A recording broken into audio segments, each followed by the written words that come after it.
Let's dive into a novel called The Birth of a Hero, which tells the epic story of a boy reborn on a chaotic continent filled with endless wars and countless legendary warriors. After finally escaping from the pitch-black forest of darkness, our main character, Choi-han, finally experiences real human warmth. The kind people of Harris Village welcome him with open arms and treat him like family. But then tragedy strikes out of nowhere. Everyone he loves in Harris Village is brutally slaughtered overnight by a mysterious, ruthless organization. Even though he is incredibly strong from surviving 10 years in that brutal forest, Choi-han is still deep down just an innocent, gentle soul. Now, he has to watch the people he loves lie dead on the ground, completely unable to save a single one of them. Fueled by pure, burning rage, Choi-han commits his very first kill in his entire life. Now pay attention to this brutal moment. With one loud scream, a killer drops dead, leaving the survivors shaking in terror, wondering what kind of monster they just provoked.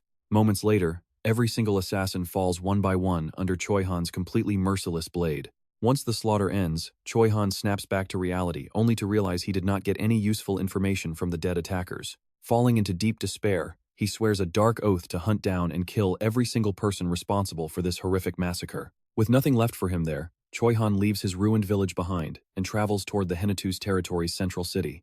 And there, a useless trash noble tries to pick a fight with him, only to get absolute trash beaten out of his mind by Choi-han. Back to the present, a gorgeous, red-haired young man stares into a mirror, realizing this handsome face belongs to that exact same trash noble. Turns out, he is actually a guy from another world who just woke up in the body of Cale Henituse.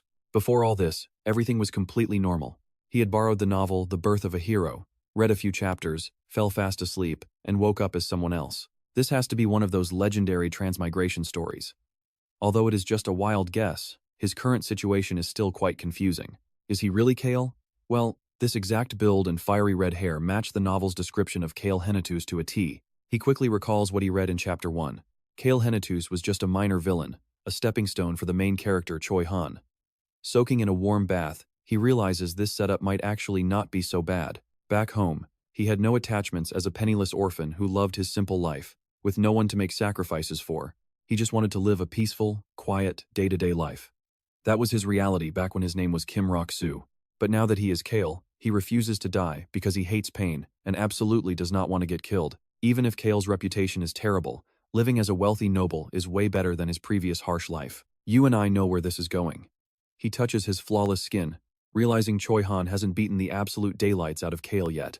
According to the story, Cale was a drunkard who picked fights, so it makes total sense why he eventually got beat up. Thanks to his memory of the book, Rok Soo, currently living as Cale, knows exactly what is coming for this useless trash noble. Choi-han meets RAON. After overcoming some early struggles, he goes on to become a glorious, legendary hero. Now, living as Cale, Rok Soo's main motto is extremely simple: do whatever it takes to avoid getting beaten to a pulp by Choi-han. If he can just avoid that painful beating, he can peacefully continue down his own path. He will play it safe to live a long, painless, and luxurious life here. Luckily, he remembers the novel's entire opening chapter, so he should be fine. A polite voice calls out from the other side of the door, cutting his thoughts short. He steps outside to see the family's old butler. Smiling kindly, the old butler hands him a cup of tea. He looks like a sweet, gentle old man, but Cale knows he is actually RAON, a deadly assassin who crossed the sea from the eastern continent. Behind that fake kind smile is a terrifying killer. Realizing this dark secret, Cale instantly forms a concrete plan on how to handle his future. He needs to pass this scary old man onto the main character. Besides, Cale knows RAON is not the only dangerous person lurking around him. This world is packed with overpowered monsters, so he must first find a way to obtain enough power to protect himself. On a war-torn continent bound to erupt in chaos, he needs a baseline level of strength to survive painlessly. But of course, not too strong. Being overly powerful always drags you into dangerous, painful situations. Just then, a servant enters the room, offering to help him dress. Preferring a low-key look, he picks a simple outfit. Turns out, when you are incredibly handsome, anything looks amazing on you. This face is the absolute peak of visual perfection. Fixing his collar in the mirror, he turns around to face RAON. The butler maintains his signature, deceptively gentle smile as they both make their way outside. Following behind RAON, every servant and maid they pass flinches in pure terror, bowing respectfully before quickly scurrying away out of sight. And that's where we leave it for now. Cale never actually hit anyone, just drank too much and trashed rooms. Stick with me to see how his lazy life unfolds. Let's dive into this wild story where our main character realizes his new body's former owner was real trash as he heads in to meet his family. His father, Count Daruth, is currently the head of the wealthy Henituse family. Then there is his stepmother, Countess Violin, her children Bazin and Lily, all staring straight at him as Cale quietly takes his seat at the dining table. To give you some background, his father has only one true superpower, and that is being incredibly rich. He has no other special talents, and since his stepmother and siblings avoid him, it is the perfect setup to live peacefully in the shadows. Well, except for the way they are staring right now. The atmosphere feels incredibly awkward, so Cale decides to eat quickly and make a swift exit, but he cannot help smiling at the absolutely delicious feast before him. That sudden bright smile completely startles his younger stepbrother, leaving Cale deeply confused by the kid's bizarre reaction. But whatever, he decides to just take a sip of his wine. Count Daruth expected his son to complain as usual, but instead, Cale praises the wine, leaving him stunned.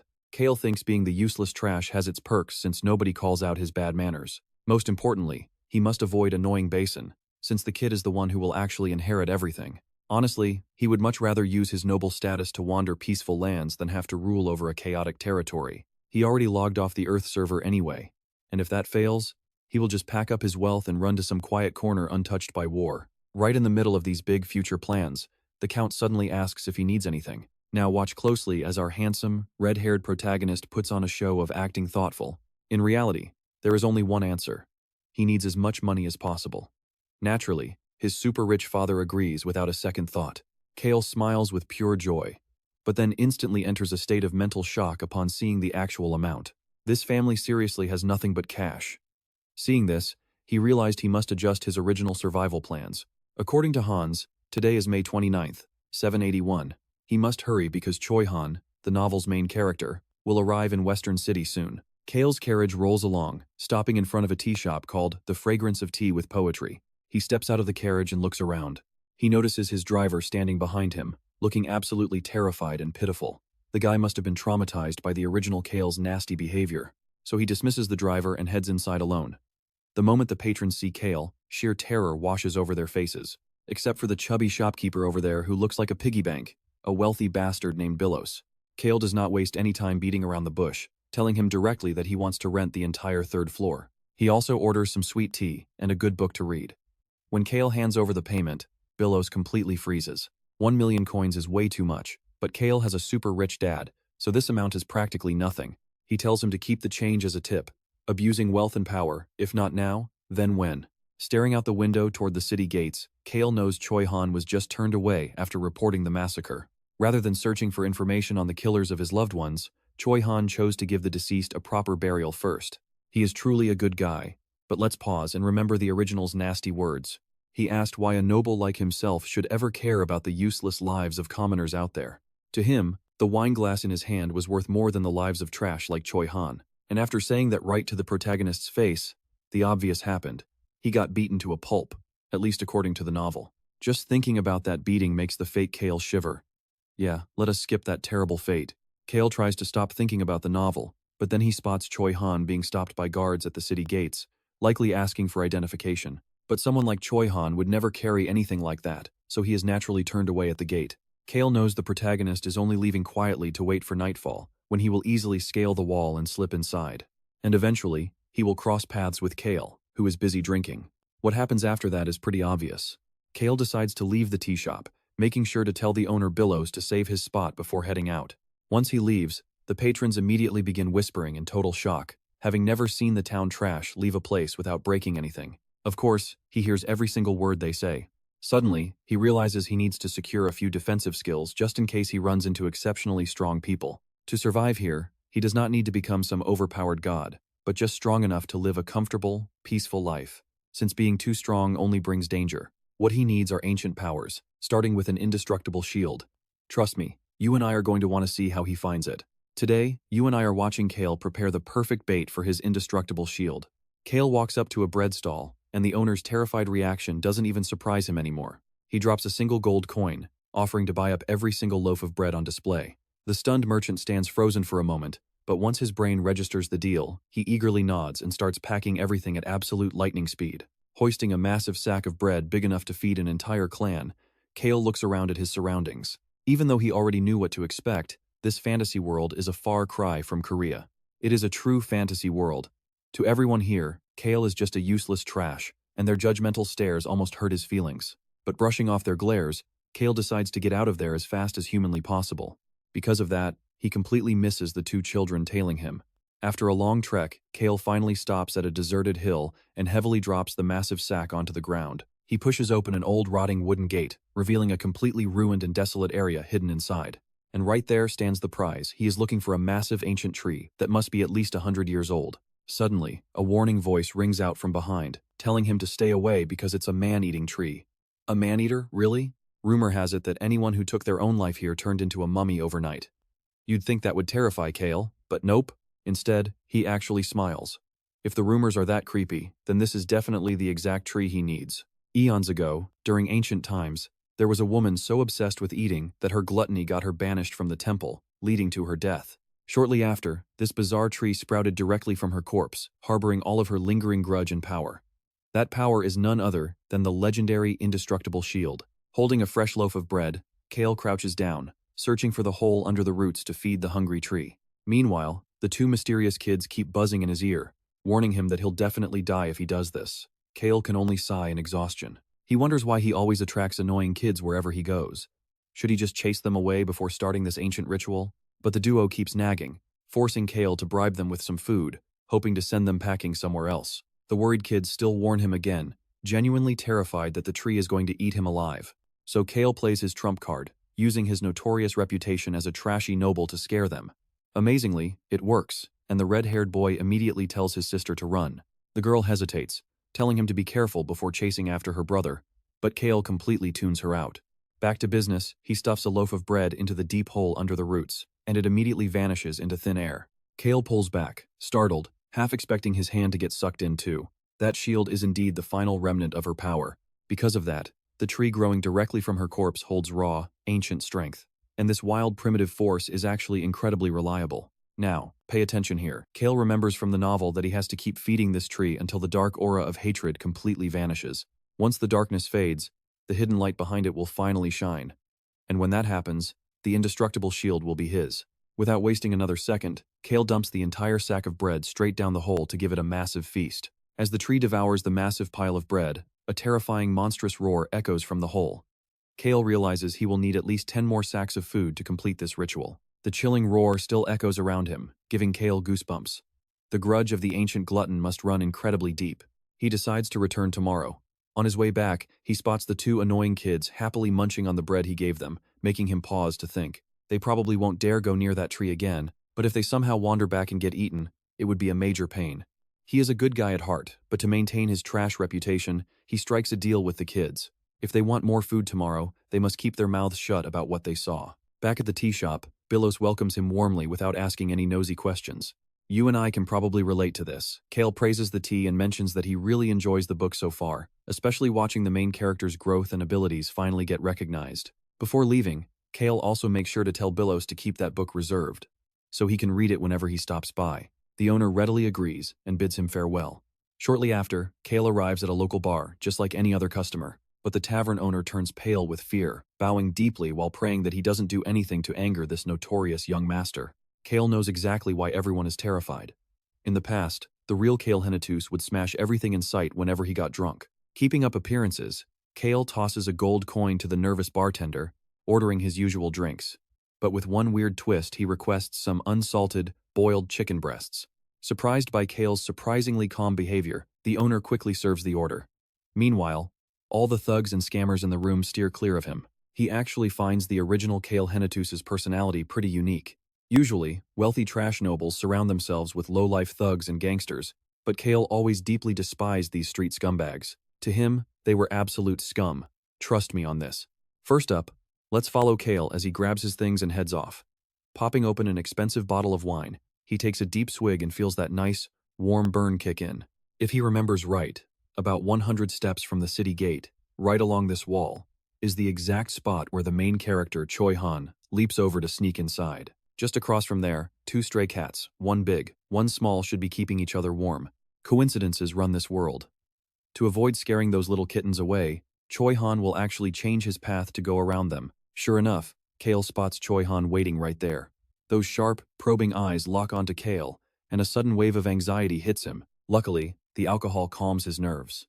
Determined to avoid the brutal beating from the original story, Cale decides to play nice and make a killer first impression. So, he channels his inner superstar and puts on an absolute Oscar-worthy acting performance. First, he pulls out some chicken breast from the tavern to feed the kittens. Seeing how tiny they are, Cale starts tearing the meat into bite-sized pieces for them. At first, the kittens are suspicious, sniffing the food cautiously, but they soon lose all doubt and start devouring every bite. With the cats fed, Cale turns to work on Choi Han, casually asking if he has a place to stay or if he is hungry. Predictably, Choi Han stays silent, just studying Cale closely, prompting Cale to gently nudge him for a response. Watch closely here. Choi Han finally takes the bait and admits he is starving. Exactly what Cale wanted, so he offers him a hot meal if he tags along. The way to anyone's heart is always through their stomach. Just like that, Choi Han follows our red-haired noble. After eating its fill, that adorable little red kitten clings to Cale, rubbing its cute face against his leg. Surprised, Cale looks down at his boots. Even though he is definitely not a cat person, he has to admit this kitten is extremely cute. Looking up, Cale instantly meets Choi Han's gaze, 3 parts judging and 7 parts totally baffled. Now, there is absolutely no way he can ignore them. He kneels down to pet the kitten, saying a quick goodbye. The red kitten seems thrilled, only leaving when its gray companion finally nudges it to go. He sighs in relief, hoping he just passed Choi Han's secret character test. With that done, the two head back to Cale's mansion. Cale tries his best to act cool, but Choi Han's intense, unblinking stare is making him feel incredibly awkward. The guy is still sizing him up, deciding if Cale is a threat he needs to eliminate. Luckily, a hesitant voice calling for the young master breaks the ice. Turns out, it is just the mansion guards, leaving Cale completely speechless. He seriously cannot understand why they are stuttering in pure terror just from addressing him. Walking inside with Choi Han, he finds RAON waiting right at the entrance. And let's pause here. RAON locks eyes with Choi Han, and Cale can practically feel the deadly sparks flying between them. Telling Choi Han to follow, Cale is stopped by RAON, who politely asks what happened and if he should accommodate their mysterious guest. Cale declines and leads Choi Han upstairs, where a bright young blonde man appears. That is the deputy butler, Hans. He is totally shocked to see Cale actually walking home on his own, especially since the young master had been drinking. But when Cale raises his bottle, Hans lets out a squeal and instinctively cowers, fully expecting to get smashed over the head. Turns out, Cale just wants him to put the wine away. Next, he leads Choi Han straight to the kitchen to meet someone special, Crox, the son of their killer butler RAON. And just like his old man, this guy is absolutely terrifying under the surface. You can tell just by watching him prep food with that cold glare. Choi Han needs to meet him, because once Crox witnesses Choi Han's incredible combat skills when he destroys Cale, he will be so impressed that he joins his party. For Cale, this plan is the ultimate way to kill 2 birds with 1 stone. If he can get the son to pack up and leave with Choi Han, the father will naturally tag along too. Smiling at his genius plan, Cale commands Crox to whip up some food for their hungry new guest. Crox looks annoyed, tightly clutching his kitchen knife and staring at Cale as if he wants to slice him up. Still, Cale firmly stands his ground and repeats the order. This time, Crox doesn't argue, respectfully obeying as he gets to cooking. Cale quietly celebrates, loving how perfectly everything is playing out. Crox, Choi Han, and RAON are now officially connected. Relieved and riding a wave of good mood, Cale suddenly realizes his own stomach is growling. So, instead of just prepping a single meal for Choi Han, Crox now has to cook up a second portion for Cale. Recalling yesterday's delicious steak, Cale throws in a casual compliment, praising the terrifying man's incredible culinary skills. Hearing this, Crox stares back with a face that basically asks if Cale forgot to take his medication today. Why is this trash noble suddenly being so nice? Placing his order, Cale leaves, as deputy butler Hans follows to ask what they should do with Choi Han. Cale orders Hans to treat their guest with the utmost respect. Now that the trio has met, his major task for the day is complete. If that is not enough, he will just make Choi Han beat someone up in front of Crox. He tells Hans to deliver the food to his room once it is ready, and finally heads off to relax. Hans immediately reports everything to Count DeRuth, Cale's father, from his son visiting the Flynn Merchant Guild's illegal tea shop, all the way to bringing this highly dangerous stranger home. Even the fact that Cale came home sober after drinking is reported. Hans asks if they should keep tailing him, but the Count declines. Trust me. You and I are going to want to see what happens next. Let's dive into this. Count DeRuth figured that as long as Cale stayed in the city, he was still in control. So, Hans just had to keep observing and reporting Cale's daily actions back to him like he usually did. Count DeRuth fell deep into thought, realizing his notoriously troublesome son had truly started to change. Cale was different now, not because he suddenly became stronger or smarter, but because his everyday actions were just so unusual. After a brief pause, the Count ordered Hans to gather intel on Flynn's illegitimate son, and the butler quickly left.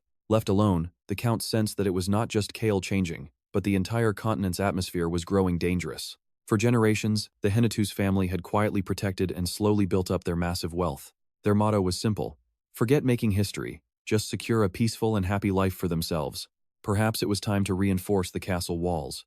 But while the Count was busy worrying about grand affairs, Cale was struggling to deal with his terrifyingly sly old butler. Cale's face turned completely pale, and he was not feeling good about this situation at all. To make matters worse, Ron brought over a cup of sour lemon tea, making Cale grimace in pain. Ron acted caring, claiming he did not want to wake Cale from such a peaceful sleep. Cale was speechless. This old man was a natural-born actor. Suddenly, Cale noticed a fresh, bandaged wound on Ron's neck. Ron casually brushed it off as a simple cat scratch, but Cale knew the old man actually got hurt fighting Choi Han last night.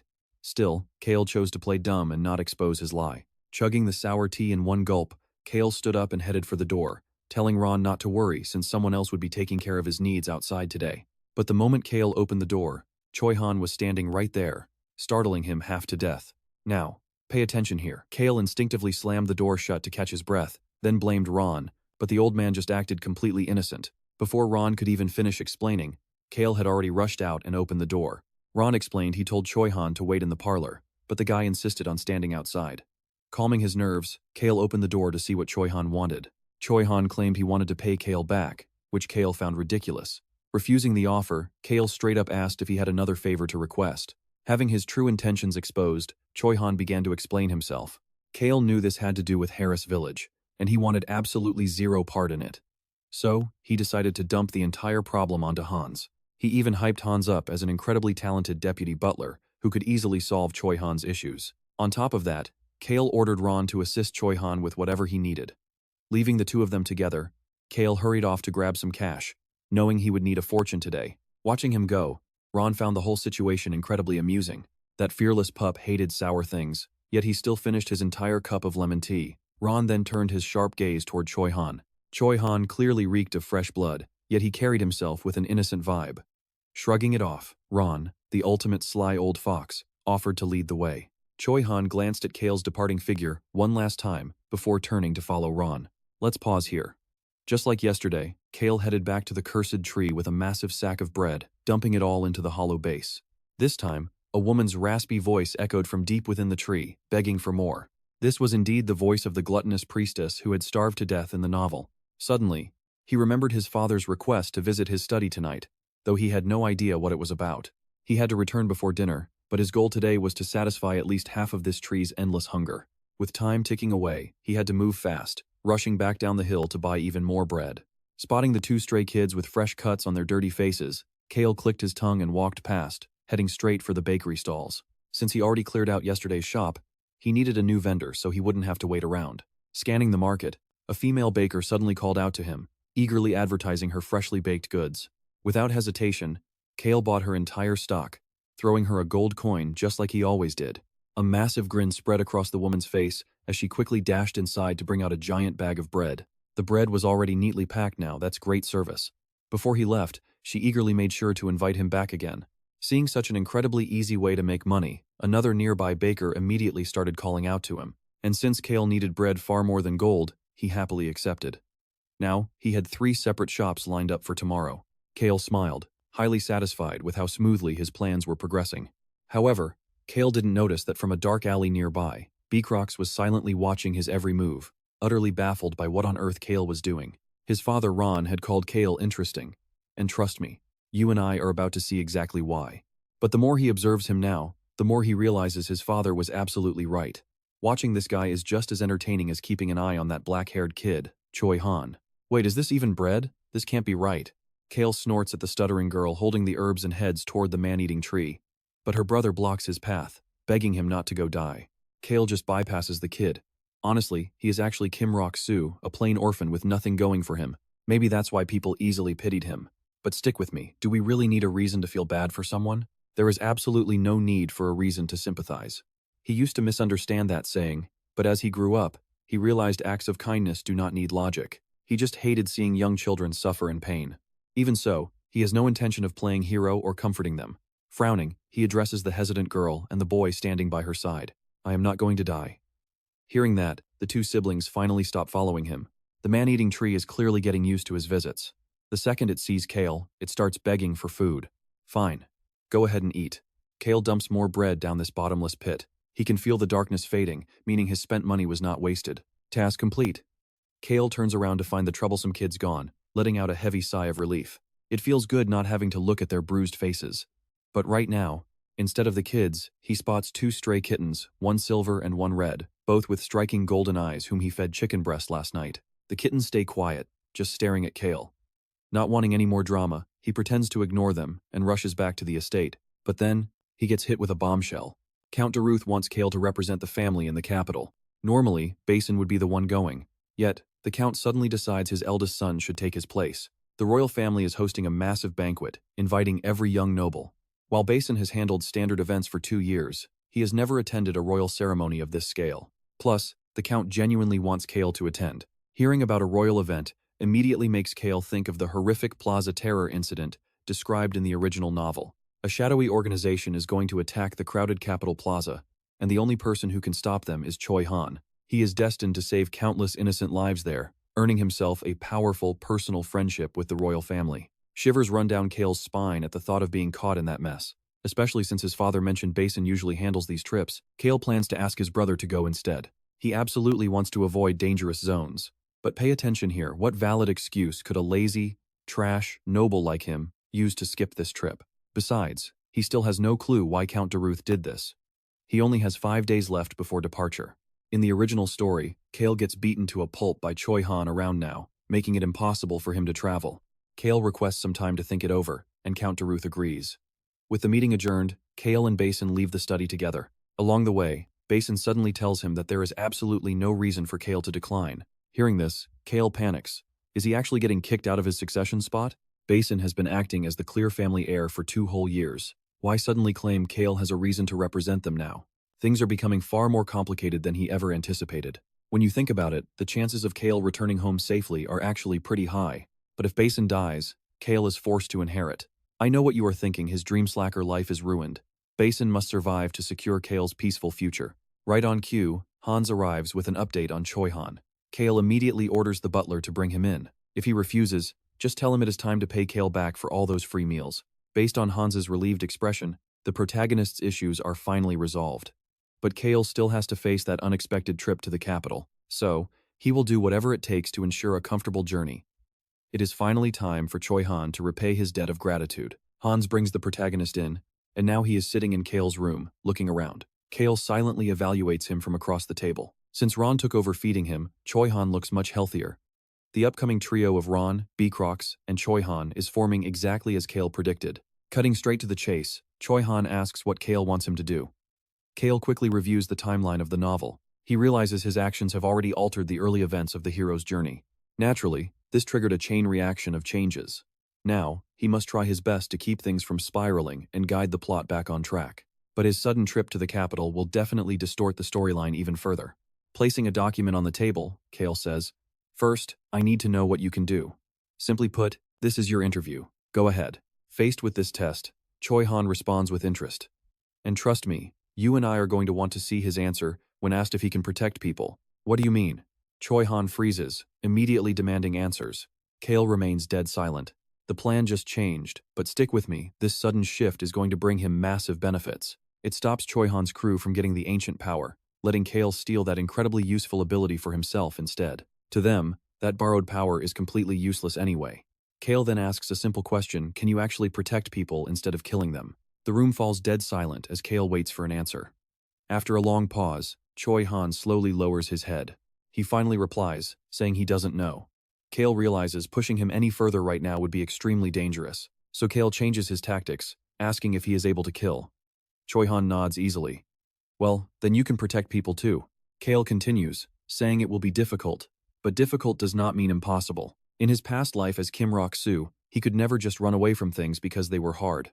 That is why he is determined to enjoy his new life to the fullest inside Cale's trash body. But right now, there is one giant obstacle he must overcome if he wants to secure a peaceful future. That is why he needs someone to clear that obstacle. Watch closely, because this is where their real partnership begins. "I suppose so," Choi Han chuckles. Cale announces it is time for the final question, and Choi Han tells him to ask.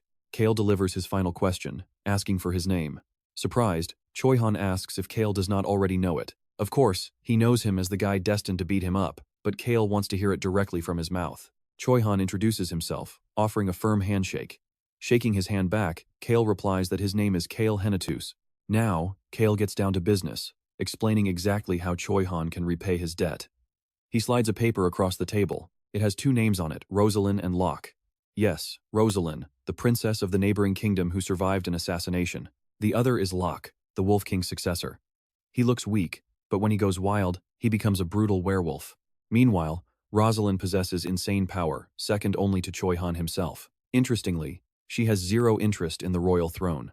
Instead, her ultimate dream is to find the greatest magic tower across the entire continent. Once she succeeds, she will become a legendary hero. Cale recalls from the novel that the assassin who tried to kill Rosalind was brutally tortured by Beecrocs shortly after. That extremely detailed description of the torture makes Cale shiver with fear. Ever since arriving in this world, Cale keeps getting these sudden cold chills. Hearing Choi-han read the names, Cale realizes the hero is actually literate. That makes things much easier. Cale pulls out a map from his drawer, spreading it across the desk. Choi-han will start the journey with him. Pointing to a specific location on the map, Cale instructs him to simply follow the written directions on the paper. There is a reason Choi-han has to tag along midway. Let's find out why. In the novel's first volume, a certain Marquis is introduced as the next villain. He constantly gets in the way of the prince and Choi-han. Even worse, that bastard is raising a crazed dragon. He is trying to tame this baby dragon, who is not even 5 years old. But the dragon eventually escapes, goes completely wild, and is ultimately put down by Choi-han. The problem is, Cale must travel through the very village this dragon will attack, or else he will miss his deadline at the capital. So there are only two choices, either Choi-han kills it, or they free the dragon before it goes on a violent rampage. What Choi-han must do is escort those two to the capital. That is how he can finally pay Cale back. Choi-han asks if he needs to protect them. Cale shrugs, telling him that they are already incredibly strong anyway. Instead, you must arrive safely at the capital and meet me in one piece. Do you have what it takes to protect yourself? No reply? Can you do it? Choi-han's gaze sharpens as he firmly replies that he can. Talking to this guy is exhausting. Cale thinks he should have grabbed a drink first. He dismisses him, telling him to leave. Cale waves him off. As Choi-han heads for the door, Cale leans back in his chair, watching him leave. Just before the door is opened, Cale speaks up, asking to keep their entire conversation a strict secret between them. Choi-han nods, saying he understands, and leaves. With Choi-han sorted, Cale turns to the next major priority: money. He asks the Count for funds, and the request is instantly approved. He needs quite a bit of cash. Lying in bed, Cale happily admires the heavy check. Just then, RAON approaches the table to set down a jar, explaining his son personally brewed this honey lemon tea just for Cale. Before wishing him a peaceful sleep, RAON mentions he will be standing guard nearby. Instantly, Cale's sleepiness completely vanishes. He realizes that no matter what happens, he needs to hand these two terrifying servants over to Choi-han as fast as possible. The next day, Cale strolls down the street, suddenly remembering this morning's events. Upon hearing Cale was heading to the capital, RAON immediately gave him a lesson on hunting rabbits. The butler's graphic description of skinning rabbits? Absolutely terrifying. Trust me, you and I would be losing our minds too. Let's dive back into Cale's journey. He is glad that terrifying old man RAON is tagging along to his favorite bakery in the capital. The shop owner is already waiting, quickly handing over the bread. He looks pretty sad knowing today is the last time this big-spending customer will buy in such massive quantities. Cale offers a reassuring smile, promising that if he ever craves it again, he'll definitely return. With that, he heads out. Cale then frowns as he spots the sibling duo waiting for him again today, looking completely homeless. Even though he arrived much earlier than usual, it honestly looks like they've been waiting for him on this hilltop since last night. The little brother is leaning heavily on his older sister. The silent pair just stares up at Cale as he hands them 2 bags of bread. The boy grabs his sister's share too, while Cale turns and walks toward the infamous man-eating tree. Luckily, the thick fog today keeps his actions hidden from prying eyes. Then, a voice pleads, "Please give me more."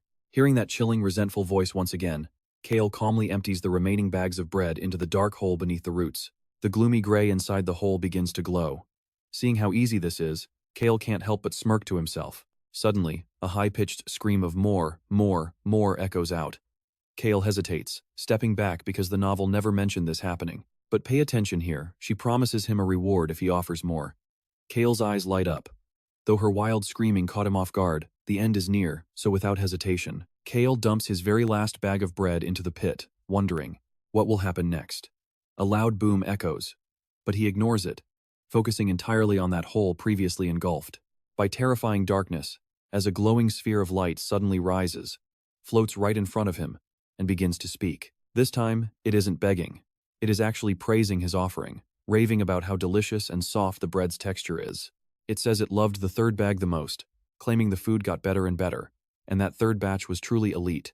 The spirit claims it has never tasted anything so good, sensing that high-quality wheat was used to bake those absolutely delicious buns. After all, not all wheat is created equal. You know that, right?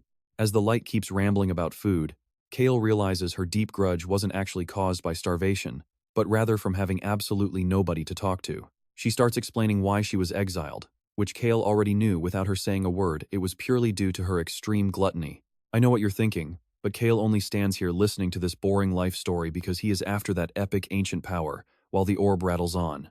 The pitch-black man-eating tree gradually turns snow-white as fresh green sprouts begin to bloom across its branches. Veiled in the heavy fog, the scene looks completely magical and beautiful. Finally, the glowing orb thanks him, bestowing the long-awaited power of the indestructible shield. Then, it slowly fades away. This indestructible shield will protect its owner's life, resting deep within their heart until the very day they die. Cale can feel that legendary power enveloping his chest, and his heart beats a bit faster as it adapts to this new protection. Every ancient power leaves a unique mark based on the personality of its host. Recalling what he read in the novel, Cale attempts to summon the power, and it works. The glowing indestructible shield manifests right before his eyes.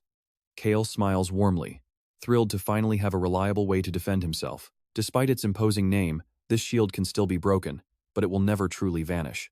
Under an insanely powerful attack, it will shatter to save the user's life, but it gradually restores itself by feeding off the vitality of its master's heart. Since his own heartbeat serves as its direct fuel source, the healthier and stronger Cale's heart becomes, the sturdier his shield will get. He plans to upgrade this shield to the next level during his journey to the capital, thoroughly enjoying the thrill of his new ancient power. There is just one tiny detail he dislikes. It looks way too much like a holy shield.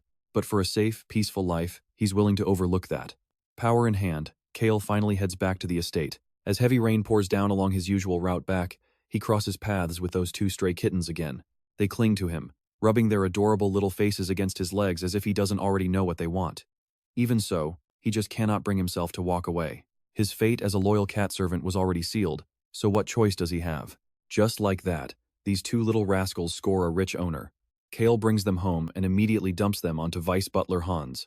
Unlike Cale, Hans is completely enchanted at first sight, instantly volunteering to take care of them. Since this is exactly what Cale wanted, he happily agrees. He doesn't forget to drop a subtle hint about the kittens' real identities to Hans, making the two beasts freeze in slight panic. Truth is, the faint scent of herbs and bread on them had already given away exactly who they really were. The silver one is the older sister, and the red one is her brother. Cale hints they will have a chat later before heading upstairs. Hans follows him up with the kittens while Cale slips off his outer coat.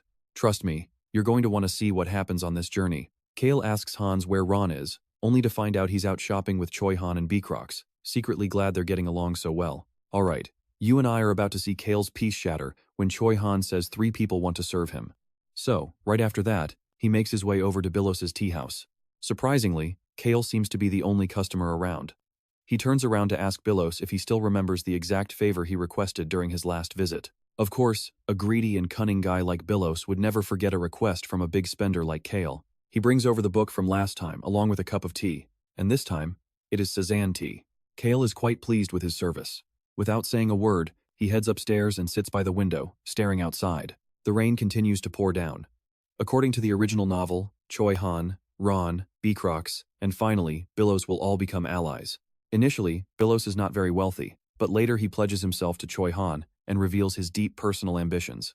This guy is a master at hiding his true emotions and intentions, making it impossible for Cale to read his mind. But Cale knows his true nature is pure greed. Suddenly, Bilos asks about Cale's trip to the capital and offers to travel together, claiming he has business there too. This was completely expected, as Cale knows that sooner or later, Bilos is bound to join Choi Han's party anyway. Bilos sharply notices that Cale has changed for the better, becoming a completely different person from his notorious old reputation. The trash of the Count's family, or rather, a pure thug. Since his old self was just a foolish, arrogant bully, Cale decides it's finally time for a serious talk, and so, he immediately begins by exposing Bilos's true identity as an illegitimate son. Cale starts throwing provocative words right at him. Are you really just going to leave things like this? Are you actually satisfied with your current life, or are you not? You know, for the past 10 years, I've done a lot of crazy things, starting when I was only 8 years old. For 10 long years, I did absolutely nothing but meaningless trash, which is exactly why I need to change my life. Besides, I can't just live like an idiot forever, right? And what about you? When will you stop living like a fool? Hearing this, Billows bursts out laughing, dropping his dim-witted act to reveal a sinister face, saying he was just bored. Now that his cover is completely blown, Billows sees absolutely no reason to hide his true self anymore. He mentions they will meet again in the capital, but Cale instantly shuts him down. Cale knows things will get messy if they cross paths there, since Billows is destined to travel alongside Choi Han instead. But either way, everything is falling into place now that Choi Han and Billows have finally met, just like in the novel. Hearing Cale speak, the three men drown in their own thoughts, keeping silent. Billows heads downstairs, leaving only Cale, Choi Han, and RAON in the room. Cale briefly explains who exactly will be accompanying him on this journey to the capital. Aside from them, Beacrox will also tag along, though strictly in the role of Cale's personal chef. Now, watch closely. RAON gets curious about Cale's tie to Billows, but when Cale ignores him, the old butler wisely drops it as awkward silence fills the room. Just then, Billows brings up the drinks. Since RAON serves Cale sour lemonade every single day, Cale specifically ordered the exact same drink for the old man. RAON says nothing, recalling his own past words before silently lifting the cup to take a sip with a completely blank expression. He remembers that after their duel, Beacrox kept demanding a rematch with Choi Han, only to be rejected every single time. Since Choi Han now has someone he wants to protect, he is honing his skills, suggesting the old man could do the same. Meanwhile, their young master Cale has boldly declared he will no longer live like a useless piece of trash. Everything is starting to look incredibly amusing to RAON. Cale looks at the two men, one old and one young, standing before him. He thinks about their relationship in the original story. Their personalities do not match at all, yet they always walk together, bound by a contract but knowing how to rely on one another. Let's look at this. So many things are changing just because Cale wants to avoid getting beaten like in the original plot. Even though prioritizing his own survival might feel slightly selfish, he absolutely refuses to let some novel dictate how he lives his life. As the three prepare to leave, Billows brings up meeting in the capital again, but Cale immediately turns him down. Instead, Cale promises he will drop by his tea house every single day before they set off. Billows' attempts to please Cale annoy RAON, who mutters a complaint, only for Choi Han to misunderstand. The swordsman's glare is seen by RAON as an attempt to get on his good side. RAON quietly decides that during this trip to the capital, he must have his son cook up some of their young master's favorite dishes. Trash is still trash, but this little puppy was the only one who comforted the Count when the late Countess passed away. Even when his stepmother moved in, he never caused a scene or disrupted his new family, no matter how much he drank. 18 years. It seems RAON has been watching over Cale for a very long time. Back at the estate, the two kittens immediately brighten up upon seeing Cale. He thinks that since Choi Han loves animals, he would surely take good care of them, and that's where we leave it with Choi Han already back in his room, training to protect others. Stick with me for what comes next. Alright, you and I are about to watch Cale realize that Choi Han is already incredibly strong, and if he gets any more powerful, it will be complete madness. Honestly, under the constant pampering of their biggest fan and ultimate cat servant Hans, these kittens are looking way chubbier and healthier now. After showing off their pure cuteness to the world, Hans quietly steps out. While Cale takes a bath, RAON approaches the kittens and looks down, sizing them up. The sharp old butler immediately realizes they belong to the cat tribe, a race famous for stealthy movement and lightning-fast speed. If they are trained properly, they will definitely be useful. So, their lazy days of free meals are over, because RAON is going to train them as a special gift for his young master. As the two kitten siblings keep rubbing against his legs to win him over, Cale thinks it is finally time for them to earn their keep. The kittens seem to understand and silently agree, but what Cale wants them to do remains a mystery. 4 days later, the entire Count's family gathers around the dining table. Count Daruth starts talking about Cale heading to the capital later today. In the original novel, it rained yesterday, marking the day Cale was supposed to get beaten to a pulp. But everything is different now. Now, pay attention here. Cale did not get beaten up, and instead, he obtained an ancient power, the indestructible shield, which he now feels inside his body. Now, even if he gets reckless and picks a fight with RAON and Beacrox, he is confident he can survive. But back to the main topic. Cale quickly notices that the number of servants attending to him, instead of decreasing as requested, has actually grown larger. So he brings this up with his beloved father, only to find out this was actually arranged by his stepmother, Countess Violin. She did it to protect the family's prestige, refusing to let outsiders think that the wealthy Henituse household is somehow poor or struggling. Cale recalls his stepmother's background. In the novel, Violin was the eldest daughter of a poor baron, and she always had dreams of making a big name for herself. She gained massive influence by selling luxury goods directly to the nobility. Later, she moved to this territory, fell in love with sculpting, and eventually met and fell in love with Count de Ruth. Now, she has become the absolute pillar of the territory's cultural and commercial operations. She takes great pride in her life and loves her current family. And honestly, having many servants around isn't a bad thing. After all, since Cale has fully embraced the lazy lifestyle, even getting dressed without their help would be a total pain. Okay, I know what you are thinking, but here is his real concern. A rampaging black dragon will appear, and many will die if he doesn't deal with it. While he does not care what others do, he absolutely hates seeing people die right before his eyes, and he refuses to take responsibility for their injuries. That is exactly why he prefers to travel with a smaller crew. Cale then strikes up a conversation about art with his stepmother Violon. Even though he is no expert, his comments are surprisingly insightful, making Countess Violon start to view him in a much warmer light. In the end, the preparations for Cale's journey are finalized. Violon makes sure he gets only the finest, most expensive gear. Count de Ruth is absolutely thrilled to see the two of them getting along so well, so he speaks up and asks Cale if he has finished reading the files on the capital's nobles. Of course, Cale already did, and he even found the drama quite interesting. The Count is highly pleased with his son's response. Finally, he subtly brings up the rumor about the withered man-eating tree suddenly blooming back to life. Cale knows his father is aware of his frequent visits to the slums, but there is no way he knows about the ancient power. He probably just thinks Cale did something to revive the tree. He gently warns him to be careful of rumors, since nothing is more terrifying than the watchful eyes and wagging tongues of the public. But as long as Cale stays within his domain, there will be no issues. Cale realizes that living in this territory is indeed his only ticket to a truly peaceful, worry-free life. He hopes to quickly head to the capital, finish his business, and return here to enjoy the rest of his days in total relaxation. After finishing breakfast, Cale bids farewell to his family before setting off. Since the Count has urgent matters to attend to, he cannot see him off and can only say goodbye right here. His two younger half-siblings also look like they want to say something but hesitate.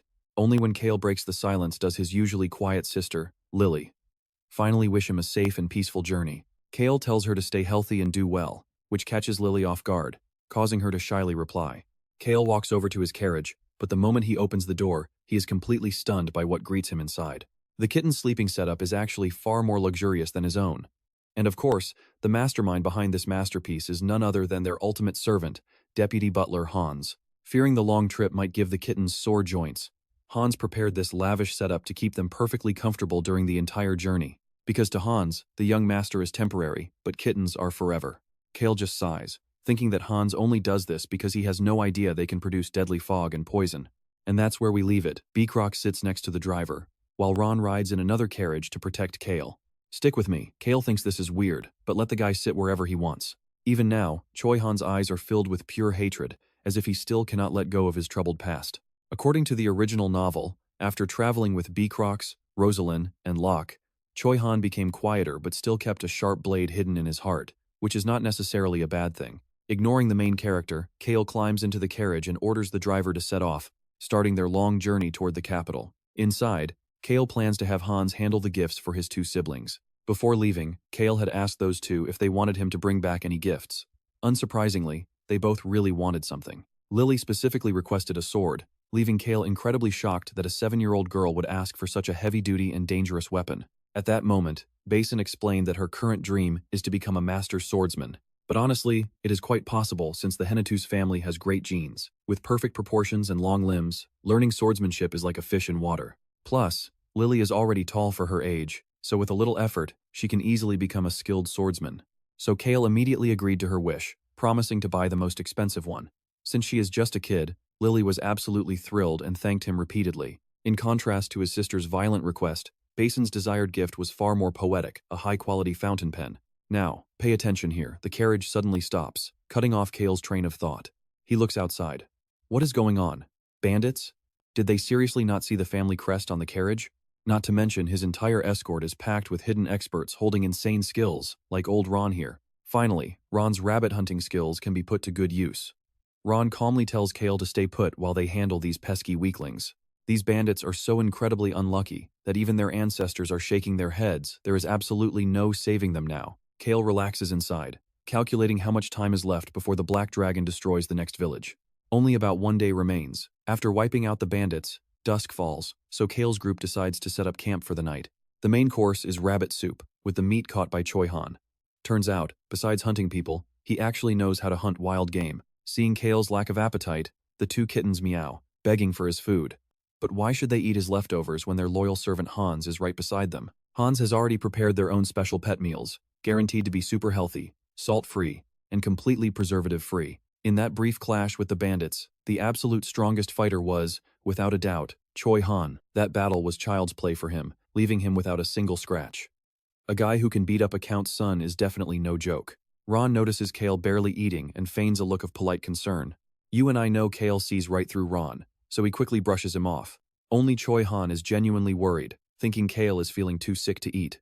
Suddenly, Choi Han calls him over, staring intensely enough to make Cale feel completely uncomfortable. Turns out, he is curious if this is Cale's first time witnessing actual violence.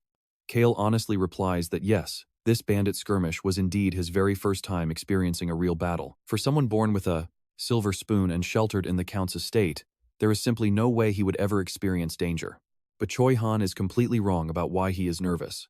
Honestly, the only thing causing Cale absolute terror and anxiety these past few days is Choi Han himself. And it isn't just Choi Han. That terrifying father-son duo, RAON and Beecrox, are stressing him out just as much. Cale glances over at them. Old RAON is smiling creepily at the rabbits he caught, while his son stands nearby sharpening a massive knife. Surrounded by weirdos like this on all sides, no wonder every single second feels like he is walking on eggshells, completely ruining his appetite. Choi Han offers a few reassuring words and seriously advises Cale to learn martial arts for self-defense. Cale just chuckles, pointing toward the escorts. Don't I already have plenty of protectors? Not to mention, he already possesses the ancient power of the indestructible shield. That makes sense. So Choi Han looks at the leftover food on the table, stares at Cale's seemingly frail body, and silently resolves to protect him at all costs. Even though he just finished eating, he immediately rushes off to train his swordplay to get stronger, which only makes Cale feel even more uneasy. Is he trying to get strong enough to obliterate this entire continent? Absolutely terrifying. Just then, Beecrox brings out a different dish to help boost his appetite. Meanwhile, the vice captain orders everyone to assemble in the back for training. The carriage continues its journey. According to the original plot, the Black Dragon will go wild in exactly 3 days. Cale's carriage is currently traveling through a Viscount's territory, which borders the land owned by the Henituse family. Below the mountain on the right is the Viscount's villa, and hidden deep behind that mountain is where the Black Dragon is currently being held captive. And you and I both know this Viscount is nothing but a lapdog to Venyan Stan. Trust me, you will hate this guy, the second son of Stan, who crippled his brother for the inheritance. He is the psychopath who regularly visits the villa to torture that poor dragon, eventually driving it mad enough to destroy the village. Just thinking about him makes Cale's blood boil. Seeing Cale sighing in anger, the deputy butler assumes he is just exhausted and quickly tells Choi Han to find an inn. Before he leaves, Cale warmly tells him to come back soon, treating him like a kid who deserves some care. Choi Han smiles and nods, promising that he will be right back. Suddenly, Cale feels an unsettling chill, like someone is handing him a poisoned apple with sweaty, sticky hands. It is an incredibly suffocating, uncomfortable sensation. Now, watch closely, because the sudden source of that bad feeling is about to hit them completely out of nowhere. A carriage comes hurtling down the road, completely ignoring an elderly man crossing right in front of it. In this split second, Choi Han leaps in like a hero, pushing the old man aside and saving him from being crushed under the heavy wheels. A flag flutters atop the carriage. The red snake, symbol of Marquis Stan's family. Cale sighs and opens his carriage door. It looks like he has to step right into this cliché fantasy scenario. Venyan, your textbook arrogant, noble, and villain from the novel The Birth of a Hero.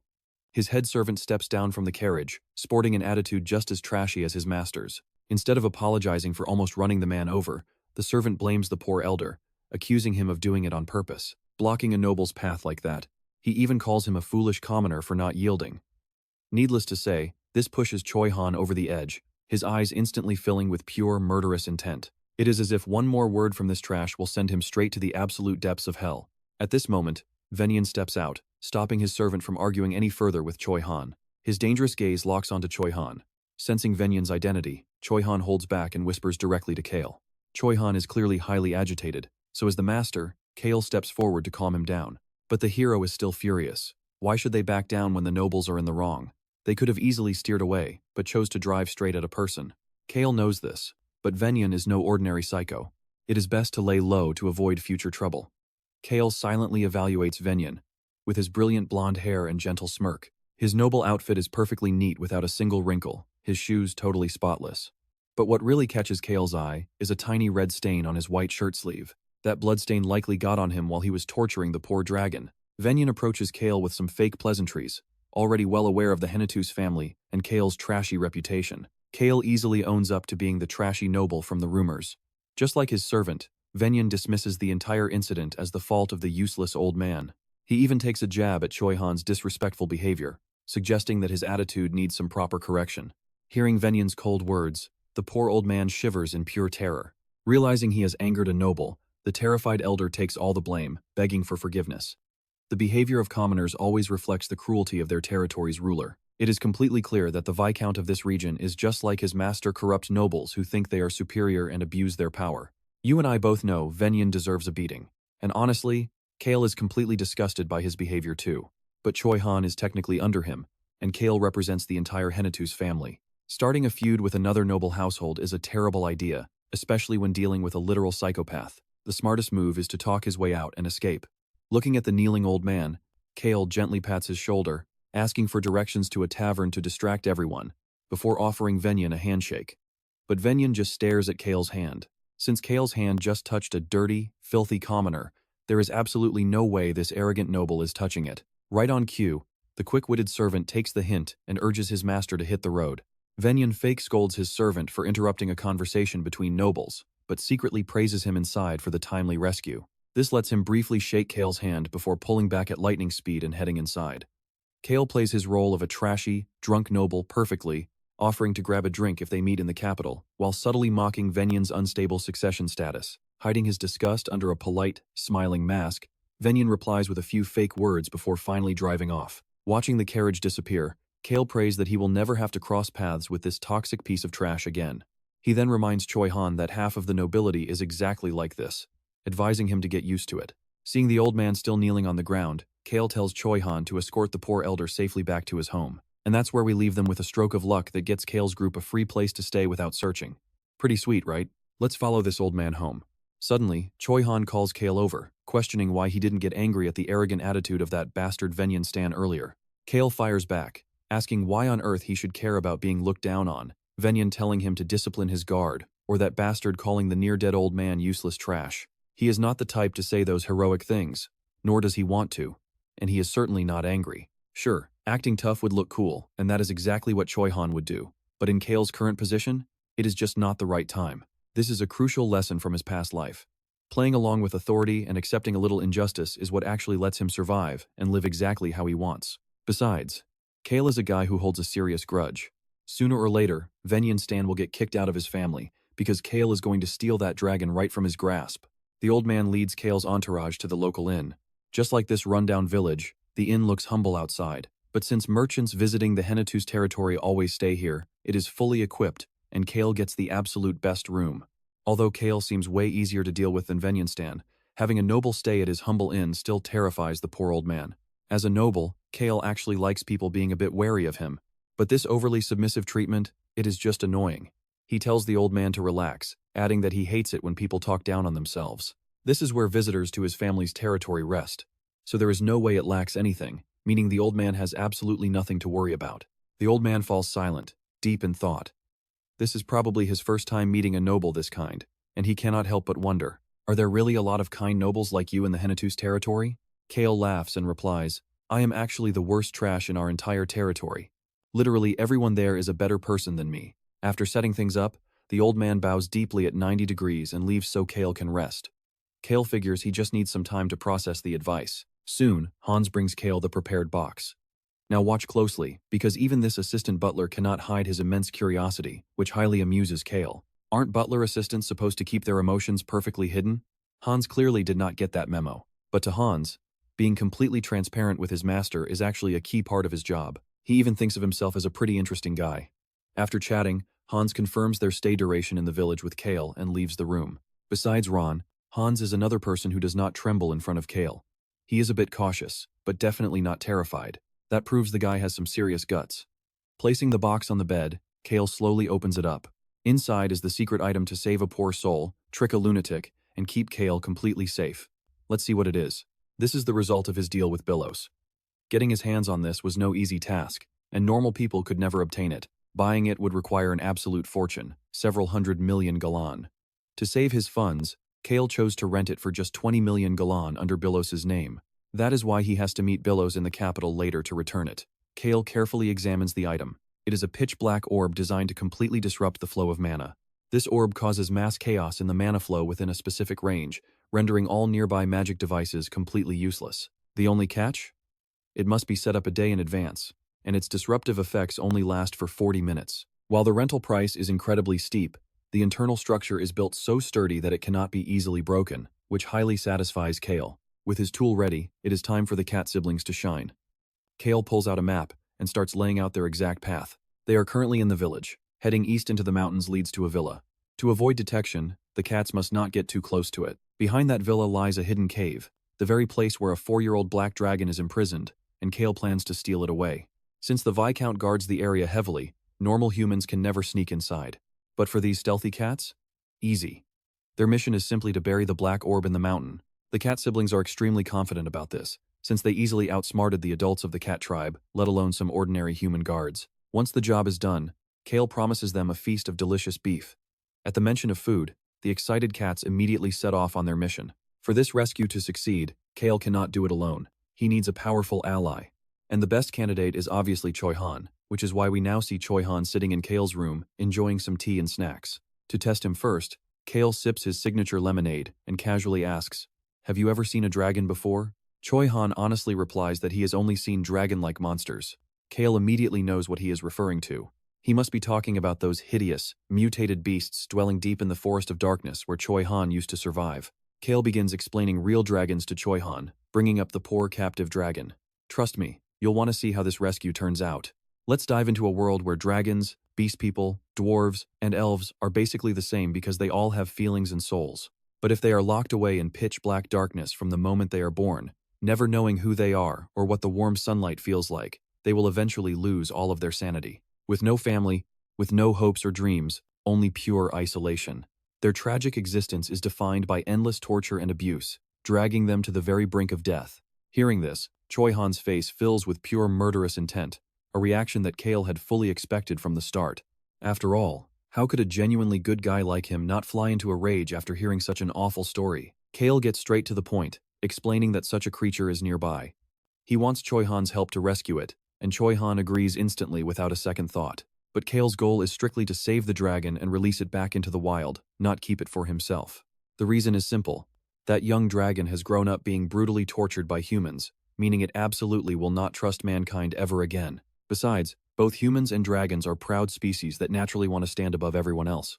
And since dragons are incredibly arrogant creatures, trying to tame one and keep it by your side is no easy task. Most importantly, raising a dragon draws way too much attention, which would eventually bring major trouble to his door.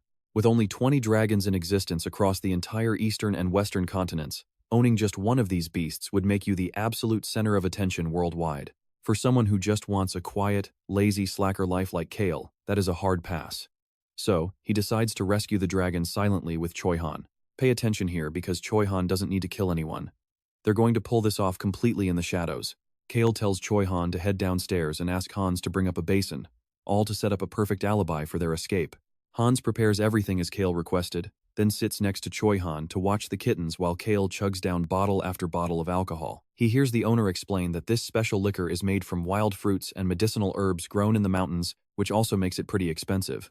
That's why Cale buys up the tavern's entire stock to treat his whole escort squad, hoping to get them all dead drunk as quickly as possible. Afterward, he pretends to be drunk and has Choi Han help him upstairs. On the staircase, Cale spots old RAON giving him an evaluating look. Even though this terrifying old man doesn't care what Cale does, it is still better to give him a heads up to avoid future headaches. So as they pass by, Cale honestly tells him that he's sneaking out and asks him to keep it a secret. RAON understands the situation and asks no further questions. Once upstairs, Cale explicitly instructs his servants that nobody is allowed to disturb his rest unless an absolute emergency occurs. Then, making sure nobody is watching, Cale whispers to Choi Han to sneak in through his window as soon as the sun sets so they can launch their plan. Right on cue, Choi Han sneaks in. "Trust me, we are about to witness an epic heist." Choi Han is shocked to see Cale dressed in a bizarre, all-black outfit. On the chest is a symbol showing a white star surrounded by 5 red stars. With no time to talk, Cale masks up and throws a matching set over to him. Thanks to the magical device that the cat tribe's siblings buried on the mountain yesterday, all the magic recording devices there will be completely disabled. Still, Cale wanted zero chances of being identified, which is why he put on that drunk show earlier and prepared these special clothes. These are the exact uniforms of the secret organization. In the novel, The Birth of a Hero, this secret group clashes with Choihan in almost every single arc, which is why their outfits were described in vivid detail. Using those details as a blueprint, Cale had the black clothes custom ordered, but he personally sewed on the star symbols himself just to be extra safe. Up close, the stitching looks pretty sloppy, but from a distance, they look exactly like the real thing. Anyone who sees them won't notice the messy stitching at all. They'll only remember seeing a black uniform with 5 red stars and 1 white star. Besides, that secret organization is a bunch of absolute villains anyway, so framing them to protect his own identity is something Cale feels absolutely zero guilt about. Staring at the thief-like gear, Choihan can't help but ask if they're about to do something bad. Cale replies without hesitation. Yes, a very bad thing. A horribly bad thing for that bastard Venyan. Hearing that name, Choihan stops questioning. Instead, he looks excited and eagerly puts the outfit on. After all, he despises evil people and wants to punish them. Having survived completely alone in the wild for decades, Choihan is no longer that fragile 17-year-old boy he once was. To make sure the rescue goes smoothly, Cale introduces the kittens to Choihan. These are cat tribe children beast people. The older sister is An, and the younger brother is Hong. Then he introduces Choihan to them as well. With introductions quickly finished, the crew sets off into the night. They silently approach the cave where the dragon is imprisoned, waiting for the magic orb to activate before striking. Choihan, An, and Hong quickly slip ahead to scout the perimeter. Cale immediately activates his voice modulator tool. At the same time, the special magic orb designed to jam the flow of mana is working perfectly as planned. The alarms from the security devices are completely muffled, and just like that, we are at the cave entrance. Get ready for what comes next. Alright, let's jump into the action where some random guards think they can stop Choihan. Spoiler alert, they get immediately wiped out. The remaining guards panic instantly. Cale quickly orders On to unleash her mist, and a thick, heavy fog immediately swallows up the entire area, leaving the guards totally blinded. Leaving them for Choihan to finish off, Cale slips deeper into the cave with An and Hong. Deep inside, the torturer is freaking out because his magical orb suddenly stops working. Realizing there is an intruder, panic sets in. This hidden facility was not built normally. That psychopath Venyan installed a self-destruct device right at the entrance to handle trespassers. If that thing detonates, Cale and this entire cave are going to be blown to absolute dust. Suddenly, a strange purple mist fills the room. This is no ordinary fog, it is a deadly poison crafted by Hong. By the time the torturer even notices, he is already collapsing onto the stone floor. Without breaking a single sweat, Cale simply walks over and takes the key to the baby dragon's cage. Giving Hong a quick pat of praise, the three of them venture deeper into the dark cavern. Finally, what they came for is right in front of them. A tiny dragon curled up in a corner, covered in horrific wounds, the metallic stench of blood filling the air. Unbothered, Cale slides the key in to unlock the heavy cage door. Now watch closely as he steps inside to approach the poor creature. The dragon suddenly snaps its eyes open, glaring intensely at Cale. An and Hong urgently nudge Cale, reminding him that their time is running out. Cale wraps the dragon gently and scoops it up. Stepping out, he lays it down before the cats. Man, this has gotta hurt. How pitiful. An and Hong finally speak up, circling around the dragon, but the defensive little beast immediately bares its sharp teeth. For 4 long years, this is likely its very first time seeing anything other than cruel humans. It must hurt so badly. An steps closer and gently taps her paw against Cale's leg. She is clearly thinking of the item he brought along, choosing action since she cannot ask with words. Calm down. Cale brought that high-grade recovery potion specifically to use on the little dragon anyway. But first, he has to remove the mana restriction collar, or the potion won't work. Let's see. Cale begins feeling around the stone wall near the unconscious torturer. Cale kicks the annoying torturer out of the way and keeps searching. The dragon growls seeing him kick the man, but Cale stays completely focused on finding the mechanism. According to the novel, the paranoid Marquis was so terrified of intruders that he built a secret escape route here. An exit so secret that even the guards had no clue it existed. Feeling along the rough stone, there should be a flat section, and that is where the secret door hides. Applying a specific amount of physical force will trigger the opening. It is not magic, but a mechanical device that relies on pure physical pressure to move. Cale turns his head toward the entrance. All done? Yes. Choihan calmly flicks the blood off his blade and walks over to join him. His face instantly contorts with anger when he sees the dragon. It is a natural reaction to seeing a tiny creature drenched in blood. Choihan directs a terrifyingly murderous glare toward the torturer. Seeing this raw fury, Cale has to call out his name. Keeping his eyes locked onto the torturer, Choi-han delivers his report. Just as you requested, I have neutralized all the guards, making sure they cannot fight back. Nicely done. Praising him, Cale points to the palm-sized flat section of the wall and tells Choi-han to punch it. With all my strength?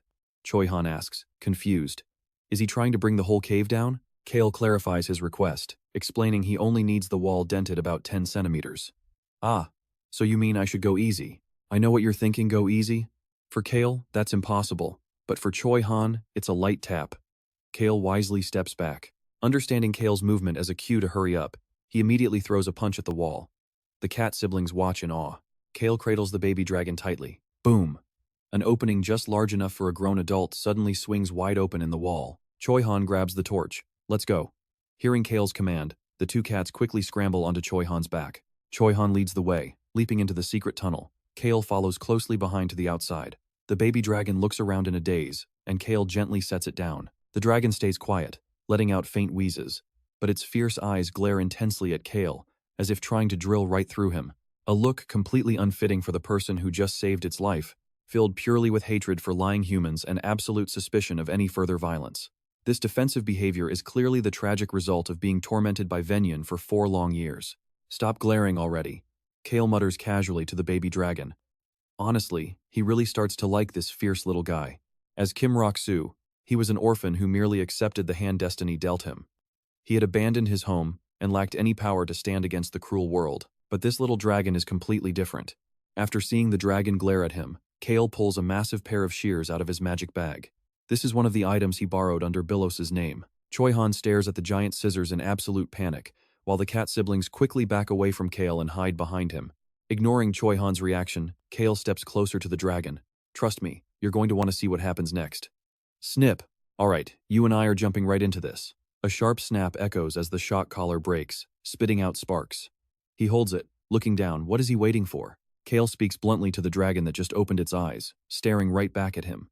Since the collar still carries a charge, Cale slips off his glove and hands it to Choi-han. Choi-han takes the glove, puts it on, and grabs the collar. Meanwhile, Cale pulls a top-tier healing potion straight out of his bag. It is a premium healing potion, which costs a fortune. Cale grumbles, asking if it knows how much money he spent. The young dragon shrinks back, hearing the same harsh words it always endured in its dark cage whenever it refused to obey. It is all the poor creature has known since birth. But instead of hurting it, Cale gently coaxes its mouth open and pours the potion inside. Luckily, the dragon does not fight back, drinking every last drop. Cale sighs, telling the foolish little thing that it better heal up quickly. Minutes later, the ultimate source of all its power mana, which serves as a dragon's lifeblood, begins to surge back to life.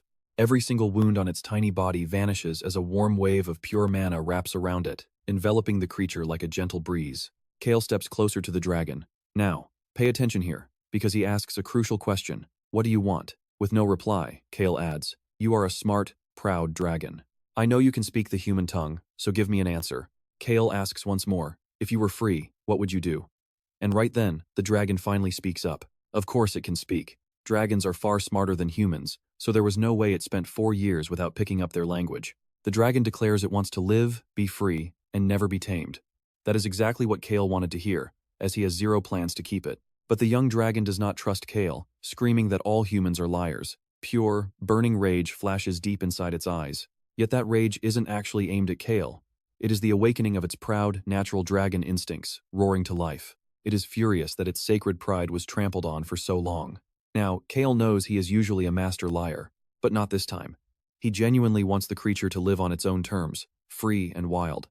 With that, he turns his back and walks away. His work here is done. He saved the dragon, secured the village, and got payback against Venyan. Even Choi-han learned a lesson about true freedom today. Plus, Cale definitely does not want to babysit a dragon, so walking away is the perfect move. It is a win-win ending for Cale. Behind them, the dragon watches their backs, muttering over and over that it absolutely hates humans. They are evil, yet its heart has clearly softened. On their way back, the two cat tribe siblings, still in kitty form, chat away happily. They are convinced the little dragon will follow Cale home, which means they are about to get a cute new baby brother. Cale completely dismisses their theory, calling it nothing but absolute nonsense. You and I know how proud dragons are. They value freedom too much to serve humans. And since this poor thing was brutally tortured, its hatred runs deep. So there is no way it follows him. Hearing Cale say this, the two cats immediately look devastated. Their dreams of a baby brother are ruined. Cale sends them to fetch the orb, then pats Choi Han on the shoulder, thanking him for the hard work. Today marks the first time Choi Han actually saved a life. Fighting bandits before was just self-defense, but this was a true rescue mission. Sure, instead of saving the villagers like in the original novel, he ended up rescuing the very dragon he was destined to kill. But to Choi Han, the act of saving is what truly matters. He hesitates, quiet for a moment, before softly calling out Cale's name. What if following you is how that dragon wants to live? Cale snaps back, reiterating that there is absolutely no way that happens. It is just a what if. Cale thinks it over, then calmly replies that he does not waste time worrying about things that will never happen. Yet, for some strange reason, a sudden shiver runs down Cale's spine, forcing him to quickly look over his shoulder. Fortunately, there is no sign of the dragon. Relieved, Cale wraps up his business, heads back to his room, and falls fast asleep. He has absolutely no idea that the baby dragon is actually using magic for the first time, turning invisible to watch him sleep. Clutching the empty potion bottle Cale left behind, the dragon smiles happily. The next morning, Choi Han knocks on Cale's door exceptionally early. After chugging a glass of cold water from Old John, Cale's stomach still feels completely ruined. The intense adrenaline from last night must have masked the pain. But now that the mission is over, all that cheap alcohol he downed yesterday is staging a full-scale rebellion in his gut. To make matters worse, he barely slept last night because of this creepy sensation that someone was staring directly at him. Yawning through his exhaustion, Cale listens to Choi Han's report. After getting Cale's safety back to the inn, Choi Han immediately covered their tracks and created fake trails pointing out west. Now, stick with me because the path ahead is where things get truly complicated. A few more days of travel will bring them to their next destination, and Cale begins explaining the details of this crucial midpoint. Their next stop is the city of Puzzle, which marks the halfway point of their long journey. Once they leave the mountainous Henituse territory, the road from this Viscount's land all the way to the capital is smooth sailing. Choi Han listens quietly, but once Cale finishes, he brings up a bizarre incident. On his way back last night, he went back to inspect the villa. Alright, you and I are jumping right into a total mess. Soldiers and knights are frantically fleeing the village, and Cale knows they're rushing to report everything to that psycho, Venyan. Choi Han also mentions that the secret escape route they previously used has been completely destroyed, along with the entire surrounding area. Everything is turned upside down. But Cale isn't surprised. He knows the culprit behind this is definitely the dragon. Fortunately, nobody died. The dragon is still just a terrified young kid, acting out of pure fear. Terrified that someone might follow, it burned everything to the ground, while destroying the magic tools that once bound it. As dragons are extremely sensitive to mana, it seems that despite being only 4 years old, this dragon is pretty clever. Choi Han sighs in relief. So that explains why he sensed such a massive wave of mana lingering at the scene of the incident. It looks like Venyan's men paid a heavy price for assuming that little dragon was weak and helpless. With everything settled, Cale is ready to dismiss him. But curiosity gets the best of him. When he asks what Choi Han is up to today, he finds out he's off to help Beecrocs. Cale smirks and quickly teases, "Oh, looks like you two are getting pretty close now." For the first time, Cale sees a genuinely confused look on Choi Han's face. The swordsman firmly replies, "No, we are not close at all." "Is that so? Then off you go." Cale shrugs with a puzzled expression. Choi Han simply bows and heads for the exit, but just as he opens the door, Cale calls out with one last order. "Oh, on your way out, tell Hans to bring some wine up to my room." "Understood, sir." Choi Han turns back, his eyes wide in utter disbelief. Cale calmly glances at the clock. It is 7 a.m., but he just gives a refreshing smile. Ever heard of curing a hangover with more alcohol? Walking downstairs, Cale spots Choi Han spacing out on the steps and follows his gaze. The vice captain, looking remarkably sharp as if he did not drink a drop last night, is talking seriously with someone. It is one of the very knights Choi Han knocked unconscious at the villa yesterday. Cale walks up and pats Choi Han's shoulder, startling him before the swordsman starts to speak. He shouldn't have been able to move properly for at least a day, but he recovered much faster than I anticipated. I really underestimated them this time. Next time, I will strike harder. Cale looks away. Let's pause here. This guy is truly the classic main character who will destroy anything for his justice. Cale sits down, drowning in his own worries. Just then, RAON, the old innkeeper, approaches with a bottle of wine. "Young master, I brought you the same wine from last time." The scary old man really knows how to put on a show. Cale chuckles and tells the suddenly tense old man, "You are quite the businessman, and yes, that is a compliment. This wine is perfect for a hangover." Cale chugs the whole bottle down, then shifts his gaze toward the vice captain. The vice captain is still talking to the knight, explaining that they hosted a party last night to let everyone unwind. Everyone went straight to bed after drinking. Nobody left the inn at all. So I don't understand why the Viscount's men are here investigating us. It seems the Marquis's knight is falsely presenting himself as the Viscount's man. Under the vice captain's sharp, piercing gaze, the knight forces a smile but maintains a serious expression. Yesterday, an intruder broke into the Viscount's villa and stole a few items. We just wanted to check if you had suffered any similar losses. Stole what? Well, I suppose they did technically steal a whole dragon. Cale silently agrees, taking another swig. Suddenly, his eyes lock with the suspicious knight. Trust me, you don't want to get on his bad side. The knight instantly bows his head and stops staring. Seeing this, the vice captain clears his throat and quickly speaks up in Cale's defense. If our young master doesn't have a drink first thing in the morning, he feels uncomfortable all day, so please ignore him. It is just to cure his hangover. He's only drinking to wash away last night's alcohol. At this point, the knight completely discards any suspicion that Cale's group was behind the heist and quickly makes his exit. He is probably thinking there is no way a piece of trash like Cale could pull off a heist. After all, who would suspect an official royal envoy who starts drinking the moment he wakes up? This means even if Venyan hears about Cale's behavior, he won't suspect a single thing. Because he knows for a fact that the secret organization has absolutely no ties to the Henituse family. Cale breathes a sigh of relief. He sends RAON to fetch a glass of lemon water, unable to hide his inner satisfaction. Even if they follow every clue left behind, they will never trace it back to the real culprit. Venyan is going to lose his mind. Cale and his entourage resume their journey toward Puzzle City. Are we camping tonight? Cale nods when On asks. Yes, we will be camping along the way from now on to reach Puzzle City as fast as possible. It is their only option to pick up the pace. Cale looks out of the carriage window, thinking about the vitality of the heart. That is the ancient power that will strengthen his indestructible shield, a power focused entirely on cellular regeneration and restoring vitality. That is exactly why he needs to obtain it. We leave off with Taylor Stan, the Marquise's abandoned eldest son. All right, you and I are about to look at Taylor, the smartest son of the Marquis, who got paralyzed by his brother Venyan. To find a cure, he desperately searched, scouring through every single book he could find. Among them, he stumbled upon an ancient text hidden inside a dusty bookstore. Deciphering the ancient language was incredibly hard, but through sheer determination, he managed to translate a crucial word, restoration.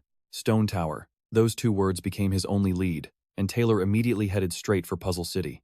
But Cale was also heading to Puzzle City for the exact same ancient power, hoping it would reinforce his own indestructible shield. Stealing Taylor's last hope felt like a total jerk move, but Cale needed it way more than he did. Besides, even if Taylor got his hands on that power, it would not actually heal his paralyzed legs. Taylor only knew that the power could boost vitality and possessed restoration abilities. But here is what Taylor did not realize: it only heals new injuries. In the original story, that crushing despair left him vulnerable, leading to his tragic death by Venyan's hand. While Cale was deep in thought, the cat siblings eagerly ran up to him. They heard from Choi Han that making a wish at the stone towers actually makes dreams come true, and they wanted in. They begged Cale to tag along. That was easy enough. But the moment the cats mentioned wishing for the rescued dragon to travel with them, Cale immediately shut the whole idea down. Right then, their carriage ground to a halt. They had finally reached tonight's campsite. The next morning, Cale found himself staring at a fresh deer carcass left at the camp's edge. Someone clearly hunted it. Choi Han reported that someone left it there for them, pointing at the dirt right next to the dead deer. Now watch this. Drawn on the dirt were a crude spoon and fork. Clearly, their mysterious hunter could speak but not write, giving Cale an incredibly bad feeling. When he glanced over at Choi Han, the guy was wearing a highly suspicious smile. Choi Han stood watch all night, so he definitely knew the culprit but played dumb. Cale could only think of one suspect: that dragon. Cale decided to play along, but reality had other plans. At every single campsite after that, more fresh food kept showing up: wild boars, rabbits, and sweet wild fruits. There was no doubt about it, the young dragon was following them. While Cale was sweating, Choi Han found the whole situation highly amusing, even calling the dragon's actions adorable. To him, it was proof that the dragon was still just an innocent child who hadn't lost its purity. Cale knew that if Choi Han saw that kid blow up a mountain, he would take those words right back. After years of torture, shouldn't it hate humans? And when it grew stronger, Cale hoped it would obliterate the Marquis of Stan. He was genuinely looking forward to that. That was the only way the Henituse territory would stay peaceful. Soon, their carriage rolled into Puzzle City. You and I can see the cats and Choi Han were completely fascinated by the architecture, with stone towers standing outside every house.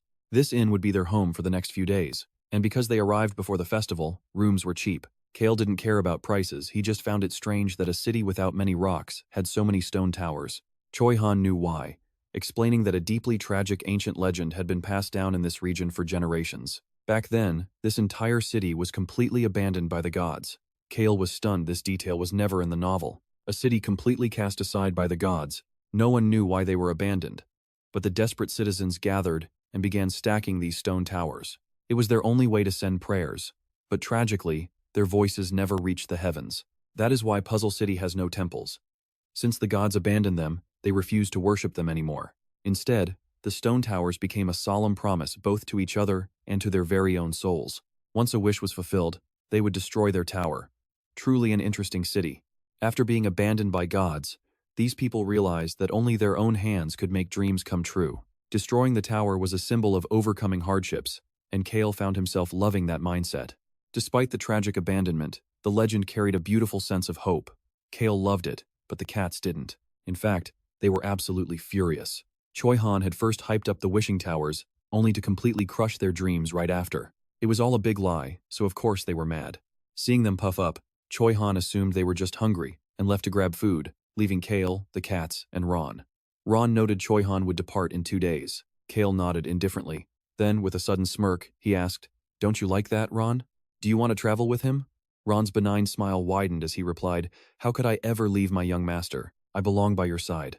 That sweet voice gave Cale absolute goosebumps. "And as we leave it here," RAON sighed, saying how great it would be if Choi Han joined them. "Before he leaves, you and I should watch Cale try to have a chat with him. B-Crocs will definitely miss you." But RAON's reassuring words actually made Cale's expression brighten up a little. While Cale was busy being annoyed, it seemed RAON, B-Crocs, and Choi Han had actually grown quite fond of each other. Thinking about his ultimate plan, Cale flashed a highly devious smile, hinting that they should meet up frequently in the capital since they're traveling together. And just like that, the three of them will leave this kingdom and head to Rosalind's territory. How does that sound? Sounds good? Cale kept his hidden agenda secret, flashing a smirk. RAON smiled back even more gently, saying that staying together in the capital was something to look forward to, and their safety was this old man's only wish. Cale didn't buy that for a second. Looking forward to it? Safe journey? That old assassin was definitely not a man of such warm emotions. Exhausted, Cale kicked the smiling old man out. Left alone, he sank back into deep thought about the legendary vitality of the heart. That ancient power is hidden right where the unfinished stone tower stands. Legends say its original owner lived to be 150. After living out his natural lifespan, that man passed away from old age, leaving his incredible ancient power behind for the world. He actually considered his power to be a curse. Shaking off the thought, Cale stood up and quickly adjusted his clothes. Opening the door, Cale ran into Hans carrying cat food, so he casually reminded him about checking out the stone tower with Choi Han and the kittens. Now, pay attention here. The man who lived to be 150 built his stone tower where the winds meet. He spent 100 grueling years building it, yet left it unfinished. What could his final wish have possibly been? Not that Cale really cares, but he does have a plan. He's going to rebuild that tower into something incredibly grand. Before the midday heat got too intense, Cale, the cats, Choi Han, and Hans arrived at the stone tower. Right at the entrance, his eyes locked onto two crucial figures, dressed in very plain clothes, a young man sitting in a wheelchair, with a girl pushing him from behind. The duo were slowly heading out through the pathway, which also served as the exit. That man is Taylor, the eldest son of Marquis Stan, and the girl is a priestess named Cage. Cale only wanted to see the tower, never expecting to run into them here. Knowing them only from general physical descriptions, Cale quietly stepped back and began to closely observe them from a distance. The reason Taylor and Cage were even here was because Cage wanted to verify if what she heard was absolute nonsense or the truth. For the past few nights, she kept dreaming that her god ordered them to rush to the tower because their future savior would appear here. And yeah, I know what you're thinking. Is there really a mortal that even gods can't predict? Taylor wonders the exact same thing. Cage didn't know either, but since she never trusted gods anyway, she assumed half of those divine messages were total garbage. Taylor quickly warned Cage to watch her mouth, reminding her that hearing the voice of a god is a strictly guarded secret. That only made Cage angrier, muttering that this backwater town doesn't even have a temple, and besides, the god doesn't pay for their meals. And besides, why would high-ranking nobles like them ever need to rely on some random savior? It made zero sense. But speaking of food, she was starving, so they decided to grab a bite. After debating the menu, they laughed and rolled away. You could easily tell how close they were. Now, Cale had their faces permanently etched into his memory. Since they had no clue who Cale was, he just needed to avoid them in the future. Right then, Hans stealthily leaned in and whispered to him, "Young master, I just spotted the eldest son of Marquis Stan."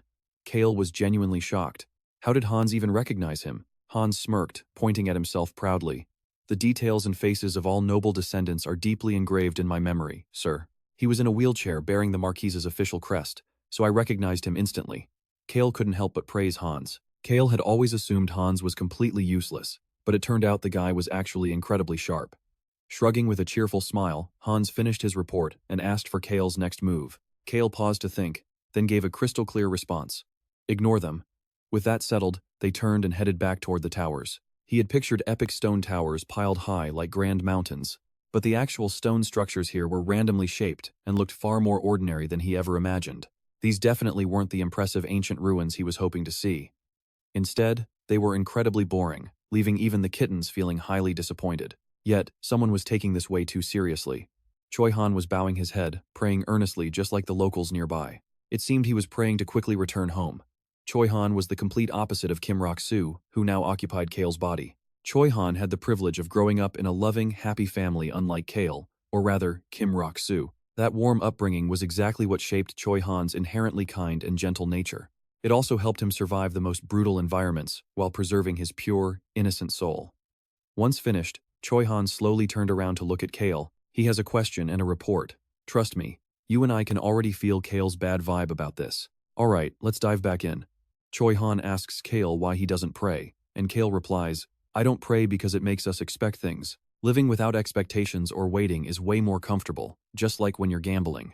If you bet 100 and win 500, you're happy. But if you expect the jackpot and only get 500, you'll be totally disappointed. As for Choi Han's report, he wanted to warn Cale that the Black Dragon had followed them into the city. Cale simply tells him to act like he doesn't know. Looking around, he sees absolutely no sign of the dragon. He orders everyone back to the inn, completely unaware that right in the spot he was just staring at, the invisible dragon was watching them from afar. The next day, Cale sets off to find the grave of the man who lived to 150. To shake off the kittens and the others who wanted to tag along, he picks a bodyguard that absolutely nobody can complain about. I will only take Choi Han with me. He is the strongest, after all. With Choi Han as his personal guard, the vice captain can't say a thing, so Cale leads him out. Today, they are finally heading to the mountain. Choi Han's job is simple: stand guard at the mountain entrance and ensure absolutely nobody interrupts Cale while he does his thing. Choi Han obeys without a single question. This is exactly what Cale loves about him. He never asks questions, he just gets the work done. As they walk, Choi Han finally opens up. In just one day, he'll be leaving for the capital. But before he departs, there's one major thing weighing heavily on his mind: the butler, RAON. Now here's where things get really intense. Choi Han warns Cale that RAON is extremely dangerous. Caught completely off guard, Cale has to quickly decide whether to play dumb. He definitely didn't see a question like this coming, but he keeps his cool. Oh, really? Choi Han is stunned by Cale's calm reaction, raising his voice. Why aren't you surprised? That old man reeks of blood. He is a dangerous killer who has stained his hands with countless lives. Knowing that, how can you keep RAON by your side? See, if Cale truly didn't know, he would have brought RAON along to rescue the dragon. But he didn't. To Choi Han, there are only two logical possibilities. Either Cale is completely clueless about RAON's real strength, or he simply doesn't trust the man who has loyally served him for 18 years. Because of that, Choi Han automatically assumes Cale is just in the dark about RAON's terrifying strength. He genuinely thinks nobody in the household has any idea what RAON is capable of, which is why he wanted to warn Cale. Naturally, Cale decides it's best to keep pretending he knows nothing. After all, he plans to send RAON off with Choi Han to the capital anyway. Cale fires back, asking why Choi Han left RAON alone if he's so dangerous. As Choi Han falls silent, Cale continues, Exactly, it's because RAON hasn't actually done anything to you. At the end of the day, RAON has been my personal butler for 18 long years. As a servant, he has always done a perfect job and served the Henituse family faithfully. Let's be honest, both are terrifying. But to Cale, Choi, Han, and RAON are the same. They're just powerful people. A butler is just a butler.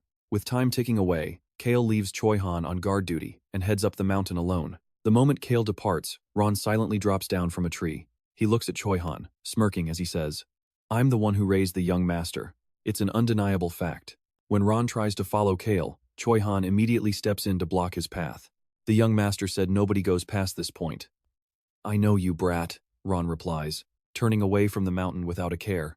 He only found it strange that Cale left the kittens behind and brought Choi Han, so he just came to investigate. Maybe he shouldn't have come.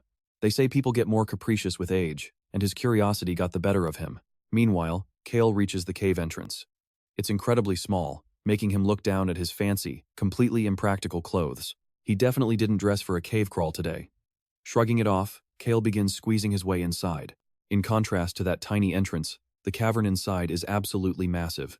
A violent, terrifying windstorm rages directly ahead, filling his entire vision as the howling winds roar like they want to swallow everything alive. The gale force winds are so intense that it feels like the cave walls might collapse at any moment. Cale wonders if acquiring the sound of the wind will mean he has to listen to this deafening noise forever. Looking at the sheer danger of this wind, Cale is absolutely certain that without help, Taylor never could have claimed this power. Snapping back to reality, Cale looks at the massive cavern and the narrow pathway he just squeezed through. If he tries to walk into that chamber, the wind won't just push him back, it will sweep him off his feet, slam him hard against the stone walls, and leave him severely injured. With time running out, Cale doesn't hesitate for a single second and takes a step directly into the massive, raging vortex. Suddenly, a tiny voice cries out, warning him that he'll get hurt if he proceeds. Right before the dragon's eyes, a massive shield and a pair of giant wings materialize out of nowhere to wrap around Cale. It's a truly miraculous, breathtaking sight, and trust me, we're about to see what happens next as the silver wings and shield block the wind. Stick with me as the silver wings wrap around Cale to keep him safe, while the dragon watches him in absolute, wide-eyed shock.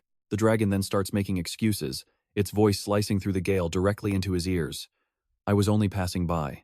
So the baby dragon actually followed him after all. But Cale has zero time to pay attention now, since this cave's wind follows a strict 3-hour cycle of rising and falling. With the wind currently in its weak phase, he has to move fast before the storm's intensity builds up again. He summons the power of his indestructible shield once more and charges into the tornado, leaving the dragon utterly confused. He is clearly just a weak human.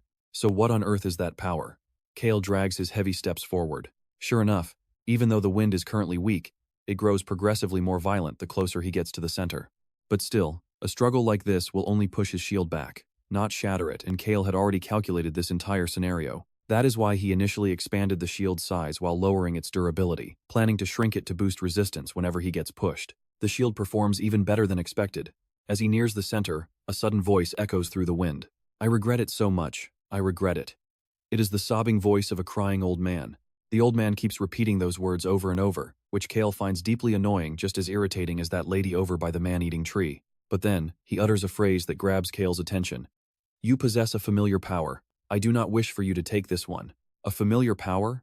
Could he be referring to the indestructible shield that Cale currently possesses? At that exact moment, watch closely, the wind violently intensifies and begins tearing through the cave, pushing his shield backward. Cale continues to force his way forward, while the ancient old man's ghost keeps murmuring directly into his ears. He tortures himself over being the sole survivor who eventually died of old age, building this rock tower in hopes that everyone would live forever. But that wish never came true, which is why his rock tower was left incomplete for all this time. This power of recovery is utterly useless, only protecting myself while helping absolutely no one. I am nothing but garbage. Cale completely ignores the weeping complaints. To him, the ability to protect oneself is what matters most. So what if it is garbage? Survival is everything. He focuses on reaching the rock tower at the center of the vortex, now only 5 steps away. Cale drags his feet heavily.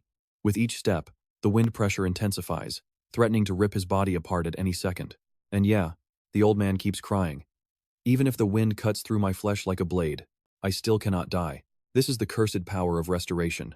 No matter how violently my chest beats with terror, I am still unable to run, because I fear death, fear the agony of being wounded, and fear the void that follows that pain. 1, 2, 5 steps on the 5th. The wind dies. He has entered the eye of the storm. Here, the space is dead silent, though the wild winds howl furiously all around. He hears the wind alongside the resentful old man's voice. I chose to discard my beliefs just to survive. After that, the ghost falls silent. Beliefs? Rules? Who cares about that? Survival is always the absolute priority. What a rambling old fool talking nonsense. Cale clicks his tongue, retracting the shield into his heart as the glowing silver light fades away. He approaches the half-built, completely ordinary rock tower. It is the kind of poorly built rock tower that you could easily spot on almost any random mountainside, except these stones are pitch black, resembling the ones near the man-eating tree. These ancient stones are entirely different from normal rocks. Just like the annoying wind, he lets out a frown before pulling a pair of gloves from his pocket and slipping them on. Cale gathers the scattered stones lying around and begins completing the unfinished tower. Cale picks up the very last black stone and gently places it on top. In that instant, the dark stones slowly turn white. Standing up, Cale looks around as the fierce wind slowly calms down. He hears the stunned dragon make a small sound, but ignores it, waiting for total silence. He crosses his arms and listens to the old man's fading voice. There was really no other choice. I intended to fight alongside them, but I never realized that humans are incredibly fragile creatures when facing extreme pain. They were not true servants of the gods. I realized that I had to endure all the pain and devastation entirely on my own. Those forest dwellers who worshipped the gods fed me that strange item, something that tasted absolutely dreadful. I poured my heart into building this tower, desperately wishing to turn back time, yet the tower remained unfinished. Perhaps the gods despised a selfish coward who only sought his own happiness, deserting his comrades to flee. Cale sighs, finding the old man incredibly boring. Annoyed, Cale snaps back. Being selfish is what makes us human. The old man's voice abruptly cuts out, and Cale expects to receive the ancient power right away. But instead of that, the tearful whimpering starts up again. My older sister used to say the exact same thing.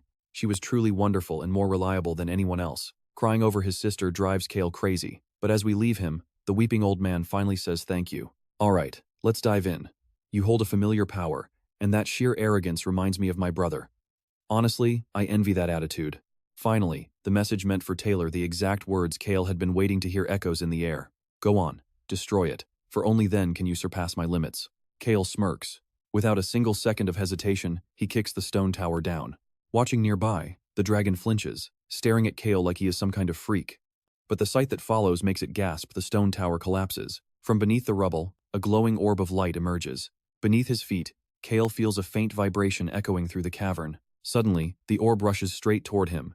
Cale reaches out to grab it, but the light shoots toward his heart like a swift arrow. It pierces his chest, flares brilliantly, and then fades. Cale takes a deep breath, feeling a surge of fresh vitality inside his body. This power will reinforce his shield, making it sturdier, and allow him to heal from any injuries several times faster than normal people. Withdrawing his shield, Cale immediately starts walking forward, heading straight for the dragon that is looking away, pretending to notice absolutely nothing. In a blunt tone, Cale casually tosses out the question, "Hey, wanna come with me?" Though secretly tempted, the proud dragon refuses. It claims Cale is far too weak, needs constant protection, and besides, it absolutely hates humans. With that, the dragon fades into thin air, activating its invisibility magic. Cale does not even bother trying to argue with it anymore. The dragon talks a big game about staying behind, but secretly tags along anyway. The proof is right there in the flattened grass behind him. Cale just sighs and shakes his head. Great, another mouth to feed. Now, pay attention here. That night, at a house on the edge of the city, the priestess Cage is frantically tearing her hair out, smashing furniture over another divine message. After a round of groaning, Cage suddenly stands up and heads for the back door. Taylor signals his guards to stay back, pushing his own wheelchair to follow her. She steps out into the yard, and upon reaching the stone fence, she stares at something sitting right on top. Sitting right there is a small stone tower. It turns out the god was actually telling the truth this time. Cage reads the chalk message written right beside it. Destroy it. If he wants his deepest wish to come true, Cage tells Taylor to kick the tower down, sensing the god is not playing around. The god even emphasized that knocking down this tower would be the ultimate turning point of their lives. But the god also warned that the choice is theirs. If they want an easy, comfortable life, they should leave the tower alone. Underneath the stones lies a letter, which seems to be the entire reason this tower was built. Only by destroying the tower can they retrieve it. As Cage waits for her friend's decision, Taylor simply smiles and says, "Destroy it." Cage instantly swipes the stone tower, sending the rocks tumbling down off the fence. You and I both know Taylor isn't looking for an easy path. Live an easy life? He's never had that luxury anyway, and he has no intention of starting now. He wants to heal his legs and bring down the Marquis family that cruelly abandoned him. Tearing the envelope open without hesitation, he reads. Under the dim, flickering light, the first two lines of the letter come into view. The Crown Prince possesses an ancient power. It is a power that he himself has no use for. It is a one-time use ancient power capable of healing any injury, even completely curing paralysis. All he wants is a trade to help him keep the second and third princes in check. Taylor laughs out loud. This letter has just handed him a massive turning point. Cage takes the letter from Taylor and reads the next line. Your legs cannot move, but your head, arms, eyes, and mouth. Everything else is still very much alive. Taylor Stan, eldest son of the Marquis of Stan, make your own decision. This letter completely shifts Taylor's perspective, finally giving him a clear and powerful new purpose in life. He realized he should have taken charge of his own destiny, just like he did before his legs were ruined. But he had been blinded by despair, desperately chasing unverified myths. Deciding to abandon his search for the ancient power, Taylor leaves his estate in the servants' hands, while he and Cage prepare to depart for the capital immediately, aiming to arrive in time for the upcoming royal assembly. Watching from a distant rooftop, the two dark elf siblings confirm that their job is done and head back to the inn. At the break of dawn, Choi Han prepares to set off to complete the secret mission Cale gave him. Alongside Cale, Vice Captain Hillsman, Crocs, Hans, and the two kittens all gather to see him off. Noticing Choi Han's ridiculously light luggage, just his usual sword and a tiny pouch, Cale pulls out a bag and tosses it over. Inside, Choi Han finds magic shrunk supplies and top-tier healing potions. Cale casually tells him to throw it away if he doesn't like it, before turning back to his room. The young dragon, watching not far away, lazily bids Choi Han goodbye by sending a harmless wave of mana drifting toward him. Deeply touched by Cale's parting gift, Choi Han warmly tells the dragon to work hard and earn its meals. Promising to return soon, he bids everyone farewell and departs Puzzle City alone. And that's where our journey takes us next, as Cale's carriage rolls out of Puzzle City, heading straight for the capital. They set up camp after a long day of travel. Cale spots the two kittens squirming under his gaze, and they quickly shake their heads in panic, making him chuckle softly. Alright, stick with me to see how Cale deals with a massive, trailing dragon. Since it was the beast's own choice, he couldn't stop it, but before he could even process that, trouble knocked. A sketchy carriage pulls up near Cale's camp. A knight climbs down and approaches the vice captain, who was just about to head out and scout the surrounding forest. He asks if they could share a tiny corner of the campsite to pitch their tents and rest for the night. The man introduces himself as Tom, a knight serving Marquis Stan. Well, damn it. Cale swallows a curse and stares at the rundown carriage, which lacks any official family crest. Suddenly, the window slides open, revealing the face of Taylor Stan. He politely explains they approached because they recognized the Henituse family crest. The man introduces himself as Taylor Stan. Taylor clearly figured that camping near a prominent noble family like the Henituses would guarantee their safety for the night, but Cale absolutely hates being used as an unwanted shield. Now, Cale has to deal with the cast-out heir of Marquis Stan, a wild priestess named Cage, and a literal dragon that is currently off hunting wild game for him. Cale cannot help but grimace. One ally leaves, and 3 troublesome guests arrive. It is incredibly annoying, and Taylor quickly picks up on Cale's dark, irritated expression. He realizes his sudden, desperate request must be putting a major burden on the young master. He offers to leave if it is a bother, already knowing Cale's reputation as the notorious Henituse family trash. Even a neutral noble house would hate being dragged into his family's deadly political drama. Ever since his legs were ruined, this cold shoulder is exactly how everyone has treated him. Cale's face makes Taylor prepare for the worst, but then, Cale sighs and asks, "Why on earth should you leave?" He steps right up to Taylor's carriage and says, "This land does not belong to me anyway. Besides, I would never turn away fellow travelers who just need a place to rest." With that, Cale formally greets him. Taylor introduces Cale to Cage, who offers a warm, polite greeting. She wishes the young master a peaceful, quiet sleep. A peaceful sleep. That is the classic greeting used by servants of the god of death when speaking to ordinary mortals. Seeing her play the perfect priestess, Cale just smirks and says flat out that he does not believe in gods. A flicker of amusement flashes in Cage's eyes, clearly wondering what kind of crazy person says something like that directly to a priestess. Cale absolutely loves that reaction. He wants her to keep thinking he is just an unpredictable trash, making him seem far more interesting. He brushes it off with a casual reply before shifting his focus to survey Taylor's rather run-down carriage. For the eldest son of a powerful marquis, this setup is incredibly pathetic. Just one loyal knight driving the carriage for Taylor and Cage. Once a noble heir is disabled, their family completely cuts off the luxury and support they used to enjoy. Now watch closely here. Cale knows Taylor spent his remaining gold coins on defenses in Puso, meaning they are currently completely broke. Besides, his own actions push them toward the capital, so he feels a slight sense of responsibility for their current situation. Cale decides to give them a hand, telling Choi Han to provide plenty of food and warm tents for Taylor's group. He also orders the vice captain to set up security, while warning the kittens to act completely clueless, just like they do with the invisible dragon. Before retreating to his carriage, Cale checks on the guard arrangements being made with Taylor's knight, making sure everything is perfectly secure. Seeing no issues, he steps inside and immediately starts brainstorming on how to handle that persistent dragon. I know what you are thinking, but since this massive dragon keeps stalking him to return the favor, Cale might as well put it to work. After all, dragons possess an unmatched sensitivity to mana that even a legendary magical genius like Rosalind could never hope to equal. He already has the perfect plan in mind. But the next morning, when he steps outside, the entire camp is thick with tension. Taylor and his knight are huddled around the vice captain, discussing something with deeply troubled expressions. When Choi Han approaches to greet him, Cale asks him to figure out what is causing all this panic over at their guests' tents. It turns out Taylor thinks the freshly hunted game dropped near Cale's tent is a warning sign that his family's deadly assassins have found him. Cage is equally terrified since they went to great lengths to travel in complete secrecy, only to be found out so easily. Whoever did this must be an absolute monster to sneak past a high-level priestess like her. Meanwhile, Cale instantly puts the pieces together. A massive wild boar that is normally tough to catch has been taken out with absolute precision. It shows the pure skill of an elite warrior, and there is even a crude drawing of a knife carved right beside the carcass. While Taylor is busy panicking and fearing for his life, Cale casually tells the vice captain to prep the boar for their usual breakfast. Seeing Taylor's confusion, Cale casually explains that his group simply has an extremely shy delivery worker who drops off their groceries. This delivery guy is super timid, so they will likely never see him face to face.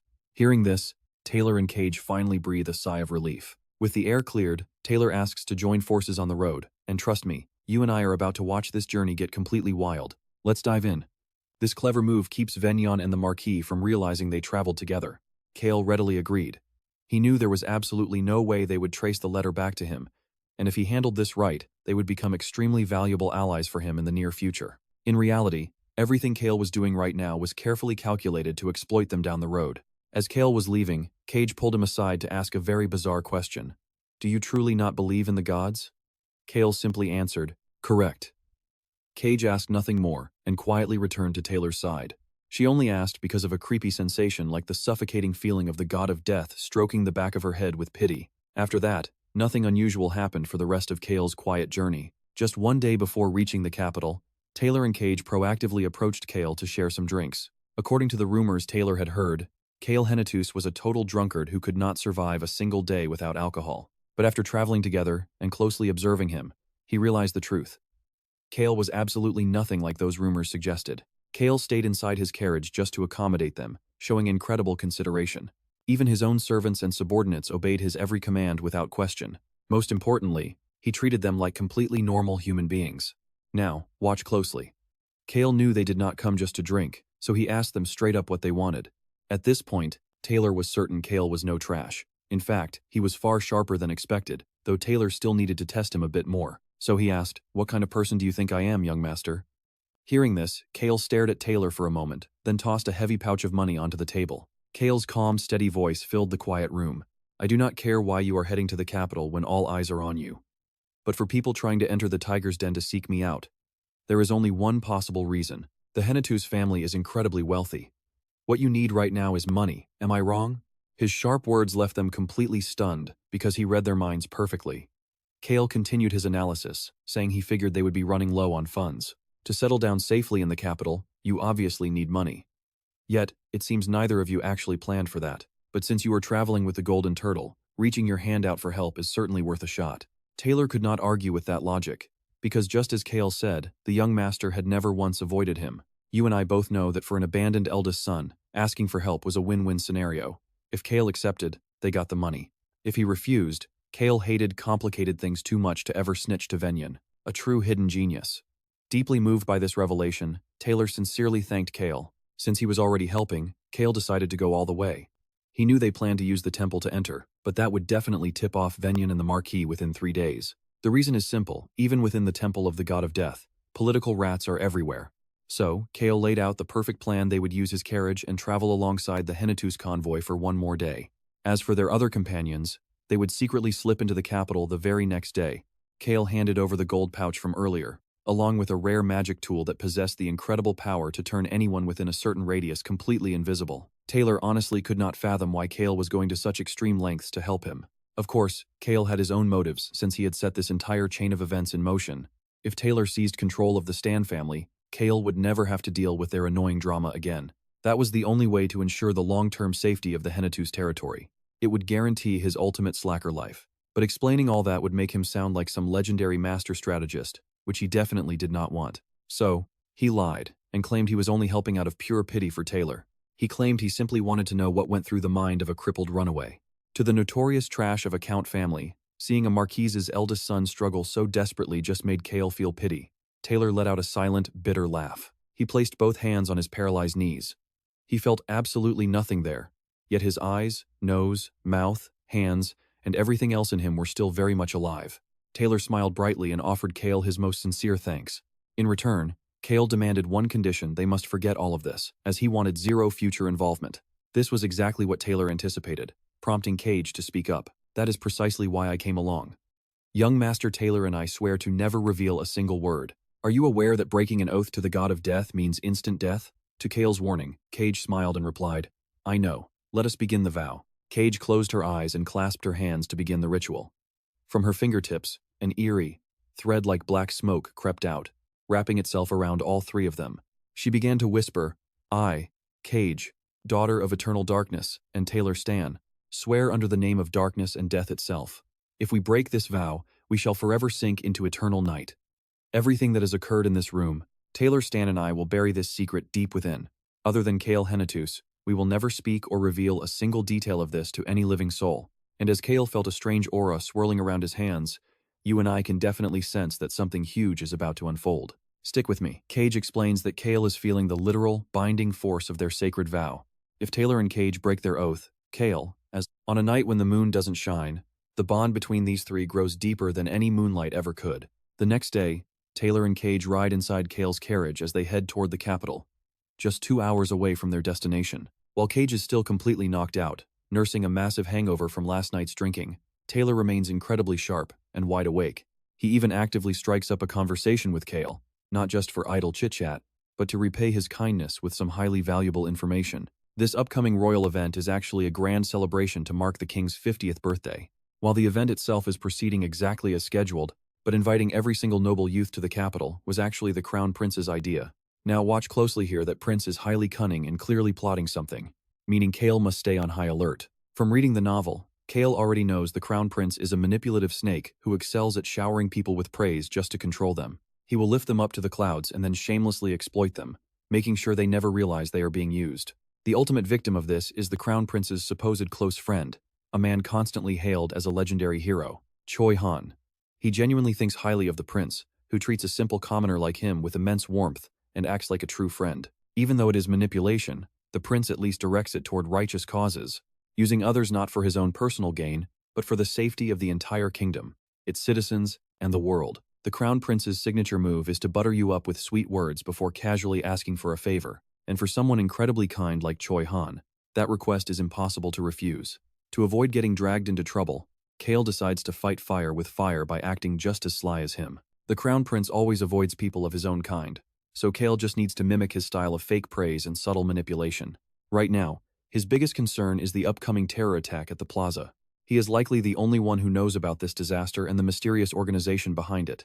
Knowing all this brings a heavy sense of responsibility and constant, quiet anxiety. Naturally, that responsibility and anxiety are deeply connected to each other. Cale decides to stop it, but he'll retreat immediately if things get painful. You and I both know he hates working hard. Peeking through the curtain, he observes the bustling capital outside. He is quite impressed by the architecture, especially the massive stone walls surrounding the capital. Every pillar features detailed stone sculptures, which is fitting since this is known as the land of boulders.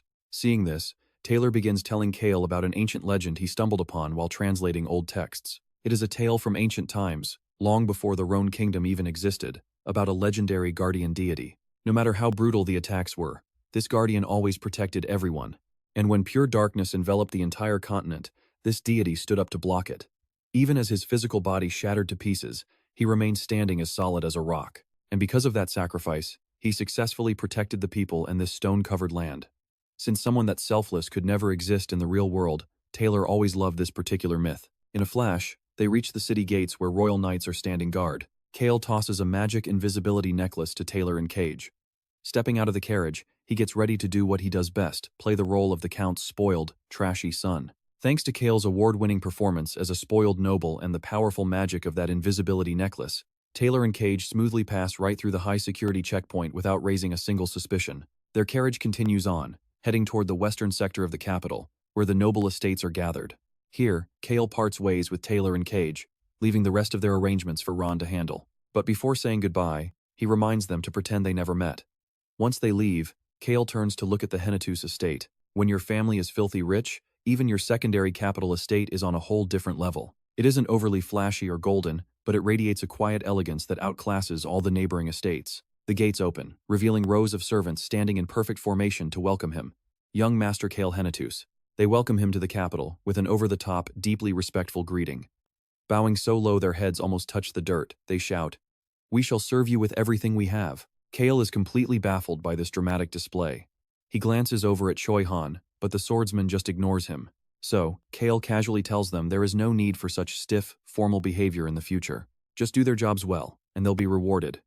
He adds that if anything comes up, they should consult Choi Han, then leaves. The servants let out a collective sigh of relief. Having heard rumors of his trashy reputation, they were terrified. But Cale's behavior today completely changes their perspective. Back in his room, Choi Han hands Cale an invitation from the Northeast Noble Coalition, along with a detailed list of all the noble heirs who have already arrived in the capital. Setting that aside, Cale immediately asks about Ron's current situation. Once confirmed, Cale dismisses Choi Han, ordering a massive feast to his room. You and I know this is just the calm before the storm. Alright, you and I are back with Cale as he opens the balcony to feed his dragon. He knows he will need the beast later, so winning it over through its stomach is the best plan.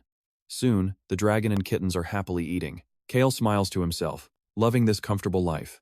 Eating well and sleeping peacefully, he hopes this peaceful routine lasts forever. But the universe immediately shatters his peace. A sudden knock on the door echoes, bringing a heavy wave of anxiety with it. Could it be Choi Han? Even if he traveled like absolute crazy, he shouldn't arrive 3 days early. Did he rush all this way just to bring the severely injured Locke to safety? Cale had given them recovery potions, but healing magic infused with divine power is useless to a wolf tribe abandoned by the gods. Besides, Rosalind is always extremely cautious. She normally hides her immense magical powers, so she wouldn't easily use high-level teleportation spells to rush them straight to the capital. On top of that, Cale had explicitly ordered Choi Han to wait quietly at a specific inn upon their arrival. Lost in thought, Cale opens the door, and there stands Choi Han, with Rosalind beside him, carrying Locke of the Blue Wolf tribe on his back. The young heir to the wolf throne is in terrible shape. Right now, the young boy is burning up with a fever, right on the edge of his first berserk transformation. This first transformation wasn't supposed to happen for another whole year. Cale is completely at a loss as to why this is happening so early.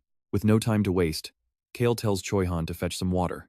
Choi Han places Locke on the bed while Cale silently observes. Now pay attention here, because Locke's transformation is starting way too early, and Cale has to act fast. He tells the boy to stop struggling and close his eyes.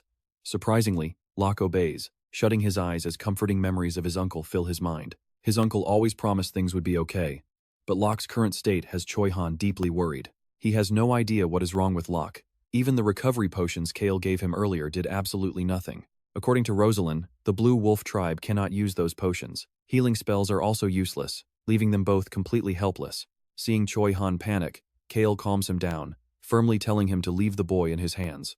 At this point in the original timeline, Choi Han was only starting to open up to Locke. Unlike this intense devotion, Cale is not stupid. He knows this shift in Choi Han's behavior is actually his own doing.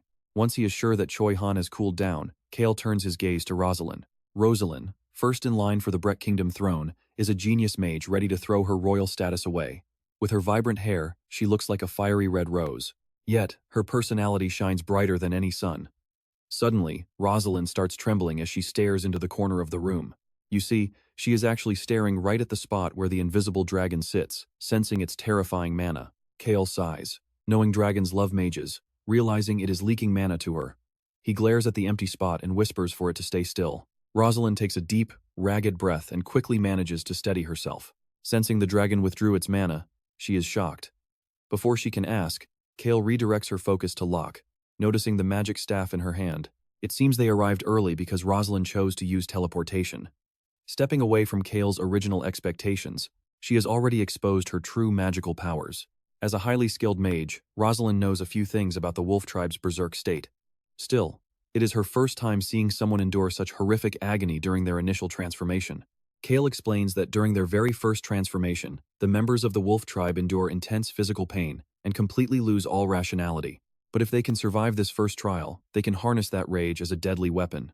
With the berserk state approaching, Cale orders Choi Han to carry Locke to the training grounds on a stretcher, making sure nobody interrupts them. He then turns to Rosalind and Choi Han, requesting that they work together to fight Locke shortly. Normally, when beast people with predator blood like tigers, bears, or wolves experience their first rampage, their parents or older siblings handle it. They take every blow from the berserk child while ensuring the kid is not harmed. That is how they protect them. But Locke has no family left, so it all depends on Choi Han and Rosalind. Since he is a pureblood, this rampage will last for about 2 hours. Choi Han and Rosalind agree, heading straight to the training ground. Right then, Locke starts seizing as his body shifts, signaling the coming rage. Sharp fangs sprout as he lets out a feral roar. Locke struggles to his feet. With every roar, his frame grows massive, muscles bulging as his eyes burn with a savage red glow, a clear sign he has lost his mind. To prevent Cale from getting blasted away, the dragon casts a mana shield, quickly throwing up a soundproof barrier too. Now, he and the kittens can watch the fight safely without taking any damage. The dragon wonders why he is not using his ancient power. But Cale has his own plans and tells him not to worry. And that is where we leave it, with Cale already scheming on how to fully exploit his overpowered dragon ally. Now, you and I are about to see how the cat tribe siblings, An and Hong, will eventually face their own berserk phase. The real issue is they were abandoned by the cat tribe, leaving them with no one to teach them. Since they are also considered purebloods, their future berserk state is bound to be absolutely terrifying. To prevent any needless tragedies, Cale warns the siblings to find him immediately if they ever get a fever or sudden pain, deeply moving them. But the original novel's timeline has already shifted. Locke was supposed to experience his first berserk transformation a year later, triggered by the tragic death of healer Pendrick. Watching Pendrick die right before his eyes would have reminded Locke of the brutal death of his uncle, the Wolf Tribe chief. That loss would drive the boy insane, slaughtering everyone around. Now, let's jump back to the training arena. Locke charges like a wild beast. After failing to snap him out of it, Rosalind unleashes her magic while Choi Han deploys his aura, desperately defending themselves while trying their best not to hurt the young boy. Cale takes this chance to tell the young kittens to focus on Locke's quick movements, while telling the young dragon to study how Choi Han and Rosalind control their magic and mana. Now pay attention here, the cat tribe is physically small, meaning they can never overpower massive wolves or giant bears. But by analyzing their high-speed movements, the kittens can easily dodge deadly attacks and even find critical openings to strike them down. As for the dragon, despite his immense raw power, he only knows how to destroy things. So he desperately needs to learn how Rosalind uses her spells to protect others. 2 hours in, and even those two are exhausted. But the young wolf has drained all his energy. Reverting to normal, he quietly whispers an apology to them before completely passing out. With the berserk state over, Choi Han gently places Locke on a stretcher. Realizing Rosalind might have pushed herself too hard during the fight, Cale tosses her a mana recovery potion before heading out of the training grounds, bringing Choi Han along with him. The two return to the previous room, sitting across from Cale. Choi Han then begins to recount everything that had transpired. He had traveled to the exact city Cale specified. There, Choi Han found the merchant guild traveling toward the capital, just as predicted. Instead of a massive merchant caravan, they were just a small group of 5. They were desperately searching for 2 new escorts because their previous guard was injured. In the original novel, those replacements were indeed Rosalind and Choi Han. And sure enough, Rosalind was right there. Choi Han recognized her instantly from Cale's description, near the northwest border of RAON, bordering the Brek Kingdom. While traveling to the Whipper Kingdom's magic tower, located just south of the RAON Kingdom, she was ambushed by assassins right inside RAON's territory. Even while concealing her true magical prowess, using just half of her power was more than enough to escape that deadly situation. Still not knowing who ordered the hit, she headed to the RAON capital to gather intel. Knowing she was going to the capital, Choi Han decided to build a friendship with her, aiming to properly repay Cale for his meals. We both know this is a massive change from the novel, where they never became close friends until they met Locke. There was no way a highly guarded person like Rosalind would ever initiate a friendship first. And Choi Han certainly wasn't the type to open up to others after the tragedy of Harris Village. Anyway, back to the story. The merchant guild rested at a village below the mountains, right where Cale said Choi Han would find Locke. At this very village, Choi Han discovered that their caravan guard was actually a beast person, while also discovering that the guild was set to trade with a village up on the mountain, and this lower village was just their designated meeting point. Choi Han figured he could find Locke by following the mountain villagers, but surprisingly, they never showed up at the trading post. Keeping Cale's warning in mind, Choi Han, Rosalind, and that beast guard immediately headed up the mountain to investigate what was going on. Arriving at the top, they saw the entire village swallowed by a sea of flames. From here, the story completely changes. First, instead of running into low-level assassins fleeing the scene, they faced the official core members of the secret organization.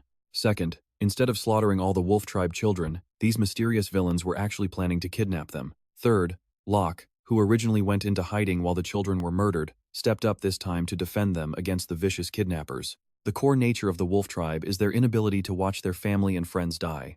But what forced Locke to show his true form so early? How much more will this story diverge? The attackers wore plain black outfits with no identifying features. To save the children, Choi Han killed every last one of them. But during the battle, analyzing their swordplay, Choi Han realized they were the very same monsters who destroyed Harris Village. Hearing this, Cale sighs deeply, propping his head up with one hand, acting surprised as if he was hearing it for the first time. Of course, that's just pure acting. But right then, Choi Han reveals one crucial detail he had managed to spot. Among the enemies, there was a man in black with a symbol on his chest, a single red star in the center, surrounded by white stars. This blood-drinking mage killed the guard for wolf blood, and trust me, you and I are not ready for what comes next. Alright, you and I are diving right into the crazy high-ranking mage who led the capital's terrorist attack. But instead of showing up in the capital first, he mysteriously appears at the wolf tribe's village. What is his twisted motive for kidnapping these children? The only wildcard Cale can think of is his saving of the dragon. In the end, Choi Han failed to capture or kill them. Those captured committed suicide instantly, while the rest escaped using teleportation magic alongside the mysterious man with the 6 stars. As Choi Han tried to stay calm and speak coldly, he recalled the exact words the mage had left behind. Yet his voice still shook with pure rage as he quoted, "What a shame. Such good seeds, plus children's blood tastes way better anyway." Cale still has no idea what these seeds mean, so he brushes it aside and asks about the rescued children. Rosalind used her magic to save them and brought them to an inn, along with the traveling merchants from that night, leaving Cale completely overwhelmed. His peaceful life plan is totally going down the drain now. He knows Choi Han is dying to know who they are, why they did this, and how Cale knows about them. Now pay attention here, this is where Cale plays a risky hand. Since words alone will not convince Choi Han, he goes to the Death God's temple to make a life-binding oath. Upon arriving at the temple, 2 priests are waiting outside.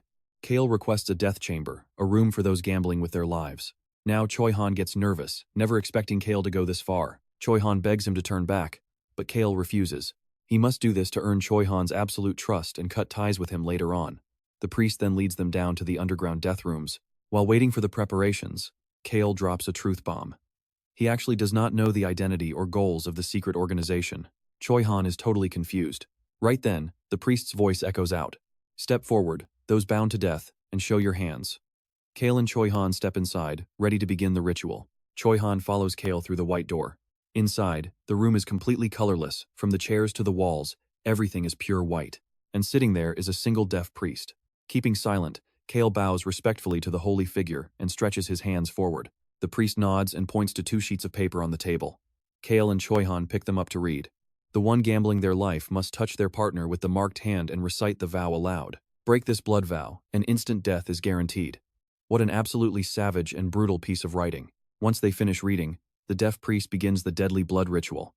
He slowly extends both of his hands forward, mirroring Cale's posture. Look closely at this moment as dark smoke pours from the priest, wrapping around Cale and Choi Han before tightening into a single, binding thread of fate. Both Choi Han and Cale instantly feel the divine, oppressive power of the gods settling over them. Cale knows breaking this oath means instant death, and Choi Han can clearly sense that gravity as well. Cale recites his oath and reveals his truths. First, he, Cale Henituse, does not know the true identity of the secret organization. Second, he absolutely loathes them and wants to wipe them out. Choi Han wonders how Cale can despise them without even knowing who they are. Cale explains that he witnessed their evil deeds firsthand during the dragon incident and with Locke. He has zero desire to inherit his family's estate, hoping his younger brother Basin will take over instead. He easily could have skipped this capital trip, but chose to go anyway. And that is because he knows exactly what the secret organization is planning. They will slaughter countless innocent people in the capital. He could not let his brother walk into that trap, so he came to stop them. His goal is simply to wrap everything up as quietly as possible and head straight back home. But as for how he acquired all this future knowledge, he still cannot share that with Choi Han just yet. His final truth is that he has absolutely no intention of harming Choi Han. Hearing this, Choi Han stays quiet, clenching his fists as he waits. Cale is still breathing, meaning he did not tell a single lie. While Choi Han finally believes him, he demands Cale make one more solemn vow to immediately share any future details, names, or leads he ever discovers about the identity of this mysterious organization, because Choi Han despises them and wants to completely eradicate them. Cale agrees, sealing the second vow before they finally head out. On their way back, Cale reveals that the blood-drinking mage is actually the mastermind behind the upcoming terror attack in the capital. Choi Han asks if Cale would mind if he just kills the bastard on sight. Cale shrugs nonchalantly. Why ask such an obvious question? To kill or not is entirely up to you. Hearing this, Choi Han is determined to end him. That night, RAON asks Cale for a 2-day leave. Feeling like he just hit the jackpot, Cale immediately agrees. To ensure RAON forms a tight bond with Choi Han, he needs to return just before the terror strikes. Coincidentally, a 2-day leave is the perfect amount of time. And trust me, you and I are going to love seeing how Cale generously hands RAON a heavy pouch of gold coins to enjoy his vacation. Stick with me, we are about to dive into the moment. RAON recalls his quiet years of hiding with our infamous puppy, young master, Cale. But now, it is time for him to wake up, leave those peaceful days behind, and take action once more. And what lies ahead of him is bound to be a complete mess, especially if those enemies have already managed to cross over to the Western continent. Originally, RAON planned to slip away in total silence, either completely alone or taking B-Crocs along with him. But strangely, a sense of genuine concern grew out of his dislike for this kid. So, he requested 2 days off just to test how Cale would react. He was deeply curious, knowing that through Choi Han, our young master puppy had finally learned what kind of man he truly was. While Ron's smile remains warm and gentle, his eyes turn ice cold. "Young master, you have too much money. What if I run away with it?" Cale laughs, "As if I do not know your personality. If you wanted to run, you would have left in silence long ago." His true nature was always made perfectly clear in the novel, The Birth of a Hero. He never said a word when leaving the Count's estate, only stating contract terms whenever he needed to temporarily leave Choi Han's party. Ron feels deeply satisfied. Having raised Cale even longer than his own biological son, Cale is probably the one who understands him best right now. With nothing more to say, Ron promises to return in time to escort Cale to the Imperial Palace before taking his leave. The next morning, Choi Han takes over Ron's duties to serve Cale. He brings in Ron's parting gift for Cale, a warm cup of sour lemon tea. Cale sighs at this annoying habit, wondering why Ron loves tormenting him with it. Just then, Choi Han recalls last night when Ron came to find him with a single, crucial favor to protect their young master Cale. When Choi Han asked where he was going, Ron simply told him to mind his own business. Shifting focus, Cale immediately asks about Locke's current condition. Since the wolf tribe's recovery speed is insanely fast, there is no longer any need to worry about the young boy's physical health. Now, pay attention here. Cale's next task is to return the borrowed items to Billows at the local inn, where the wolf children and merchants are currently staying. He also has to attend a meeting with the northeastern nobles today. But right now, his critical meeting with Rosalind comes first. Rosalind is incredibly sharp, so even without ever meeting a dragon before, she definitely sensed that the massive mana from yesterday belonged to one. Only an ancient dragon could radiate that much raw power. Conveniently, it is also breakfast time right now. Cale decides to hold their meeting over breakfast, ordering Choi Han to set up the meal and invite her in. Before Choi Han leaves, Cale reminds him to keep the balcony doors wide open. This allows the black dragon to fly in at any moment, since it prefers sleeping outside on the branches closest to Cale's window. While waiting for the servants to set the table, Choi Han sits down to update Cale, explaining that he and Rosalind have been taking turns watching over Locke, with An and Hong helping out as well. But Cale knows the truth. Those two kittens are not worried about Locke at all, they are just keeping an eye on him. They are trying to learn how to handle other beast races to gain an upper hand. Still, their constant presence actually makes Locke feel a lot more comfortable. Choi Han adds that he kept Cale's name out of it, never telling Rosalind that bringing them here was Cale's idea. Choi Han seems far more reliable today, likely due to his oath last night. But there is one crucial thing he does not realize. Words can be incredibly tricky, and there is always a massive loophole between what is spoken and what is heard. Choi Han will only follow Cale's exact interpretation of that oath, simply because Cale is the one pulling all the strings. You and I both know how sly Cale can be. Exploiting this loophole, he promises Choi Han that he will soon show him how to hunt down that blood-drinking mage, but only after they stop the upcoming terror attack first. Just as Choi Han goes to speak, Rosalind's arrival is announced. As Choi Han leaves the room, Cale prepares himself, knowing exactly why she wanted this private meeting. Wasting no time, Cale invites his dragon companion to join them, leaving Rosalind completely stunned and sitting on pins and needles. For a mage, dining at the same table with a dragon is the ultimate honor. She is completely baffled by how naturally this human and dragon coexist. Cale silently notes her impressive bravery. Any ordinary mage would have dropped to their knees by now, begging the legendary dragon to pass down its ancient mana and ultimate magic secrets. After all, dragon magic is something every single mage on the continent desperately craves. Rosalind finally gets straight to the point of her visit. She wants clear answers to 3 burning questions. The first one, regarding the overwhelming mana she felt yesterday, has already been resolved. Cale tackles her remaining questions one by one. The second question is why she is allowed to stay at his family's estate. Normally, a noble of his standing would avoid any potential trouble and danger at all costs. His reason is simple: she is here because Choi Han brought her. Her final question is why a high-ranking noble like him would speak so respectfully to a mere traveler like her. It's because Cale already knows her true identity. She isn't just a regular mage, she is Princess Rosalind. And if she is royalty, isn't showing respect the right thing? Trust me, you and I are going to love seeing her reaction. Alright, you and I are about to see that the merchant leader calling Cale trash was totally wrong. He is actually incredibly sharp. Through their brief chat, Cale can easily tell that Rosalind is incredibly sharp at communication. She speaks casually as a princess, yet as a mage, she never forgets to use polite honorifics, proving she holds a massive amount of pride in her magical identity. Besides, she is so clever that she sees right through Cale. She knows his excuse about helping just to avoid trouble is a total lie. Someone traveling with a dragon is rumored to be a trashy noble. But the reality is completely different. If he wanted to, Cale could easily report the Brek Kingdom princess, but he chooses to keep quiet. In truth, he just wants to avoid annoying trouble. If that crown prince found out, he would never let an opportunity like this slip away. Rosalind thanks Cale for hiding her identity and promises to take full responsibility if the royal family ever finds out. Furthermore, during her stay at the Count estate, she will handle her own affairs to avoid causing him any trouble. With their talk finished, Rosalind immediately turns her locked gaze onto her idol, the dragon. She wants to share some food to bond, but the dragon fiercely shields its plate of sausages with a threatening glare, so Cale quickly piles more food onto its plate.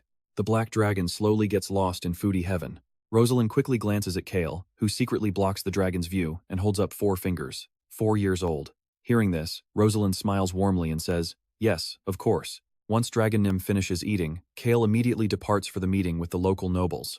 This whole thing is giving him a massive headache. The Northeast nobles only know Cale as a total trash, and his legendary troublemaking deeds have spread far across the continent. Now here is the fun part. He has to figure out how to play his role as a complete trash perfectly. How should he cause trouble to look like a proper villain? While he is miserably planning his script, the carriage finally arrives. The estate of Count Wheelsman. Located at the entrance of the Northeast region, they are an average family, neither rich nor known for their physical strength. From the perspective of the Henituse family on the outer edge, making alliances with the Wheelsman family near the capital brings plenty of benefits. According to Hans, Cale is actually quite close with Eric Wheelsman, who is known for being extremely cautious and meticulous. While the Wheelsman butler leads him inside, Cale uses 100% of his brainpower planning his trash act, but upon arrival, he realizes all that effort was totally wasted. The 3 nobles, led by Eric Wheelsman, treat him like a pampered child. But Cale easily understands what they actually want from him. During the upcoming Grand Royal event, he does not need to say or do anything, just show up to fill a seat, and they will handle everything else. Eric is meticulous and pleasant, but his only major flaw is that he overthinks and worries constantly. Even so, he is not a coward, but rather a man full of contradictions. He continues trying to comfort Cale, saying that those other nobles from the Northeast region might be annoying eyesores, especially since the ones following Marquis Stan or the other high-ranking dukes have absolutely nothing real to show off. But you just stay quiet. We will handle everything. Don't you think that is a sweet deal? Cale understands exactly what Eric is worrying about. Right now, the Henituse family remains strictly neutral, without joining any faction, while those kissing up to the high nobles want to hand over control of the Northeast Noble Coalition to their masters. These 4 families must secure the central position. That is why the strongest neutral power in the region, the Henituse family, must tread even more carefully. That sounds wonderful. With that gentle reassurance, Cale flashes a warm smile, letting Eric finally breathe a huge sigh of relief. Taking advantage of the good mood, Eric goes a step further and asks Cale to join them during the upcoming audience with the Crown Prince. When that time comes, Cale only needs to say hello while they manage the rest. Cale secretly laughs, as this is turning out better than he hoped. So he raises his wineglass in silent agreement and happily enjoys his meal. He expected a stressful meeting, but this is pure bliss. After the Northeast Noble gathering concludes successfully, Cale returns to his room and immediately calls for Choi Han. Once he confirms that the wolf children at the inn are settled in safely, he begins coaxing Choi Han into joining a secret mission. First, he instructs him to tell Deputy Butler Hans that there is no need to guard the door since Cale is already getting ready for bed. He also tells Choi Han to slip back in through the balcony window later. This time, instead of bringing On and Hong, they will bring the dragon. Choi Han glances from the black dragon to himself, then cautiously asks Cale if they are heading out to exact more revenge. Absolutely not. After answering, Cale dismisses his guest and reminds Choi Han to bring a hat when he returns. Without any further questions, Choi Han turns off the lights, heads out, and speaks to Hans. Cale closes his eyes to fake sleep, and the door gently shuts. Hans does not try to enter, and the dragon lands on Cale's bed. The mattress sinks slightly, and a worried old soul voice speaks up. Do not fall asleep, because in this dragon's eyes, Cale is probably the one who behaves like a 4-year-old child. He sighs and sits up. Soon, hooded Choi Han slips through the balcony, and you and I are about to see what happens next. Alright, let's watch this next part. A cloak is way better than a hat, but Choi Han still asks the dragon if he's tagging along looking like that. I will use magic, the dragon replies. Choi Han looks puzzled and asks, I heard dragons can take human form, can you do that?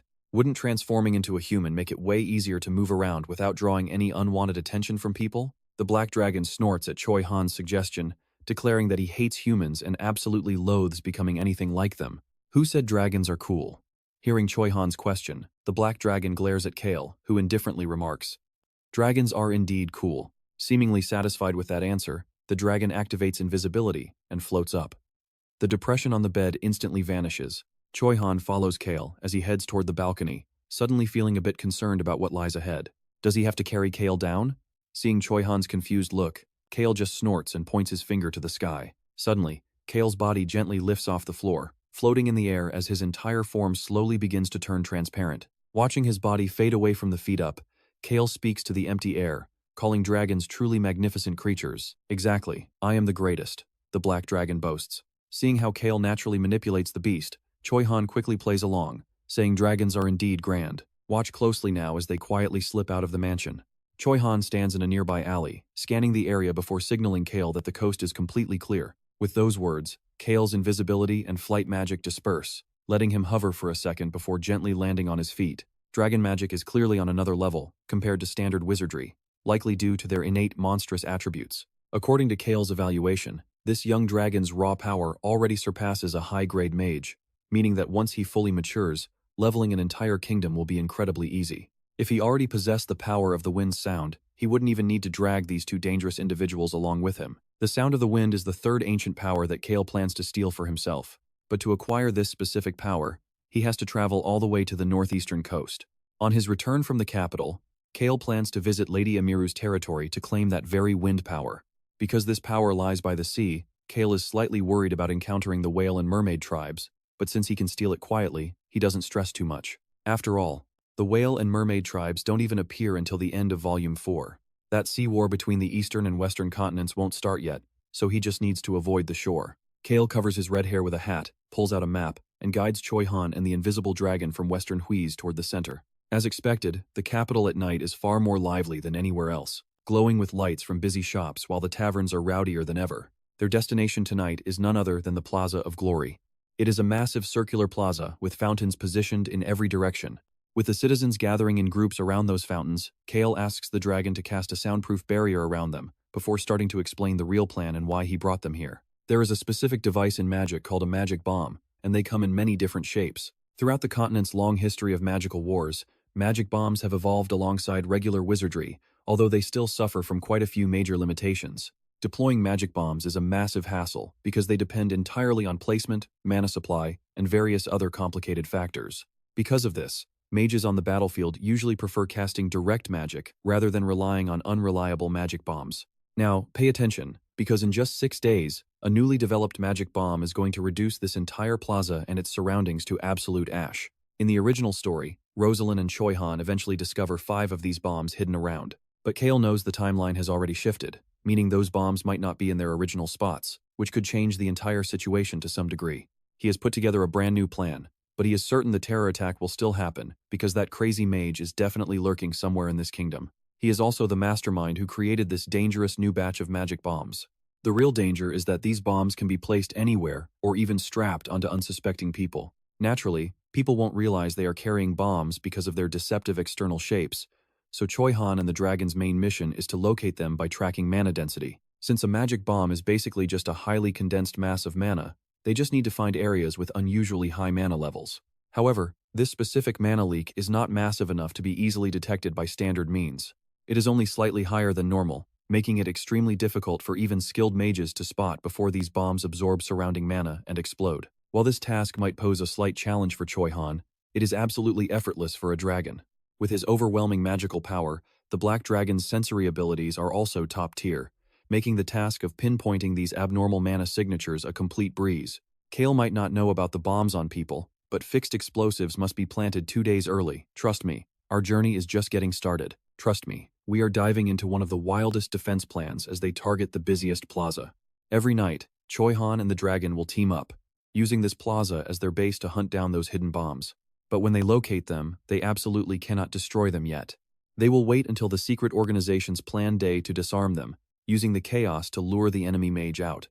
After all, magic bombs always require a mage to trigger them. The explosives are detonated using a special trigger tool that the mage himself created for this attack. For now, Choi Han and the dragon will focus on locating the stationary bombs first, but if they try to tail the guys planting them, they would waste way too much time tracking faint mana trails. It is just too exhausting and complicated.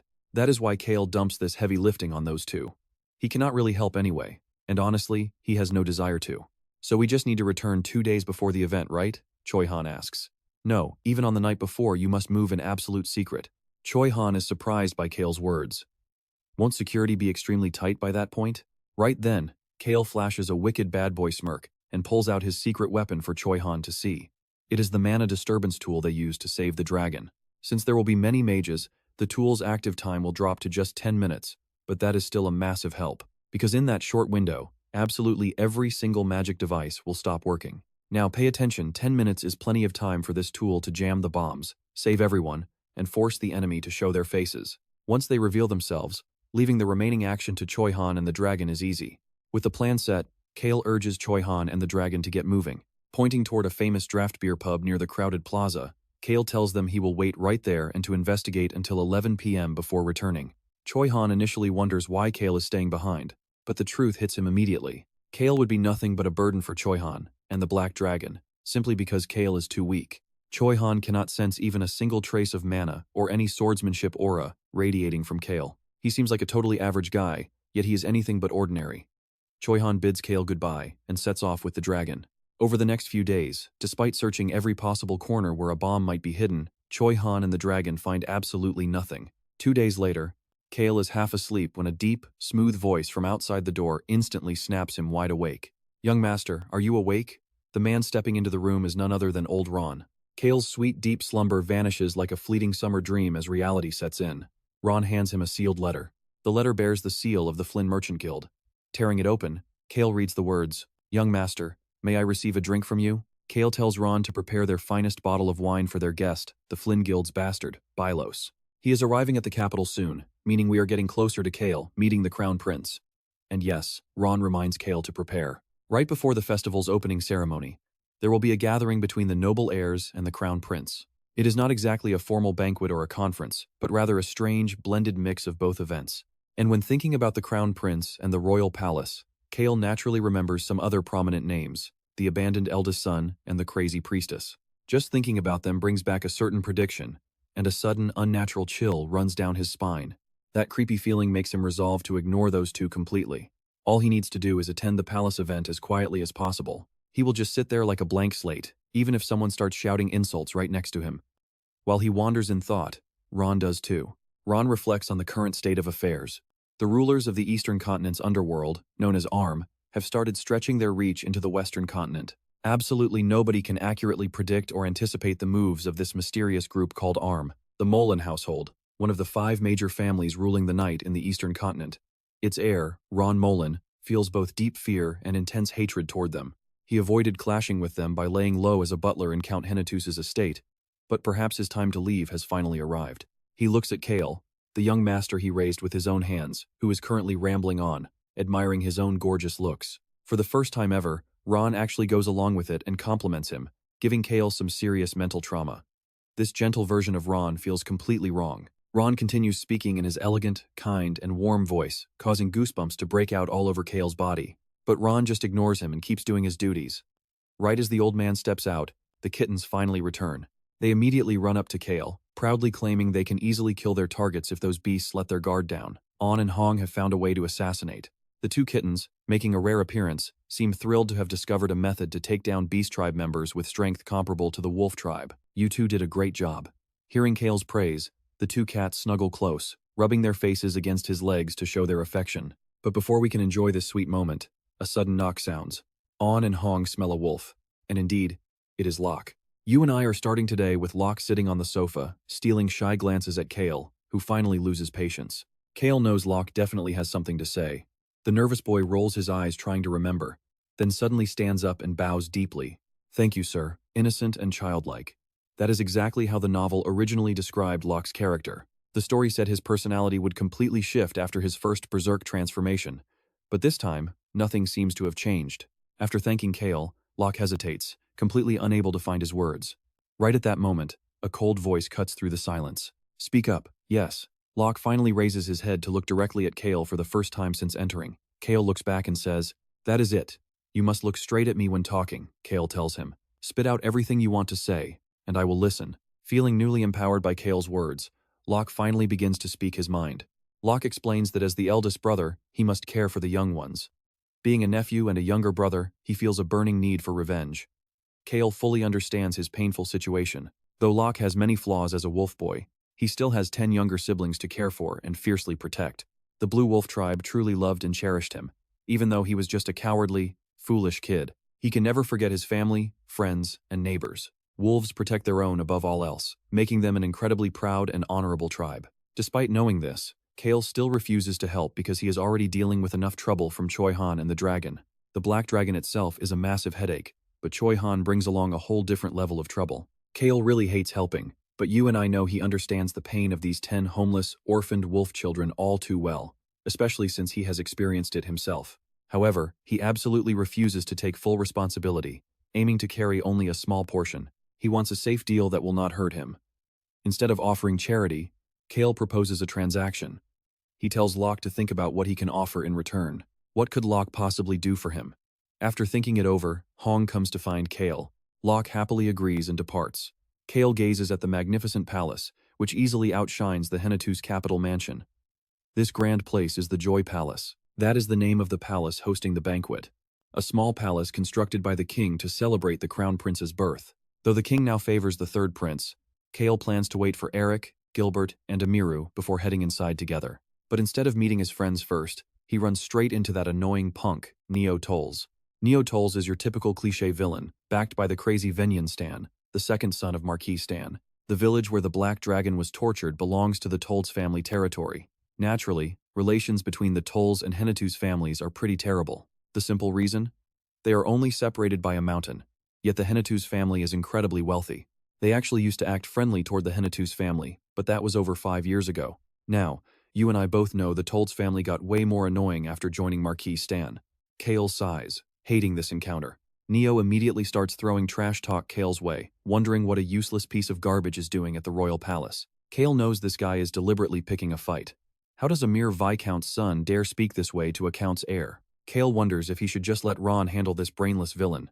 Instead, he simply looks down at Neo in silence. Seeing this, Neo grins wider. To a lackey like him who constantly grovels to Venyan Stan in the capital, an infamous trash noble like Cale looks like the perfect easy target. What is it? Want to throw a bottle, or will you hit me? Go ahead and try. Since magic items are banned in the palace, he is confident Cale does not have a recording device. Because of that, Neo expects Cale to lose his temper immediately. If Cale causes a scene here, a public clash between a trash and a dignified noble only benefits Neo. He wants to disgrace the Henituse family, and even the invisible dragon is getting extremely annoyed. The punk's smug attitude reminds the black dragon of that bastard Venyan. Knowing Neo is Venyan's lackey, the little dragon wants to obliterate him, but Cale quickly stops him. Suddenly, a carriage door slams open with a loud bang, and Eric Wheelsman steps down along with Amiru. Eric glares angrily and rushes over immediately. Cale signals with his eyes, pointing his finger at Neo to tell Eric to handle it. Catching the signal, Eric gets straight to work. "Young Master Neo, long time no see," Eric says, stepping right between them. Neo's eyes flicker with disappointment, realizing his easy prey is now completely out of reach. With Eric Wheelsman blocking him, it is impossible for Neo to cause any more trouble. Faced with their protective shield, Neo decides not to push his luck further. He glares at Cale, who simply stands with crossed arms, looking down at him with eyes full of absolute contempt. Cale has not said a single word to him, yet that silent, piercing gaze reminds Neo of the exact way Venyan looks down on him. Though furious at that look, Neo can only submit and flatter Venyan because of his high noble status. Cale walks away as the Black Dragon reports the recording is done.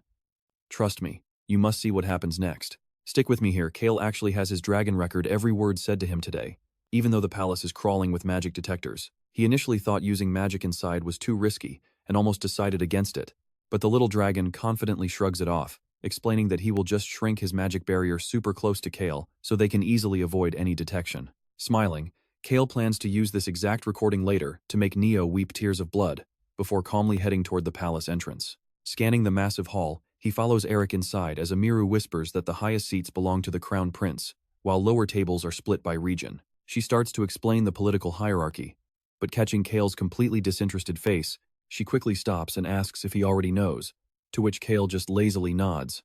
Seeing her slightly confused nod, Cale heads toward the northeast section. The hall features 5 distinct seating areas, representing the northeast, northwest, southwest, southeast, and the powerful center. Every seat is mapped out by regional noble power, proving the Crown Prince is incredibly calculated with his planning. Sparking silent rivalries and forcing them to clash without lifting a finger is exactly where the Crown Prince shines. But behind that scheming mind, the prince is also brutally strict with himself. Now, pay attention here. The prince's table sits 2 steps higher than the rest, while the other princes are placed a step lower, showing absolute control. Naturally, high-climbing overachievers like the Crown Prince are absolutely not Cale's cup of tea. Meanwhile, the Northeast nobles are dumped right by the entrance. They can voice their opinions, but none of these minor families actually have any real influence. Cale just pats Eric's shoulder to comfort him, pointing out that being near the exit is actually super convenient. Plus, they don't have to bow to anyone from here. His surprisingly mature attitude puts the others at ease as they finally sit down, but their peace is cut short when Venyan Stan enters, trailed closely by his brown-nosing sidekick Neo, instantly freezing the table in silence. Without drawing any attention, Cale quietly slips his hand underneath the table. He immediately feels the invisible dragon trembling with pure rage. Cale had warned the little guy about Venyan before letting him tag along. The dragon promised not to kill Venyan today, but only because Cale swore they would destroy the villain in the most brutal way later. Though burning with absolute hatred, the young dragon stays completely still, clinging to Cale without making a single sound. Thankfully, the dragon is rational. If it had snapped and unleashed its black fire, everyone here would have been reduced to ashes. Since Cale is seated right next to the Northwest nobles, Venyan has no choice but to pass directly by them. You and I both know Cale wants to play dumb, but Venyan actually walks right up to greet him, so Cale plays along. After exchanging basic greetings, Cale turns on his ultimate fake persona, casually asking about that massive theft over in Baron Tolz's territory. In high society, the most annoying person is a clueless chatterbox who acts with absolutely zero ill intent. Cale plays that role perfectly. Venyan stares back coldly, his standing with the Marquis currently in ruins after losing his secret dragon. Based on the knight's reports, Venyan strongly suspects the shadowy organization that originally supplied him with the dragon in the first place. Yet, he cannot completely shake off his suspicion of Cale's group, who happened to camp nearby. Realistically, there is no solid proof tying Cale to the heist, so Venyan approached him purely to fish for clues. But seeing Cale ramble on like a useless, brainless noble, Venyan quickly decides this guy is not worth investigating. Maintaining his perfectly polite mask, Venyan smiles and bids Cale farewell. But as he turns, he overhears Cale casually telling Neo how pale his knights looked when they arrived. "Young Master Neo, shouldn't you have prepared better security? How does an entire stash of precious treasures vanish overnight? Cheer up, buddy. There is no use crying over spilled milk anyway. Life goes on." Just like that, Cale completely breaks Venyan's composure, while Neo turns absolutely pale with sheer terror. Staring dead ahead to hide his rage, Venyan walks away.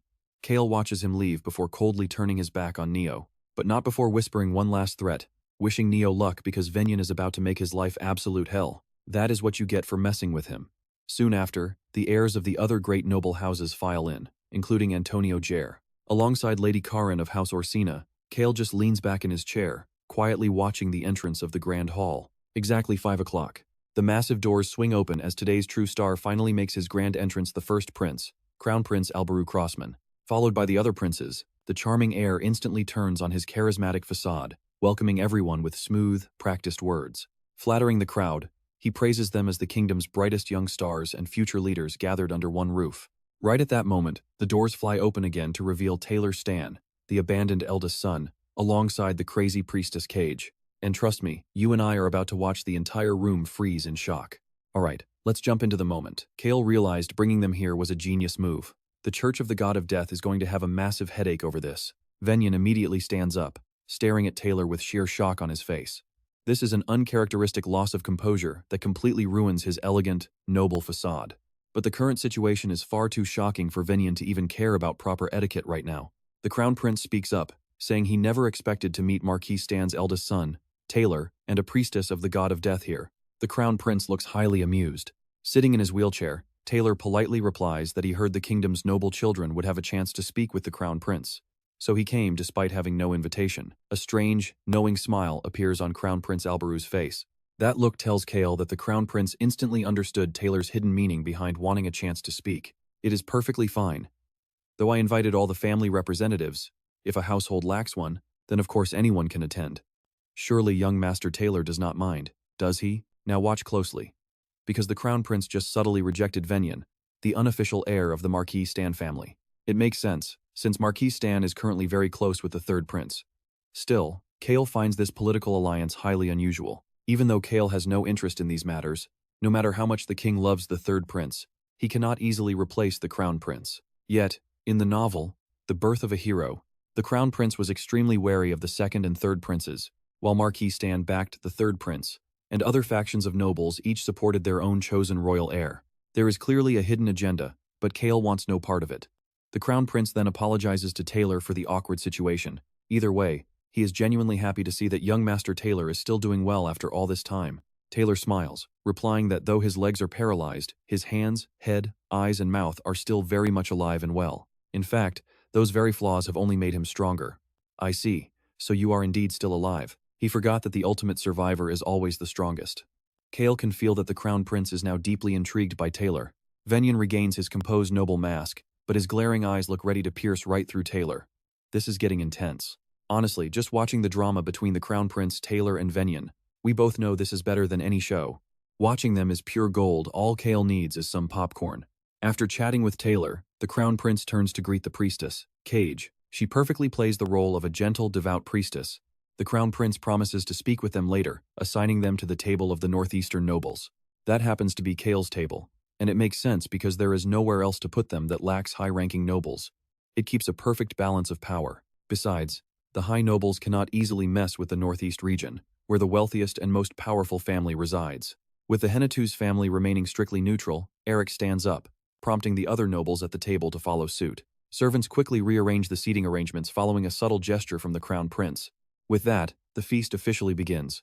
Cale focuses on his food, but his mind is racing. What is the crown prince planning? Gathering these noble representatives is definitely not just about saying thank you. There has to be a hidden motive. Naturally, Cale has a few guesses, like the impending war about to break out in the southern region of the western continent, the signs of an upcoming civil war in the Whipper Kingdom. Meanwhile, the other nobles stare at Cale weirdly as he casually enjoys his meal. Right then, the Black Dragon warns him that magical recording devices have been secretly installed all over the hall. Cale chuckles softly, finally realizing one of the crown prince's true goals: he is actively spying on the noble representatives. Naturally, the second and third princes are aware of this too. This is exactly what the royal family wants. Soon, it is time for the northeastern nobles to greet the crown prince. Cale and his table rise, heading toward the high platform to face Alberu Crossman. That brilliant, radiant golden hair is the signature trait of the RAON Kingdom's royal family, symbolizing the direct blessing of the sun god itself. The crown prince begins showering the greeted nobles with sweet, expert flattery, eventually addressing Cale, the young master of the Henituse household. We have never met before, have we? Thanks to the Henituse family, we never have to fear the forest of darkness. Because of you, I can sleep peacefully at night. I also heard young Master Cale is a free spirit, likely inheriting that artistic freedom from the famous Henituse sculptors. Your soul must be just as pure as your free-spirited nature. Praising a notorious piece of trash like Cale with a straight face is no easy task. This prince's flattery skills are truly on another level. But Cale fights fire with fire. Trust me, you are going to love this. Alright, you and I are about to watch Cale pull out every ounce of acting skill to praise the crown prince. He says if the king is the sun of the day, then the crown prince is the moon of the night, completely enlightening him. We came here to answer your highness's call. You are the shining star in the hearts of everyone in our great kingdom. Cale dramatically gasps, claiming he cannot contain his emotions today.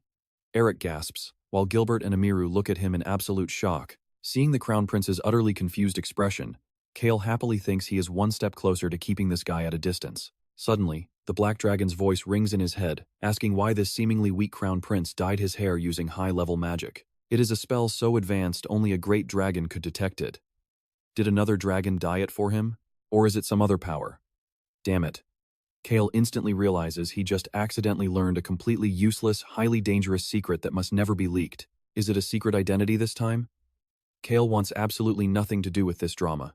The Black Dragon adds that even the prince's eyes are disguised with magic, proving he is not an ordinary human at all. Trust me on this, the prince is a monster in disguise, and Cale must tread lightly if he wants to survive. For the first time, Cale actually feels terrified of the Black Dragon and its highly stressful information. At the same time, Cale starts recalling the palace history. The crown prince's mother was not the current queen. She was originally a commoner who worked as a maid in the palace before passing away. The mother of the third prince is the one who currently holds the title of queen. She died mysteriously when the prince was just a child, leaving Cale to ponder the true, hidden identity of the prince's late mother. The Crown Prince is publicly known as a weakling, but the dragon says he is actually extremely strong. Even Choi Han himself had previously analyzed the Crown Prince as just an ordinary human with no hidden power. What exactly is he hiding? And how on earth did the young dragon even notice it? But honestly, hidden secrets or not, it has absolutely nothing to do with him. Cale quietly shakes the prince's hand and retreats behind Eric. Whenever trouble brews, using Eric as a shield is always the best option. As Eric resumes chatting with the prince, Cale watches them and finally understands why Alberu is so incredibly wary of the second and third princes, and why the king suddenly started favoring the third prince. Could he be adopted? Or is there another dark secret about his birth? This is getting way more interesting. Cale and the Northeast nobles finally return to their table. Since the next ancient power he wants is located in Amiru's family territory, Cale proactively strikes up a casual conversation with her. It is a coastal territory protected by sheer, vertical cliffs. Cale pictures those steep cliffs, knowing it will be quite difficult to claim the sound of the wind. That power belonged to the non-mage faction in the Whipper Kingdom's civil war. Now, I know what you're thinking, how does a Whipper Kingdom rebel end up with a RAON Kingdom power? Well, it's a long story. Either way, that power originally belonged to a ruthless tyrant who massacred mages. The mad tyrant will only show up in the latter half of the civil war, and this power is barely anything special to him. The magic tower will fall, completely destroyed after the civil war. And Rosalind is a genius mage with the potential to become the master of a brand new magic tower on the Western continent, alongside Choi Han and the Crown Prince of the Empire. These three are the core heroic figures in the early story, deeply connected to every major conflict in the north-central region of the Western continent. The novel even hints that they will eventually join forces with the Jungle's queen once she completely unifies the southern region. Aside from the secret organization Choi Han faces, the entire Western continent is about to turn into a bloody battlefield for supremacy, shattering over 200 years of absolute peace. But Cale stops overthinking it and snaps back to reality. He just wants to go home. He whispers to Gilbert that he plans to leave the moment the banquet ends, leaving the task of negotiating investments with the Crown Prince to the highly capable trio of Eric, Amiru, and Gilbert. Gilbert is genuinely surprised that Cale actually read their proposal documents, but Cale just brushes it off with a half-hearted reply. Just then, the Crown Prince announces that he had a wonderful time and has prepared an after-party for those who wish to stay. Furthermore, he has reserved special seats for everyone at the upcoming royal birthday celebration, expecting them to attend and share in the joy of the grand occasion. Cale holds back a deep sigh. Being told to share the joy is basically a polite way of forcing them to attend. This means he is absolutely forced to be standing in the plaza right when the terror bomb goes off. Even though he already anticipated this situation, Cale is still highly annoyed. As the banquet concludes, he stands up to leave. As Taylor rolls past in his wheelchair, Cage whispers quietly so only Cale can hear, saying "see you later." Even though he hates being called a little brother, Cage quickly acts like an innocent, gentle priestess and heads over to the prince, while Lady Amiru offers to personally escort Cale to his carriage, fearing Neo tolls might cause trouble. Without asking any unnecessary questions, Cale calmly heads straight toward the exit of the Grand Hall. Amiru silently escorts Cale all the way to his carriage, and that's where we leave them for now. Stick around to find out what happens next. Alright, let's jump right in as Amiru says goodbye, and Cale nods, thanking her for all her hard work. Even though there is still a lot of tough work ahead, Lady Amiru smiles gently, determined to get the best results. Cale easily senses the sheer urgency in her voice. To most, this northeastern coast is nothing but a worthless wasteland. Steep, jagged cliffs rise sharply from the shore, surrounded by highly dangerous whirlpools.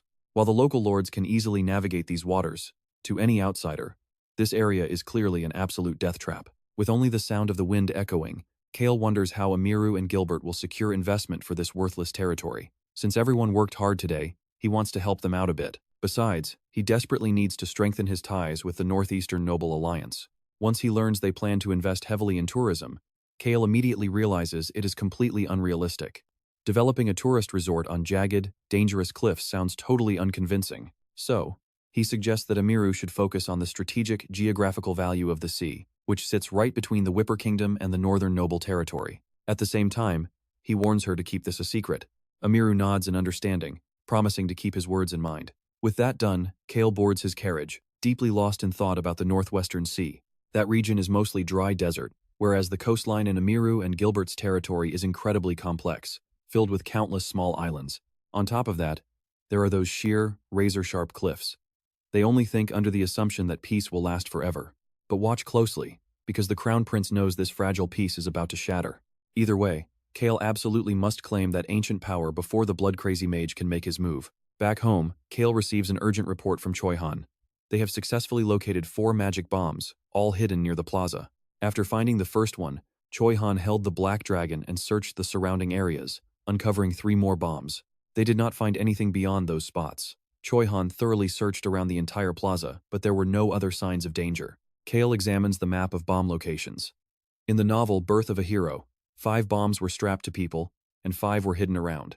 But now 6 are strapped to people, while only 4 are hidden. There must be a new variable at play.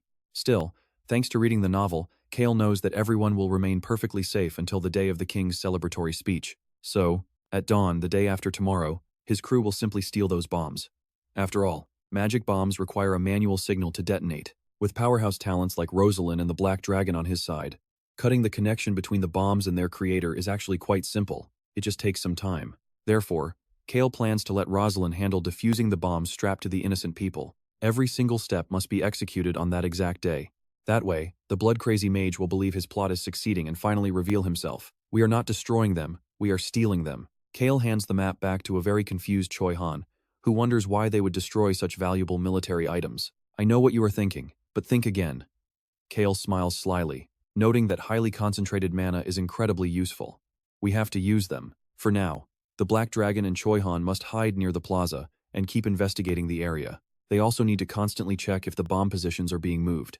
And just like that, Choi Han heads back out to follow Cale's orders. On the day before the RAON Kingdom's king celebrates his birthday, Billos finally arrives in the capital. Hearing the news, Cale immediately visits the inn where the 10 Wolf Tribe children are staying. Accompanied by An, Hong, and Locke, Cale silently recalls the serious promise Locke recently made to him. The young boy wanted Cale to look after all of his younger siblings. In exchange, not only Locke, but all of his Wolf Tribe siblings would pledge their absolute loyalty to support Cale. This offer alone makes Cale's head throb. But then, the most unexpected thing happens.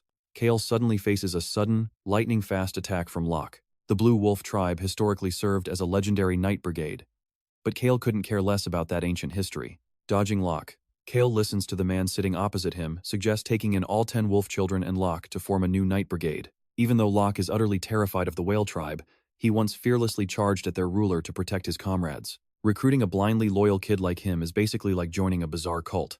Rejecting the proposal, Cale points out that these kids are far too young to ever become knights. You originally asked me to protect these children, but forcing them to fight as knights completely contradicts that request. More importantly, if you force these young kids to become knights, given their savage wolf instincts, they wouldn't just be a weird cult. They would become a highly violent, bloodthirsty gang. Just thinking about it gives Cale a massive headache. In reality, Cale already has a perfect plan for Locke, but not for now. It will have to wait 3 months. That is when an ancient power will appear on a treacherous mountain for 6 months. Climbing that peak requires a Wolf Tribe member who has successfully unlocked their berserk transformation. Selling that ancient power to the Jungle Queen could earn him a massive fortune. We're about to find out. Alright, you and I are about to watch Cale get so rich he could survive his entire territory collapsing. After all, the Queen is absolutely loaded. A small request from Cale is basically pocket change to her. But then Locke shrinks back, nervously asking if there is anything Cale needs him to do. Seeing Cale sigh, Locke cowers even more. Cale just retorts, telling him not to state the obvious. Of course I need you, Cale says. Locke nods eagerly, promising that as long as Cale lays out the terms of their deal, he will do absolutely anything, no matter what. With a simple nod, Cale pulls out a heavy pouch of coins and tosses it right over to Locke. Cale wants him to use the cash to take his young wolf siblings on a fun tour, since it is their first time visiting the capital. He even assigns An and Hong to tag along as guides, claiming it is just to make sure they do not get lost out there. But in reality, Cale just needs to get the kids out of the way so he can finally have a private, quiet conversation. Watching Locke happily play with the cats, Cale starts plotting their future. He needs to decide if he should leave these wolf kids with Choi Han, or hire a proper nanny. Someone neat and amazing at cooking seems ideal. While searching for potential caretakers besides Choi Han, Cale suddenly thinks of the highly capable Chef Beecrox, who happens to be Ron's terrifying son, but he immediately shakes his head. Sure, Beecrox is clean, cooks like a god, and behaves well. Around the estate, he is known as a polite, refined young man. But so what? The guy is a total psycho who literally loves torture. Cale cannot let his innocent wolf kids have their humanity ruined by him. In the blink of an eye, they arrive at the inn, and Cale leads Locke straight to the room where his younger siblings are waiting. Now pay attention, because this reunion is huge. Locke anxiously sets the cats down, grabbing the doorknob to see his siblings for the first time since losing control in his berserk form. Locke twists the handle, and the door swings open. 10 young wolf kids instantly rush forward, throwing their arms around Locke in a tearful, tight embrace. A truly heartwarming reunion unfolds right in front of Cale. But Cale quickly looks away, feeling completely overwhelmed by the sheer responsibility of managing 10 kids. Just then, a cheerful voice calls out, greeting him warmly after all this time. It is Billos, and Cale is the one who summoned him. Cale notices Billos's smiling but slightly tense expression, then shifts his gaze to the mysterious older man stepping up right behind him. This man is the merchant leader who arrived alongside Choi Han. As they exchange formal greetings, a subtle smirk creeps onto Cale's face. This is Odious Flynn, a man who once walked away from inheriting the massive Flynn Merchant Guild just to run a small-time business. He is also Billos's uncle, the cunning puppet master who manipulated Choi Han and awakened Billos's deepest, hidden ambitions. In reality, Odious Flynn is far more cunning than RAON. You and I might see a humble merchant, but beneath that mask lies one of the most powerful and dangerous figures in the entire criminal underworld. He can be incredibly kind, yet ruthlessly brutal when crossed. Right now, Cale is the only person who knows about his double life. Playing completely dumb, Cale remarks. Flynn, is it? You must be related to Billos then. It is a pleasure to meet you. I am surprised myself, Odious replies. I had no idea Billos knew you, young master. I haven't seen him since he was a child. He seems to have found some wonderful companions. Watching this exchange, Billos struggles to keep his overwhelming anxiety under control. The man who abandoned the Flynn Guild to live a completely ordinary life. To Billos, this gentle uncle was the only person who left a warm, positive impression on him during his childhood. At least, he was always a good man to him. After greeting each other, Cale invites Billos upstairs for a private chat, promising to share drinks with Odious some other time. But as he heads for the stairs, all 10 wolf kids block his path to thank him. Good grief, Cale can already feel a massive headache coming on. The raw energy radiating from these 10 kids suggests they are going to get ridiculously strong. None of them are tiny either, mostly ranging from 10 to 13 years old. It looks like Cale needs to find them a combat instructor instead of a nanny. But how should they be trained? Before Cale can overthink it, Billos calls out to him, prompting Cale to push those thoughts aside. Time to handle the immediate issue first. Billos pulls a bottle from the cabinet, downing glass after glass in quick succession until Cale finally steps in to stop him. That is when Billos starts opening up. Odious is his actual uncle, but was stripped of the Flynn family name. Because of that, Billos was never allowed to address him as uncle. Even so, he was the only adult who showed him any real warmth growing up. In the original novel, Odious had told the young boy a crucial truth. He told Billos that he was family, and that he deserved the same opportunities. Those supportive words became the ultimate spark, igniting Billos's quiet ambition. Eventually, Odious introduced him to Choi Han, and Billos was instantly mesmerized by his incredible power. That drove Billos to follow Choi Han and enter the brutal war to inherit the guild. He might be cunning, but he still has a soft spot. He always felt insecure as an illegitimate child, but Cale cuts him off, asking what bastard dared to say he is not a Flynn. Everyone else calls you Flynn, after all. Stunned, Billos stares at Cale before offering a genuine, soft smile. You always know what to say, Billos smiles. Trust me, you and I do not want to miss what comes next. You and I are about to dive into one of Cale's wildest schemes yet. Billos asks him what exactly he stole using the borrowed gear. Cale honestly replies that he took one thing, and he will steal the rest after resting. Billos seems pretty excited about this whole operation and asks Cale for a spot, but of course, he gets flat out rejected. Well, I guess I'll have to steal something else then, Billos jokes. The two burst out laughing, enjoying their drinks. Since tomorrow is a big day, Cale only drinks a bit before returning to his estate alone. That night, RAON unexpectedly visits his room. The old man asks Cale to look after his son while he goes out hunting foxes. Cale instantly knows those foxes are actually humans. RAON's warm, gentle face completely vanishes, exposing his true, terrifying colors. With a stone-cold expression and a creepy smirk, he looks at Cale. He asks, "You know I'm a killer, don't you? I have to go kill them. I must slice them to pieces. It is either me or them getting torn apart." Accepting those brutal outcomes, Cale keeps his thoughts simple. Right now, RAON doesn't need to travel with Choi Han anymore. Since Locke can now enter his berserk state, they do not absolutely need RAON or Beacrox's combat power. But for Choi Han, and especially for the peace of the RAON Kingdom's northeast region, RAON's presence a year from now is crucial. Now, pay attention here, because this is where Cale makes his move, sorting out his thoughts before speaking. Go ahead. I'll let Choi Han know about your leave, but make sure to check in. Are you seriously leaving your ID to collect pay from the Flynn Merchant Guild, and trusting Beacrox with a slacker like me? He is grown up and can handle himself. I am giving you a 1-year break, so take your time and do not get hurt. With that, Cale pretends to fall asleep, while old RAON silently chuckles, his shoulders shaking with laughter. That creepy display makes Cale shiver under his blanket. He thought the kids were scary, but it turns out old Ron is the real terrifying puppy here. Young master, is a report once a month acceptable? Ron asks. Sure, do whatever you want, Cale mutters. Moving like a true professional assassin with completely silent footsteps, Ron opens the door and slips out of the room. Before the door shuts, Ron promises he will return. As dawn breaks, 6 individuals stand gathered in front of Cale. Some are allies, Cale personally invited, while others were summoned through Choi Han. He compliments Rosalind on her new, low-profile brown hair. It seems she dyed it to blend in easily. Rosalind doesn't know the full details of what is happening today. She understands the danger of the magic bombs and came to assist, knowing Cale promised her a grand reward. Cale asks Locke if he can tap into his wolf tribe powers without going fully berserk. Once Locke confirms he can, Cale splits the group into 2 teams to assign tasks. By now, Choi Han has already buried the black orb in the plaza on Cale's orders. Each team handles 2 bombs. One has Rosalind and Locke. The other has Choi Han, On, Hong, and the dragon. Rosalind wonders why Cale isn't on either team, prompting Choi Han, the dragon, and the cats to roast his weak body. We all know Cale loves acting weak. He hands Belos's gear to Choi Han, claiming he'd only get in their way. He also explains he must prepare for the royal sunrise ceremony, making it impossible for him to assist with their midnight operations. By capitalizing on the gap before the royal knights take over the guard shift, they will slip into the bomb sites undetected.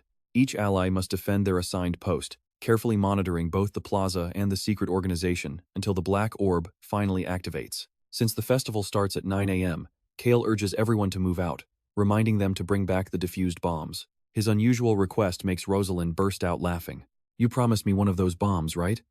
I will take it as my payment, she says, and Cale readily agrees. Cale opens the balcony door, which serves as their main exit. As cold wind rushes in, the 6 figures swiftly leap out. Suddenly, the room falls completely silent. Cale pulls out the indestructible shield, gently running his fingers over it. No matter what chaos unfolds, utilizing just a fraction of this shield's power should keep him safe. He also hopes he won't run into that crazy blood mage.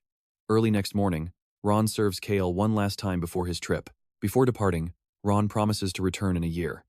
Cale silently plans to dump him on Choi Han by then so he can live freely. Accepting young lady Amiru's kind invitation, Cale rides in her carriage today. Being a straightforward guy who hates wasting time, he directly asks why she wanted his company. Amiru gladly answers. She wants his honest opinion on constructing a critical naval base within her family's coastal territory.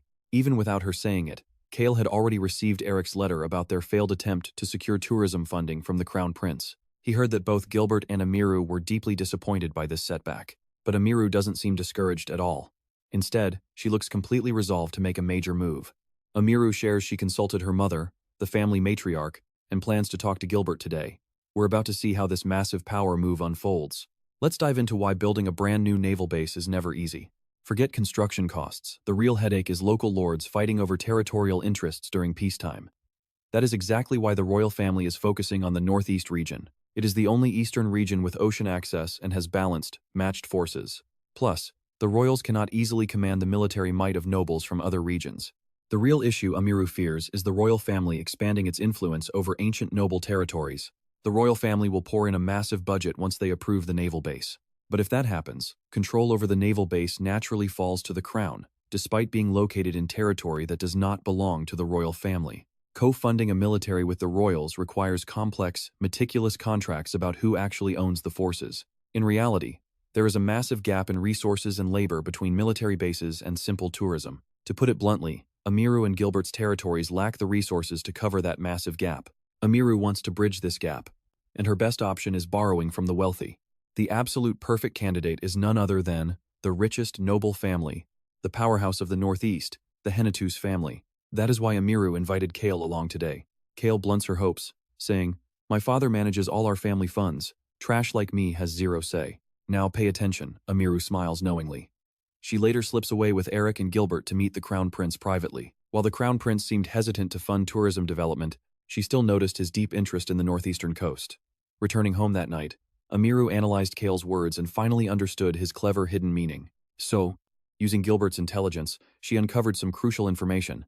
Cale understood that the Crown Prince and royal family were already watching the warning signs of a looming civil war in the Whipper Kingdom, along with northern knights consolidating their military power. Amiru's decisive actions far exceeded Cale's initial expectations.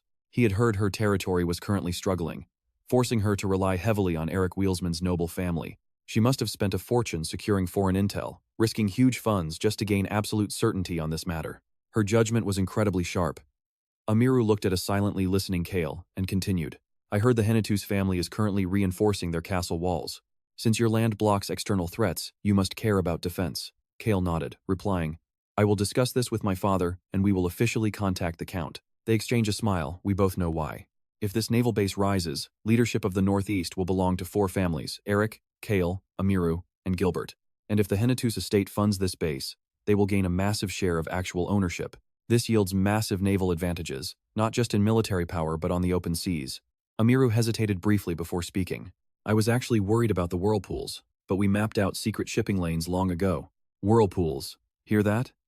Just hearing those words makes Cale struggle to hold back a massive smirk. Wouldn't building a nice villa on those quiet northeastern cliffs to enjoy retirement be absolutely wonderful?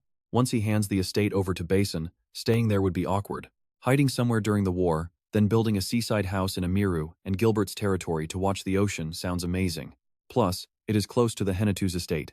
Deal sealed. Amiru asks Cale to support her. Cale retorts, you want trash like me? I have no power. I can only pass on messages.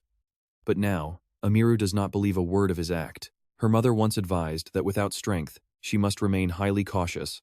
But to gain power, one must take bold risks. That is why she balances caution and boldness when dealing with people. The carriage finally reaches the palace. Cale steps out and looks around. It is 8 a.m. An hour ago, crowds gathered at the plaza, preparing for the celebration. By 8:30, royal knights will block all entrance gates. The plaza will be packed so tightly that entering or escaping will become near impossible. The ceremony starts 30 minutes later. From 8:30, Cale's crew will hunt for hidden items, necklaces, bags, chains, magic bombs disguised as ordinary accessories. His crew must locate the carriers, but even if they fail, it is not a problem, because the culprit will soon reveal themselves. Eric and Gilbert are already waiting. And that is where we leave it, Cale acting completely innocent while a massive storm brews. Just as he is telling himself that, and trust me, you are going to want to see this. The Crown Prince appears with the abandoned Taylor standing upright on his own 2 feet. Yes, you heard that right. Taylor is literally standing on his own 2 legs. This leaves the entire crowd absolutely speechless, except for Cale, because at that very moment, the invisible black dragon appears to secretly report the current situation to him. Everyone is currently dismantling the magic bombs across the area, aiming to finish by exactly 8:55. Everything seems to be running incredibly smoothly. I am busy, so I must go. Weak human, if anything happens, remember to use your shield. The little dragon warns before quickly rushing off. What do you mean if? There is no way he needs to use it. Cale honestly thinks that if things keep going like this, his indestructible shield won't even be needed. All the preparations for their departure are finally complete. A knight shouts the order, and the Crown Prince boards his grand royal carriage, while the other nobles climb into carriages bearing the royal crest. Cale also boards his assigned palace carriage. As the carriage rolls forward, Cale crosses his arms with a puzzled look. He is sharing a ride with young lady Amiru, Taylor, and Neilton, Venyan's loyal lackey. Did the Crown Prince personally arrange this carriage seating plan on purpose? It is technically Cale's turn to greet them, but he stays completely silent and looks out the window instead. Acting like a useless, trashy noble actually has its perks. He keeps his arms crossed, watching the plaza get closer as total chaos looms ahead. But pay attention here, the carriage itself is already filled with silent chaos. Neilton looks absolutely paralyzed with anxiety and sheer panic. Most of the high nobles are visibly confused, and Venyan's expression is likely a chaotic mess right now. Cale caught a quick glimpse of his face before boarding. And honestly, who could have ever predicted this crazy turn of events? The abandoned eldest son, Taylor Stan, is out of his wheelchair, walking entirely on his own. On top of that, a Stan family member is standing right next to the Crown Prince. This is something absolutely nobody could have foreseen. It seems Taylor successfully obtained the legendary healing star. Cale knows the general outline, but he is still highly curious about what kind of deal Cage and Taylor made with the Crown Prince to get it. Even so, he avoids looking at Taylor.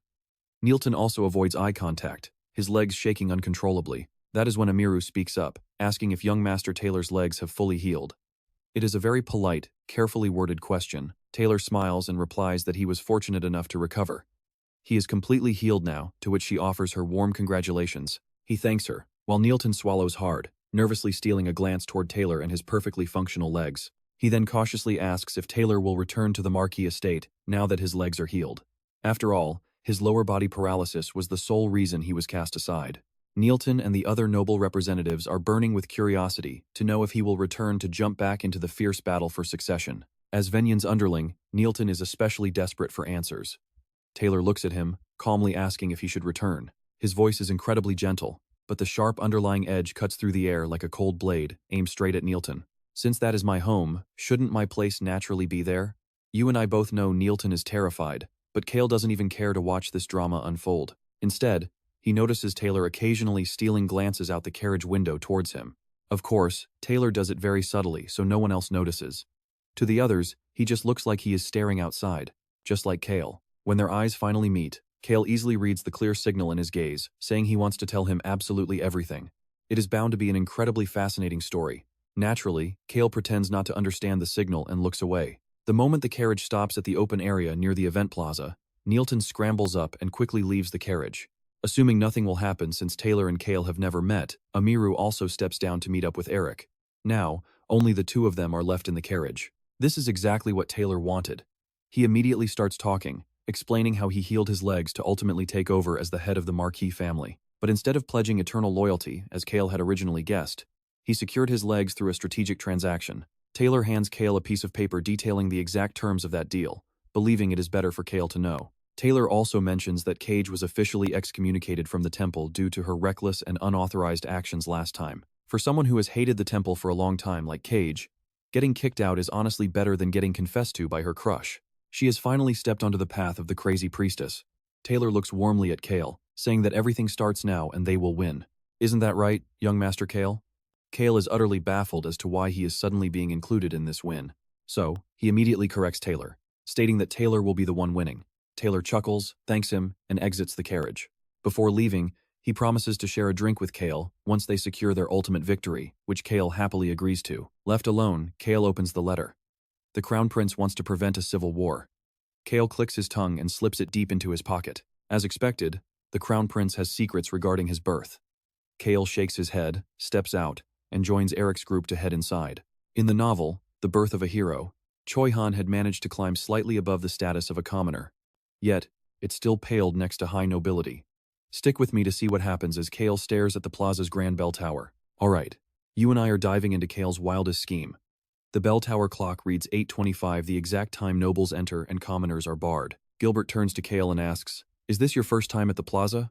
Cale simply nods in response. "Yes, I have passed by in a carriage, but seeing it with my own eyes is different," Cale replies, scanning the plaza. A tea shop to the south, an inn to the west, a flower shop east, and the Ceramic Guild rooftop to the north. Cale locks his eyes on these 4 specific locations. That is exactly where the magic bombs are planted. He then looks toward the southern fountain, where a young boy is waving a flag, welcoming the king. That boy is Locke. Everything is going perfectly according to plan as they begin blocking the entrances. As soldiers start guarding the gates, Cale casually snaps his fingers, a simple gesture that draws zero suspicion, and Locke suddenly vanishes from sight. Pay attention here. It is time to find the hidden bombs, but we do not actually need to search. The answers reveal themselves at 9:10. The nobles take their seats, arranged exactly like they were at the banquet hall. Cale sits right next to Taylor. Eric mutters his warning to sit still.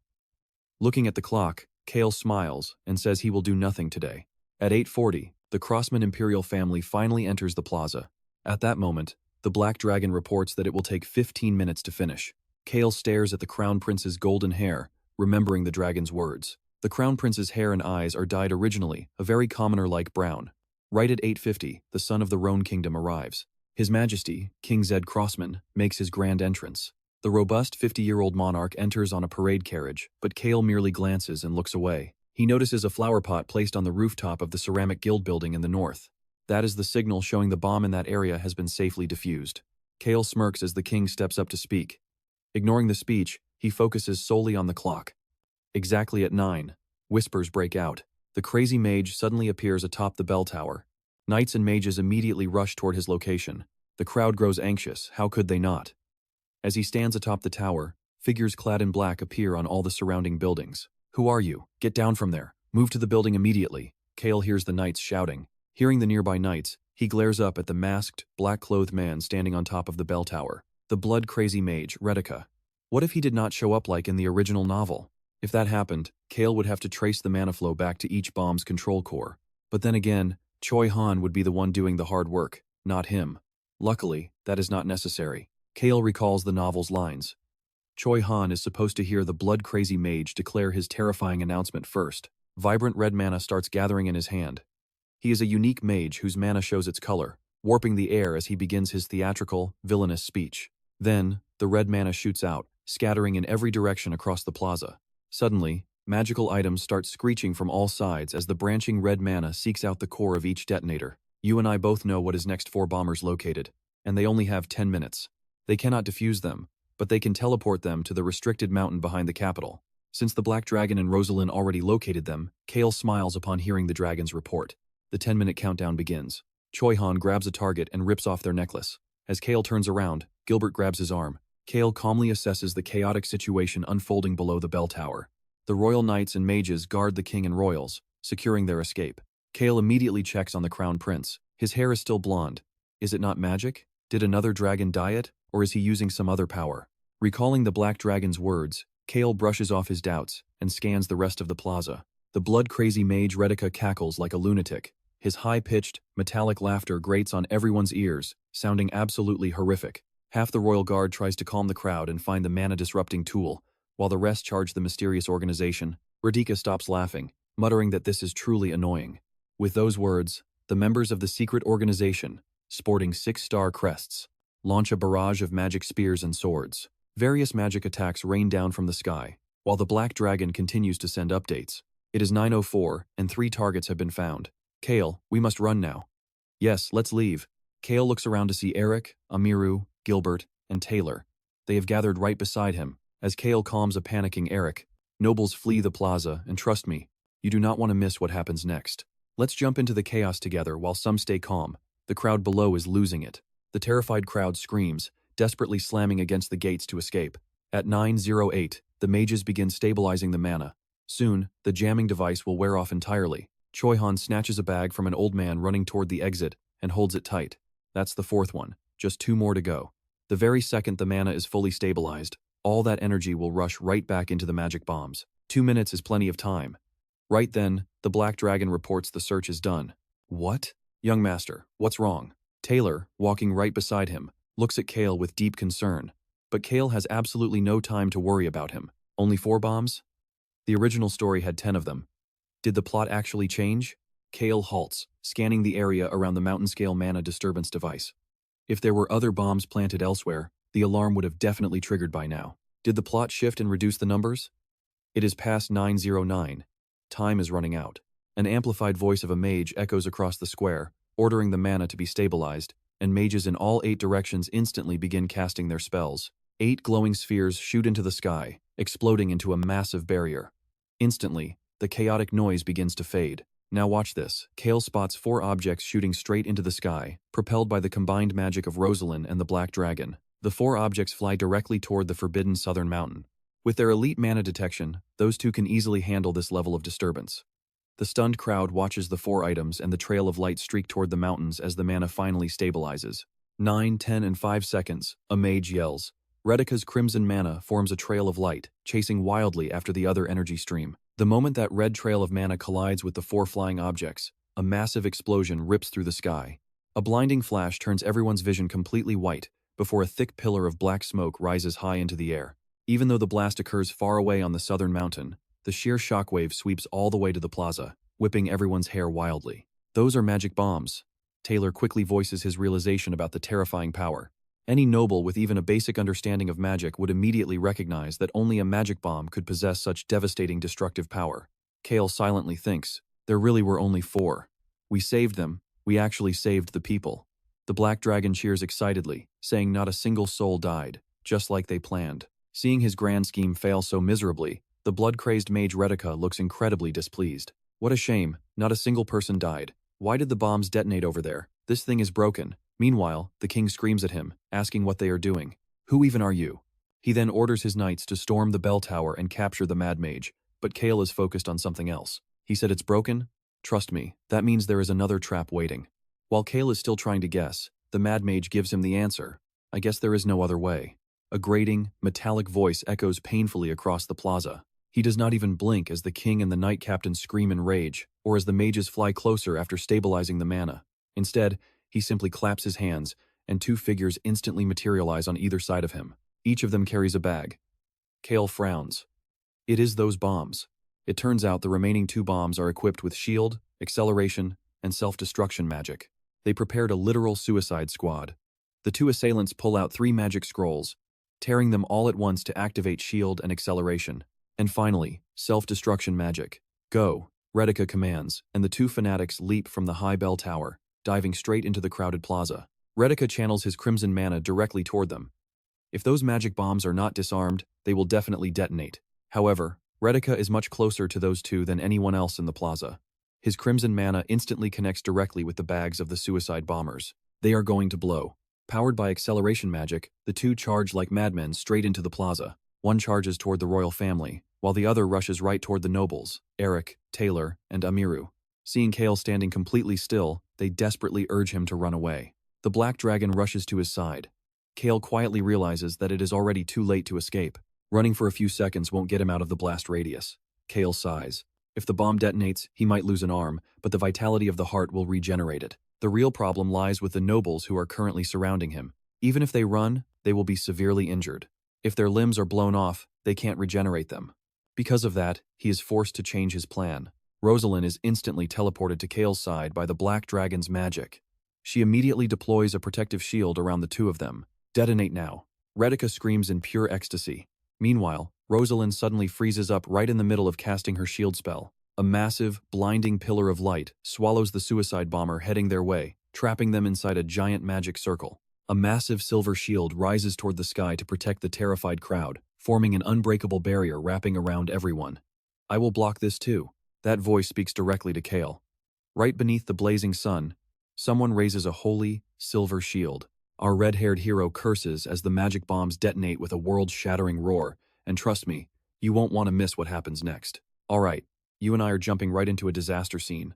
Agonizing screams echo from the helpless citizens, while the king and royals remain completely safe behind their barrier. Crack! The silver shield shatters like glass, its glowing wings collapsing as dark, sinister smoke leaks through the cracks. Someone was clearly inside just a moment ago. But now, there is absolutely nothing left, not even a single drop of blood.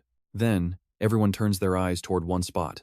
At the edge of the fading silver light, Rosalind rushes to support young Master Cale. Cale loses strength and drops to one knee. The explosion was terrifying, but the black dragon managed to weaken the blast, hitting the shield. Because of that, the recoil was drastically reduced. Even so, Cale's hand still throbs with a stinging ache, and any pain is still pain. Young Master Cale, are you okay? Cale tries to reply but coughs up blood. Seeing the blood, Eric turns pale and nearly falls backward, while Cale, who just coughed up that blood, actually feels quite calm. That is the vitality of the heart for you. Cale slowly closes his eyes, feeling his body return entirely to normal as the ancient power does its job. His limbs are perfectly fine, and although his burned palms were stinging earlier, it now hurts less than a minor paper cut. Coughing once was all it took for his entire body to feel incredibly energized. Now he finally understands why heroes never ignore ancient powers and love using them. Feeling completely satisfied with the results, a smirk forms on Cale's face, but the crowd around him panics. Are you seriously laughing? Stop smiling, and do not even think about opening your eyes. Cale gives Taylor a weird look before flopping onto the ground, while the black dragon's voice keeps echoing in his head. Now listen to this terrifying little dragon. Weak human, do not dare die. You are too weak. If you die, I will slaughter everyone here. After blowing everything up, I will die too. The dragon's words sound deeply worried, but honestly, they are also incredibly creepy. Its voice gives Cale a massive headache, making him frown. Meanwhile, Amiru and Gilbert scramble to find a priest to heal him. The funny thing is, he is not actually hurt at all. He has absolutely no idea what they are even supposed to examine, but for now, he decides to pretend to be in pain just to look normal. Meanwhile, an icy-faced Choi Han is clashing with guards who are blocking him from entering the noble section to see Cale, making Cale wince and wave him away. He glares at him, sending a sharp warning with his eyes. Did I not explicitly tell you to keep a low profile? Seeing Cale's gesture, Choi Han bites his lip and bows. Cale thinks there is really no need to apologize just for showing up. Behind Choi Han stands Locke, with An and Hong perched on his shoulders. Cale smiles to show them he is perfectly fine, then turns to the stunned onlookers. Young master, are you all right? Cale nods at Rosalind, wiping the blood from his mouth. Yeah, I am perfectly fine. The way he casually wipes away the blood, which matches his red hair, is incredibly indifferent. But Rosalind witnessed what Cale just pulled off. Could she, a member of royalty, have ever done something so heroic? She mutters that she cannot understand him, but she falls silent the moment Cale looks her way.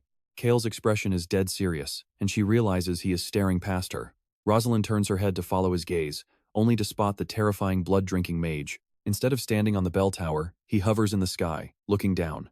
How unexpected and incredibly entertaining, he sneers. Now watch closely. As Cale locks eyes with Retica, the mage's gaze shifts to Rosalind standing right beside him. Even though her hair is dyed brown, he immediately recognizes her as the woman he previously saw at the Blue Wolf tribe's village. His metallic, grating voice echoes through the plaza once more, saying how delightful it is to find so many people with his favorite blood type. I want to display them all in my showcase. What a total lunatic, Cale thinks. Normally, weird psychos like him only survive for a few chapters before biting the dust. But for some reason, he is surprisingly resilient in this novel. Life is full of struggles. Thinking this, Cale glances at Choi Han, who nods and instantly vanishes, moving in to eliminate that annoying mage. However, the place Choi Han is heading is not where Retica is currently hovering. While friendly mages launch attacks at him, Retica looks down at the king just before the spells reach him and mockingly says, "See you next time." Then he vanishes, but not alone. He teleports away along with every single member of his terrorist group. His signature spell is teleportation, leaving the attacking forces completely clueless about where they could have gone. But the novel, The Birth of a Hero, actually mentions their exact teleportation spot. Choi, Han, An, Hong, and Locke are already on their way. If Retica and his secret organization land there, Choi Han will slaughter them, but Cale's only concern is that Choi Han might lose control. That is precisely why he sent An, Hong, and Locke along with him. With them around, Choi Han will maintain his sanity. Since Choi Han has a soft spot for small, weak things, Cale finally stands up as the king returns to the podium. The plaza erupts into chaos once more. The villains have fled, leaving behind a scene of absolute devastation. Now the king must step up to restore order. Stick with me to find out how our hero deals with this massive aftermath. Let's dive right into Cale's wildest scheme yet as he guides everyone back to the palace. With the festival officially postponed, Cale stops staring at the king and locks eyes with Rosalind. She was supposed to keep the lowest profile possible in this place, yet she revealed herself solely for his sake. Since the baby dragon couldn't show himself, she had to step in. Rosalind made eye contact with Cale and smiled brightly. Without making a sound, she silently mouthed back to Cale, "Secret." Cale chuckled softly. As expected, Rosalind was incredibly sharp. Earlier today, Cale gave his group of 6 specific instructions before launching the plan. First off, never reveal the identities of the dragon and other beast tribes. This was their top priority. Second, if Choi Han and Rosalind had to show themselves, it must look like a complete coincidence. This excuse worked perfectly because the royals had no clue magic bombs were planted everywhere, and they couldn't identify who neutralized them or threw them into the sky. Third, avoid causing any self-inflicted damage. After a quick exchange of looks, Cale and Rosalind knew exactly what to do. Cale brushed off the dust, adjusted his clothes, and put on a warm smile for the person approaching. "Young master, are you all right?" asked the priestess whom Amiru and Gilbert dragged over. She was completely out of breath.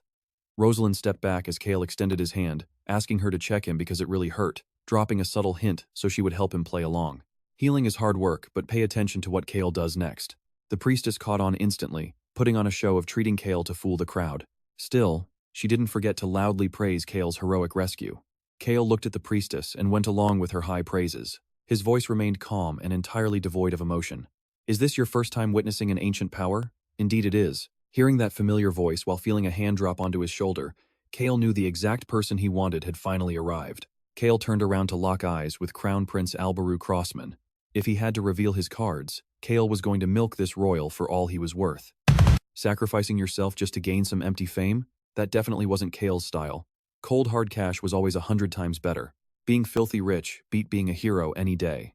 Plus, the Crown Prince had already realized that Cale was just like him. Young Master Cale. With a deeply moved expression, the Crown Prince pulled Cale into a tight embrace, thanking him passionately. To the crowd, Albaru looked like a deeply emotional royal, showing extreme gratitude. But in reality, only Cale could hear the quiet whisper in his ear. "Young Master Cale, you are on my side, correct?" It was a no-brainer. Who would dare oppose a Crown Prince anyway? Did he even need to ask? Just as Cale prepared to respond, the prince whispered something else. There would be 0 annoyances, and he'd receive massive compensation. How did Cale feel about that? His gold mine had arrived, so why hesitate? "Let's bring it in." Cale wrapped his arms tightly around Albaru, flashing a totally fake smile as he replied, "Not at all, Your Highness. I only did my duty." But get this, the baby dragon's voice echoed in Cale's head, sounding totally baffled. The little dragon had witnessed everything. Despite being a kid, his judgment was spot on. As the fake hug ended, Cale prepared to head to the palace. Officially, it was for his medical treatment and the investigation. But since things turned out this way, Cale was determined to extract a massive fortune from the prince's pockets before following him out. Cale and the prince kept praising each other endlessly. Cale's smooth, silver-tongued act was so convincing, it made the baby dragon wonder if Cale was actually possessed. Pretending not to hear the dragon, Cale climbed into the royal carriage and sneakily glanced off to the side. Near the carriage stood the nobles and commoners. Cale greeted Eric, Amiru, Gilbert, and Taylor with a brief glance, then shifted his gaze to Venyan. Venyan's stand stood near Neo, his face twisted in absolute fury. And it wasn't just him, the high nobles were all staring at Cale, wondering how a useless trash could possess such incredible power. Cale felt their judgmental gazes but completely ignored them, keeping his eyes locked onto Neo. Neo flinched and quickly looked away. It seemed Cale was about to get rid of another minor villain.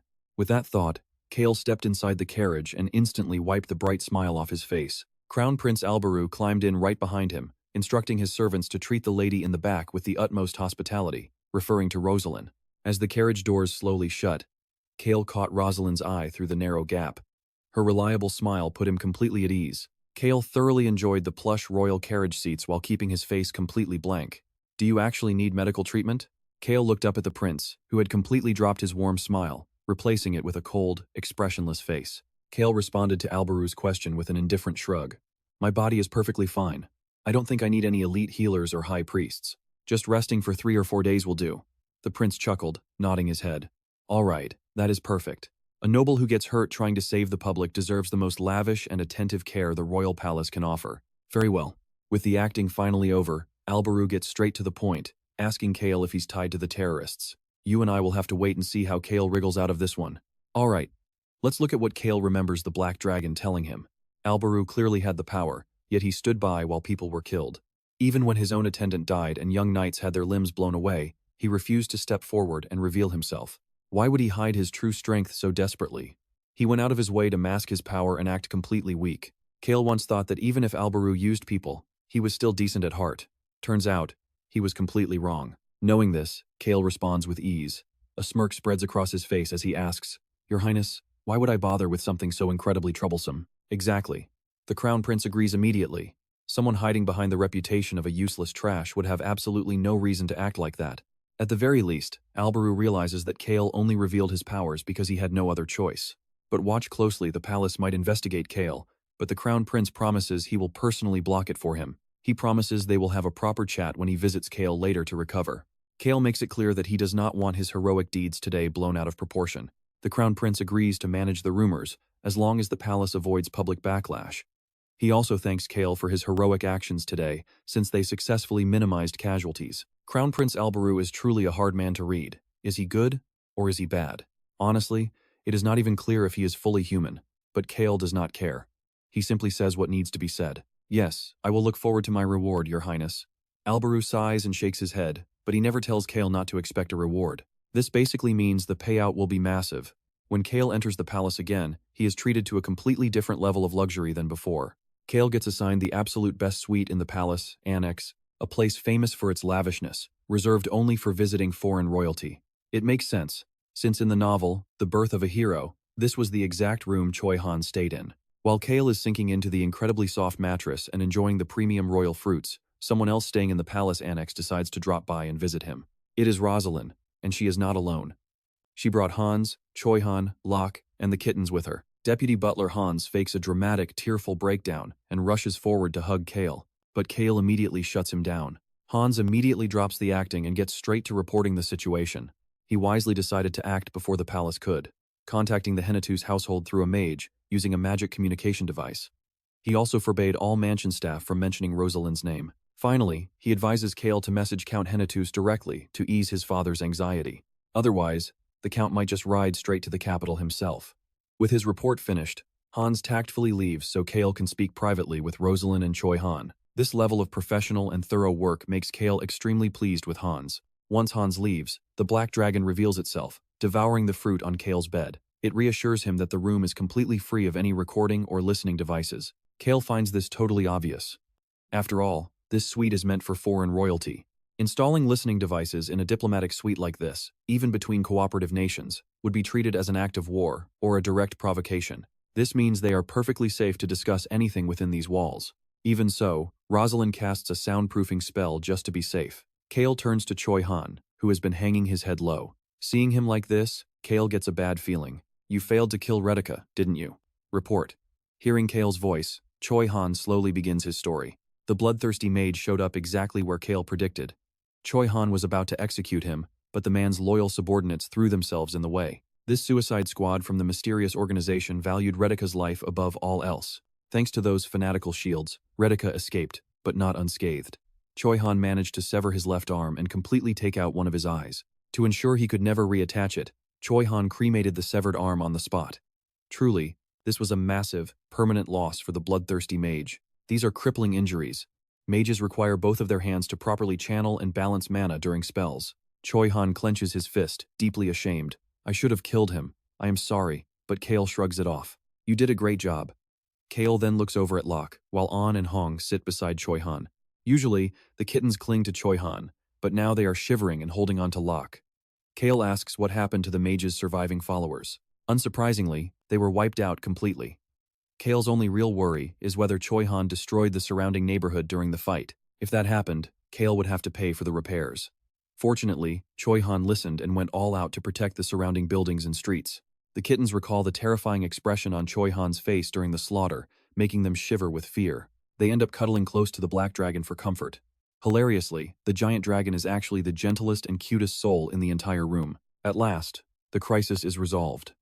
Cale sincerely thanks his team for saving so many innocent lives today. The black dragon looks up, saying, "You worked hard too." Cale chuckles, and honestly, you and I know he earned that rest. Alright, let's dive into the moment you and I have been waiting for. The time to claim our reward is finally here. True to his word, the Crown Prince visits Cale, who immediately puts on a deeply appreciative face, spouting all kinds of overly emotional, cringy lines of gratitude that the prince can barely stand to hear. So, Alberu decides to cut straight to the chase. He fabricated a story that Cale was recovering from injuries after heroically stepping up as a noble to block the bomb while struggling to control the chaotic plaza. As for Cale's power, since he already exposed his ancient ability, the prince declared it was merely a defensive shield that was not particularly strong to keep their stories aligned. This clean wrap-up by the Crown Prince fits Cale's desires perfectly, so he has absolutely no complaints. For Cale, since he accidentally revealed his ancient power, letting people think it is weak is the best possible outcome. Besides, being weak is his reality. And tomorrow, the manager will deliver a full report of his status and the rumors to his butler. Keep that in mind. Cale calmly faces Alberu, who is staring intensely at him. This relaxed attitude makes the prince frown, deep in thought, before he finally speaks up. Even so, Alberu appears unusually hesitant, his expression filled with a strange sense of anticipation. Cale waits in silence during this rare, hesitant moment. But pay attention here, the black dragon suddenly wakes up under the bed and telepathically warns him. Now I know for sure. He is not human. Right then, the Crown Prince suddenly blurted out, "Are you even human? What on earth is this now?" Hit by this completely unexpected verbal fastball, Cale momentarily wishes he was actually injured, freezing up in sheer confusion before replying, "Of course I am a human." Cale's face practically screams why the prince would even ask such a bizarre question, prompting Alberu to instinctively mutter, "Right, of course you are a human." Alberu points his finger between Cale and himself, declaring they are both humans, but the black dragon chimes in inside his mind. "That is a total lie. He is absolutely not human. Seriously, dragon, can you please stop? Why do you keep telling me things I absolutely do not want to know? Have you never heard the phrase that ignorance is bliss?" But of course, the dragon cannot hear Cale's silent inner complaints. There is a massive flaw in their connection. The black dragon can talk to Cale whenever it wants, but Cale can never reply back. Because it is a strictly one-way channel, the dragon just keeps babbling on. In its short 4 years of life, this is the first time seeing such a bizarre being, having only ever encountered itself, dragons, humans, and recently, the cat tribe and wolf tribe. So, the dragon basically means the Crown Prince is none of those. Cale calmly tells the glaring prince, "Naturally, what else could we possibly be? Since we are all living and breathing together in this world, we are all just human." The Crown Prince nods in agreement with Cale's perspective and quickly shifts the topic to something else. Something he suspected since the banquet was a very strange scent coming from Cale, but Cale quickly plays dumb, asking, "A scent? Didn't I just take a bath?" Seeing Cale's completely innocent and clueless expression, the Crown Prince decides to let the matter go. Let's pause here. Since both of them have already shown their cards, there is really no need to hide anything anymore. He wants to know exactly what reward Cale expects.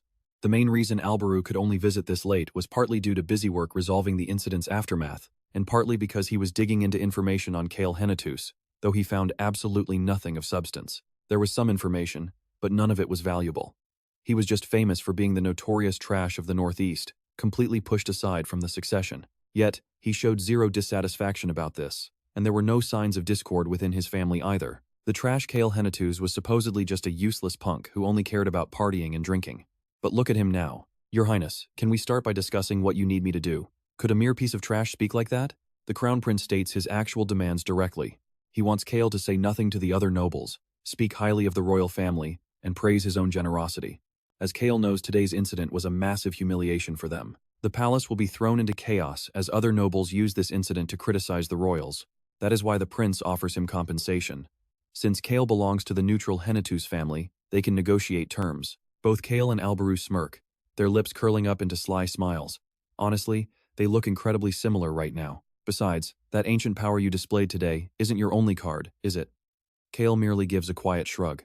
In truth, except for that shield, his other powers are completely useless for combat. But Cale remembers from the novel that Alberu knows quite a bit about ancient powers. Of course, the prince does not know more than Cale now, but as the owner of the legendary healing star, he possesses a decent understanding. That healing relic was actually left to him by his late mother.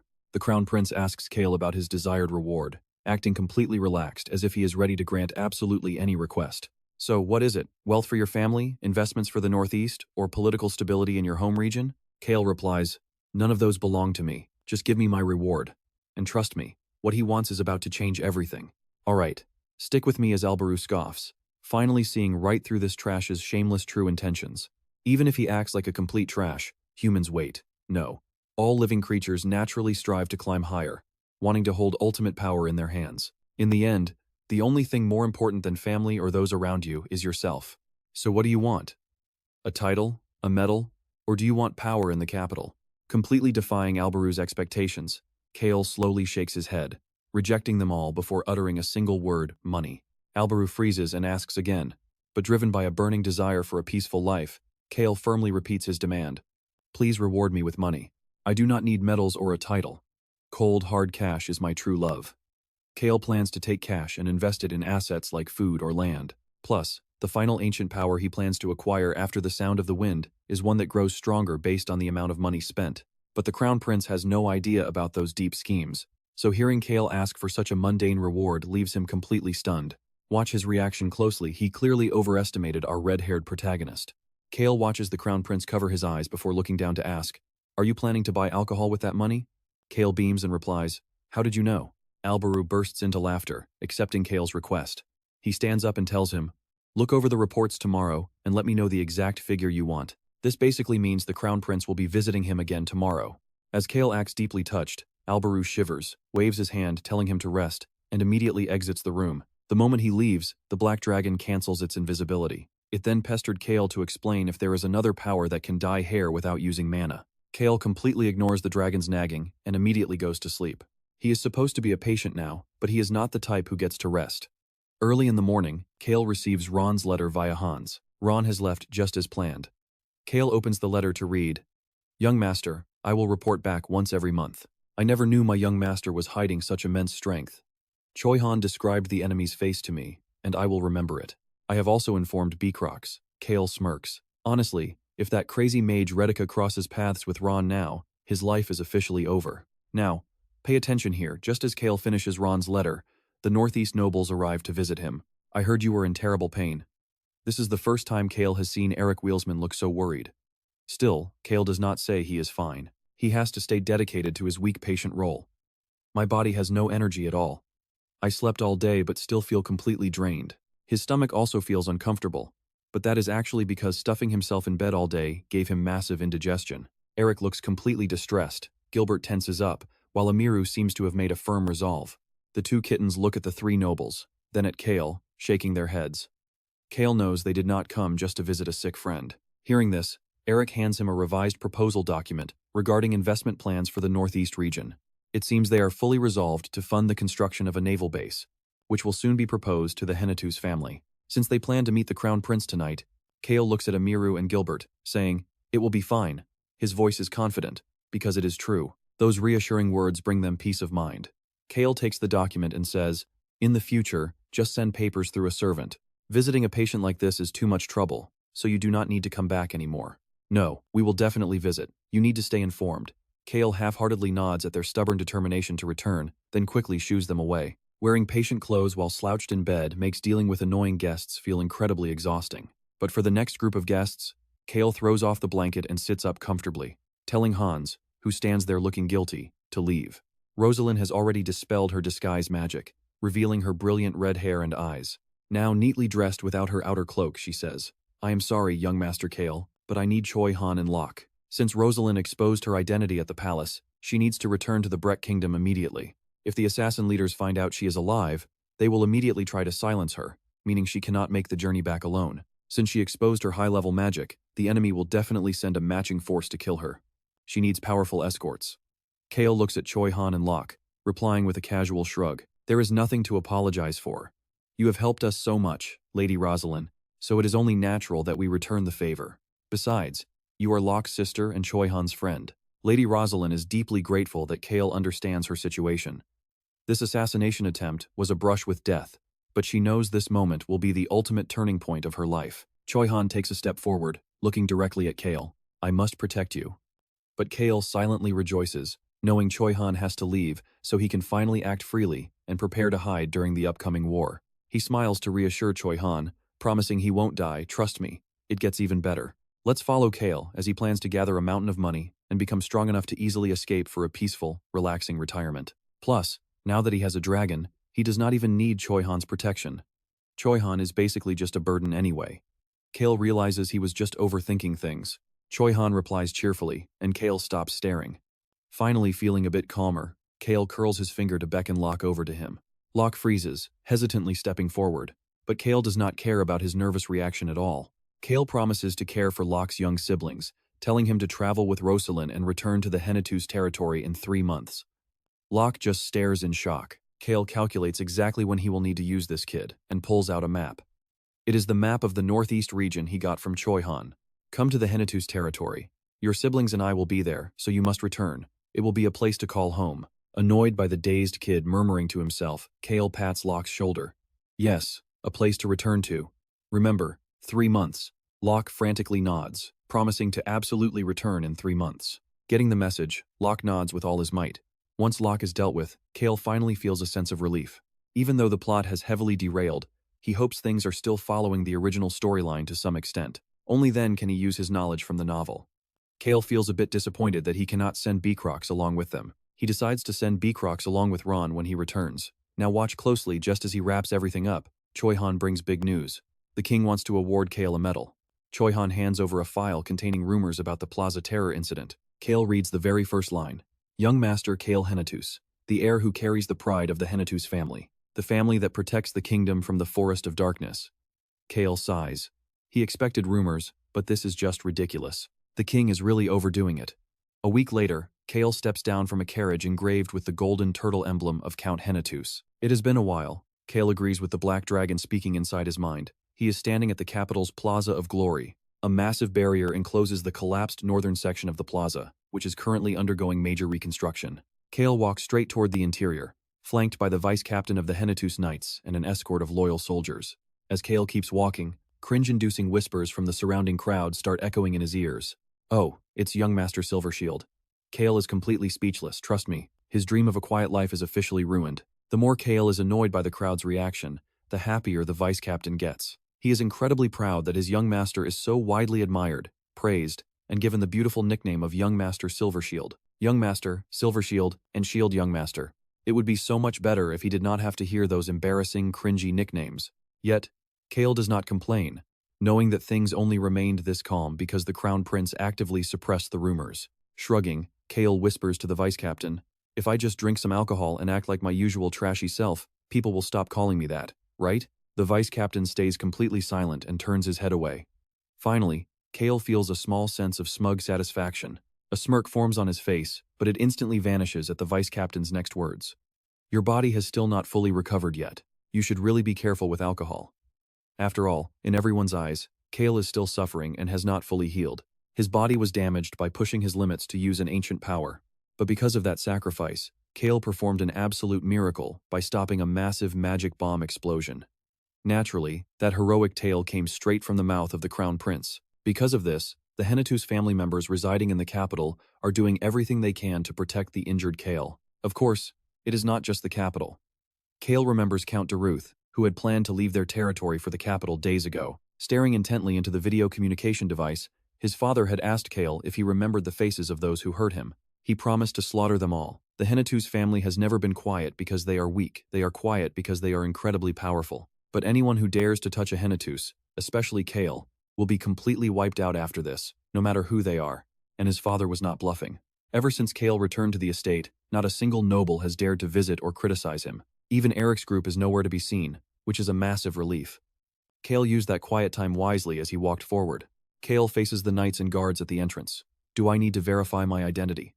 The knight shakes his head and respectfully opens the path. From this point, Cale must enter completely alone. Plaza security is tighter than the king's birthday celebration last week, but Cale is a complete exception. Yes, young master, the guard replies. Seeing the knight bow deeply after giving a firm response, Cale steps inside. The knight stares at Cale's retreating figure for a long time with deep admiration. Today, the king will honor those who lost their lives and award medals to a select few at this very location. Dressed in darker, neater, formal wear than usual, Cale walks over to his designated spot.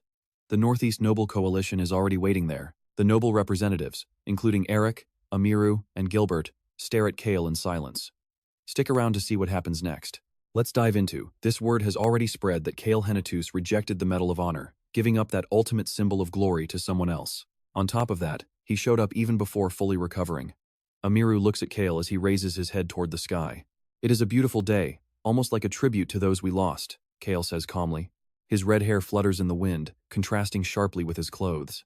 Amiru lets out a subtle smile, seeing Cale look just as unbothered as always. It must be thanks to your kind heart, young master. My kind heart? Cale stares back, totally clueless about what she even means. Seeing his puzzled reaction, Amiru and the other two share a warm, gentle smile. Even though Amiru is making him a bit uncomfortable, Cale still says what needs to be said.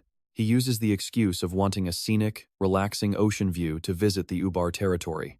But in reality, he is heading there to claim an ancient power that will make him way stronger. Soft smiles spread across the faces of Amiru, Gilbert, and Eric, just like Cale.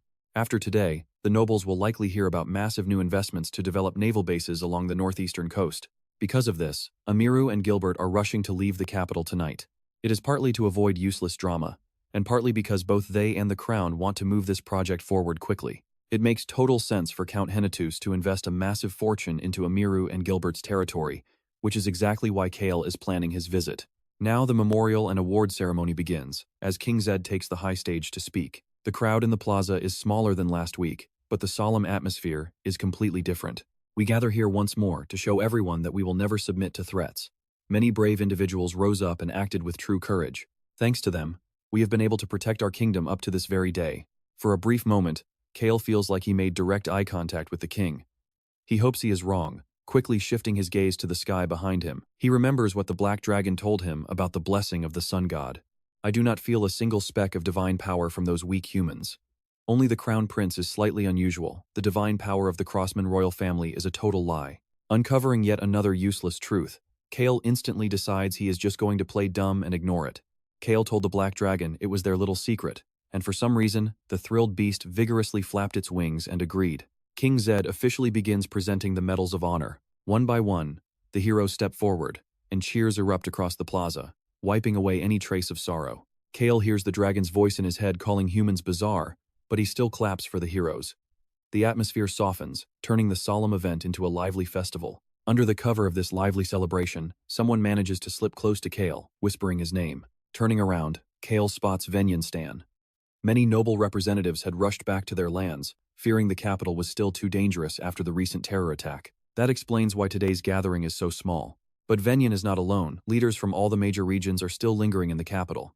Venyan speaks up, noting that Cale apparently rejected his medal. Aren't you full of regret? Cale has absolutely no idea what Venyan is trying to gain by asking such a question. I want to kill him, the dragon growls, leaving Cale worried the beast will blow Venyan up right here. Cale silently begs the Black Dragon to calm down while reflecting on his choice. He turned down the medal for one simple reason. He hates being documented. The top floor of the Imperial Library keeps records of the currently reigning king. The floor right below contains detailed records of every single hero who received a medal, categorized by rank. Let's pause for a second. The crown uses monthly rewards as an excuse to monitor and control these heroes. To others, that medal is supreme honor, but to Cale, it is just a leash. He absolutely refuses to have his name written down anywhere. What is not recorded is eventually forgotten. With war looming on the horizon, who is going to remember a guy who stopped a terror attack in a public plaza? Even if they do, other priorities will quickly take over. Knowing this is exactly why Cale stepped up during the terror attack, and that is precisely why he wants to avoid being documented. A faint, knowing smirk plays on Cale's lips. He looks over at Venyan and asks what there is to regret, since simply staying alive is more than enough. Besides, how could a coward like me deserve a medal? Deep confusion instantly washes over Venyan's smug face, but Cale does not care, just shrugging his shoulders and walking away as the king delivers his closing remarks. People step forward to offer flowers and pray for the tragic victims who perished in the terror attack. Cale glances at the crown prince.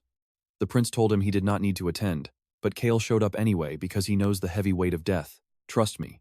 Seeing him place his hand over his beating heart makes you realize he is just glad to be alive until Eric suddenly panics and asks if he is feeling sick. Stick with me here, because Cale just glared at Eric's anxious face, basically saying, "Is your heart acting up, or are you just talking nonsense?"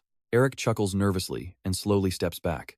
Meanwhile, Cale starts thinking about the reward Crown Prince Albaru gave him, which is way more generous than expected. It is the golden token, an item that lets him buy anything he wants twice, no matter how expensive it is. Whether he buys 2 pieces of bread or 2 mountains, the cost simply does not matter. The golden token only tracks the number of uses, making it incredibly useful for Cale. The Crown Prince probably assumed a guy like Cale could never buy anything actually valuable, which is why he handed it over so easily. Or maybe he is just testing Cale to see what he would actually buy with such a priceless item. Wrong move, my dear prince. A smirk plays on Cale's lips because he already has a massive shopping list. Assuming he knows how to acquire them, though, what kind of crazy scheme is he cooking up this time? "Hey, weak human, you better live carefully," the Black Dragon mutters after seeing Cale's face, but Cale completely ignores him. Looking around, Cale feels the heavy gazes of the crowd watching his every move, but he knows all of this attention will fade once he leaves the capital. The next morning, while preparing to leave this chaotic place, Cale slides a plate of steak over to the little black dragon. He also hands him 3 items designed to destroy the whirlpools. These are deactivated magic bombs, with their magic circles removed, but they still hold an immense amount of raw mana power inside. For now, Cale only plans to use one of these bombs to clear the whirlpools. This move will secretly turn the northeastern sea of the RAON kingdom upside down, but can he pull this off in waters untouched by whales or merfolk? Now, watch closely, because Cale did not plan to destroy those whirlpools, hoping his indestructible shield and vitality of the heart would do the trick. But that was before he adopted a dragon. Now that he has one, why should he bother doing any of the hard work himself? Once they all finish eating, Cale sends the black dragon, On, and Hong outside so he can welcome his very first guest. Billows has no clue what the young master stole, but he knows it is massive. Cale just chuckles, noting how famous he has become lately. Seeing Cale looking perfectly healthy, Billows can only shake his head in disbelief. After all, the guy claiming to be sick is happily chugging down wine. "You are famous," Billows replies, asking if drinking is wise. Cale answers that he has no need to act in front of him. Billows chuckles, pouring Cale another glass before handing over a magic box, confirming it is exactly what the young master requested. Cale had already returned his previous gear to Billows through Choi Han, so he just gently runs his fingers over this new box, glancing back at the merchant. So, how will he spend that golden token? Cale already has a plan for his first purchase, buying time from the threats looming over RAON. These dangerous forces do not just threaten Choi Han and the Brek Kingdom, but also the entire north-central region of the Western continent. When the Northern Knights eventually invade, Cale wants to make sure he has bought enough time for that fateful moment.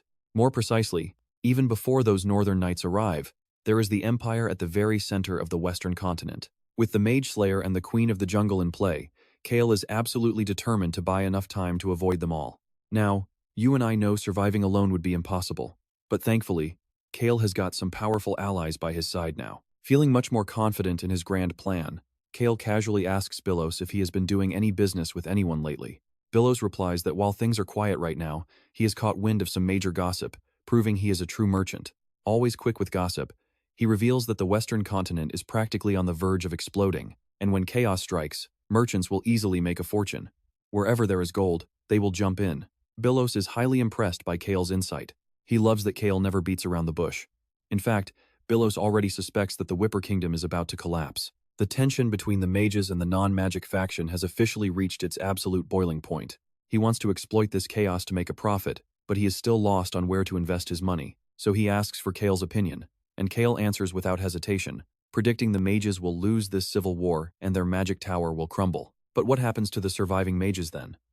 Just because the war ends does not mean every single mage will die. The Whipper Kingdom produces the most magic items on the Western continent, boasting elite mages whose authority completely surpasses normal politics.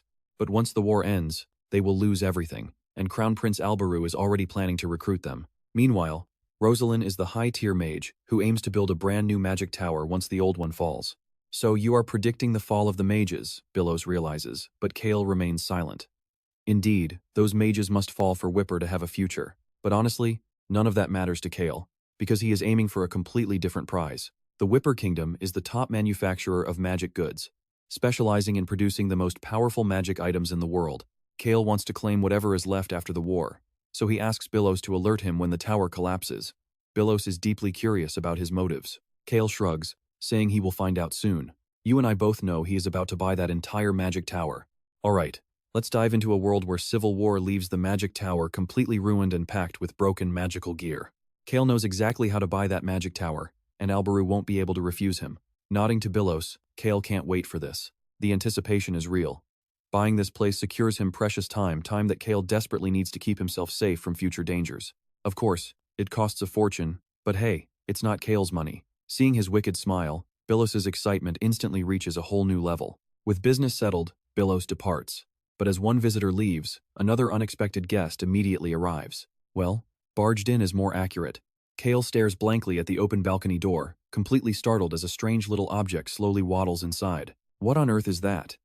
It's a tiny, palm-sized clay doll, stumbling across the balcony straight toward Cale. The black dragon senses divine energy radiating from it, but Cale already knows exactly who this bizarre doll belongs to. Right then, the featureless clay doll, with no eyes or ears, only a mouth speaks up, saying he knew Cale would recognize him. Addressing him as young Master Cale, the voice explains this is a single-use vessel linked to their consciousness, meant only for hearing and speaking. Cale looks at the black dragon, amazed by the former necromancer's craft. The dragon transmits his voice directly into Cale's mind without turning invisible, clearly realizing this little clay doll is limited to basic hearing and speaking. Now pay attention here, just how strong is this black dragon?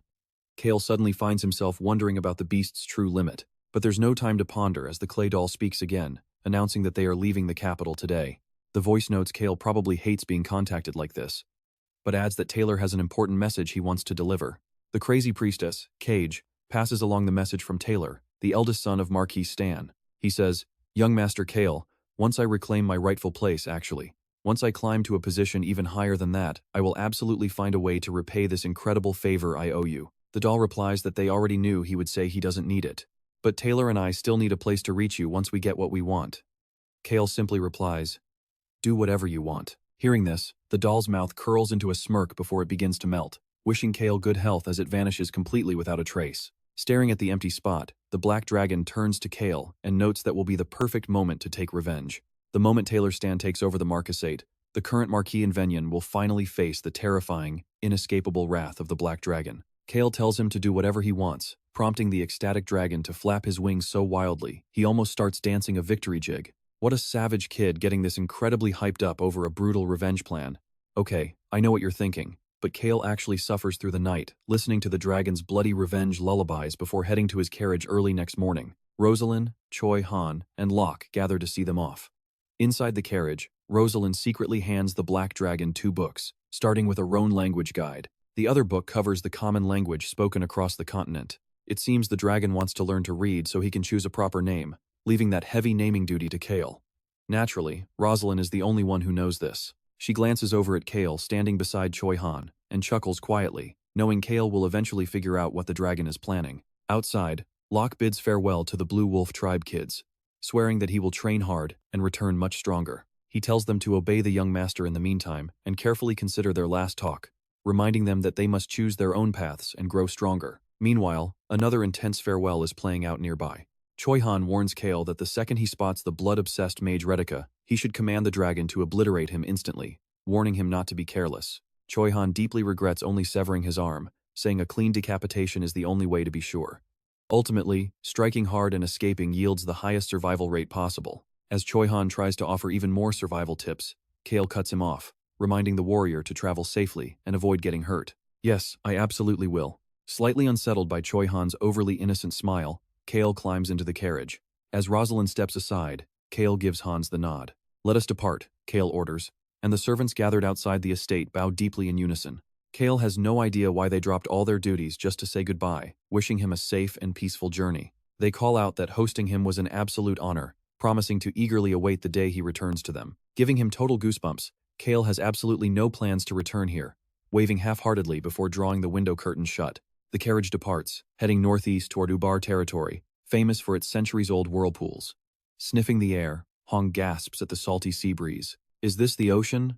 The red kitten, Hong asks, peeking through the carriage window. Cale nods casually, taking a small, round device from the dragon, a clever mana storage unit extracted straight from their magic bombs. With this, we can make brand new magic bombs, the dragon declares, prompting a highly intrigued Cale to fling the window wide open. And as we look out, Cale sees the vast, breezy northeastern coastline, dotted with countless mysterious islands waiting for us next. All right, you and I are starting this journey with a spectacular view of some steep, intimidating coastal cliffs that even the cats seem to love. The carriage rolls along a narrow road carved right into the rock face as Cale gazes out into the distance. This is the breathtaking Cliff of Wind in the Ubar territory.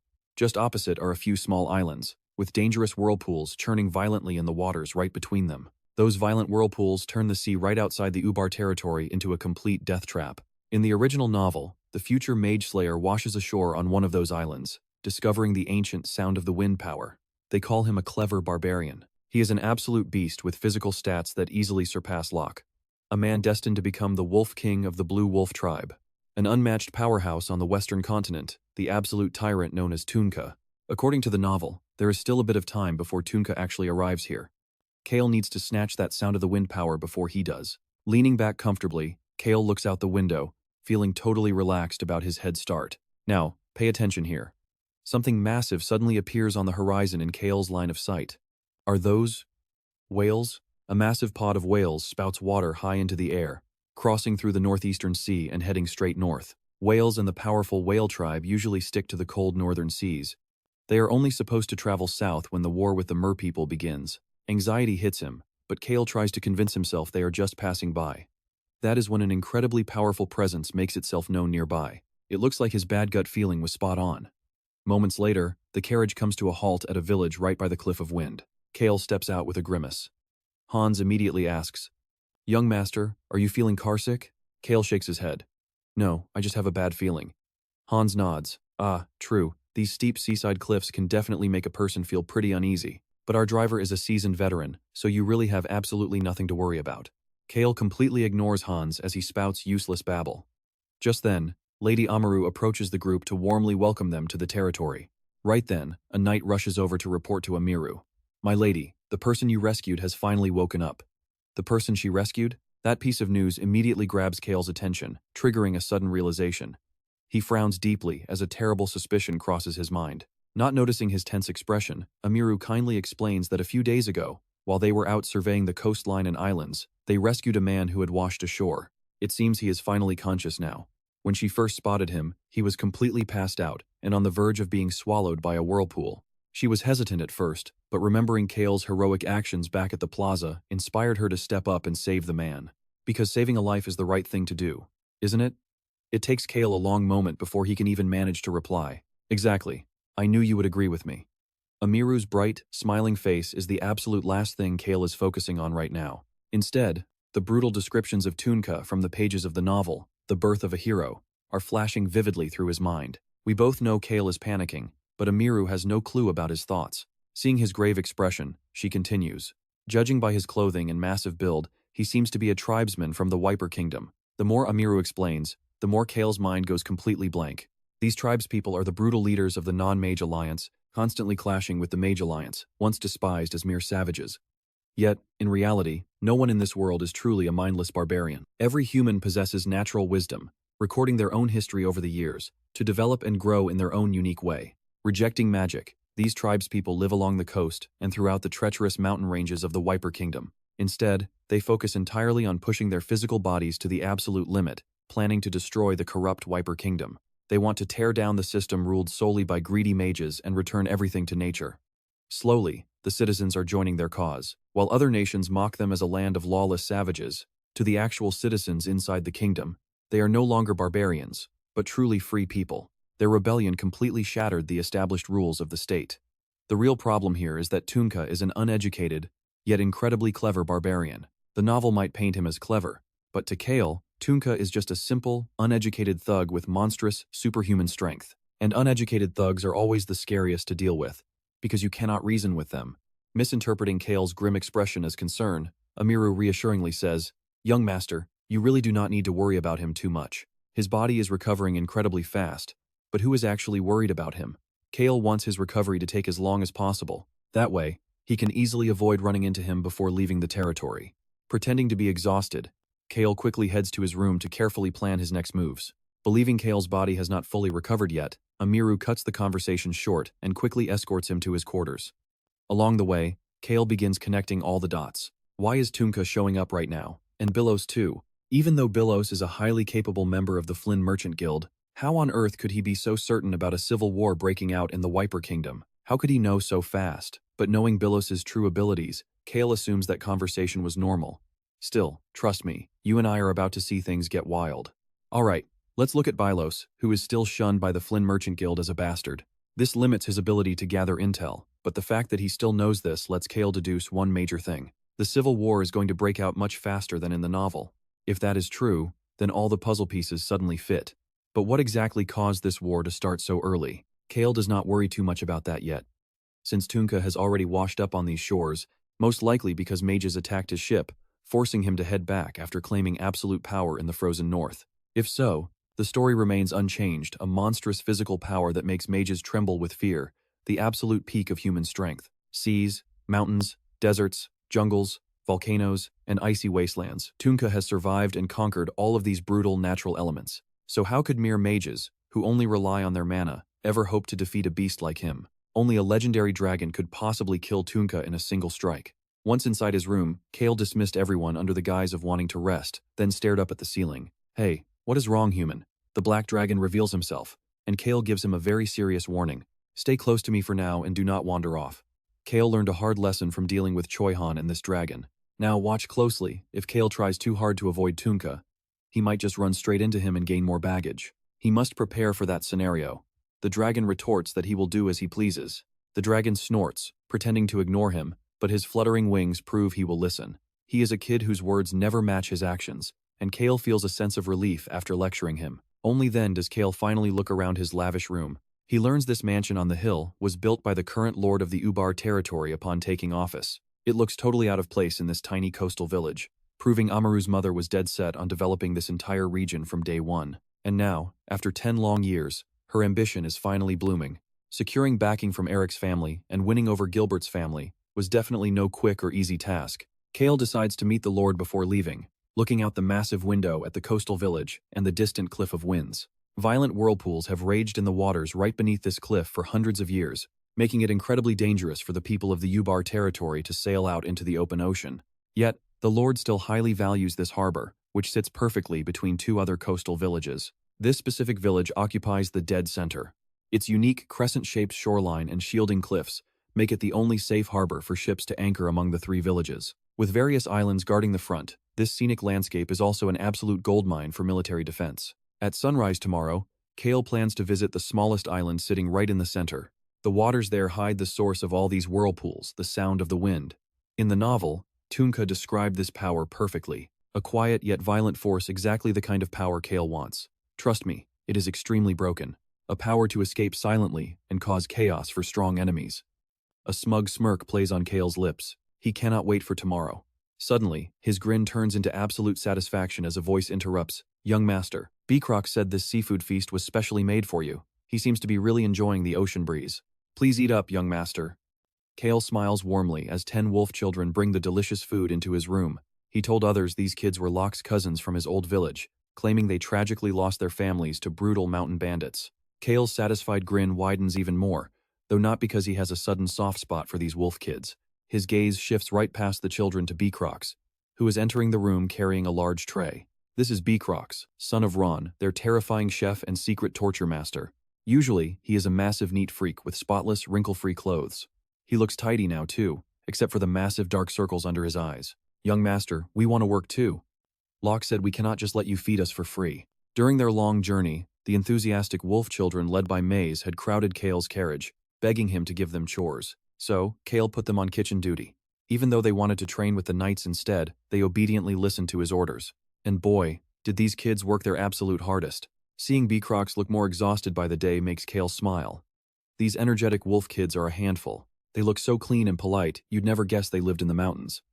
And trust me, we have Crox to thank for that. Alright, let's dive into the moment where Crox basically becomes a full-time babysitter. Cale picks up his fork, looks at him, and says, "I'll eat now. Thank you for the delicious meal. Yes, young master." Click. The door shuts behind Crox. Cale wonders why he is taking over his father RAON's duties. Honestly, Crox had absolutely no reason to deliver this food himself. Yet, day after day, he keeps doing exactly what RAON used to do without missing a single beat. Thanks to him, Cale barely feels RAON's absence at all. He looks toward the dark corner of the room and says, "Come eat." On and Hong watch as the black dragon rushes the table. The next day, at the docks, Amiru sets Cale up with a highly skilled, veteran fisherman to sail him out to the central island. For this journey, he only brings Crox and the vice captain along. With these two powerhouse guards, extra knights are completely unnecessary. Besides, these are deserted islands, so there is really nothing to fear.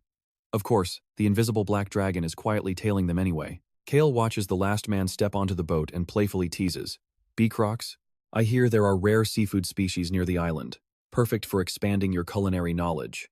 Crox boards the ship with a look of utter confusion, responding politely, "Thank you, young master." Meanwhile, Deputy Butler Hans holds On and Hong while waving goodbye. The cats squirm to break free of Hans's grip near the docks. On and Hong love the salty sea breeze, but they absolutely despise getting wet. As their journey begins, the old fisherman takes the oars. Out here in these wild whirlpools, fancy ships and advanced magic engines do not mean a thing. Only raw, lifetime experience and the old man's expert rowing can get them through safely. It might get a little bumpy, so make sure you hold on tight. The old man warns calmly as we set off into the deep. Soon, Cale is swearing. Damn, this boat is shaking crazy. Riding the treacherous edge of a giant whirlpool that threatens to swallow them whole, their tiny wooden vessel glides dangerously over the rising, crashing waves. Boom! Roaring waves crash together as the old fisherman laughs and shouts, "Ha, young master, aren't these whirlpools a magnificent sight?" The old man is insanely fearless. Meanwhile, Cale slaps away the vice captain's trembling hand. He was clutching Cale's sleeve with a ghost-white face. Yeah, the tough warrior is totally seasick. Now, the old man announces they are closing in on Cale's destination, which also means they have to navigate the most lethal whirlpools yet. Cale is starting to feel incredibly seasick himself, but the old fisherman cheerfully adds that getting sucked in there means saying goodbye to your life. He laughs like death is just a joke before offering to tell Cale a highly intriguing legend about this place. Legend says a thief once stole a sacred item from the gods, and that theft triggered these endless whirlpools. As the boat tilts, Cale watches the violent waves slam against the hull, his heart racing. Meanwhile, the vice captain next to him has completely lost his soul. Good grief, we almost capsized. Come on, son, row properly. Sorry, Dad. The fisherman and his son are way too casual.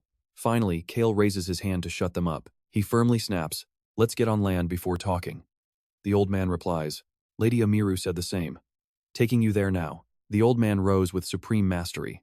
Under his expert hands, the vessel sways dangerously but steers with absolute precision, dodging the terrifying vortexes by some miracle. Finally, they hit the shore safely. Over on the side, the vice captain is violently throwing up.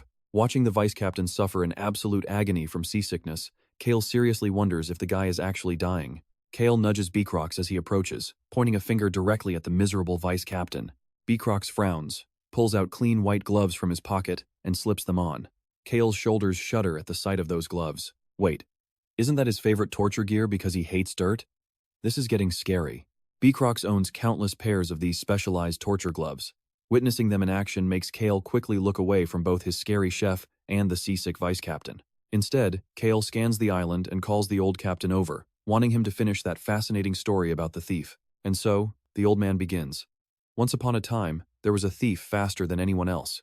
His footsteps were so incredibly light that even when he dashed across the sea, not a single droplet of water would splash. He stole a precious artifact said to belong to the gods. Young master, you know about the famous Cliff of Wind nearby, right? That thief jumped straight off that cliff. Since then, both the divine relic and the thief vanished from the face of the earth. Right after that, these violent whirlpools began appearing. The weathered old man, his skin deeply creased from years at sea, offers a gentle, knowing smile. So they used to worship this relic? But they don't do that anymore, do they? If it really belonged to the gods, why didn't they take it back instead of torturing humanity? Cale completely agrees with him. That is because it wasn't a god's item, but a human power, rendering the god powerless to claim it. Cale begins his move. He leaves the barfing vice captain to Beacrox and heads off. Trust me, you and I are about to see him claim a godlike power. Alright, you and I are about to watch Cale head out alone, while his guard asks if he'll be safe and tells him to use his shield. If you face danger, activate your shield immediately. Beacrox has no special reaction and simply agrees with Cale's plan. That was exactly why Cale brought Beacrox along. He needed someone strong by his side for the time being. He needed someone powerful who wouldn't try to overprotect him, but whom he could easily boss around. Beacrox was absolutely perfect for those conditions. This allowed Cale to smoothly separate from the group as he confidently headed straight toward the island's forest. Once inside the forest, Cale quietly whispered, asking for an update. He heard the black dragon's voice. Just as Cale thought, something lay beneath the whirlpool ahead, feeling identical to the power from the cave when he claimed the vitality of the heart. The dragon was referring to their last adventure. Cale leisurely strolled through the trees, having no interest in sightseeing since his main goal was simply checking out that mysterious whirlpool. Plus, since the dragon would be flying back here tonight, mapping out the terrain beforehand was crucial. Now pay attention. Cale asks if anyone else is around, and the dragon confirms they are completely alone. Hearing this, Cale finally sighs in relief. He had been worried about that pod of whales from yesterday, but then the dragon mentions finding corpses. Cale freezes in his tracks. Frowning, he stares at the dragon as it explains it spotted 3 dead bodies on the opposite side of where their boat is currently anchored. Corpses? That was completely unexpected. Cale, who was just walking forward, immediately takes 3 steps backward. Somehow, he has a gut feeling that continuing forward will only bring him bad luck. Yet, the black dragon eagerly continues, explaining that those bodies do not belong to humans. Cale covers his eyes in frustration. Not human means they must have a highly unusual appearance, yet the young dragon does not clarify if they are wild animals or something else. They have human-like shapes, but are not human. If so, only one answer remains. Are their hands and feet weird? At Cale's question, the black dragon nods eagerly. Yes, their hands and feet are incredibly weird, with webbed skin resembling folding fans. Those are classic mermaid traits. First whales, now mermaids. Why on earth are they showing up in the story this early? No, that can't be it, Cale reassures himself. The conflict between the whales and the mermaids is older than any human war. In the novel, The Birth of a Hero, this conflict only begins when Choihan teams up with the whale tribe. Cale calls out to the dragon. Hey, don't call me hey, then what should I call you? You'll find out soon. What is it talking about? Perhaps the dragon wants to name itself, especially since it's been diligently studying the alphabet lately. Nodding toward their destination, Cale asks if anything is ahead, and the dragon confirms there are no signs of life. The sea is quiet too, but Cale realizes he needs to inspect these mermaid corpses. You and I both know he absolutely detests danger. So he makes the dragon fly ahead to lead the way, frowning as they exit the woods. Sure enough, the mermaid corpses are lying right there. The corpses are completely dried up like mummies. Their features are far from human, with distinct webbed hands and feet, and skin covered in fish-like scales. They even have gills instead of ears. The black dragon approaches to inspect, noting they seem to have been killed in a single strike. They haven't been dead for long either.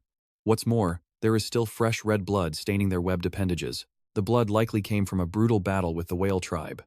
They are definitely the ones who slaughtered these mermaids. Though few in number like dragons, the whales are the absolute sovereigns of the sea, keeping the ocean world safe from the mermaid threat. The mermaids want to establish their own ocean kingdom, but the whales refuse to allow any physical borders within the sea. After all, ocean creatures are migratory by nature and must constantly roam freely. The mermaids couldn't act as they pleased because the whales, despite their low numbers, are incredibly powerful. But one day, the mermaids suddenly grew far stronger, putting the proud whales in a very difficult spot until Choihan eventually arrived to fight by their side. That was the plot up to Volume 5. Back in reality, Cale finishes investigating, tells the dragon to retreat, and turns away from the bodies. He leaves the crime scene completely untouched, since he knows the whales intentionally left those mermaid bodies there for a reason. Mermaid corpses do not rot when left on dry land. They simply dry up. They only decompose underwater, releasing a distinct scent that inevitably draws other mermaids straight to the area. These mermaids were likely killed by a lone whale. If there were more, they would have used the corpses as bait to lure and slaughter even more of them.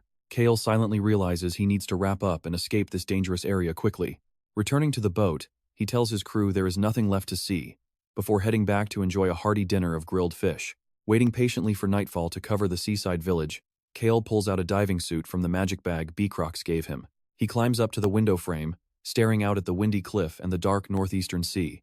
Ordering On and Hong to let nobody inside, Cale turns to the Black Dragon. With a smug look, the dragon casts flight magic, and trust me, you and I are about to witness things get wild. Let's dive right back in as Cale floats up, ready to pull off another impossible heist. Flying high enough to stay out of sight, Cale held the magic bomb tightly. Today, his plan was a quick hit and run. By the time anyone realized what happened, Cale would be gone like the wind, without making a single sound. Looking down at the massive whirlpool spinning below his feet, Cale muttered that it looked even scarier at night. This proved Tunka was absolutely out of his mind. He did not just love danger, he was blindly, recklessly obsessed with it. That was why everyone called him a maniac. Still, this was his first time at sea, and it felt pretty exciting. Tunka was the type to say that and dive straight into the vortex, but Cale had no such intentions. He checked his diving gear to make sure everything he needed was ready. Cale nodded at the Black Dragon instead of answering, then pulled the magic bomb out of his bag. The Black Dragon released mana from his chubby front paw. Boom! The magic bomb reacted to the power and began to vibrate. This was not the low-grade bomb used by the secret organization in the first and second volumes of the novel, but a much more advanced magic explosive. It resembled the magic bombs created by the Whipper Kingdom's Mage Alliance when they were pushed into a corner in the third volume. Its main ingredient was highly cohesive mana, designed to react to the creator's energy and explode into countless tiny fragments. While its individual blast power was slightly reduced, this multi-stage explosive was absolutely perfect for causing massive, wide-scale damage. Now pay attention, the genius who created this terrifying weapon in Cale's hand is the Black Dragon. You are truly amazing. Of course, I am a great dragon.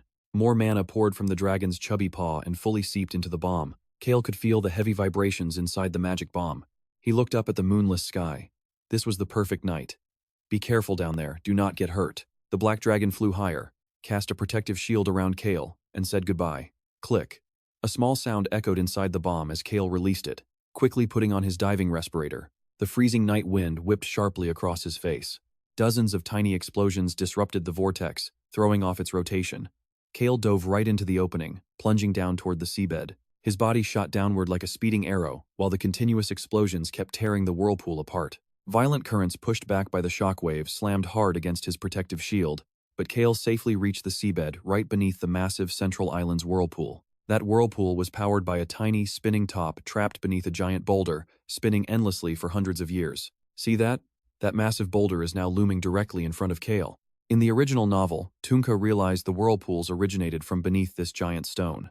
He tried lifting it, failed, and simply smashed the entire boulder to pieces. That just goes to show how crazy strong Tunka really was. Cale shook his head and approached the spinning top, which was trapped under the boulder like Sun Wukong beneath Five Elements Mountain. Just like all the other times he claimed an ancient power, the original owner's voice suddenly echoed directly in his head. You bastards! Is stealing something made from other people's sacrifices really a crime? I was going to return it to everyone anyway. You absolute trash. How did garbage like you get power in the first place? The owner of the Sound of the Wind was a thief who supposedly stole a divine relic from this village's legendary temple. But she had not stolen a sacred relic, she only took an item from the corrupt temple. They tied her legs to this massive boulder and threw her into the sea to drown. That was how the fastest thief in history met her end. An ancient power that could manipulate wind. It was completely different from mana, her very essence was the wind itself. After her death, she became this spinning top to generate wind. She whispered that if her friend's light were here, it would burn this ocean dry. Cale's expression turned strange as he pulled out his tools to retrieve the top from under the boulder. Did she say light? Do you know why lightning is so terrifying? Because of just one hit. Just one. Cale thought of the final ancient power he planned to take, the fire of destruction. He would have to go through a raging blaze to get it. And of course, bring a massive fortune. A sudden realization suddenly flashed through Cale's mind. The indestructible shield, then the vitality of the heart, the sound of the wind, water, and destructive fire. It felt incredibly overwhelming. Cale hesitated, but his diving suit alarm buzzed, warning him that he only had 3 minutes of oxygen left. Deciding to grab the item first and think later, Cale began using his magic-enhanced shovel to dig. He shoveled the soil around the magically sealed spinning top, the tool easily scooping up dirt from the deep seabed. There was absolutely no need to smash the entire boulder like Tunka did, when basic digging was more than enough. After scooping away the last bit of dirt, the spinning top was fully revealed, and Cale reached out to grab it. Just like all the other times, the ancient power's original owner began to lecture passionately about life. Cale completely ignored her words and simply placed the spinning top down on the ground. And that's where we leave it. The wind only wanted one thing: pure, absolute destruction. Alright, you and I are diving right back in as the wind top shatters beneath Cale's feet, sending a sharp, ultrasonic screech echoing through the deep. With the top broken, the wind burst out from within, wrapping around Cale. It whispered, "So you're the one with regenerative powers. Don't get caught like I did. Understood? Go live a life of total freedom." The white gust enveloped Cale's body before tightly gathering right near his heart. Thump, thump. Cale's heart started pounding furiously. It was beating so incredibly fast that it actually hurt, prompting him to pat his chest with his right hand. After that, the swirling wind traveled all the way down from his head and finally settled at his feet. Glowing once more, the energy shot down to carve a pattern. A silver whirlpool crest appeared on his ankle, visible between his diving suit and flippers. And indeed, it was a silver whirlpool crest. Only then did Cale feel his racing heart finally steady itself. Could the vitality of the heart have actually boosted the sound of the wind? Cale had his doubts, but there was simply no time to ponder. The alarm rang once again. Time was running out, but this tiny window of opportunity was more than enough for him. Now watch closely as Cale unleashes the sound of the wind, unleashing wild currents right under his feet. With one swift kick, his body rockets forward, tearing straight through the dark ocean depths. The massive vortex in front of the central island had vanished, but residual currents still lingered in the area. He shot right through them. While normal whirlpools would fade within a week, Cale planned to keep these active for a whole year. Recognizing their master, the vortexes born from the sound of the wind parted to clear a path for Cale. His destination was the windy cliff. In an instant, the towering cliff loomed right before him. Kicking hard against the water, his body rocketed upward. He glanced toward the village. 1, 2, lights were turning on. He had to leave immediately. He had already warned Hans not to wake him unless it was a matter of life or death. So, the butler wouldn't dare show up easily. Still, getting back as early as possible was the safest bet. Cale swam toward the base of the windy cliff. Jagged, towering rocks stood like sharp spears beneath the cliff.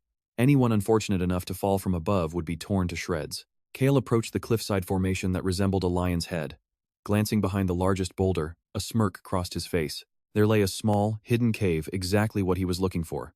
Maneuvering carefully past the jagged rocks, Cale pulled himself out of the water and sat right on the cave's ledge. In the novel, after claiming the sound of the wind, Tunka found another stroke of fate right here.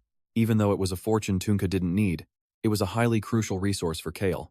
Once he secured it, combined with what Locke would bring back later, the Queen of the Jungle would have no choice but to strike a deal with him. Since she had to save her dying jungle, she had no choice. But before Cale can settle in, our black dragon drops a massive bombshell. There's something inside this cave. Though it was currently on the verge of death, it hadn't yet become a cold corpse, which Cale usually dreaded facing.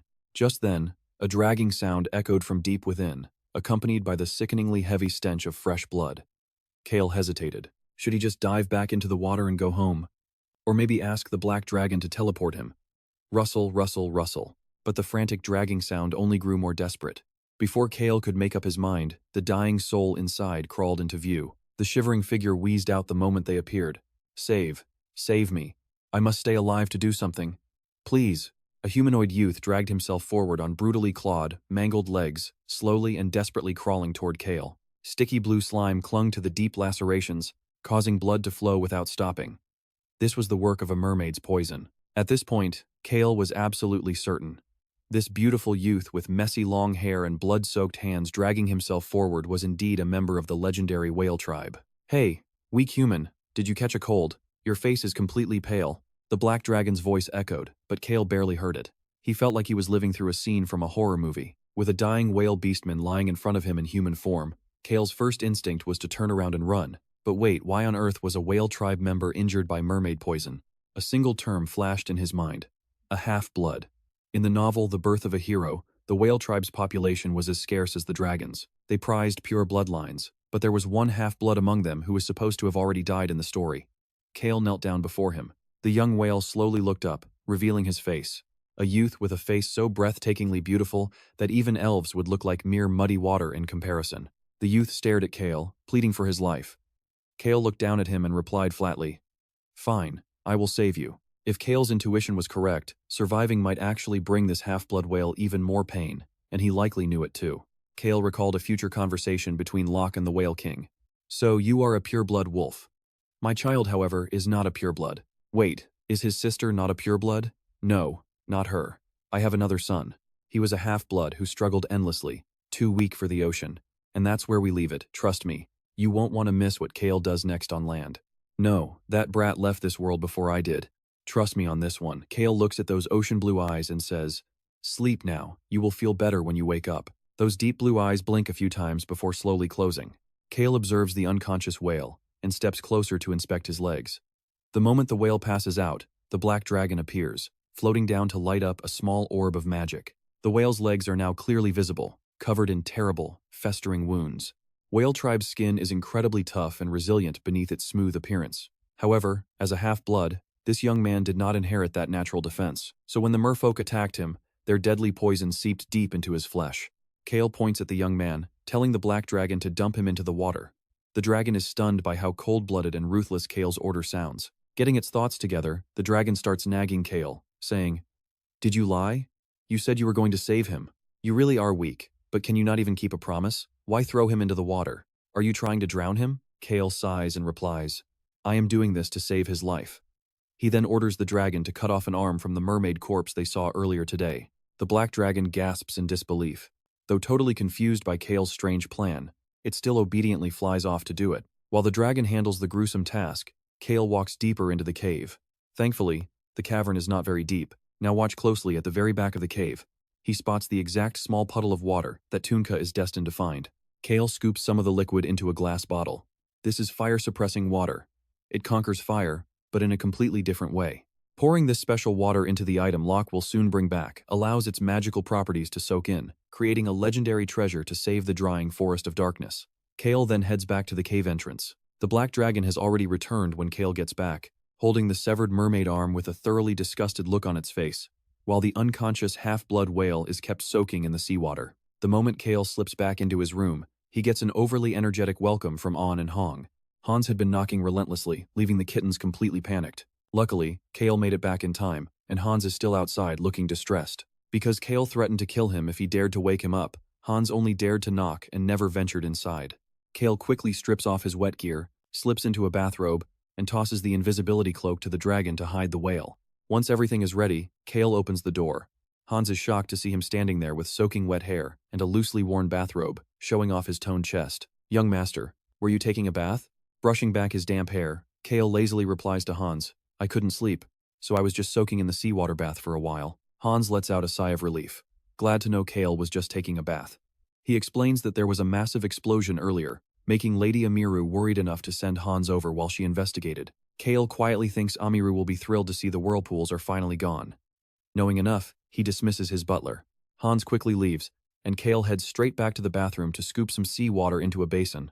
The black dragon watches Cale's bizarre actions with sheer curiosity, but Cale ignores it and drops the mermaid arm into the water. A sizzling sound like a burning fire echoes, but in reality, the dried-up arm is rapidly expanding back to its original state. Cale pulls out a sharp knife. "Hey human, put that knife away." The black dragon screams in absolute panic, and its booming voice is loud enough to instantly wake the young whale. Imagine waking up to this. He opens his eyes to Cale, holding a knife with a savage smile. Stab. The blade drives straight into the mermaid's arm, causing thick, dark mermaid blood to spill out of the wound. Before rotting away, the mermaid's blood is briefly restored inside the seawater, if only for a short moment. Cale tells the young whale to drink it, explaining that this is the absolute antidote. In Volume 5 of the original novel, Rosalind discovered this exact treatment to save Locke. You were poisoned by a mermaid, and right now, this cure is still completely unknown to the world. The whale youth hesitates for a moment, but obeys Cale and drinks the blood.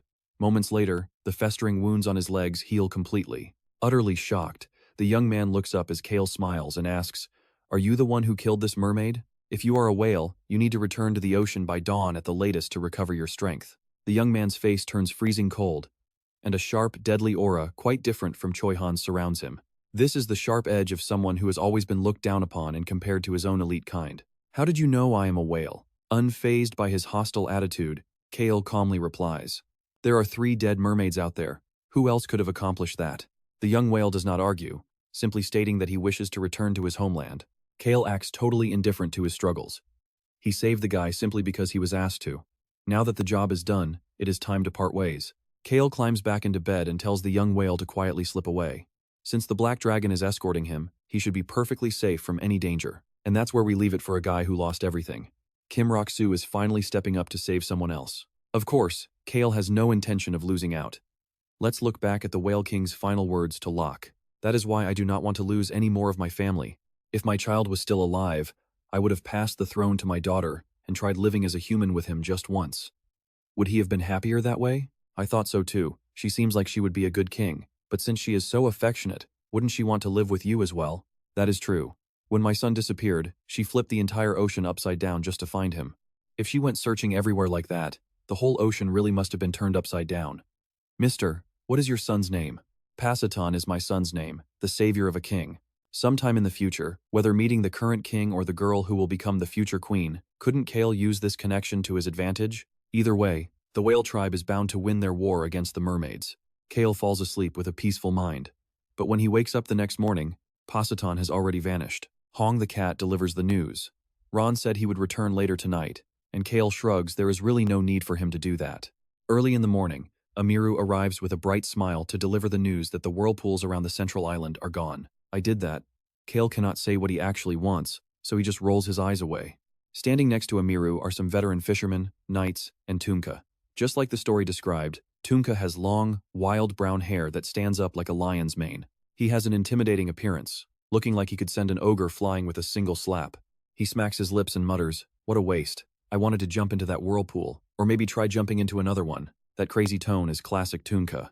Now pay attention, because Amiru is about to say something crucial. Since the Henituse house is our main investor, I really wanted to let you see this site for yourself. I'm talking about the peaceful seas of Ubar. Will you head over to the central island with me? Until the Henituse representatives arrive, Cale has to show at least some level of sincerity. He looks at Amiru with a gentle smile and asks, "Are all of these people joining us as well?" "Yes." Amiru's confident answer causes the corner of Cale's mouth to twitch. Naturally, she does not notice it. She points toward Tunka, introducing him to Cale. This is the man who was almost swept away by the whirlpool last time. Bob, this is young master Cale Henituse. Tunka lets out a smile on his savage-looking face. "Nice to meet you. My name is Bob." Bob. Cale knew he would use an alias, but did he really have to choose a name that sounds like a puppy's? Cale does not want to look at Tunka's face at all. However, Amiru enthusiastically continues to explain that Bob is from the Whipper Kingdom. He is a tribesman from a small seaside village. He went out on a boat to fish but ran into trouble and drifted away. "Yes, I am just an ordinary guy who makes a living catching tiny fish. I made a mistake somehow and ended up like this. An ordinary life? What absolute bullshit."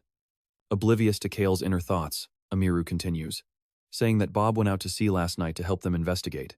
Amiru's gaze when looking at the tribesman is completely pure, while Cale takes a quick look around. Unlike Amiru, many others stare at Tunka with clear disapproval because he is from a foreign tribe. Cale scans those cold glares, then suddenly locks eyes with Tunka. Tunka grins at him. "I heard the young master used a giant shield to save everyone in the capital. I wanted to meet someone so strong, so I asked Lady Amiru for permission to tag along." Tunka's eyes narrow slightly, a sharp gesture that does not fit his massive build at all. Right here, you and I can see Cale's danger radar screaming. He immediately speaks up to downplay his power. "Besides, that power of mine is not strong at all, it's incredibly weak." Amiru chimes in, confirming his words are true. Disappointed, Tunka looks Cale up and down before looking away. Yes, that is the real Tunka. Sacrificing oneself for others is just a foolish hero act to him. He does not care about any of that, only valuing absolute strength. He aligns with the strong and completely ignores the weak. If someone is weak, even if they are on his side, he will look down on them and wait for a chance to kill them. That is exactly why they call him a tyrant. After finishing their introductions, everyone boards the boat to head to the central island. Just then, Cale overhears Tunka muttering, "How strange. I definitely smelled the scent of someone strong nearby."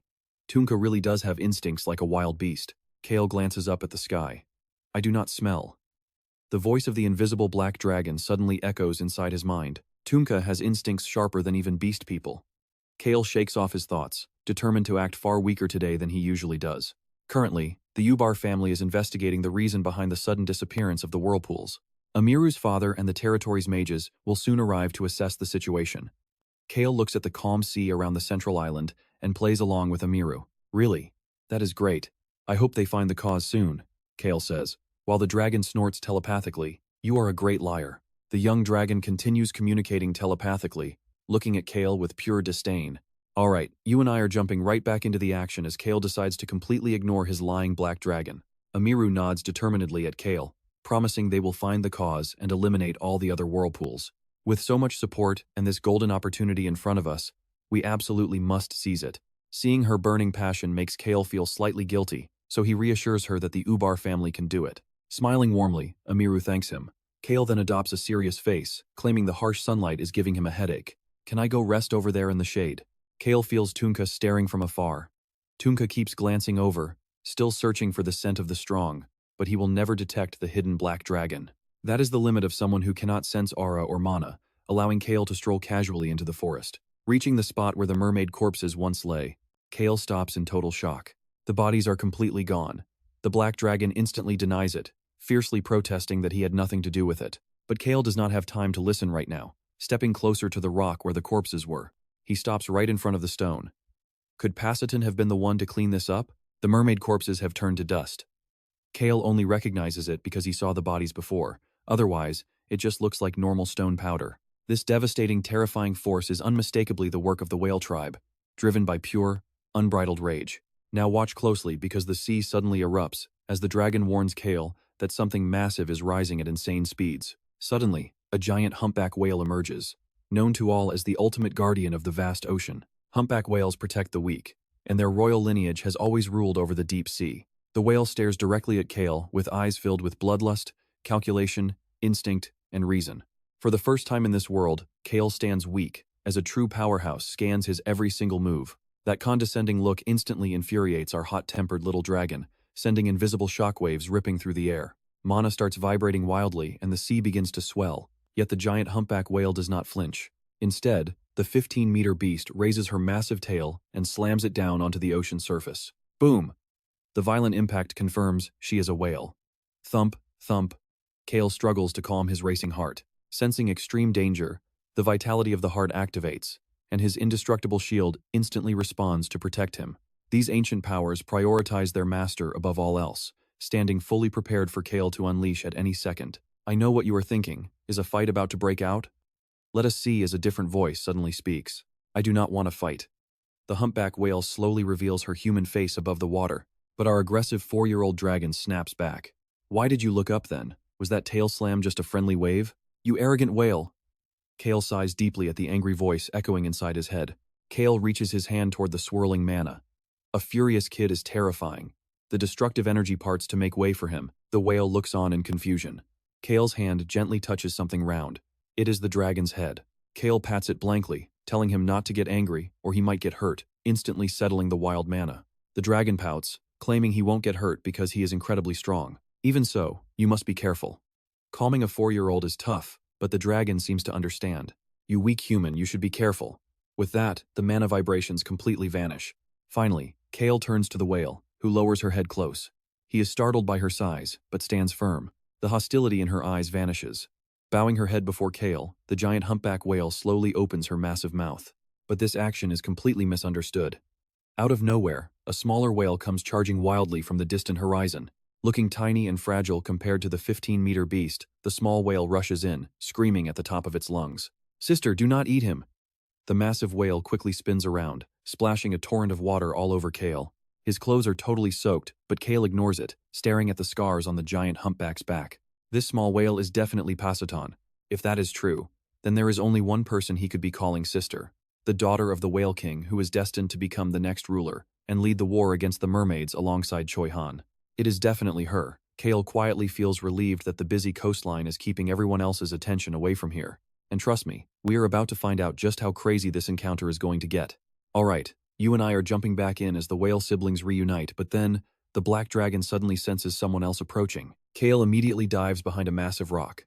That's when a wild maniac with lion-like hair bursts onto the scene. It's Tunka. With absolute madness in his eyes, he rushes out of the forest like a wild beast, screaming, "What is that smell?" The scent of a strong fighter. Tunka grins insanely, clutching a heavy wooden club he stole from God knows where. Pointing his club forward, he growls with pure bloodlust. "Is it you?" He smacks his lips and walks toward the giant humpback whale. Standing at nearly 2 meters tall, Tunka still looks like a dwarf next to the humpback whale. He is ecstatic about fighting a whale. Obviously, the crazy bastard has no clue this is a whale beast person. He just wants to scrap because she looks incredibly strong. His brain only processes combat and raw power. Cale shivers in his hiding spot, whispering, when giants clash, the little guys get crushed. He is the only little guy here. Meanwhile, Tunka bellows that if it's a whale, he will just beat it to death. Tunka's eyes gleam. He kicks off the ground and launches himself high into the air, making Cale gasp and back away. Now pay attention here. Tunka leaps up and swings his club at her head. But the humpback whale just gives a mocking smirk. Her lips curl as her massive 15-meter body whips around with unbelievable, blinding speed. Her tail slams straight toward Tunka, but the savage somehow shifts mid-air and drops back to the ground. The earth where he stood is instantly pulverized by the strike, sending a massive wave of seawater crashing down on a soaked Cale. This insane display of power only fires up Tunka more. He goads her to bring it on, swinging his weapon down like lightning. Instead of dodging, the whale whips her tail directly into him. Boom! Tunka crashes hard to the earth, his stolen wooden club snapped clean in half. Figures a weapon wouldn't hold up. Real fights are meant for bare fists anyway. He laughs like a lunatic, giving Cale an absolute, massive headache. If this ruckus keeps up, the army on the other side of the forest will march right here. How can Cale slip away completely unnoticed? Suddenly, a soft voice cries out, "Sister, stop! He might get hurt." The young whale, Pasiton, has finally arrived. Tunka freezes. Did that tiny whale just talk? Hearing this, the giant humpback whale frowns deeply and glares at the madman. Her beautiful, chilling voice echoes, "How dare you call my brother tiny?" Tunka's jaw drops in utter disbelief. And honestly, you and I both know Tunka is completely out of his mind, celebrating like a total idiot as he claps his hands. "This is getting good," he roars, lunging at Watira, who isn't the least bit afraid of a weakling like him. Right as she prepares to crush him, Pasiton rushes in to stop her. "Sister, you cannot hurt that man. He is my savior." Watira locks eyes with Cale, realizing he saved her brother, while Tunka complains about her getting distracted during their duel. "Keep looking away like that, and you're going to end up dead." Tunka lunges forward again, but his fist strikes nothing but empty air as the whale vanishes into a massive cloud of steam. A stunning woman steps out from the mist, landing gracefully on a rock. It's Watira, possessing breathtaking beauty with deep blue hair and eyes. Cale stands in awe of the most gorgeous creature in the entire ocean. Right then, the black dragon chimes in. Dragons are cooler. In human form, a dragon is definitely the most handsome in the world. Cale just sighs and humors him. Even in human form, the gorgeous whale tribe is incredibly brutal on land. Watira approaches the rock where Cale is hiding. She thanks Cale for saving her brother, promising a proper greeting later. But first, she needs to handle the combat-obsessed maniac. Tunka looks utterly pissed off that Watira is completely ignoring him to chat during their battle. "This little brat sure loves running around saving people, huh?" Cale clicks his tongue at the insult. It seems Tunka has finally cast aside his fake alias, Bob, which never suited him anyway. This savage is the real deal, a brute who speaks rudely to everyone, whether noble or powerful. Frankly, Cale is much more familiar with this version of him. This matches the novel's depiction perfectly. However, Tunka's mocking words irritate the loyal black dragon. Saving lives and showing mercy is a great act of honor. It is something to be incredibly proud of. His attitude is rotten, just like that Venyan bastard. Don't look down on righteous acts. Watira's eyes flare with raging fury. As the fierce commander in the war against the mermaids, she never backs away from a fight or a challenge. "Oh ho, now that is a good look. Does this mean you actually want to fight me now? Forget about that weakling and fight me properly. That will be way more fun." Tunka grins, lowering his arms and shifting his stance forward. That is Tunka's true battle stance. A cold smirk finally forms on Watira's lips. And trust me, we are about to see one hell of a fight as water begins rising from her palm. Alright, you and I are jumping right into a wild showdown. As Watira conjures a massive water whip and slashes it across the sea, the ocean shakes violently again. Glaring coldly at Tunka, Watira scoffs and says, "What a joke. I'm not here to fight you, I'm here to teach you a lesson." She tauntingly wiggles her finger, provoking Tunka, who snarls, "Teach me." Tunka roars with laughter, his gaze turning deadly cold. "Then let me dig your grave." With that, he charges straight at Watira. Watira violently lashes her whip at the rushing barbarian. Boom, his bare fist collides with the water whip, and she smiles. "You've got me in the perfect mood for a lesson." Instantly, Watira's water whip coils around Tunka's airborne body like a deadly serpent. Tunka bursts out laughing as he grabs the whip of pure water with his bare hands. Brute physical strength is his ultimate weapon. With sheer force, Tunka snaps the water whip binding him. Watira raises an eyebrow. But Tunka is no match for the future whale queen. With a subtle flick of Watira's wrist, the water whip strikes Tunka with blinding speed and devastating force. Tunka is sent crashing back toward the forest. But what is happening there? Amiru, the investigation team, and the knights emerge from the trees. Tunka is flying straight at them, forcing everyone to raise their shields. Amiru realizes they cannot avoid the incoming impact and instantly shouts an order. Seeing the knights raising their shields, Tunka laughs hysterically, telling them to brace themselves. My body is built like a rock, so you guys might get hurt. At this rate, the knights are guaranteed to take severe damage from the impact. Cale clicks his tongue, muttering, "This is absolutely insane." Boom! He collides with a massive shield. But get this, no one gets hurt, and he does not touch a single soul. Behind Tunka, a divine silver shield cushions his fall, as gentle silver wings wrap around his massive body. Every single eye turns toward the master of that shield. Once again, Cale has used his legendary power to save lives. This is not a case of collateral damage from fighting giants, but rather the lazy shrimp being forced to use his power. Feeling the intense gazes lock onto him, Cale slowly stands. He loved watching Watira blow Tunka away, but he could not stand by and let the knights get hurt, so he quickly unleashed his indestructible shield. Thankfully, the knights are safe, but it looks like he accidentally saved Tunka in the process. That was not his plan at all. Plus, his legs are completely numb from sitting too long, making him stumble and collapse from a painful cramp. Amiru rushes over, her face pale with worry. "Young Master Cale, you did not have to push yourself. Why did you do that?" Honestly, Cale did not want to do it either. But if Tunka injured the investigation team, he would not be able to return to the Whipper Kingdom on schedule. Amiru inspects him with deep concern and anxiety. "And why on earth are you completely drenched like this? Are you okay? You're still recovering.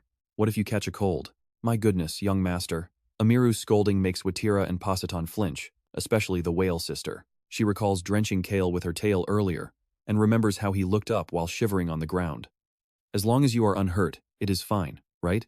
Her voice lacks any warmth, and in some ways, she actually sounds quite annoyed. "I know what you're thinking, and yes, Cale is definitely annoyed. He's absolutely miserable being soaked head to toe, wanting nothing more than to escape this drama and go rest." Amiru sighs, truly finding Cale's behavior hard to understand sometimes. Seeing Cale remain silent, Amiru finally looks around and notices the two strangers, Positon and Watira, while demanding immediate answers from Bob. Who on earth is he? This land belongs to the RAON Kingdom, and since Ubar is under her family's jurisdiction, she has absolutely no intention of letting this chaos slide. Just as the tension peaks, a sudden sound catches Amiru's attention. Cale sneezes loudly, wipes his wet face, and looks up at the crowd staring at him. With his usual casual tone, he suggests returning first, and absolutely nobody objects. Together, they all head back to Amiru's local mansion. After Cale explains the situation, Amiru looks at him before turning to Tunka. "You must leave this territory by tomorrow morning," she declares. "Consider expulsion a merciful punishment." Amiru firmly orders Tunka to pack up and get out of their sights by tomorrow. The reason is clear: he completely exposed his fake fisherman identity by starting a massive brawl, and you two will face severe consequences if you cause any more trouble. The whale siblings nod calmly, accepting Amiru's terms without a fuss. Amiru gently tells Cale to rest, then glares back at Tunka with icy eyes. "You really are an ungrateful bastard." Cale quietly whispers to Amiru, "That is exactly why we are expelling him." Indeed, this was the plan Cale had recommended. Cale glances at Tunka, who looks completely dazed. Actually, his thoughts seem extremely complicated right now, especially regarding that ancient power. The whales approach Cale, and Watira hesitantly asks if they can tag along. "But trust me," his reply, utterly indifferent. "Stick with me, we are jumping in," as Cale offers the whale siblings shelter for one night, knowing Tunka has to return to the Whipper Kingdom anyway. Cale is currently debating whether he should make contact with the annoying Crown Prince. How would the prince react if Cale said he is going to Whipper and bringing back a golden opportunity? As two peas in a pod, Cale already knows the answer. The prince will be thrilled. But upon returning, Cale has to face a massive crowd, from Deputy Butler Hans and Beecrox to the 10 wolf children, plus On and Hong. Hans rushes over to ask questions, but Cale immediately hands the whale siblings to him for hosting before turning around to face Beecrox. As usual, Beecrox looks completely spotless. Seeing Cale covered in rock dust and looking like a mess, he turns to Maze, the leader of the wolf children. "Heat up the water," he says. Maze calmly nods and walks over to Cale. "Young master, were you dragged into their battle and almost got hurt?" Only when Cale assures him that he is completely fine does Maze finally calm down. Cale glances at Beecrox, who immediately tells him to go wash up. Cale can feel Beecrox's intense desire. The chef clearly cannot stand looking at his dirty face any longer. Cale quietly nods and heads toward the bath, but Positon and Watira stop him in his tracks. Watira expresses her wish to speak with him once he gets some proper rest. It seems they want to keep their royal identities a secret. Cale schedules their talk for the next day before heading off to get some rest. Before leaving, he makes it absolutely clear that he needs sleep and no one should dare disturb him. Inside his room, the black dragon starts muttering in Cale's ear. "I saw you coughing. Are you really moving tonight? Shouldn't you just stay in bed and rest? Now pay attention to this. RAON keeps complaining, asking why Cale is so weak and admitting that he is starting to get really worried. Cale sighs, telling the dragon that he is the frustrating one for simply refusing to believe his words. That night, Cale and the black dragon head out as planned, landing on a small island close to the central one. Cale plans to keep some of these whirlpools active for another year instead of letting them vanish in a week. It has to be tonight, before the territory's mages arrive tomorrow. If they show up, moving around freely will become way too difficult. Cale needs to handle the puddle containing his new ancient power and the remaining whirlpools, all in one single go. The black dragon suddenly panics, asking if that crazy guy swam all the way out here. Cale is utterly shocked by the sight. Down in the sea, Tunka is swimming right through the violent whirlpools towards them. Cale is completely dumbfounded. Why is this lunatic here? Tunka laughs in pure excitement, realizing his instincts were totally correct. I knew it. You are definitely not some boring noble, are you? I can clearly smell the scent of a strong warrior on you. Are you a mage? How did you even fly up like that? Tunka's eyes flash with pure malice when mentioning mages. If Cale is a mage, they will fight, but if Cale is weak, he will just die. Tunka genuinely believes mages are a cancer to the world. He takes huge strides, moving closer to where Cale is standing. Are you ignoring my words just because you are some high and mighty noble mage? Cale sighs, looking Tunka right in the eye and bluntly wondering what he should do with this uneducated bastard. Should he crush him or use him? Well, let's see what crazy plan Cale cooks up. He looks at Tunka, who is charging forward as if he is about to tackle him to the ground. As Tunka continues to shout, Cale finishes planning and decides to do both. Caught completely off guard, Tunka is blasted away and falls straight into the sea. Tunka's massive body gets dragged into the swirling whirlpools. What on earth is this? Even though he has insanely high magic resistance, Tunka cannot fight against the raw power of nature. The relentless gale drags him deep into the swirling water like a swamp. Cale conjures swirling wind vortexes with both hands and slowly walks over to Tunka. Cale stares down at the giant who is now trapped in the water. No matter how big you are, there will always be someone who looks down on you. Mages are absolutely incapable of possessing ancient powers. Tunka feels the wind around him fade away. He looks up at Cale and says, Bob, as a warrior, do you understand what I mean? You see, Tunka's tribe only respects raw physical strength. They firmly believe that the innate power of a human body is the only true power blessed by the gods. An ancient power, the true innate strength of humans. Tunka has heard stories of them, but this is his first time seeing one with his own eyes. After a long silence, he finally speaks. So you are not a mage, that is correct. Cale answers instantly, without a shred of hesitation. Tunka narrows his eyes. Then how do you know about our non-mage alliance? The more he looks, the more unusual this noble in front of him seems. His attitude is completely unlike any typical, arrogant noble, and even when he is injured, he still does everything to protect others. He does not even care when Tunka speaks so rudely. This bizarre man clearly smells like a powerful master, yet no actual strength radiates from his physical body. Furthermore, Cale is someone who reveals incredible powers the more you watch him, and he is also the savior who rescued Tunka. This is the first time Tunka met someone like this. But trust me, Cale's next words are about to blow his mind once again. Alright, you and I are starting this wild ride with Cale, completely ignoring Tunka's question, asking, do you plan to destroy the magic tower? Shocked, Tunka stammers. How do you know about that? Tunka's face says it all. Destroying the magic tower is indeed one of the key steps in the grand plan drawn up by the non-mage alliance. If you are going to destroy it, do not break it completely, Cale says, making Tunka blurt out his thoughts in shock. Ignoring Tunka's angry insults, Cale casually tells him that if he does end up destroying the tower, he should also make sure to kick out all the mages inside. If you do that, I will personally buy the magic tower, Cale explains. After winning their civil war, the Whipper Kingdom will temporarily thrive but quickly lose momentum. Their raw instincts have destroyed magic, which represents their intellect. In the end, those who lose their reasoning are reduced to nothing but wild beasts. Cale plans to seize the core of that intellect, which the beasts are about to throw away. Tunka smirks, looking down at himself before staring up at Cale. You are completely out of your mind. Cale does not bother to deny it. Instead, he points back at him and says, Then are not rebels trying to overthrow everything like you also insane? Tunka bursts into wild, roaring laughter that echoes throughout the night. After laughing for a long time, he shakes his head and replies, No, not at all. We are definitely not crazy. Cale already expected Tunka to answer like this. Now pay attention here, because Tunka is completely convinced his faction is right, and he intends to prove it with results. Tunka carefully studies Cale's calm expression as he claims that he is not crazy either. Staring at Cale for a while, he says in an indifferent voice, Fine, come and buy it yourself. We will not destroy the magic tower. I have no plans to destroy it yet. Tunka never actually said those words, but Cale was already thinking, if you do not say it, I will make it happen. Tunka is highly curious about how Cale figured out he belongs to the non-mage alliance. Letting out a tired, heavy sigh, Cale explains to this brainless musclehead that he is clearly a tribesman belonging to the Whipper Kingdom. Currently, that kingdom is on the verge of a civil war. Yet you asked if I was a mage with a murderous glare.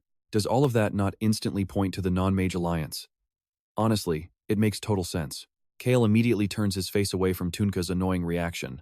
After washing ashore, Tunka is too curious about Cale's late-night plans, so he follows him around like a lost puppy, refusing to leave. So Cale decides to completely ignore him and just keeps doing what needs to be done. As he raises his silver shield, glowing wings manifest and begin to flutter.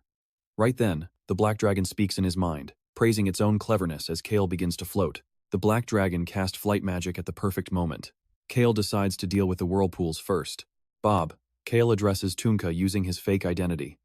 Everyone still thinks his name is Bob. You do know that everything we discussed today is a secret, right? Of course.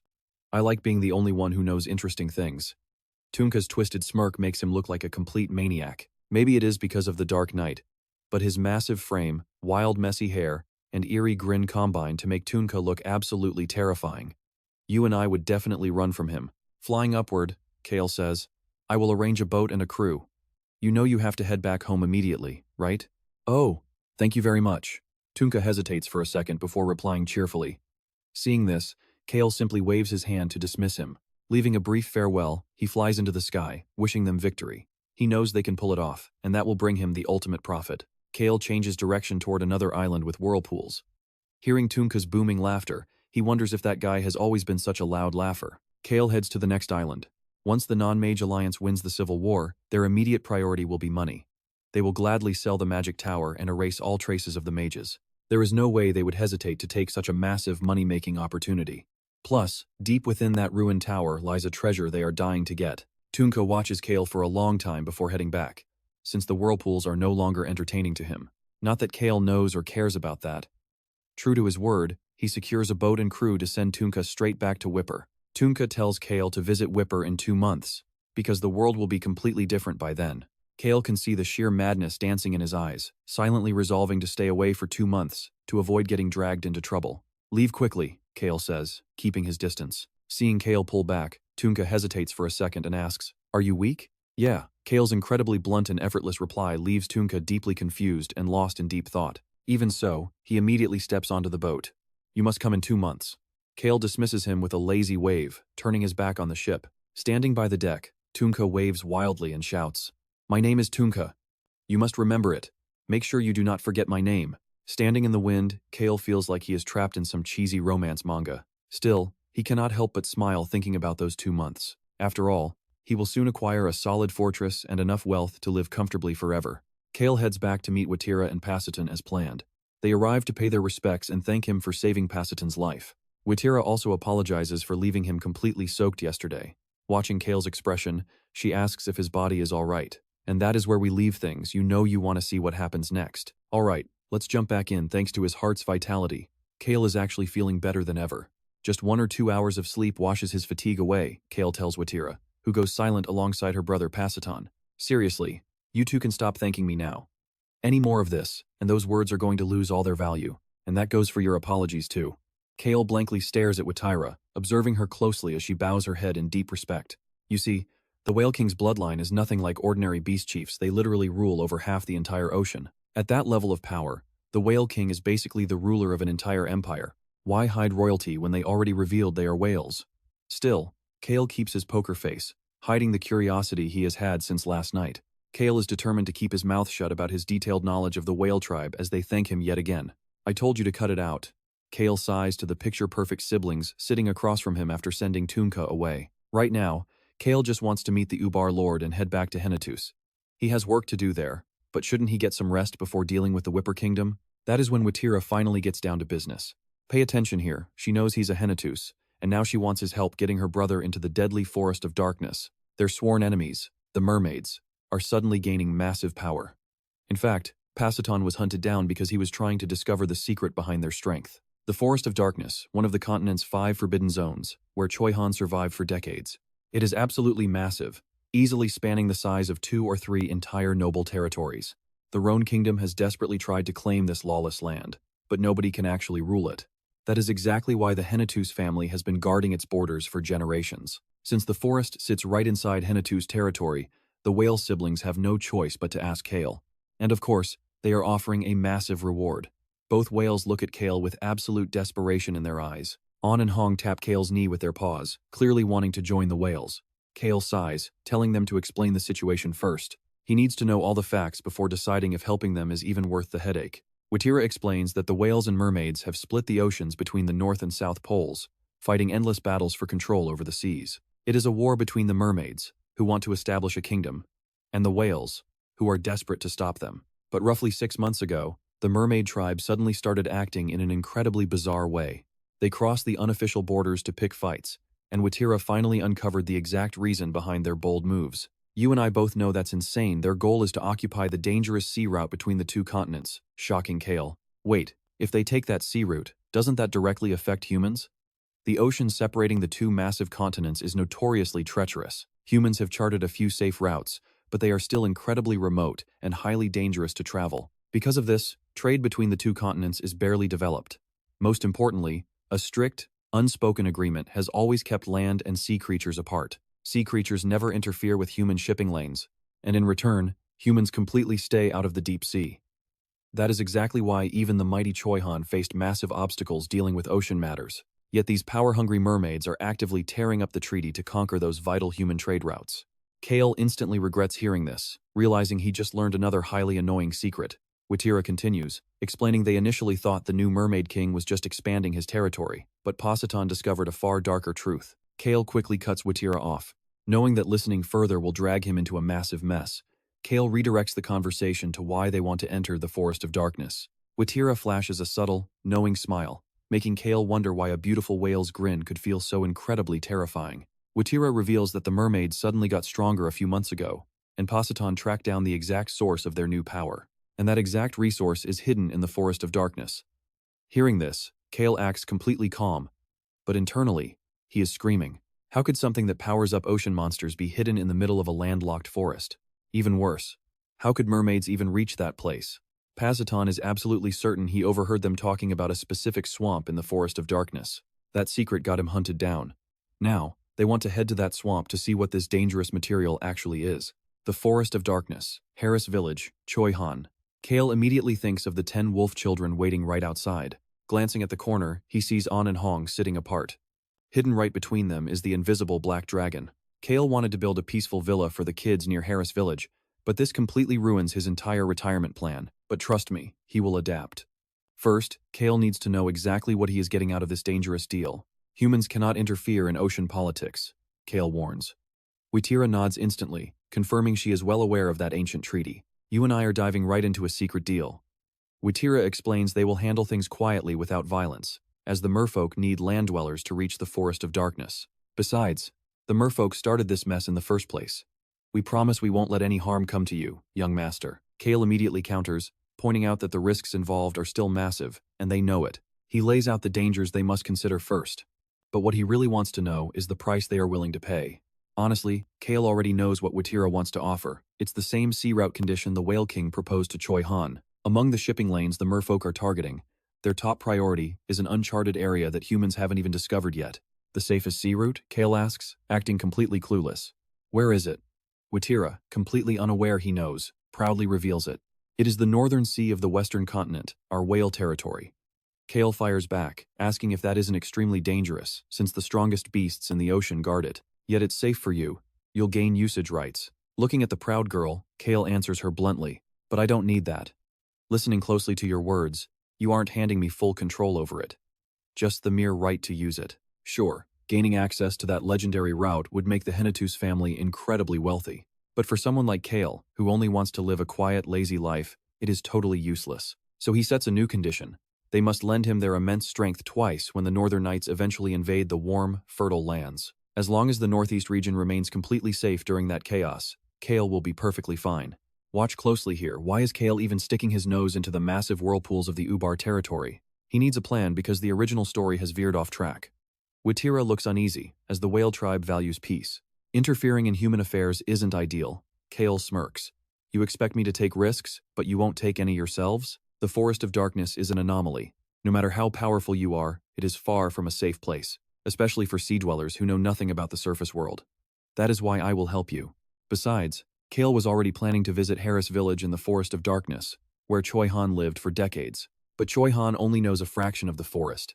The only person who knows more about it than him is Cale. He smiles confidently. I think I know the exact swamp you are looking for. Just lend me your strength twice. I'll guide you to that swamp. After all, the whale tribe wants peace while remaining the undisputed rulers of the sea, right? And yeah, I know what you're thinking. She completely shifts from begging to entering full negotiation mode. You are absolutely right, young master. The whale tribe protects peace because we have the power to do so. Didn't the whales tear up the entire ocean and battle the merfolk once those creatures grew too strong? I, Watira, successor to the whale chief, accept your terms. Knowing her identity already, Cale acts shocked with some very convincing acting. You are the successor? That is perfect. Can we finalize this transaction right here and now? Should I use formal speech? Watira warmly replies. There is no need. I still have to hide my true identity. With that, the two shake hands, successfully wrapping up their legendary deal. Passiton sits there watching the handsome pair, imagining dozens of trashy romance novels in his head and giggling to himself. Could love finally be blooming for his older sister? Once the whale siblings leave, Cale sinks back into his sofa. He looks into thin air and calls out, Hey! The black dragon suddenly appears and grumpily replies, Don't call me that. Cale watches the dragon land on the opposite chair, wrinkling his nose.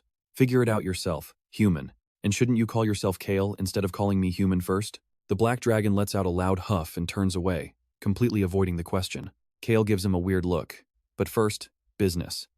Don't you want your own house? Cale had already planned this out.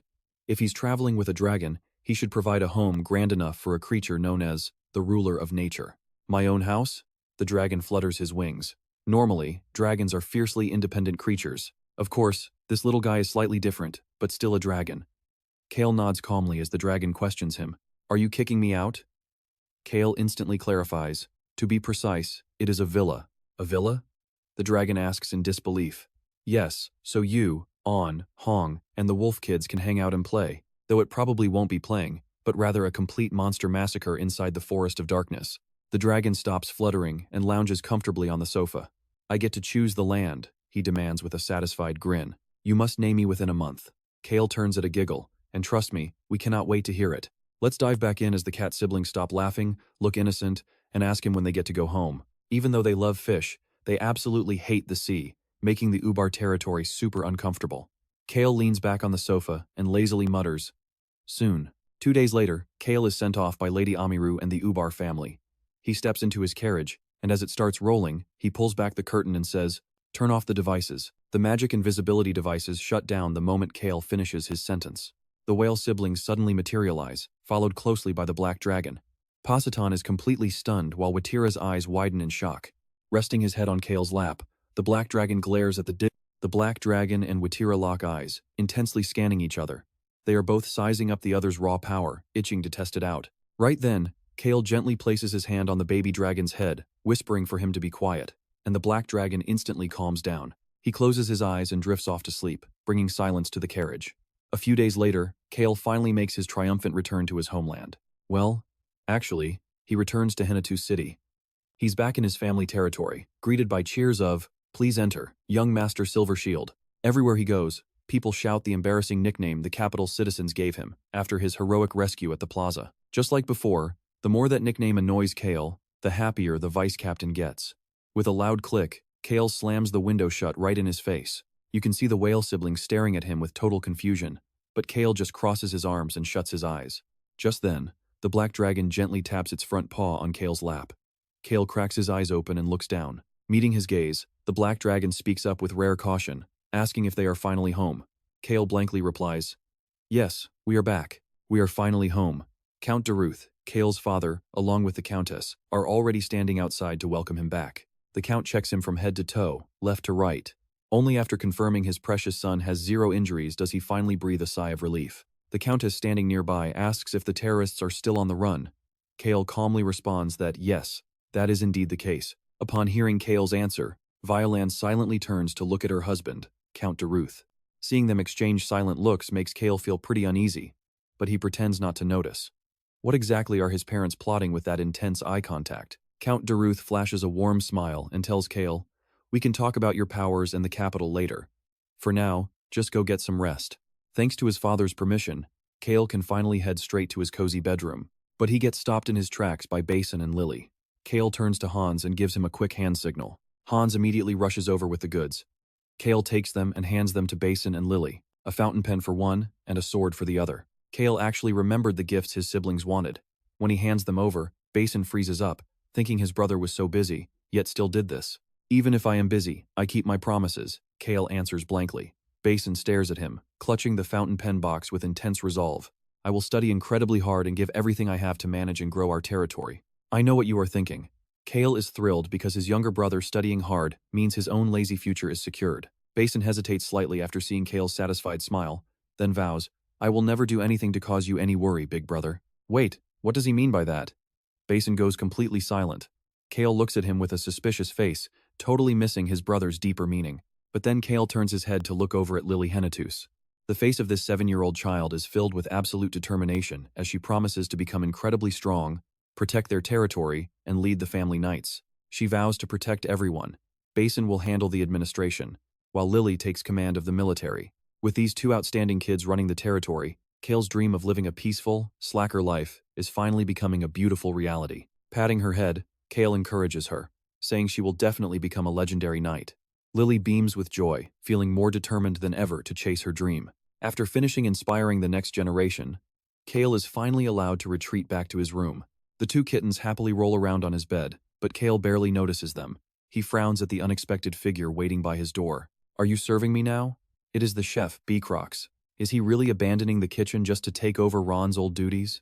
Crox catches Cale's questioning gaze and silently hands him a clean envelope, saying it is a letter from his father, Ron. Cale notes the envelope is completely sealed and uncreased. Before leaving, Ron must have passed this letter through Hans. As for this report, it seems his son was trusted to deliver it.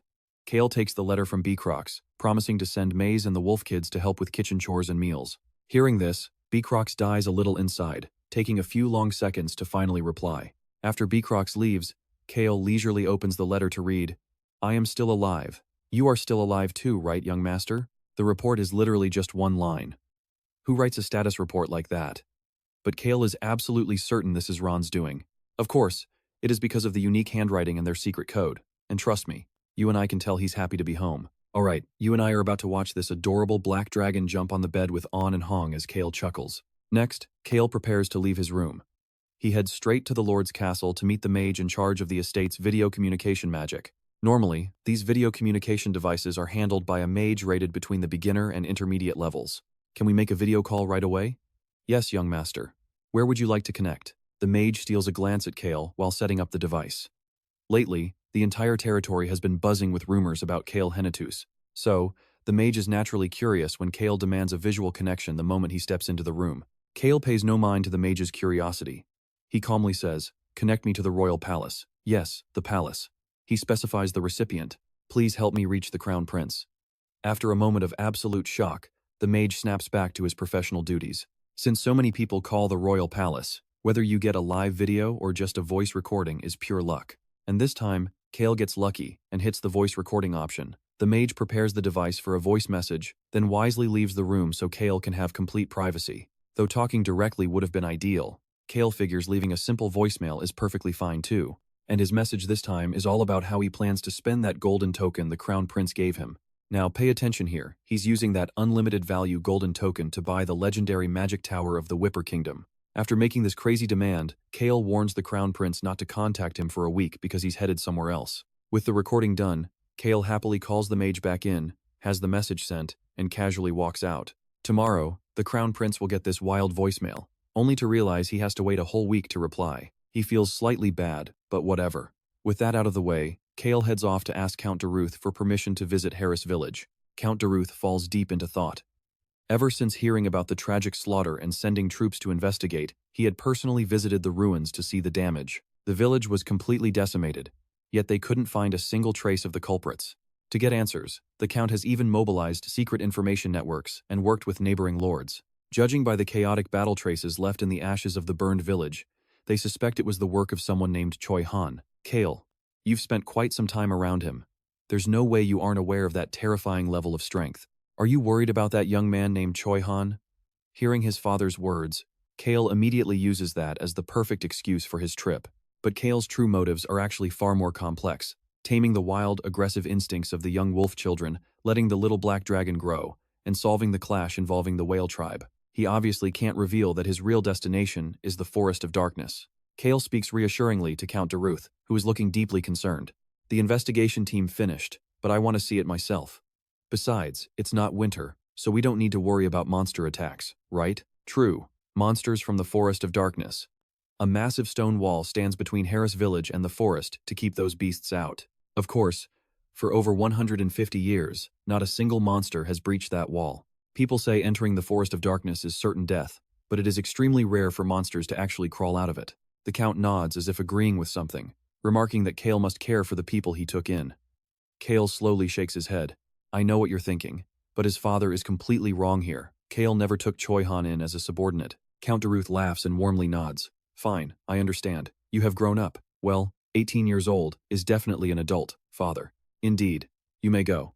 Cale bows to Daruth and walks toward the office door when he hears his father's voice behind him. That golden turtle was never actually a symbol of simple wealth from the very beginning.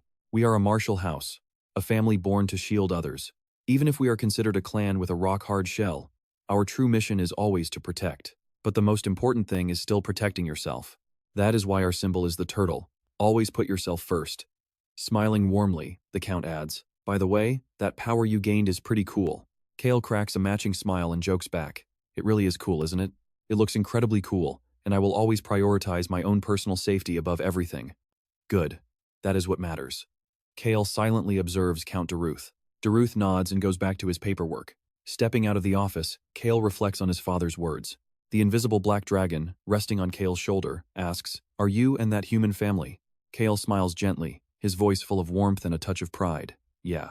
The next day, he sets off for Harris Village, specifically heading toward the Forest of Darkness. His first impression of Harris Village is extremely brief. Pitch black. And that is where we leave it today, standing before a completely charred Harris Village, as Cale prepares for the dark journey ahead. You and I are starting today in a place where homes once stood, now reduced to nothing but hollow, blackened ruins. Cale looks ahead, listening to the bitter voice of his vice captain, Hillsman. Everything here has burned to ash, prompting Cale to turn his gaze. Where did you say the graves were? Ah, yes, let me go check on that. It is rare to see the usually boisterous Hillsman so quiet, but who could blame him? After all, the entire village has been completely reduced to ashes like this. That fire must have been incredibly intense, Watira says, stepping closer to Cale. Can you actually sense remnants of energy like that? I might not look it, but I belong to the Sea Tribe, Watira smiles. She has disguised herself, turning her blue hair and eyes brown, making her facial features dull and completely forgettable. Only her beautiful voice remains exactly the same as before. She smiles as she answers, while Cale walks over to the carriage. Sitting there is Maize, the oldest of the orphaned wolf tribe children. Maize freezes as he stares at the ruined landscape. Cale easily guesses why, knowing this sight reminds the wolf kids of their own destroyed home. Do you know why I brought you all here? Maize stays quiet, unable to answer Cale. The young wolf has no idea why they were brought along, especially since Cale minimized their guard down to the absolute bare minimum. Neither the deputy butler Hans nor Beecrox came along. Yet Maize and his siblings are here. He looks at Cale, filled with silent questions. Now watch this. As the young master they were told to serve crosses his arms and casually says, I will soon have a massive fortune. Dealing with the magic tower and the queen of the jungle will easily net him an absolute mountain of gold. The sea route goes to my family estate, so I will use my share of the gold to rebuild this village. That single word, village, strikes a deep chord with the kids. I also plan to build a massive villa here where we can all come to relax and hang out. But the Forest of Darkness is incredibly dangerous, Maize mutters. Cale scoffs, looking around as An and Hong step down from the carriage. The invisible black dragon is flying nearby, while the whales inspect a soot-covered well. Cale adds, no matter how strong those monsters are, they will never beat you wolves once you grow up. Besides, I already promised to take good care of you all. And to do that, you are going to need a proper place to live, like real wolves. I will build that place for you. Until Locke gets back, make sure you grow strong, incredibly strong. Maize is completely silent, his eyes welled up with deep emotion. Seeing the kids hesitate to answer, Cale frowns, muttering a quick dismissal before turning his back and walking away. Maize watches Cale head toward a massive stone wall, then turns to look at his younger siblings. Let us grow strong together, Maize tells them. He looks around the blackened ruins, wondering if this dead place will ever feel as warm as their old home. The other children do not say a word, but Maze can feel their shared determination burning just as brightly as his. You and I both know these kids are proud wolves, but Cale, completely oblivious to their silent vow, just taps on the stone wall. This thing is massive, Watira notes as she approaches. She looks highly intrigued by the unusual construction of the stone barrier. It seems incredibly sturdy, she smiles, casually pressing her index finger against the solid stone. Instantly, her finger sinks deep into the rock, leaving a clean hole. She lets out an awkward, sheepish laugh at her own absurd strength. Truly worthy of the legendary whale tribe, Cale thinks, quickly turning his head to pretend he saw nothing. These sea beasts clearly have no idea how to control their terrifying power on dry land. Cale quickly changes the subject, muttering, "It is quite similar." Similar to what? Watira asks, peeking over the barrier to see the strange landscape beyond. She gasps softly, but Cale only shrugs. Turning his back to the wall, Cale explains. The Forest of Darkness looks normal from the outside, but inside, everything is completely different. For some bizarre, unknown reason, this forest is absolutely crawling with highly mutated beasts and strange, toxic plants. While the mutated monsters are easy to spot due to their hideous, distorted shapes, the plants look perfectly normal but carry lethal poison or deadly gas. Oddly enough, the beasts lurking in this forest closely resemble the monsters typically found only on the eastern continent. That is what makes this forest an anomaly, the only place on the entire western continent showing traces of the mysterious east. Cale nods as Hillsman calls out to him. He asks Watira to keep an eye on the children, who happily notes how many young beast folk are here. Watira seems genuinely delighted, while Cale lets out an annoyed sigh. Ignoring her, he turns and follows Hillsman deeper into the area. Hillsman leads Cale toward a clearing filled with numerous freshly made graves. This is where Choi Han buried the slaughtered villagers of Harris. Cale ponders how, in the original novel, this massacre was just a simple sentence, a mere plot point meant to trigger the main character's awakening. Was that tragedy truly nothing more than a literary device? Lately, Cale has realized there is a much deeper truth. The Forest of Darkness, the Merfolk, and the Harris Village massacre are all connected. These clues point to a dangerous conspiracy, but Cale plans to pass this warning to Choi Han through Locke once he returns. And trust me, you and I will have to wait and see if Cale drops this truth bomb on Choi Han directly, because this is his fight. Alright, let's watch how Cale handles business like a true member of the Henituse family. He tells the vice captain to properly restore those graves in the future, asking if they look too pitiful. The man nods. Hillsman responds firmly as Cale pats his shoulder, whispering a quiet question to him. Do you understand? All sorts of emotions flash across the vice captain's face as he remembers what happened a few days ago. While camping during their journey, Cale secretly called Hillsman into his tent late at night, announcing he would enter the Forest of Darkness. Confused, the knight gasped, asking why since he was still recovering. Why go to such a dangerous place? The culprit behind the tragedy in Harris Village is not even there, so he did not need to do this for Choi Han. Suddenly, a small black dragon appeared right as Hillsman was speaking. The knight was absolutely terrified, but that was not all. The cats next to Cale meowed and instantly transformed into their human cat tribe forms. On top of that, seeing the mysterious boy and girl for the first time gave Hillsman literal goosebumps from pure shock. Do not worry, Cale said with his usual relaxed smile while surrounded by them. Luckily, Hillsman's shock was a positive one. Those 2 days were enough for Hillsman to make up his mind. His ultimate goal had been to become the captain. He had only thought that far, but he was wise to the world. He replied, I understand, young master. Cale nodded, trusting him. Those words made Hillsman clench his fists. He used to think just becoming the knight captain of the Henituse family was his limit, but after the past 2 days, Hillsman thought differently. He shared his new ambition directly with Cale. Young master, I will become stronger. Do as you wish, Cale replied casually. He felt relieved knowing Hillsman would handle all the complicated matters back in Harris Village on his own. Early the next morning, during a peaceful, quiet moment, only a few guards were out patrolling. No one was near Cale because Hillsman had already rescheduled their routes. Cale stood before a massive stone wall. Fingering his magic bag, he whispered to the others that there are 2 swamps in the Forest of Darkness. One is filled with monsters, while the other is completely devoid of life. He turned to Positon, pointing out that the mermaid poison seemed to have grown stronger than before. If that was the case, which swamp did he suspect? Positon answered with visible tension. It is likely the swamp where nothing can survive. Cale suspected the same, so they decided to head there first. If they were wrong, they would proceed to the monster-infested swamp instead, making the travel route much easier. Watira, who had been standing silently, suddenly looked at Cale with a worried face. She hesitated before asking if it was too dangerous for the children. Watch this closely. An and Hong clung to Cale, despite his warnings that this forest was highly dangerous. Besides, A swamp where nothing lives must be poisoned or extremely lethal. As she spoke, Watira felt something was off. As for the cat tribe children, the silver-furred cat, AWAKENS, wagged her tail excitedly, declaring dangerous places were their absolute specialty. Plus, we will not get hurt. The scouting ability of the cat tribe is just as reliable as their caution. Surprised by AWAKENS' response, Watira looked over at Cale. She noticed the corners of his mouth twitch upward, alongside the red-furred cat. Hong smirked right along with Cale, both wearing mischievous troublemaker grins. Excitement filled Hong as he announced he was going to get stronger today. It is fine. It was time to upgrade their poison attribute. A safe opportunity had finally presented itself to both Cale and the kids. For someone who chases peace and safety, this was a golden opportunity. If things went well, they could refine a level of poison capable of harming even the whale tribe. Watira and Pacitan stared at Cale skeptically, but he did not care. They would soon witness the true power of AWAKENS and Hong anyway. The black dragon flew straight up the stone wall. Cale's body slowly levitated off the ground, floating right behind him. Of course, he carried both AWAKENS and Hong in his arms. Pacitan nodded as Watira called his name. The two siblings lightly tapped their feet to prep before scaling the wall at extreme speed. Water materialized under their feet like steps, boosting them upward. In the blink of an eye, they reached the very top. And there it is, guys, the massive Forest of Darkness. It ranks as the second largest of the 5 forbidden regions on the western continent. This massive forest stretches from the northeastern tip of the RAON kingdom, forming a large oval shape all the way to the eastern coast. Spanning the size of 2 or 3 average territories, it makes perfect sense why the RAON kingdom has always wanted to control it. Yet, absolutely no one has ever conquered it. Perhaps only the Black Dragon or Choi Han stand a real chance. The Black Dragon gently lowered Cale and the cats before finally lifting the disguise magic from the whale siblings. Watira smiled, looking thoroughly refreshed. So comfortable. That disguise was incredibly suffocating. Thank you, Lord Dragon. Flapping its wings at their thanks, the dragon flew back over to Cale. It noticed the mana here felt unusually dark, carrying a highly familiar scent that it could not quite identify. It did not smell dangerous, just extremely ancient.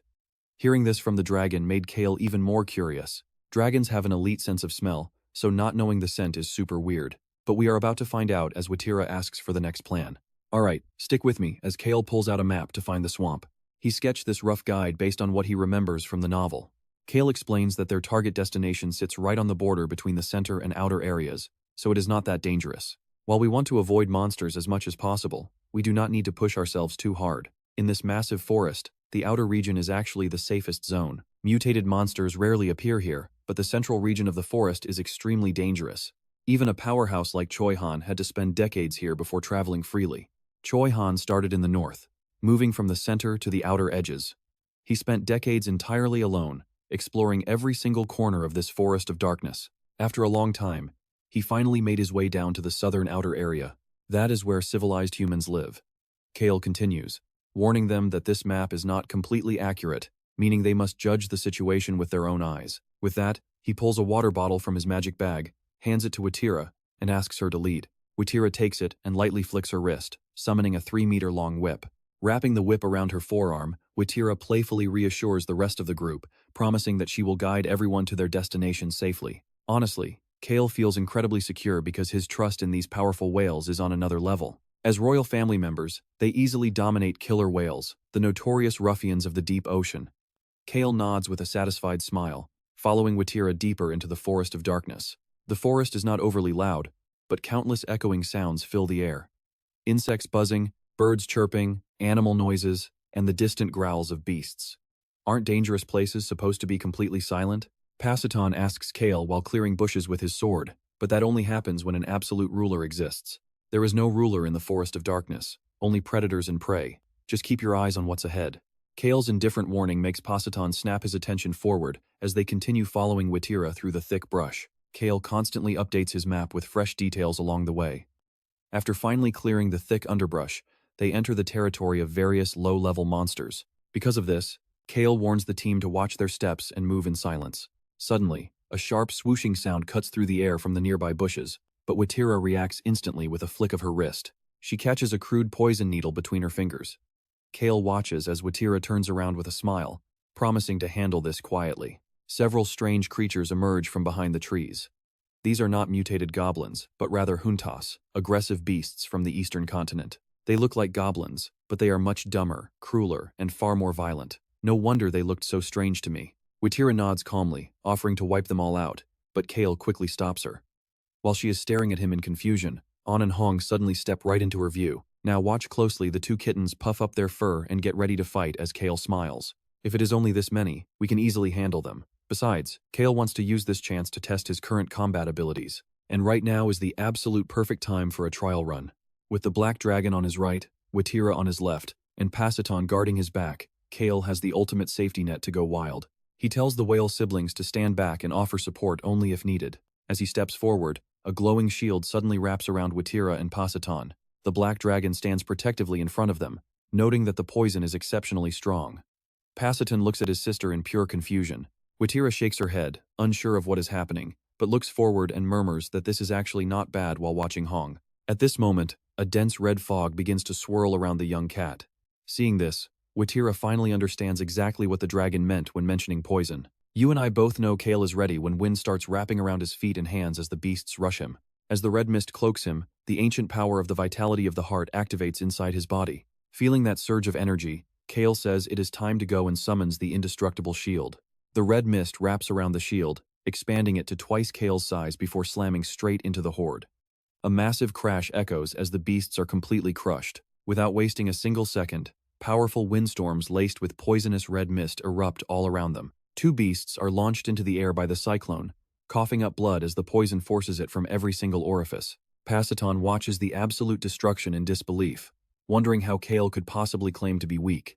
Hearing the black dragon's blunt reply, Paciton hesitates, keeping in mind there were 10 of those beasts, each far stronger than a typical goblin. Another loud blast echoes as the mist finally clears, ending the battle. Paciton looks over at Cale, wondering if those monsters were just weak rookies. Cale agrees that they were incredibly weak. An, the silver-furred cat, emerges from the fading fog and asks if the poison is still too weak. Hong, the red kitten, wags his tail as the ground turns pitch black, and trust me, we do not want to cross him. All right, you and I are jumping back in as Hong sweeps dirt over the black soil. It looks peaceful, but the agonizingly poisoned corpses of beasts nearby tell a different story. Looking at the dying monsters and corpses torn to shreds by windstorms and shields, Posset asks in concern, "Young master, are you injured?" "Not really," Cale replies, making Posset ask again with a panicked look. "Are you hurt?"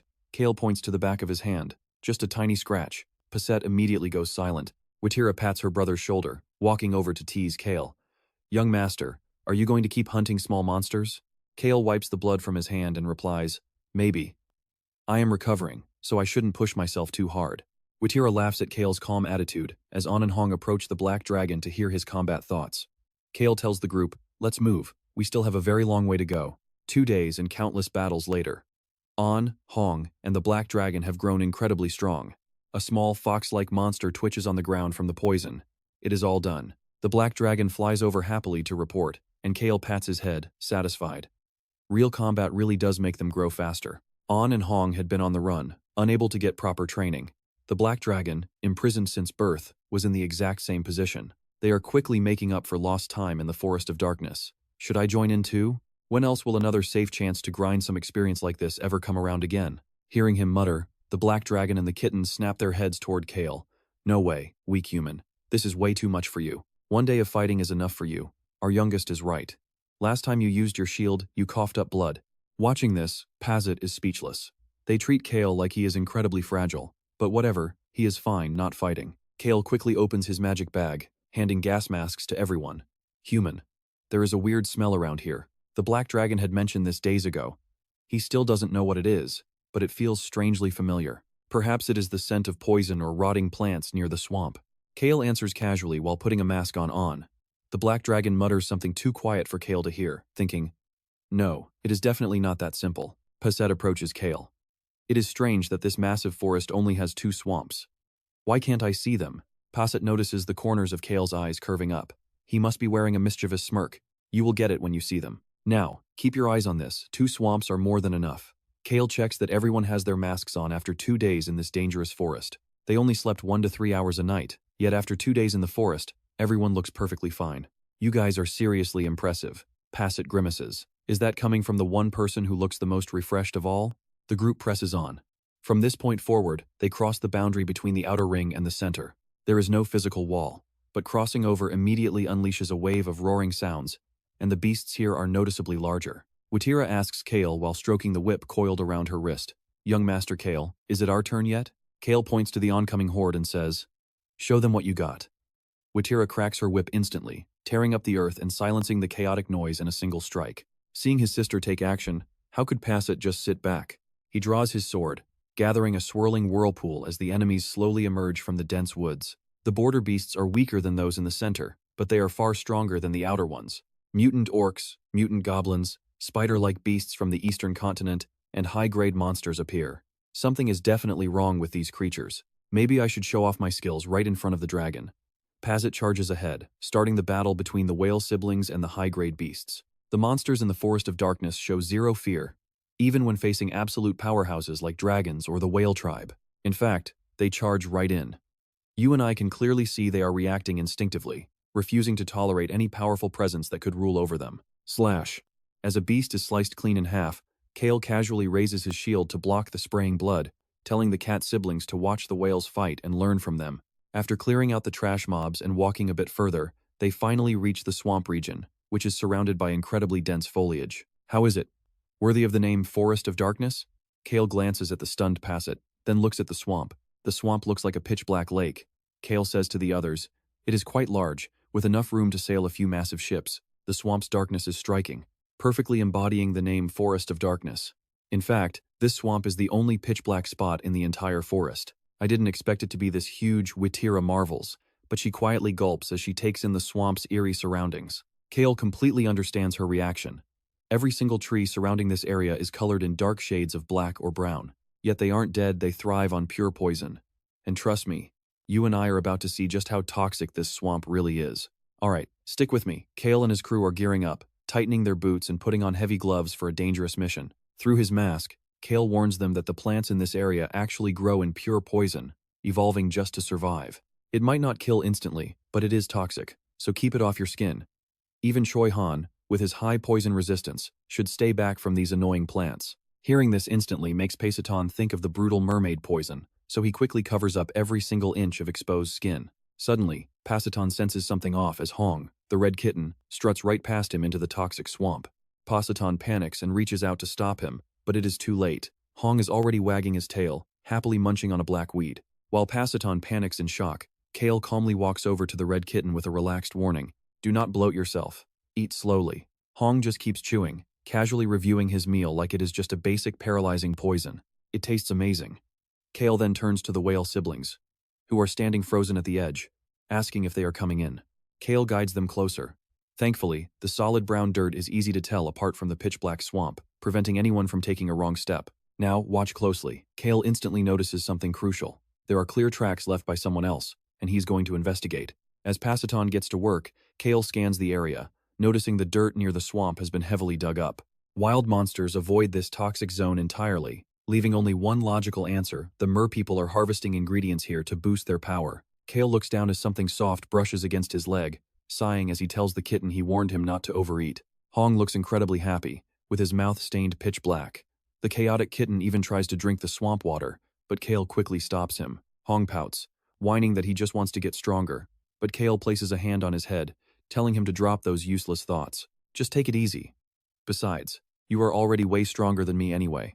Only then does Hong cheer up, completely forgetting about drinking the swamp water. Cale points him to another spot to absorb some poison, but suddenly, his attention shifts to the black dragon acting very strange. The little dragon is pacing restlessly back and forth. Just then, Paceton returns from checking the area. He reports that while no plants have been harvested, there are heavy, mysterious tracks all over the edge of the swamp. Judging by the wear on these tracks, they have been active here for about 2 weeks. Cale stares into the dark swamp and nods. They must be harvesting something from deep within the water. Seeing the grave expressions on Paceton and Watira, Cale prepares to speak, but right then, the black dragon flies over. Cale frowns, asking him why he took off his mask. You might expect a normal smell, but a familiar mana scent instantly sends a cold chill down Cale's spine. Pointing at the black water with his tiny front paw, the little dragon reveals there is dragon mana coming from the swamp. Cale quickly scans the massive, endless swamp, trying to gauge its size, and begins to realize it must have belonged to a giant ancient dragon. There is absolutely no life down there, only the lingering scent of powerful dragon mana in the air. The little dragon's words hit like a physical blow, confirming Cale's wildest theory. This is exactly why the mer people have been growing so strong lately.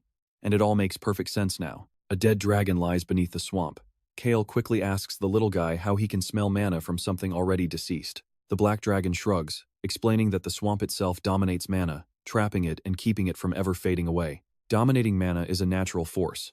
While it sounds a lot like an ancient power, they are actually completely different things. Normally, when a living being dies, its mana vanishes, but an ancient power will stay bound to the location forever. Just then, the little dragon proudly boasts about his sharp senses, mentioning he can feel a force that is incredibly similar to Cale's wind and shield inside the swamp. This means there is indeed an ancient power hidden in the swamp, and it is likely tied to the word dominate. This is the very first time Cale has discovered an ancient power that was never even mentioned in the novel. He has no idea if someone intentionally left this power behind, or if it naturally manifested in this toxic wasteland. You are pretty smart. Of course I am. I am incredibly intelligent. The others watch in complete confusion as Cale and the little dragon exchange a devious smile, prompting Watira to ask if she can know what is going on. Cale turns to Watira, realizing that even though she is asking, she has probably already figured out the general situation. He explains it is just a guess, but a dead dragon lies beneath the swamp, having died long ago, which instantly makes Hong lose his appetite. He approaches the black dragon, apologizing for wanting to drink the gross water. The little dragon shrugs, saying he is different from that corpse. Clearly, dragons do not share a sense of kinship. Each of them is a completely unique, solitary existence. Since the little dragon does not care, Cale shifts focus, reminding everyone that the mer people rely heavily on poison. They probably grew stronger from the toxic poison, the residual dragon mana, or maybe a combination of both. Cale turns his gaze to the whale siblings, waiting for their reaction. If it is just poison, we can find a cure, but dealing with dragon mana? Well, trust me, this swamp is about to get way more complicated. Let's dive into a crazy plan to destroy a swamp that nobody can lock down or guard. While Watira struggles to find a solution, Cale already has a scheme ready. But first, they need to collect the swamp water they came for. Cale looks away from the dark water and stares at Watira. Then, they will make a deal. Originally, Cale only planned to study the swamp's poison and then leave this place behind. After all, the enemies wouldn't just leave behind the very source that made them so powerful. Besides, there is an ancient power right in front of him. The deal Cale wants is simple. He will help the whale tribe destroy the swamp by completely turning it upside down. Watira is stunned. How could anyone completely flip this massive swamp? Before she can think any further, Cale's voice cuts right through her thoughts. There is no need to make this complicated. I will take care of it, so just make the deal with me. After all, the Forest of Darkness is a place where anything can happen without raising suspicion. Cale can easily disguise his massive actions as just another natural event. It is the perfect place to deny any involvement. For Watira, this single deal will eliminate a major threat from the mermaid tribe. Watira agrees immediately. For now, Cale will help them deal with this troublesome swamp, while his only condition is that everything he finds inside the swamp belongs entirely to him. As for their main deal, that can wait. With the agreement sealed, Cale immediately takes action. He tosses a magic bottle to Passaton to safely collect the swamp water, then tells everyone else to head deep into the forest and wait for him there. Cale stays behind with the black dragon to handle the swamp. Once the dragon confirms everyone is safe and far away, he flies back to Cale. How are you going to do this? He stops mid-sentence when he sees what Cale pulls from his magic bag. Seeing Cale smile at him, the dragon continues. You are actually quite clever. Clever? Not even close. Cale is holding 2 high-grade magic bombs in his hands. These are completely different from the weak, rapid-fire explosives he used back in the Ubar territory. These magic bombs have their destructive force and damage potential upgraded to the absolute max. These are the exact bombs used by the Mages Alliance in the final battle of the Civil War, and Cale is holding them right now. He had been wondering when to use them, but now is the perfect time. Cale hands both bombs to the black dragon, telling him to go completely wild. The dragon is thrilled. You can tell the black dragon wants to unleash his real power, causing a massive mana vibration that is clearly visible to everyone nearby. Cale gives a short, simple reply. Do not ask stupid questions, but obviously, do not let me get hurt. The black dragon smirks as a massive wind suddenly whips up and begins circling his tiny body. This is the surrounding air reacting to pure, raw mana. Feeling the pressure, Cale quickly summons his indestructible shield to brace himself. Now watch this. Just as Cale feels himself being pushed back, the fully prepared dragon looks down at him. Cale points at the black swamp and gives the order to blow it all up. As the mana in the air vibrates violently, the black dragon looks down from the sky. He is a true dragon, radiating a proud, terrifying presence that completely dominates the entire swamp. Cale looks back at the border between the swamp and the forest. The dragon's aura is so tightly controlled that the woods do not even shake. Cale recalls how the power of dragons was described in the novel, The Birth of a Hero. The whale tribe can only survive against a dragon because they are just strong enough not to die instantly. But if a dragon actually wants to kill, absolutely nothing in this world can survive. If you and I saw that power, we'd understand why dragons believe they are supreme beings. Cale looks up at the sky. Violent currents of mana clash and gather around the black dragon. He looks down calmly at the dark water. The abused 4-year-old dragon is completely gone, replaced by this majestic creature. A dragon does not even need to try to rule, because their very existence is the ultimate symbol of absolute rule. The forest of darkness begins to roar, but Cale sees no other creatures nearby. Yet, countless terrified cries and screams begin echoing from deep inside the woods. Earlier, those wild beasts did not fear the black dragon, but now, raw terror fills their desperate, throat-shredding screams as it echoes across the entire forest. Too noisy. Hearing the black dragon's voice, Cale looks up, finding the dragon staring right back at him. With 2 magic bombs floating in the air, the dragon's gaze is completely calm. Destructive tasks like this are nothing to him. Cale's lips slowly curl into a smirk. The whale's bloodline is formidable, yet an overwhelming power that even a giant humpback whale cannot match is radiating from that tiny body. Cale shouts back, "Looks good to me. Let us get this over with. I knew you would say that." Cale watches the dragon grin as a violent wave of his unique black mana begins pouring out into the surroundings. Suddenly, the ground begins to shake. Cale can feel the heavy vibrations right under his feet. This is crazy, but he has no time to watch the ground, as the massive mana suddenly vanishes, leaving the dragon looking extremely refreshed. Cale silently promises himself right then and there to never make this little guy angry. And that's where we leave it, looking down at the empty swamp where only a faint, dragon-shaped trace of black liquid remains. Alright, you and I are about to witness Cale uncover an adult, dragon-sized shape covered in black liquid, looking like a clay dragon. And right where the dragon's head should be is a glowing white crown, holding an ancient power. "Can I just do whatever I want?" Cale asks. And the black dragon prepares to reply. "Don't ask such obvious questions. Thanks." Ignoring the startled black dragon, Cale steps closer to the dark pile of mud. If the black mud is removed, the dragon bones will be revealed. Getting these bones and the magic tower too would be an absolute jackpot. A smirk plays on Cale's lips as his hands tingle with anticipation. He hurls his shield forward while summoning a swirling wind. He amplifies the whirlwind to its absolute limit. As the wind howls, the black mud suddenly erupts straight toward Cale. It surges forward at blinding speed, threatening to swallow him whole. Just then, the voice of the ancient power's owner echoes. This is not a power naturally formed in this place, but rather a legacy deliberately left behind by someone else. Do you know what dominance is? The bone-chilling voice pierces through Cale, sending a powerful shudder straight through his chest. Now watch closely. Cale shoots the whirlwinds like dual arrows, carving a path through the black mud so he can quickly step inside. His shield and wings keep the slimy black sludge from ever touching him. Do you know the absolute easiest way to steal your opponent's breath? More whirlwinds continuously form in Cale's hands, carving open the pathway forward. All 4 sides are surrounded by black liquid, trapping him in complete darkness. Yet Cale calmly walks forward along the path opened by the wind. At that moment, the voice tries to threaten him. Threaten who?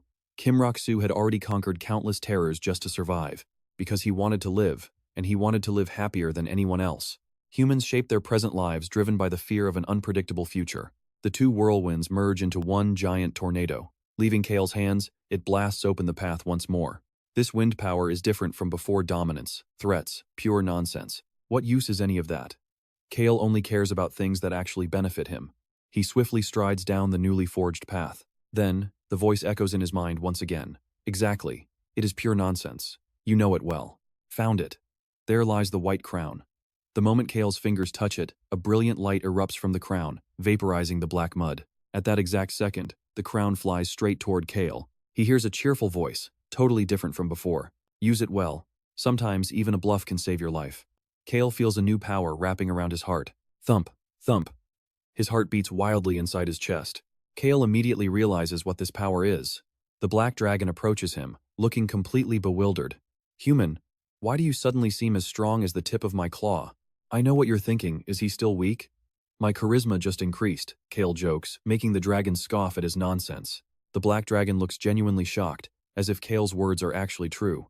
Meanwhile, Cale finally learns the name of this ancient power. Dominating Aura, what a cheesy and embarrassing name. But this ancient power is exactly what it sounds like. Literally, only your outward presence and aura become stronger. Despite the crown's majestic appearance, the power is pretty useless, though it's absolutely perfect for scamming. The black dragon frowns and nags at him, but Cale ignores the little guy and looks back at their companions. They are all completely frozen in place, too intimidated to even take a single step near him. Cale quickly deactivates his dominating aura and waves them over from a distance. The forest falls dead silent, as if no monsters had ever screeched here. Cale breaks the quiet. "Come over here." Hearing his soft voice, An and Hong quickly rush over to the unharmed black dragon. "We were so scared. Our youngest can't get hurt, okay?" The kittens surround the black dragon to inspect his body. Gently patting him, they shower him with praise. "Our baby brother is the absolute best. So cool, you are incredibly strong." After seeing the dragon relax with the kittens, Cale turns to look at the frozen whale siblings and lets out a tired, lazy smile. The black dragon steps back over to his side, gently patting the dragon's head. Cale looks at the whale siblings and asks, "Are you not coming?" His quiet voice echoes in their ears. Witira slowly unclenches her tight fists. Although he looks normal now, the moment the black mud vanished, Cale felt entirely different. He was obviously still a weak human whose life would be in danger from a single whip of her whip. It wasn't raw physical power. Even for just a second, the way Cale stood there alone completely reminded her of her father, the Whale King. It wasn't about raw power, but the heavy pressure of a true ruler. Sensing that overwhelming presence, Witira stays silent as Cale slips back into his usual lazy demeanor. Cale shifts his gaze from the siblings back to the black dragon. Is there still a lingering scent of dead mana? No, the black liquid is gone, so there is none left. Only the dragon's bones remain sturdier than anything else, highly resistant to magic and capable of holding massive spells. And that's where we leave Cale watching the kittens tap his feet as the dragon packs up the legendary bones. Trust me, you won't want to miss what happens next. Let's jump back in as everyone wonders why our absolute weakest main character is always running straight into danger. We could have just let our youngest handle it. Of course, we can't have our little one getting hurt either. Ignoring the grumpy kittens glaring at him, Cale simply turns to his crew and says, "Let's head back." Returning to the Count's estate, Cale rests up for 3 whole weeks before preparing for his scheduled journey to the Whipper Kingdom. Everyone from his family to Amiru is deeply worried about this dangerous trip. They cannot comprehend why the Crown Prince would send someone who just finished resting straight into a literal war zone. But since he has to go, they can only pray for his safe return. That much is obvious. Cale does not plan on getting hurt at all. Besides, he is definitely not traveling alone on this journey. With the Brett Kingdom successfully saved, Choi-Han returns earlier than planned. Rosalind and Locke also make their return right alongside him. An and Hong are shivering with fear but refuse to stay behind. Naturally, RAON is there to serve them, while Vice Captain Hillsman is already dying of seasickness. With Beacrox watching the wolf kids and a dragon by his side, let's watch how Cale plays this with zero fear. Standing on the deck and gazing out at the vast ocean brings a strange sense of absolute peace. The black dragon seems to love the ocean, and being so relaxed brings a sudden question to its mind.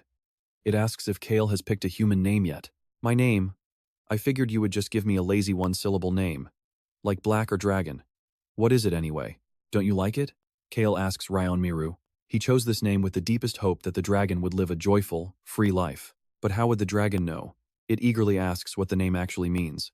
Cale smiles softly, telling him it is a special word created just for him. "Because you are my great and mighty dragon." Those heartwarming words echo in the young dragon's mind as it stares at Cale. Cale is wearing a gentle smile. To the dragon, it is the most beautiful sight in the world. It flaps its wings in pure excitement. "Amazing. I will make this name truly special. I am the great RAON Miru." With that, the little dragon flies over, landing on Cale's shoulder to nuzzle him, making Cale burst out laughing. At this rate, if Cale ever gets a scratch, absolute destruction is going to rain down on the world. Flashback to their time at Whipper Castle. The black dragon was still nameless back then, but he was already acting cool as hell. This incredibly weak human promised to name him within a month, and the dragon was eagerly waiting for an epic, legendary name. Princess Rosalind had made her final choice, officially giving up her right to the Brett Kingdom's throne. Meanwhile, the traitorous Grand Duke's family was executed in a single morning. Rosalind had 2 incredibly powerful allies by her side, and while the public was clueless, the Crown Prince saw right through them. "Are those people your subordinates?" the Crown Prince asks Cale directly. Cale finds it highly amusing to trade jabs with the prince. These 2 trash-talking masterminds refuse to yield an inch, bickering back and forth in a real headache-inducing battle of wits. Cale wants magic devices, while the Crown Prince desperately needs mages. "I just feel incredibly annoyed, thinking there is another sly fox like me walking this earth." "Fine then. I will give you absolutely everything you want," the Crown Prince says generously. Since the prince is offering, Cale happily accepts, taking every single valuable item he can get his hands on. Now pay attention to our poor black dragon, who has been waiting forever for Cale to name him, looking completely miserable all day. As time slowly passes, the companions who left earlier finally return to the estate. Rosalind happily greets Cale, telling him to drop the formalities since she is officially off the royal registry. Meanwhile, Choi Han tries to report on the Brett Kingdom, but Cale flatly shuts him down. Cale's younger companions are currently staying elsewhere, specifically at Harris Village. Even though Harris Village is nestled in beautiful nature, a massive fire recently devastated the area, and they are now hard at work rebuilding the entire place from scratch. Because of the reconstruction, Cale's young wolf children are currently staying over at Harris Village. A cemetery for the victims of the tragic tragedy is also under construction, a project that Count DeRuth personally insisted on funding. Even Vice Captain Hillsman is putting in absolute maximum effort, Hans the butler reports excitedly. But Cale feels zero enthusiasm about any of it. He dismisses Locke with a wave, sending him to check on the kids and report back on their homeland. Once the room empties out, Choi Han bows deeply to thank Cale. But Cale brushes it off, noting that Beecrox did not even leave a scratch on him. The Black Dragon waits and waits, but there is still no name in sight. It desperately hopes for something incredibly cool and badass. Did that fragile human completely forget his promise? Am I really destined to just be called Dragon for the rest of my life? The dragon anxiously wonders. Meanwhile, hearing about Cale's plans to head to the Whipper Kingdom, his entire family vehemently protests. They are incredibly worried about Cale, but could not care less about the kingdom itself. Cale merely offers an awkward smile, asking if their safety as nobles is not tied to the safety of the land. I am like a golden turtle, perfectly safe inside my solid shell, and I am a Henituse, so please do not worry. Despite their protests, Cale is a man of his word, immediately setting sail on the open ocean. We leave things right, as the Black Dragon eagerly demands his new name from Cale. You and I are about to see how Cale named him RAON, wishing for him to live a truly happy and joyful life. RAON used to live in a deep, dark, and freezing cave. He always wished that he could escape from that place someday. This is the very first time in his life that RAON gets to enjoy the absolute freedom he has always dreamed of. This is so incredibly amazing. The human who granted me my freedom is the very same one who gave me my name. Letters that belong only to me, a name that is mine alone. I am a great dragon. I am RAON. He thinks with pure, indescribable joy, before shyly whispering a thank you to Cale. The two exchange a warm and affectionate look. Meanwhile, outside, the vast blue ocean surrounds their drifting vessel. Suddenly, Choi Han rushes out from the cabin like the ship is on fire, giving Cale quite a shock. Turns out Choi Han thought there was an intruder, which explains his panic. 10 out of 10 for that vigilance. The real reason the boat is shaking so violently is the sudden appearance of a gigantic whale king. The ruler of the sea is Whale King Schickler, an existence that can't even be compared to a human emperor ruling a tiny land. Now pay attention to Cale's sheer composure here. Despite the heavy pressure from the Whale King, he calmly suggests chatting on the deck. The whales leap and splash water, instantly transforming into human form. It is Watira, the successor of the Whale King, along with the white-eyebrowed killer, Whale Archie. RAON looks at them, fully confident that dragons are far cooler than whales, while Cale fondly pats his head. As Choi Han stares in utter disbelief, the legendary Whale King with a blue-tinted beard steps out of the ocean. Watira introduces Cale to her father. The two exchange polite greetings during this rather unusual meeting. Thank you for saving my son. I wanted to express my gratitude in person, which is why I came along with my daughter. No need to be so formal. I only did what had to be done. Since we are both busy, let's get straight to business. Cale smiles faintly, shaking the Whale King's hand as a formal greeting. Meanwhile, the white-eyebrowed killer Whale Archie steps up to Choi Han. The two lock eyes in absolute silence, their expressions incredibly heavy and tense, without uttering a single word. Watching this showdown unfold, Cale is completely speechless, feeling that if a fight breaks out, the ship will sink. Choi Han, what's wrong? Cale asks, patting his shoulder. The killer whale Archie still refuses to look away, glaring with absolute hostility as if he wants to tear him apart. Even though they are allies, Archie is just someone who gets easily provoked. As for Choi Han, he is tense after meeting Schickler face to face. Okay, I know what you are thinking. Cale sighs and decides to pull out his ultimate trick, and yes, he is actually going through with it. Cale puts on an incredibly innocent, cute expression, hitting them with a shy look that actually makes them feel a bit sick. Scolded by the Whale King, Archie finally bows and greets Cale begrudgingly. With that complicated greeting finished, the Whale King finally gets down to business, pulling a mysterious item out from his bag. He hands a bottle of dead mana over to Cale. But why do you need this? If you are a human, there is absolutely no reason to want such a thing. But if it is for a necromancer, a class thought to have vanished, that's a different story. The Whale King says, while Cale just smirks. The meeting wraps up incredibly fast. The Whale King bids farewell to Cale, saying, "See you next time." He also apologizes to Cale for Archie's rude behavior, which practically embarrassed the entire whale tribe. They quickly dive back into the ocean and head off. Once they are gone, Choi Han finally exhales a sigh of relief, his expression relaxing, while Cale goes below deck to sleep. Ever since he received his name, The young dragon RAON has been so ecstatic that he won't stop showing it off. Choi Han listens to his rambling half-heartedly, as his mind is currently wandering somewhere else entirely. I need to grow stronger too, Choi Han tells himself. Meanwhile, the ship continues to drift gently, carried by the foaming waves of the open sea. A few days later, at the port of the Whipper Kingdom, a sun-baked Billows personally arrives to welcome Cale. Billows and his companion might look a bit worn out from the trip, but their style is still absolutely top tier. The two happily sling their arms over each other's shoulders. The magic of the Whipper Kingdom has collapsed, and the Magic Tower's master was torn apart by Tunka. With the Magic Tower destroyed, it's basically a treasure trove waiting to be claimed. Finding lost treasure is always fun, Cale thinks to himself. If you want treasure, then get to work. I'll give you as much as you want. Billows laughs heartily, leaving Cale completely speechless, wondering if this guy has lost his mind. Since Cale hasn't explained anything clearly yet, Billows should be racking his brain in worry instead of laughing like an idiot. The magic devices, that's the only thing I need to hand over to Billows. Cale watches Billows's back as he walks away from the ship. Below him, An, Hong, and RAON are happily playing together. Cale recalls how Choi Han previously asked him how he came up with the name RAON Miru. He must have noticed something, and as we wrap up, Cale just smirks, claiming he randomly thought of the name. Trust me, you and I will definitely want to see what is next. Stick with me, we're starting right where Choi Han calmly explains that he simply found it fascinating, but his expression clearly shifted when he heard the name Jung Gun. Is Cale really just going to let this slide, even though that name is just a simple Sino-Korean word? Cale gets a headache thinking about it before walking over to Rosalind. She is holding a staff, and the moment she sees Cale approaching, she eagerly shows off its incredible raw power. Cale gives her a thumbs up, praising her wisdom.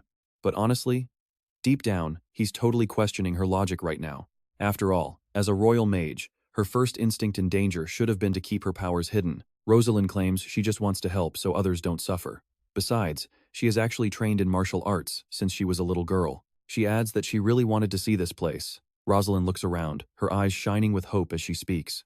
At the same time, the carriage is fully prepared. It is finally time for Cale to set off. Cale asks Billows if he kept things quiet to prevent any rumors. Billows replies that keeping it secret is obvious, since he has no interest in sharing his profits. Pay attention here that greedy answer actually makes Cale incredibly satisfied. As for the victors, Billows reveals that the non-mage alliance is far more reckless than he expected. They have absolutely no fear of death, and seem completely obsessed with pure violence. He warns that the magic-resistant warriors are especially terrifying if they show up in large numbers. According to Billows, these unique people with natural magic resistance have been born slowly across generations. They are easily the absolute biggest wildcard in the ongoing war between the non-mages and the mage faction. This tribe has carved their path in pure blood, ruthlessly slaughtering mages who could command nature with their mana. At the center of it is Tunka, the savage leader of the non-mage alliance. He and his men are exactly as advertised. They act purely on instinct. Billows admits he only saw Tunka once from afar, literally ripping mages' heads off with his bare hands. The sheer brutality of it is sickening. Even now, just thinking about Tunka and his followers makes Billows' stomach turn. They piled the corpses of the slaughtered mages into literal mountains right outside the city gates. Yet for the citizens of Whipper, even that gruesome display wasn't enough payback. Cale listens quietly before standing up, calmly announcing he's going to meet Tunka at the Magic Tower.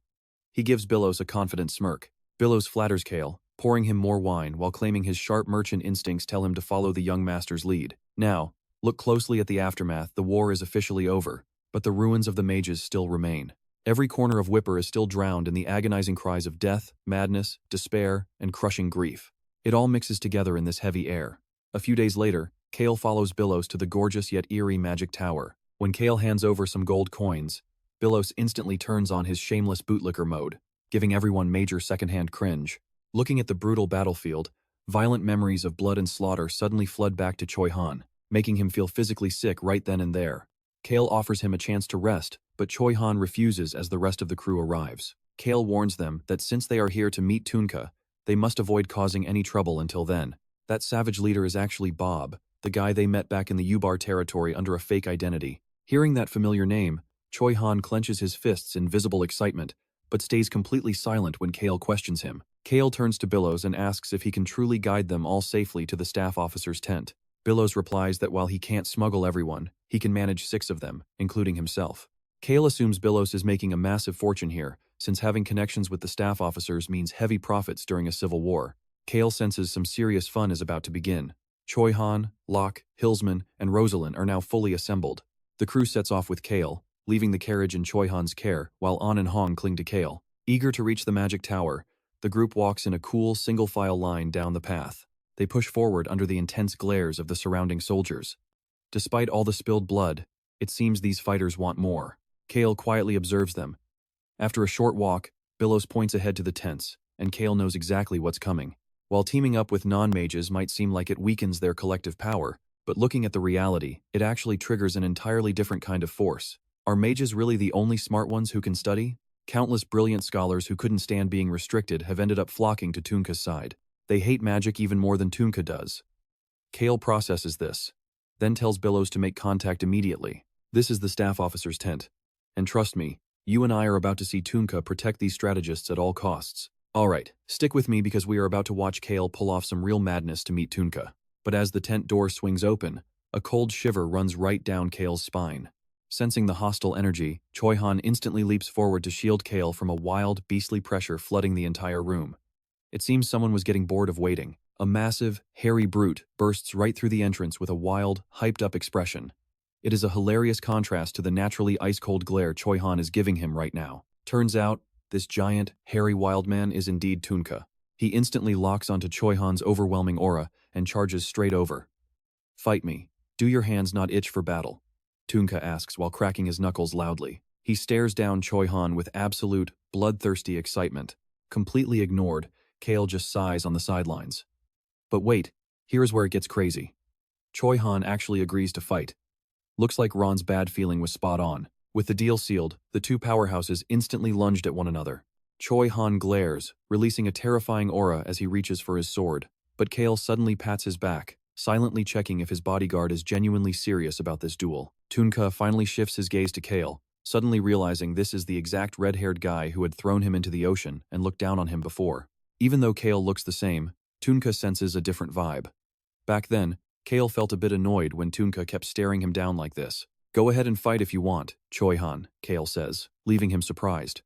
Cale then pats his shoulder, telling him to unleash whatever he wants. This gives Choi Han absolute confidence in a win, while Tunka gets so incredibly hyped that he is ready to charge in right this second. "If you are fighting, let us make a proper bet. Let us play a game," Cale proposes with a smirk. As the sun begins to set, Cale is more excited than ever to watch the epic clash between Tunka and Choi Han. He and his crew pull up chairs to watch the show, lacking only popcorn to make it perfect.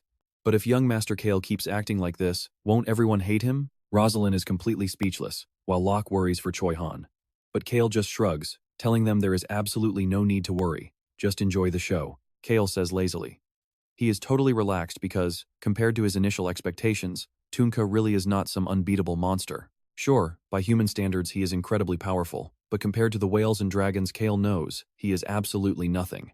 If he spent his time seeking revenge on every powerhouse he met, Tunka would have never survived long enough to make it here. You and I can feel the tension as our two fighters lock eyes in the howling wind, while Cale just rests his chin on his hand, knowing that to these men, pride is everything. For the honor of a warrior, this battle simply has to happen. "Why are you looking at that wicked bastard?" Tunka barks at Choi Han, who keeps glancing back at Cale. "I asked you, why are you looking at him? The bad guys, whether on the battlefield or anywhere else, must always be destroyed first. There is no way a strong guy like you does not know that." Tunka rants like a madman, but Cale simply does not give a single damn about his crazy rambling. Suddenly, Choi Han drops his sword to the ground with a heavy thud. Moving at lightning speed, he lunges forward, unleashing a barrage of devastating punches right into Tunka's face. Catching a brutal surprise hit, Tunka flies into a rage and tries to swing back. But Choi Han predicts every move, effortlessly blocking him and slamming him hard into the dirt. Tunka scrambles back up, wiping blood from his lips, grinning at how incredibly fun this fight is. "You are insanely strong, aren't you? Haha, but there is no way I am going down easily." Tunka laughs, but tired of his annoying rambling, Choi Han lunges forward again, thrashing him like a human punching bag. Instead of fighting back, Tunka just laughs like a complete maniac, which actually makes Cale a little bit nervous. The guy is clearly a massive masochist who thrives on pain. Rosalind, concerned, asks Cale why he is not stopping this madness. Cale simply explains that interrupting a warrior's sacred duel is the ultimate taboo. Letting them fight is their way of showing respect, so all they need to do is watch. Meanwhile, the violent, wild energy surging inside Choi Han is exploding like never before. Tunka gets absolutely thrashed, launched high into the air, and crashes back down with an earth-shattering bang. Everyone watches in absolute, stunned silence as Choi Han casually sheathes his sword. Cale cannot help but give him a nod of approval for a spectacular job.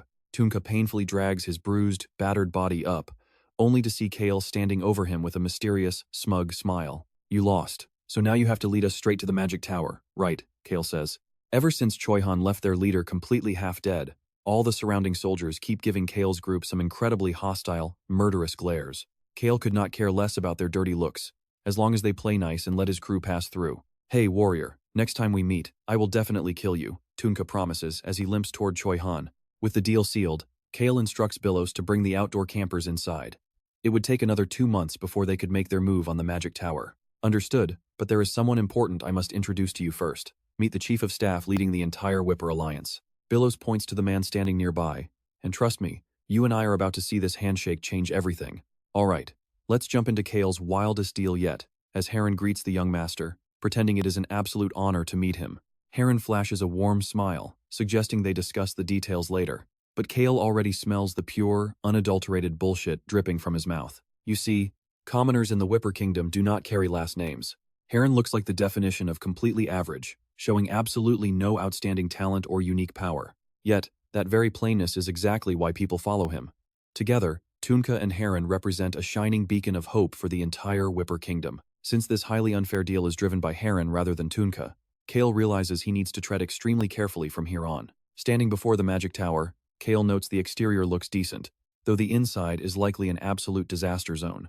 When Cale asks if Tunka will join him inside, the giant flinches like he just got splashed with boiling water, refusing to enter such a filthy place. Heron and Pelia will guide you instead, he says, pointing backward. Cale notices Tunka constantly glancing behind them. He guesses the beast can feel the incredible pressure radiating from his hidden guards. You are so weak, yet it is fascinating. A weakling who somehow radiates a strange power. Why are you staring at me like that? Do you want to fight again? Tunka snaps at Choi Han, his battle-crazy nature completely taking over. Choi Han completely ignores the rambling giant, merely letting out a heavy sigh. Meanwhile, Cale spots Bylos busy chatting away with Heron. Cale gently holds on and Hong, ready to send the kittens inside to catch some rats. Watch closely, RAON tags along to hunt something else. Once the kittens slip inside, Cale turns to Tunka to ask if they cleared out the mages' bodies. Tunka bluntly replies they left some behind, claiming these dead monsters deserve zero comfort. Cale already figured as much. In this world, cremation is the ultimate way to put resting souls at peace. The local tribespeople normally cremate any bodies of those who died from things like contagious diseases. But these unburned bodies left rotting? They belong to the wicked mages who used innocent citizens as human test subjects for their spells. Still, the dead mages only represent those who stayed loyal to the magic tower. Other mages still survive in the Whipper Kingdom, decent people who grew completely disillusioned by power and politics, choosing to flee the tower years ago. They only ever cared about pure research, and now they are hiding in the shadows, desperately seeking a way to escape this hostile kingdom. And the shield, who will protect them? None other than Crown Prince Alberu Crossman. With their deal set, Heron follows Cale deep inside the dark, looming tower. The stench of rot and dust is absolutely overwhelming. Cale quickly orders the guards to open the windows and cover the corpses before he throws up. Instead of starting from the ground floor, Cale demands to see the top first. I want to see what it feels like to look down from the very top. Take me to the Tower Master's room first, Cale commands, stepping into a bloody, wrecked chamber. Cale requests some absolute silence to think alone, which puts Heron in a difficult spot. But with Pelia guarding the door and the windows left wide open, they feel safe enough to leave him alone. Let's take a look around. The chamber is completely destroyed and covered in bloodstains, which makes total sense since a wicked, mana-born monster used to live here. Heron asks, "Aren't you a mage too, Commander?" In response, Cale just flashes a highly mischievous, knowing smirk. This man is Heron Kodiang, a minor side character from the novel, The Birth of a Hero. He actually carries the bloodline of Tower Master Pister Kodiang, making him a literal monster fathered by another mana-born beast. His father never even knew he existed, and after giving birth to him, his mother passed away completely alone. That tragic past fueled Heron's burning rage. Honestly, he craves war even more than the battle-hungry Tunka. He wants to eradicate every single mage from this world. However, there is one crucial thing he does not know. In the novel, there is a specific line that makes Heron's deep-seated rage even more tragic. Heron was actually born from the genuine love of his parents, but sadly, he will never know that. Cale asks, "Don't you want to erase your father's legacy? I will help you tear down this magic tower and erase every trace of him. What do you say?"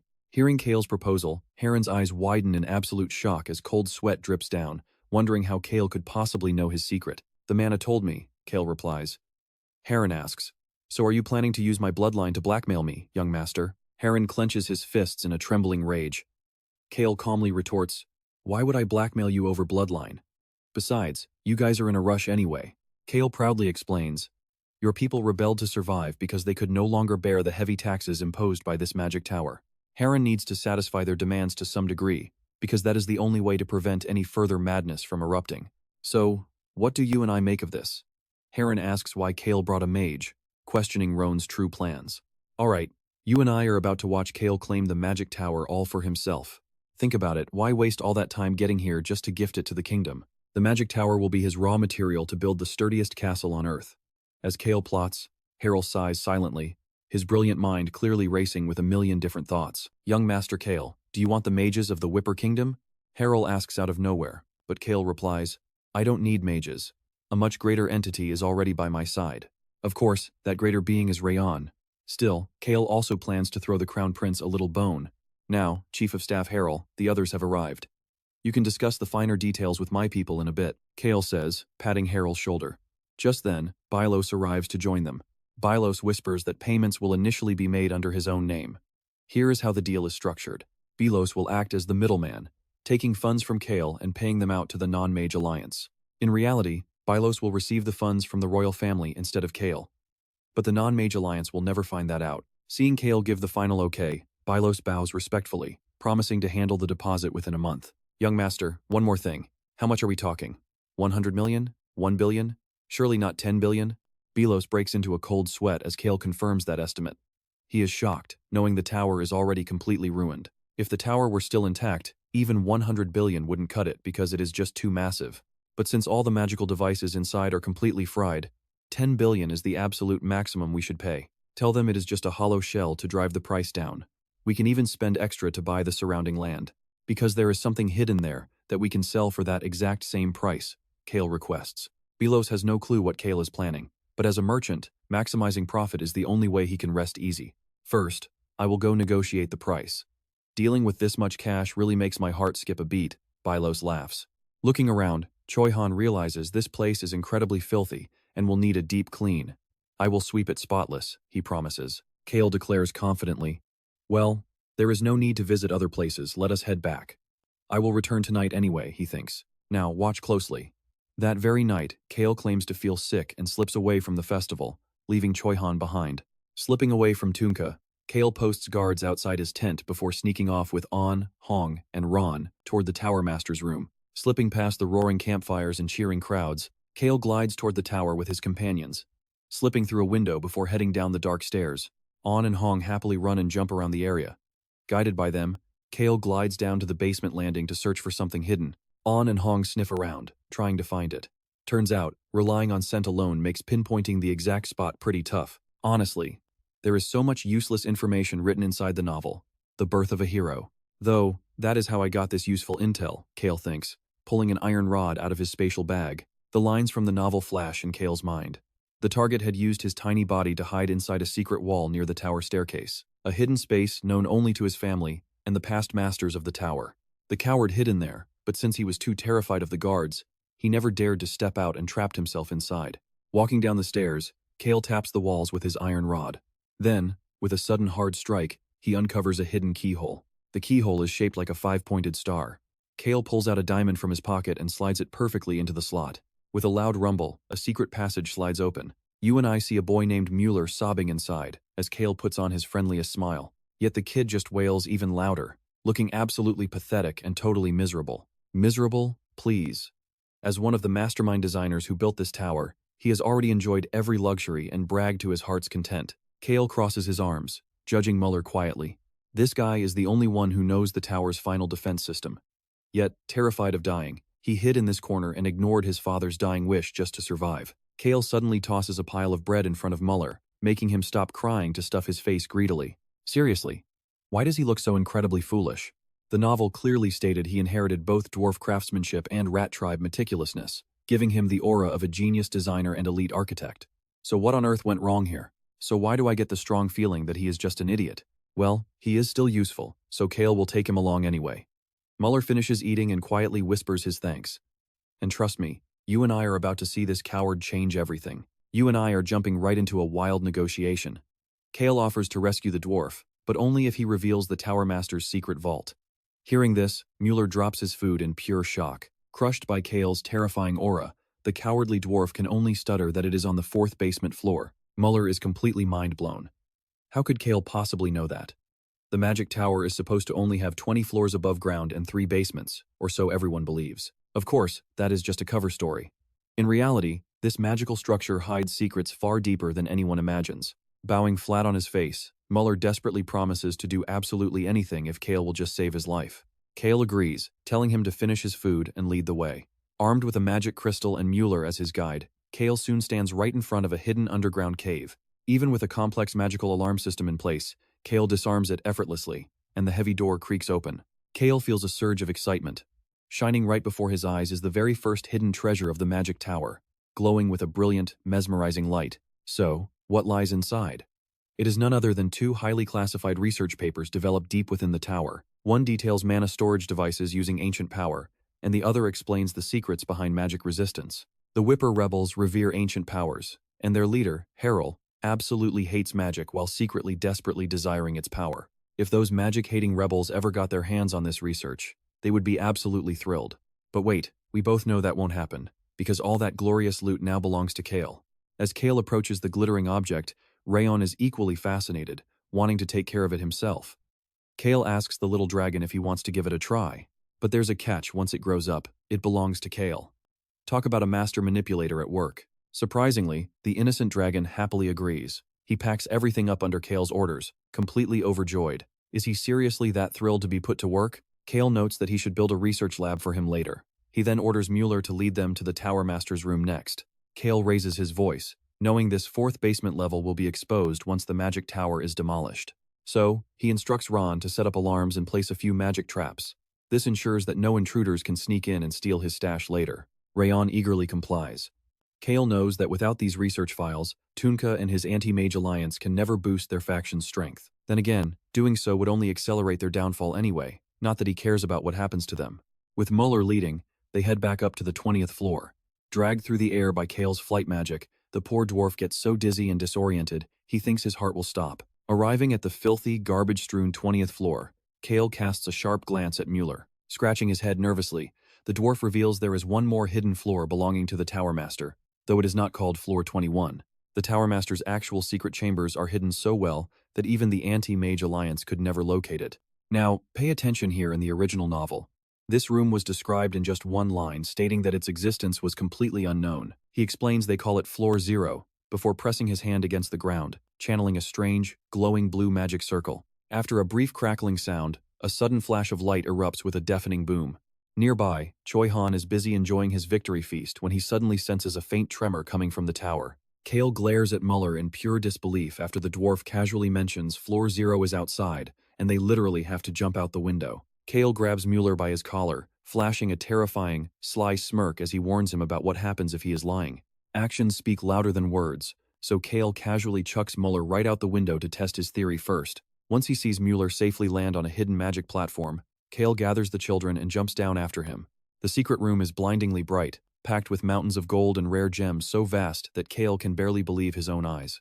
Cale promises Mueller a cozy room and a secure environment where he can live in peace. On top of that, he promises eventual freedom, as long as he obeys every single order. First, Cale will smuggle him far away from the dangerous Whipper Kingdom. To seal the deal, Cale tosses Mueller a shiny gold piece, making the dwarf's eyes light up with greed. Now, fully cooperative, Mueller is ready to work. Cale instructs him to design a massive castle and a sturdy ship.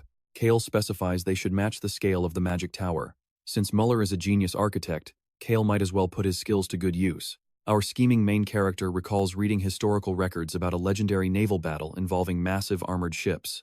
All Cale wants is a cozy home and a secure ride, securing his dream of a lazy, peaceful retirement. Our family crest is a golden turtle, so incorporate that into the blueprints and bring them to me when finished. He warns the dwarf to work like his very life depends on it, because, well, it actually does. Cale puts An and Hong in charge of supervising him. By the very next morning, Harrell and Billos wrap up their negotiations for buying the magic tower. And that's where we leave it. The deal wraps up at just over 10 billion pounds, land included. Alright, stick with me here. Harrell added 2 more rules on top of destroying the magic tower. First, Cale cannot move the tower to another kingdom, and second, he cannot gather mages under the name of Cale Henituse. Harrell looks incredibly suspicious as he tells Cale to stamp his fingerprint. Deep down, he clearly does not want to sell this magic tower to Cale, but what choice does he have?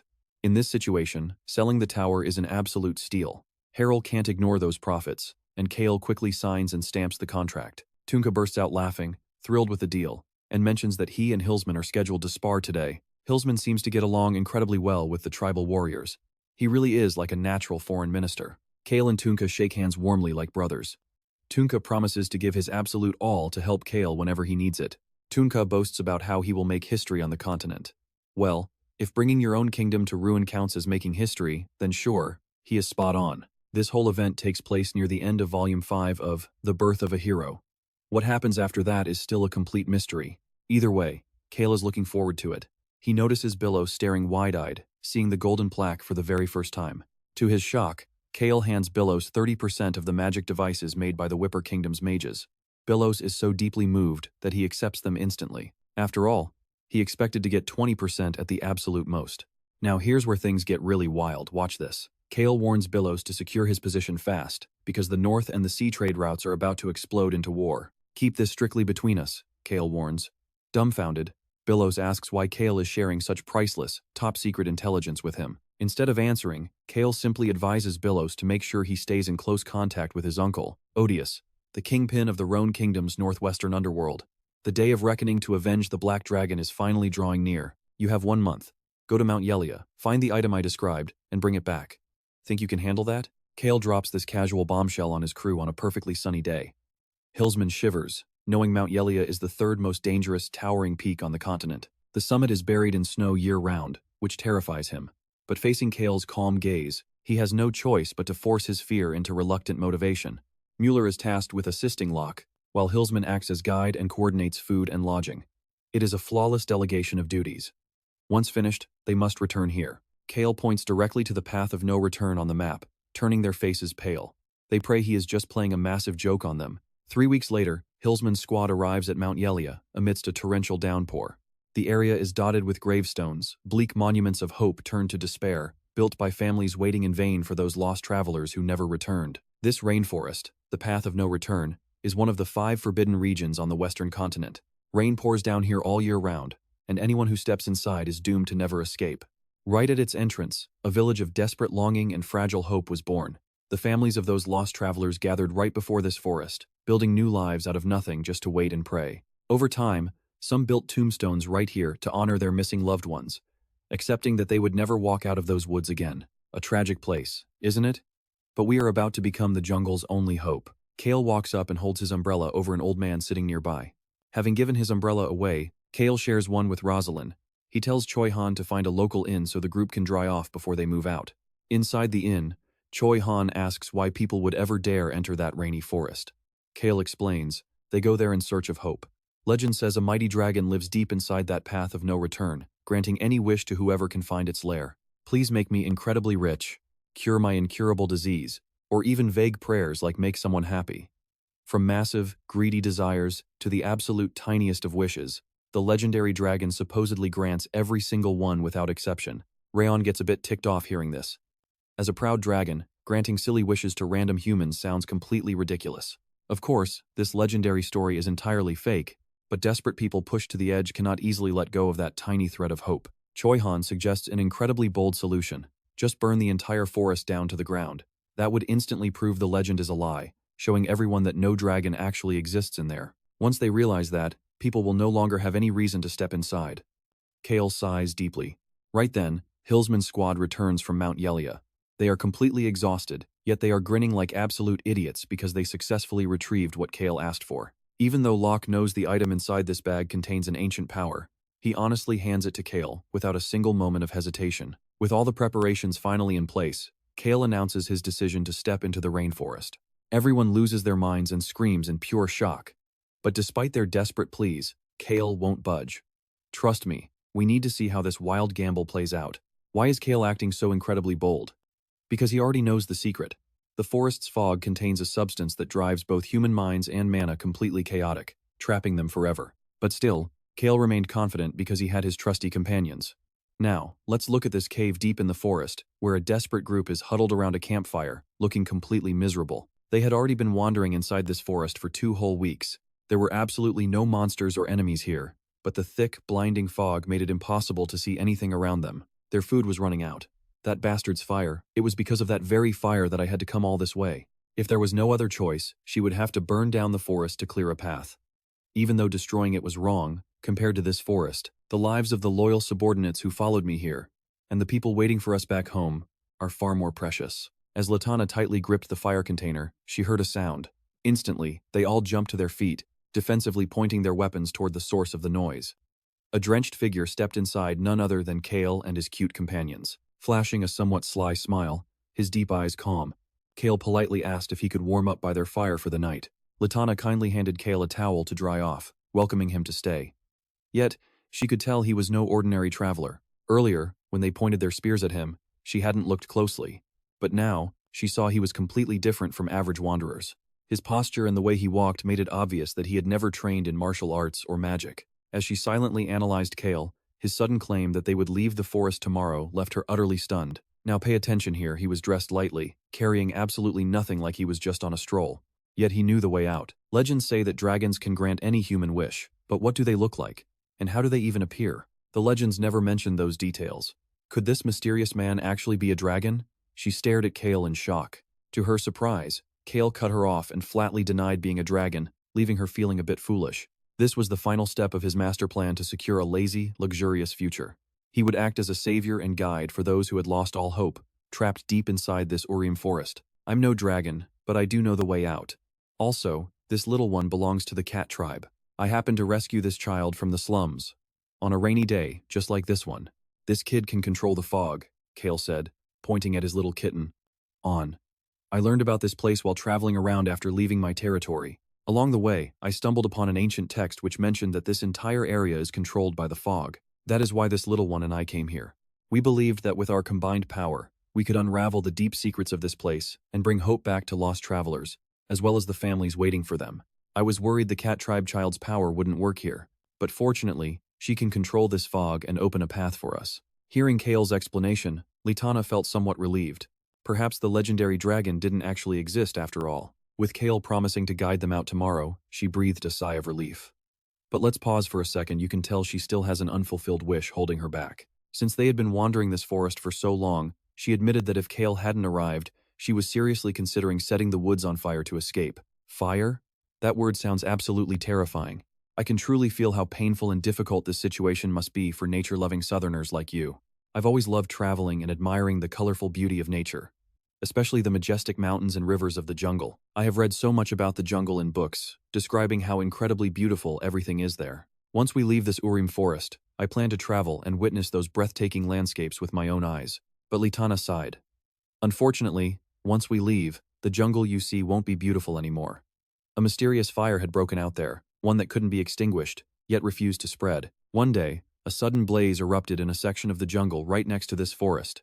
We tried magic water, spells, and every method possible, but nothing could put it out. I was deeply worried. Strangely, the fire remained contained in that one specific area without spreading anywhere else.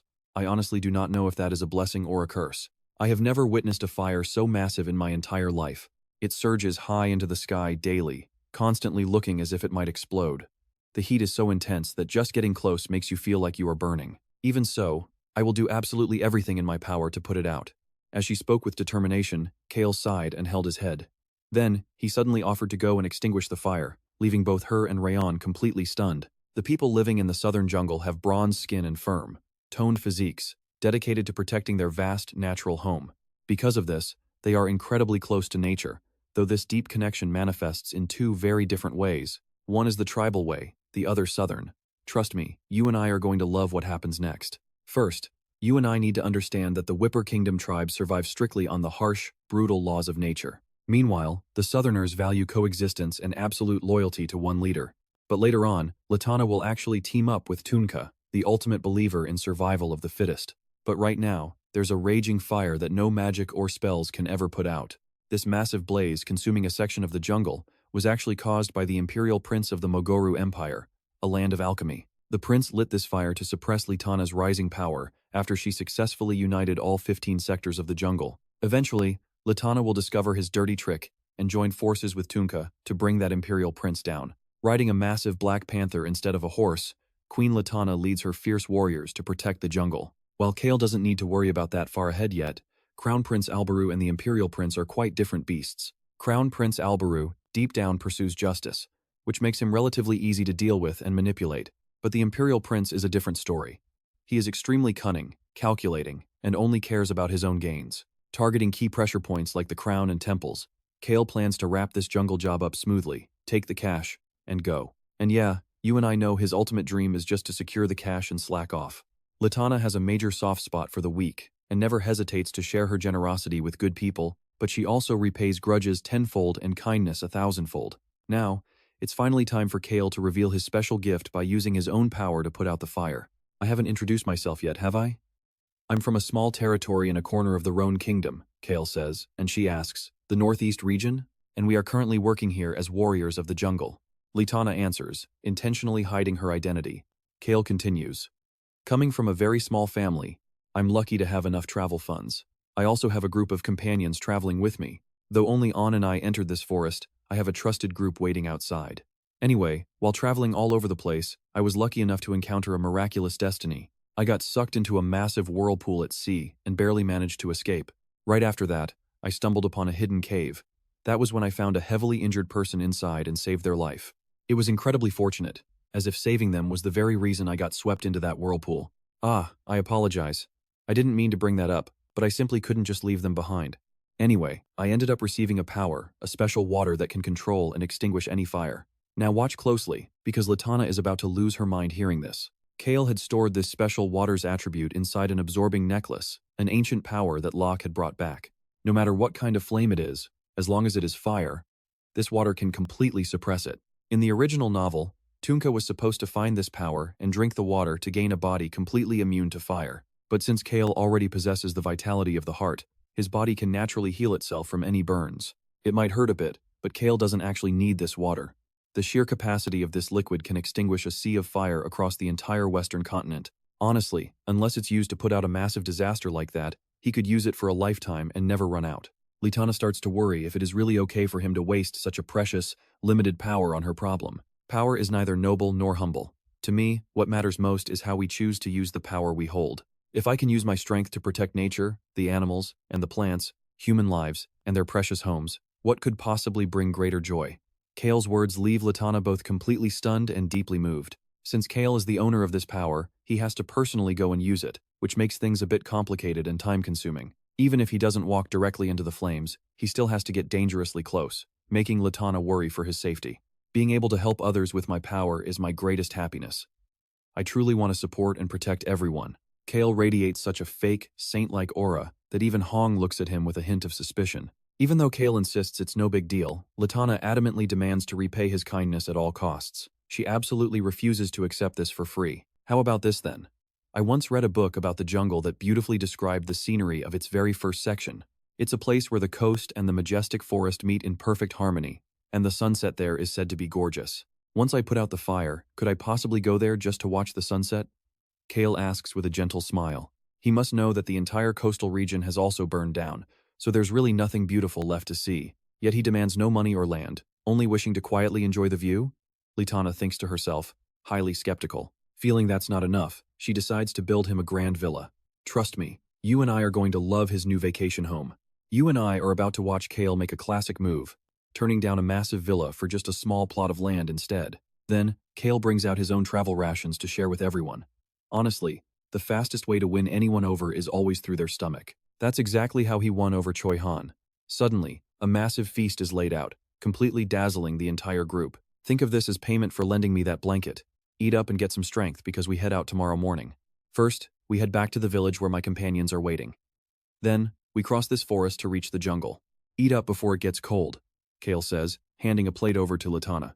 She shyly accepts it, feeling like legends are closer than she thought, while Cale happily watches her enjoy the meal. The next morning, under a pouring rain, Choi Han's group waits with umbrellas for Cale. After a while, Cale finally returns, but he has brought a whole crowd back with him. Cale approaches the old man waiting at the forest edge and tells him flat out, there is no dragon inside. Only the clothes and bones of the missing people, shocking him to his core. The old legend that gave hope to everyone entering the forest is now completely shattered. This is probably the only real thing Cale can do for them. Choi Han, go get the list of the missing people from the villagers right now. On will guide us to Area 1, then return with Hong. After that, you all will work with On to gather the remaining relics left in the forest. As Cale assigns the tasks, Mueller hesitantly mutters that he still needs to draw up the blueprints. Cale really doesn't want to drag this cowardly dwarf around anymore, but he can't just leave this helpless idiot behind all by himself. Ignoring his whining, Cale firmly orders him to pack up his bags and get moving toward the jungle. Watching this whole dynamic play out, Litana stands there looking completely bewildered. Pay attention to her face here. She thought Cale was ordinary, so his squad would be average. But one of his men is so ridiculously strong she can't even measure his power. And there are so many other elite fighters taking orders from him. To her, Cale is truly an extraordinary man. Walking behind Cale in the pouring rain, Choi Han asks if the secret organization started this fire in the jungle too. He is talking about the secret organization behind the magic bomb terror in the RAON Kingdom's capital, the same monsters who slaughtered Harris Village. Cale quickly shakes his head, telling him it is not their doing. Originally, Choi Han was supposed to have a small clash with them back in the Brek Kingdom, but it seems they missed each other this time. Sensing Choi Han's anxiety, Cale promises him that if he ever finds out who they are, he will share the truth immediately. Choi Han smiles softly and asks Cale not to carry all these heavy burdens on his own anymore. Rosalind fully agrees with Choi Han on this, but honestly, Cale doesn't see what he's doing as difficult at all. Believe me, Choi Han and Rosalind can only shake their heads in pure exasperation. After guiding Litana's group right up to the edge of the blazing forest, Cale suggests going in completely alone, but Litana stops him immediately. He knew she would insist on escorting him, which is exactly why he offered to go alone. Litana, wasting no time, instantly calls for 10, a massive black panther. Litana leaps gracefully onto the beast's back and immediately tells Cale to climb up behind her. Litana's followers are stunned when they hear her refer to Cale as a dragon. Choi Han also wants to tag along, but Cale turns him down. With heat like that, you will get burned just by standing close. It is too dangerous, so stay back in the safe zone. Cale knows their physical strength won't do anything against magic flames, so bringing them along would only make them dead weight. After asking Rosalind to handle the barrier, Cale reluctantly climbs onto 10 because Litana is just too enthusiastic to turn down. Honestly, Cale could have traveled much faster using the sound of the wind, but he will just have to deal with this awkward ride. Carrying both of them, 10 dashes forward like the wind, charging past the emotional cries of the villagers lining the path as they call out to their beloved queen. Hearing them call her name, Litana bites her lip in embarrassment and orders 10 to speed up. But staring at the raging fire, Cale realizes the Crown Prince is a complete lunatic. Putting everything else aside, this single event shows that the Crown Prince is no ordinary madman. This fire is burning in an incredibly bizarre way. With a fire this massive, how much water power will it take? Unsure of the necklace's true limit, Cale decides to use about 1/3 of its power. Shrugging off his outer coat, Cale walks closer to the fire. Litana tries to follow him, but 10 quickly blocks her path. It seems that kid actually trusts me. I won't get hurt. I'll extinguish the flames and be right back, so please step back and watch. If you see me in danger, then you can come rescue me, Cale says with a faint smile, stepping directly into the heat. Trust me, if Cale didn't possess the vitality of the heart, he would have been burned to absolute ashes by now. Alright, you and I are about to watch our legendary main character use a cooling necklace, while his sassy dragon flies around cursing the fire. Cale glances back and spots Choi Han and Rosalind trailing right behind him, leaving him completely speechless at how incredibly stubborn they are. But first, he has to extinguish this raging wildfire. Since this fire acts like a tsunami, his solution is simple, just unleash a real one. With a sudden wave of his hand, Cale instantly summons a massive swirling torrent of water that completely floods the sky. The roaring deluge crashes down, instantly extinguishing the blazing wildfire, but it also sweeps poor Cale right along with it. Everyone screams his name in sheer panic. But soon, a gentle rain begins to fall over the charred land where fire once ruled. The endless, unstoppable disaster is finally put out, and right on cue, Cale emerges from the deep forest, looking like an absolute god. No way he would die with that cheat power. But look closely here, it is hilarious because RAON was too distracted by the water to deploy his shield, and honestly, Cale also forgot about his own shield.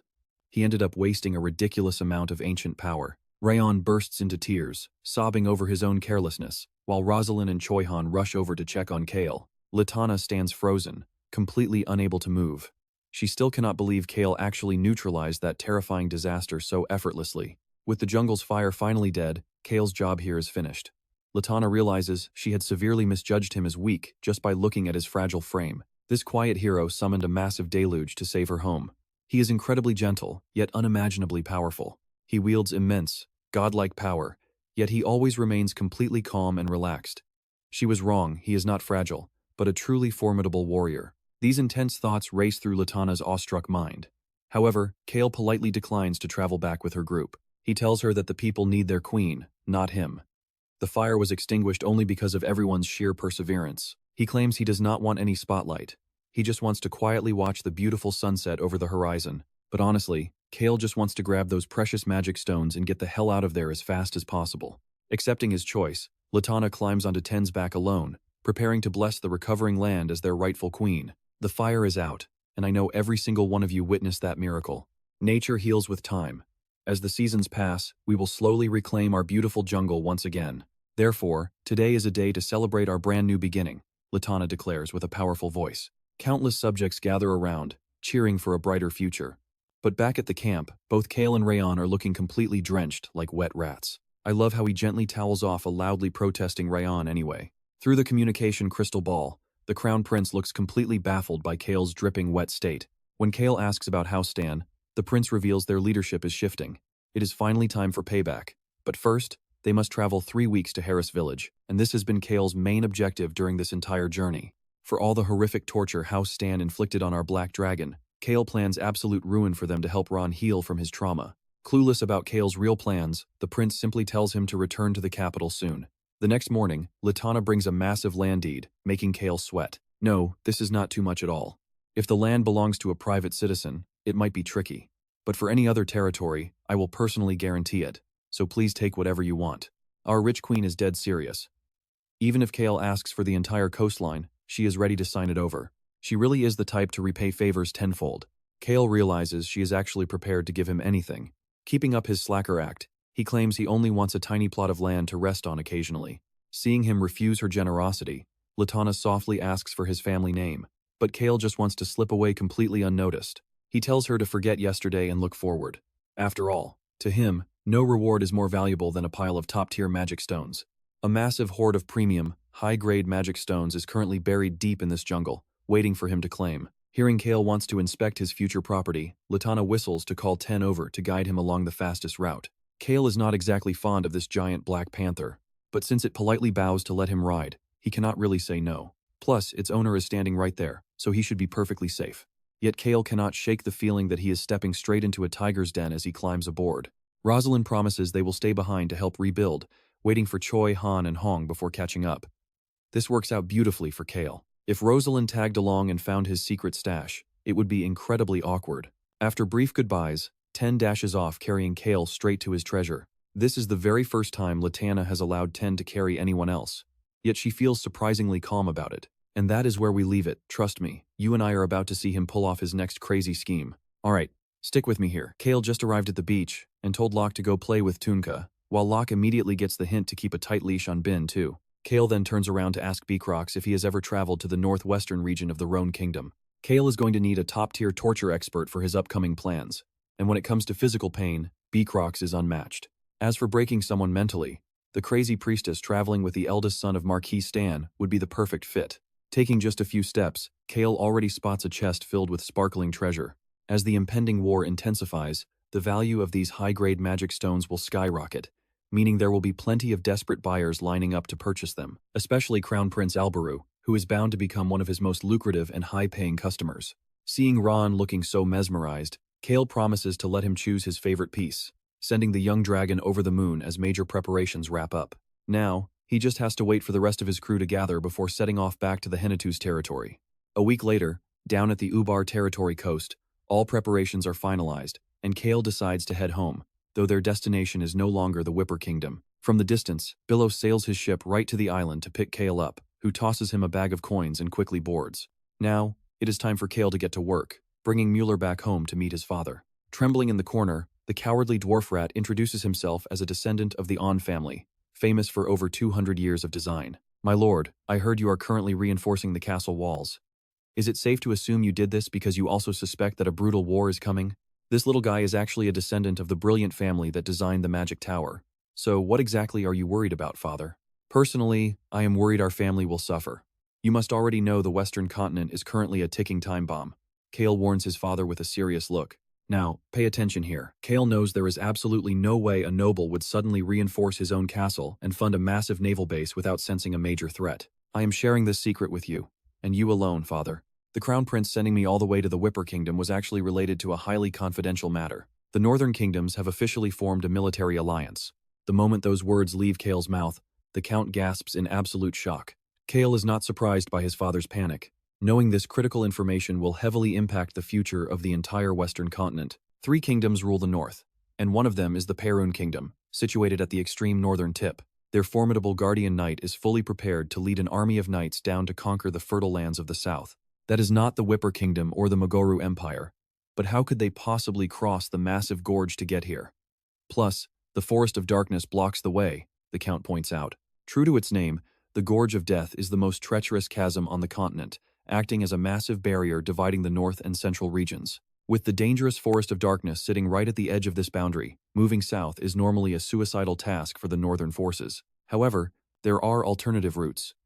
Cale naturally thinks of traveling by ship, but sailing the seas is far from the only method. Why did those other 2 kingdoms decide to ally with the RAON Kingdom anyway? In a barren land where proud warriors care only about absolute strength and the traditional code of chivalry, their guardian knight has revived a force straight out of ancient legends, the Wyvern Knights. They now possess the ultimate weapon to dominate the skies. Think about it with those flying beasts. They can easily bypass both the Gorge of Death and the Forest of Darkness. Aside from high-tier flight magic that only a master like Rosalind or a literal dragon can pull off, this is the most efficient transport possible. Those 3 northern nations have also been secretly building a massive fleet to rule the seas. They have been preparing for over 5 years, with less than 2 years left. Why did Cale go out of his way to help construct a naval base in the Ubar territory? Because the fateful day is fast approaching, bringing with it a chaotic future that even he cannot fully predict. The real problem is that this novel features characters with godlike levels of power.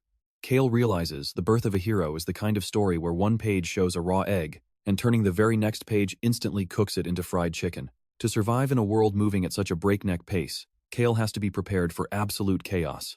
I believe you as your father, but as the lord of this territory, I absolutely must verify if these incredible claims are actually true. Doing so will be far from easy, but since you heard this directly from the Crown Prince, I will investigate this matter as quickly as possible. Even if my own networks fall short and find absolutely nothing, I will choose to put my trust in your words, the Count replies. Cale knows this deep-level information is way beyond what an average noble should ever know. He only has it because he read the novel. Once the war breaks out, raw wealth alone will not guarantee survival, but what that money can buy beforehand is the ultimate safeguard. Cale sighs internally, using this moment to once again firmly remind his father that he has zero interest in inheriting the family estate. And that is where we leave Cale watching his father laugh heartily at his classic slacker attitude. Stick with me. After stepping outside, Cale fastens a gold chain around Muller's neck, telling him to build a haven where none of them will ever die. Only then can Muller continue to survive and receive even more valuable gifts, just like this. Excited, Mueller promises to build a safe shelter. Days later, Cale departs with only Choi Han and the kittens, leaving Locke to follow later while Cale handles separate personal business. Choi Han immediately deduces that this matter involves the household of Marquis Stan. Cale praises Choi Han for his sharp intuition and quietly orders everyone to prepare. Inside their long-distance carriage, Ron is highly impatient, wanting to use teleportation magic to go faster. Cale realizes that after traveling with Rosalind, RAON has adapted to human magic and grown incredibly fast. Dragons generally experience a total of 3 major growth transformations. During the very first growth phase, a dragon's body does not show much physical change. However, after their second and third phases, they mature into adult dragons nearly 20 meters tall. Compared to a dragon's vast lifespan, young RAON is still tiny, so it will take quite a long time before he even enters that first stage. Unless they suffer a severe shock, or if the dragon desperately craves absolute power, which can trigger an early growth phase. Cale, is the plan we are going to execute against Marquis Stan actually feasible? I find the strategy decent, but I just wonder how we can physically touch Marquis Stan and Venyon. Currently, the abandoned eldest son, Taylor Stan, has already expanded his political influence, and his reach is not simply limited to the family. So, some nobles in the Northwest have chosen to support Taylor? Choi Han wonders. Pay close attention to what Cale reveals next. The number of vassals and relatives supporting Taylor Stan is steadily rising. If they fail to stop him, the Marquis will lose his throne as head of the family. For the ruthless Stan family, the rule of survival of the fittest is basically their sacred motto. The family successor must absolutely become the strongest, which means he is expected to eliminate all his siblings. The Marquis cannot execute Taylor Stan simply because his faction is becoming too powerful. Because Taylor has never openly displayed any desire to assassinate the Marquis, Cale replies. Now, they must begin preparing the location and gathering key support personnel. It is someone Choi Han knows very well, Odious Flynn. Hearing this name, Choi Han flinches.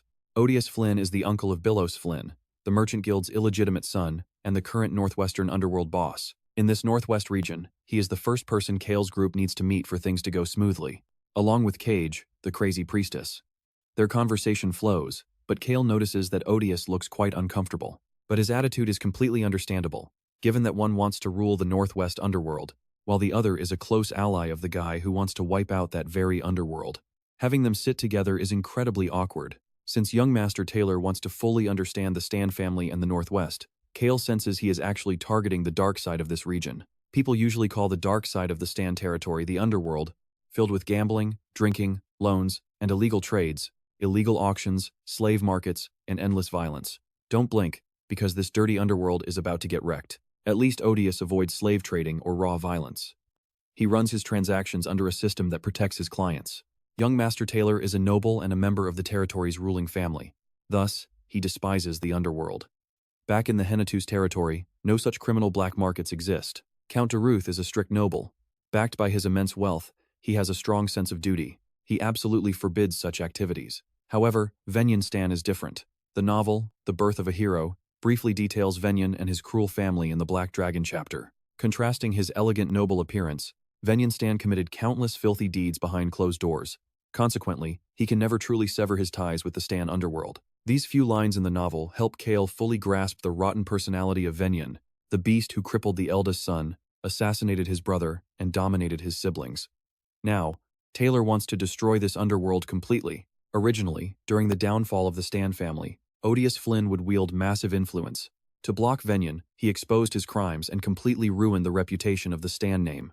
But now, Odious does not need to step forward. We can settle our scores later. Right now, we must unite to crush our common enemy. As for Venyan, I will deal with him myself. Simply killing him is not enough. He deserves to suffer far worse. Cale proposes with a sinister smirk. That night, Venyan secretly leads his troops, filled with pure rage towards Cale and RAON for ruining his plans. And trust me, you and I are going to want to see how this unfolds. You and I are jumping right in as these soldiers suddenly foam at the mouth. Venyan watches in absolute terror as his entire squad collapses onto the ground, unconscious. A chilling voice echoes from above. He looks up, his face turning pale with sheer dread, when he realizes he is staring at a real dragon. Why are you so surprised? Is it because I am not covered in blood? RAON asks, spreading his wings as his massive mana floods the entire area. Venyan never expected the dragon to return.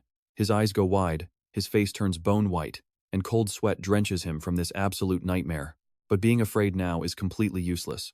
RAON's overwhelming power has already trapped him with absolutely no way to escape. The next morning, young Master Taylor freezes in shock, seeing an unconscious Venyan being casually slung over Choi Han's shoulder. After finalizing a 4-day timeline with young Master Taylor, Cale orders his people to clean up the remaining soldiers before boarding his carriage. Odious drives them to the gates and leaves as ordered. Odious finds it incredibly bizarre how someone normally so quiet and relaxed can suddenly feel this dangerous. Choi Han is honest and good, yet he follows Cale blindly. But the real crazy thing? I find myself naturally obeying his every single command too. Now I finally understand why he used the Stan family as an excuse to demand my personal service. Right, this is definitely not something I could ever delegate to my underlings, Odious realizes as they arrive at Beecrox's hidden location. The group steps inside a dim, creepy room packed with terrifying torture devices. Just yesterday, Beecrox was briefed about the Black Dragon's existence. He has absolutely no clue what Venyan did, which is probably why this sudden setup is annoying him right now. Now watch closely. Cale makes it clear Beecrox only has to handle Venyan. I will repay him for every single thing he did to me. He locked me in a cave and tortured me every single second for 4 painful years. Now, it is his turn. Over the next 4 days, I will get back everything I lost during those 4 years. Let me tell you exactly what he did. First, I, the Great Dragon, was whipped so hard that my tough dragon scales literally peeled off. The bastard purposely targeted the parts of my body that were already bleeding. Before RAON can even finish, Cale kicks Venyan hard. The anesthetic must be incredibly strong because the guy stays completely knocked out. RAON picks up where he left off. He leaves out the minor details due to limited time, but he makes sure to hit every single crucial point, and that is more than enough. Beecrox might be a ruthless torture specialist, but deep down, he has a massive soft spot for kids. Before Beecrox begins the session, Cale suggests preparing some delicious food for RAON. Venyan used to beat RAON during meals just to boost his own appetite, which deeply angers Beecrox as he hears this. Hearing this, Beecrox immediately puts on his white gloves, his expression dark as he promises to prepare a truly magnificent feast. Venyan suddenly bolts awake to find himself tied up in a pitch-black dungeon, sending him into an instant panic. Recalling how the dragon dragged him here, he grits his teeth to curse, but a magic seal completely blocks his voice. Let's pause because once RAON sits at the lavish dining table, he gives Beecrox the signal and the lights go out. RAON happily munches on his food while watching Venyan get beaten bloody, experiencing the exact same agony he once had to endure. On and Hong are trembling so violently they cannot even bring themselves to watch. Their hearts ache, not out of pity for Venyan, but because this brutal sight reminds them of the horrible torment RAON had to survive. And this is only the beginning. Cale gently strokes On and Hong as RAON continues eating, staring at the shattered noble. A wave of sorrow washes over the little dragon, causing silent tears to fall. Seeing Beecrox reach for healing potions as Venyan foams at the mouth, Cale stops him, telling him to wait until Venyan is on the brink of death since this is still too easy. While Beecrox gets back to work, Cale tightly pulls the weeping little dragon into a warm embrace. He realizes the dragon has gotten much heavier over the last few months. Cale quietly asks Beecrox to stop, but RAON insists on continuing the torment. Giving in, Cale knocks on the door and asks Choi Han to bring over the new wine. He cradles the heavy dragon in his arms, whispering soft, comforting words like comforting a baby. Venyan Stan, I will let you live. So whenever my appetite is bad, I will come find you. RAON whispers as healing potion washes over Venyan's body. Moments later, Venyan gasps awake in his own room. Seeing his body completely unhurt, he laughs it off, convincing himself it was all a bad dream. But those 4 hellish days were more than enough to plant deep, paralyzing terror inside this arrogant noble. His body was broken over and over, and Beecrox had driven him to the very edge of absolute madness. Cale does not even need to use psychological torture anymore, because the dragon's bone-chilling voice is constantly echoing inside Venyan's head. And that's where we leave it. Someone is already waiting right outside his door, leaving a shaking Venyan completely speechless. Trust me, things are about to get even crazier. Let us dive in as the white-haired youth chats happily with Cale's crew. Even if I had absolutely no spare time, I would still make room to meet you, young master. If not today, I fear I will be even busier later. Most of the people you warned us about are connected to Venyan, and that list actually includes some of my own father's men as well. Sipping his wine, Cale pretends to know absolutely nothing. In reality, he already knew Venyan Stan was raising a dragon under the Marquise's orders, and among the guards watching over the Black Dragon's prison, the Marquise's men were definitely there. With an incident this massive, they are looking at execution at worst, or forced labor at the very least. The Marquis Stan estate has the most ruthless rules.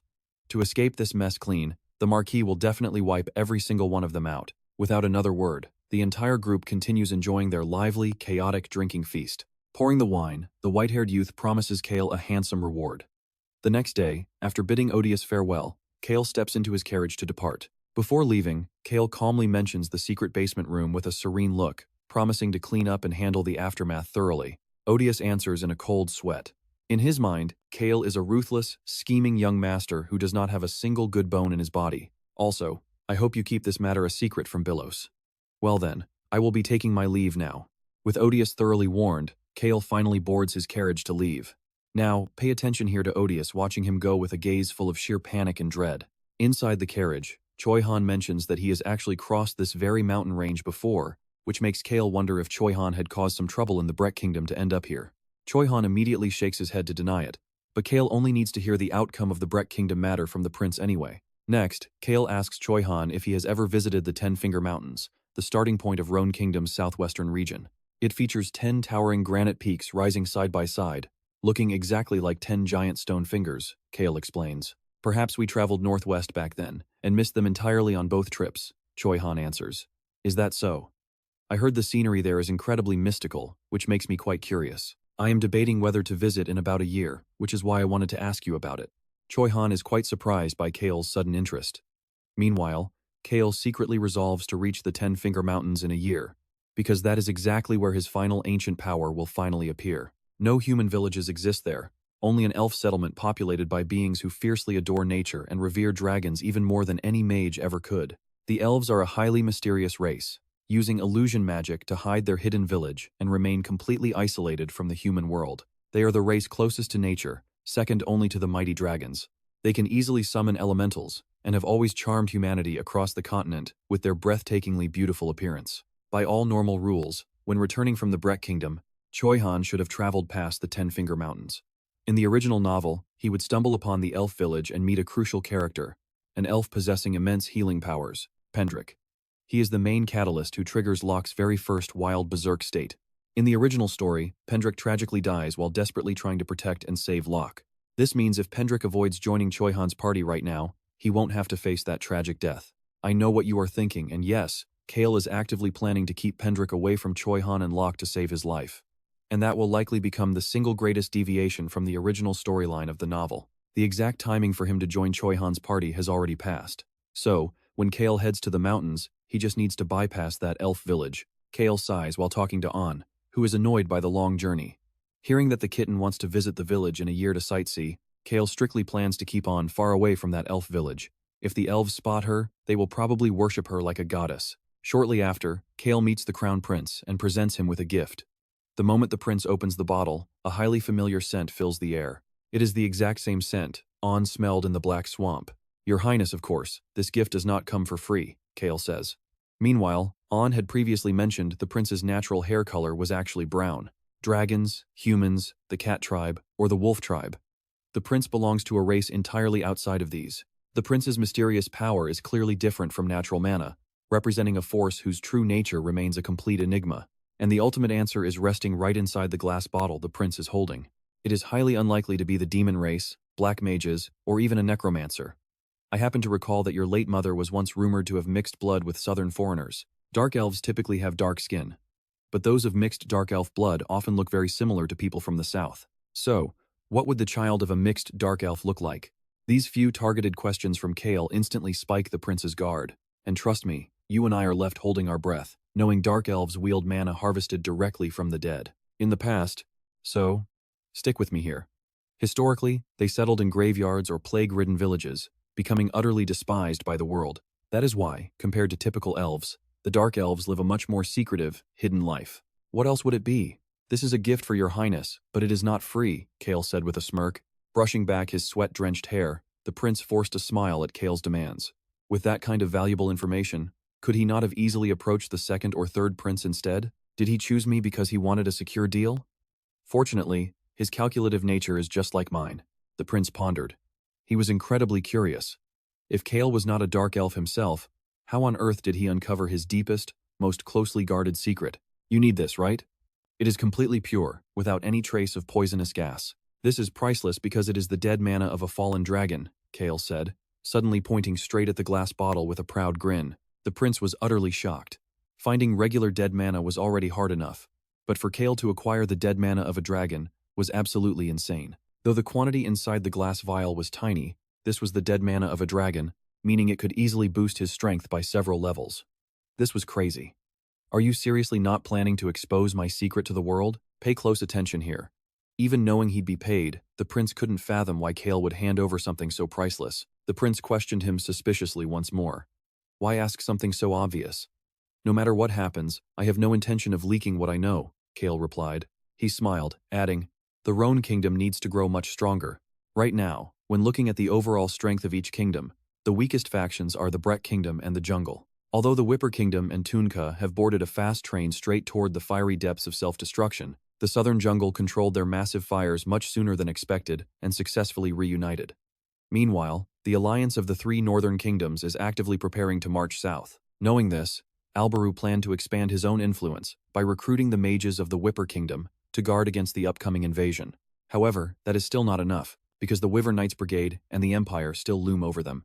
Once the Wyvern Knights dominate the skies and the Crown Prince begins exerting his heavy influence over the entire western continent, the Brek Kingdom and the RAON Kingdom will be nothing more than flickering candles in a violent storm. This means if Cale wants to enjoy a peaceful, lazy life, the RAON Kingdom must survive this devastating war. To achieve that, he first needs a powerful leader in place. Besides, that dark power is pure poison to him anyway, so it is far better to build a rock-solid shield to protect his peaceful future. Cale schemed silently, already knowing how every single event would unfold. You and I both know the prince was left speechless, though he did thank Cale for the highly useful communication device. He wanted to relocate or fully restore the magic tower within RAON.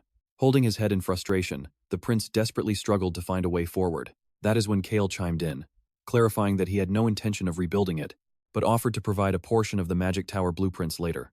He only expected his conditions to be fully met 2 years down the road. To secure a completely lazy, peaceful, and safe life, the only thing Cale needed besides money was the power to make his own decisions. The beauty of being a total slacker is that, aside from family, you do not have to worry about bosses, clients, or business partners. Cale just wanted to eat, sleep, and laze around all day long. I believe that is a riddle Your Highness will have to figure out yourself.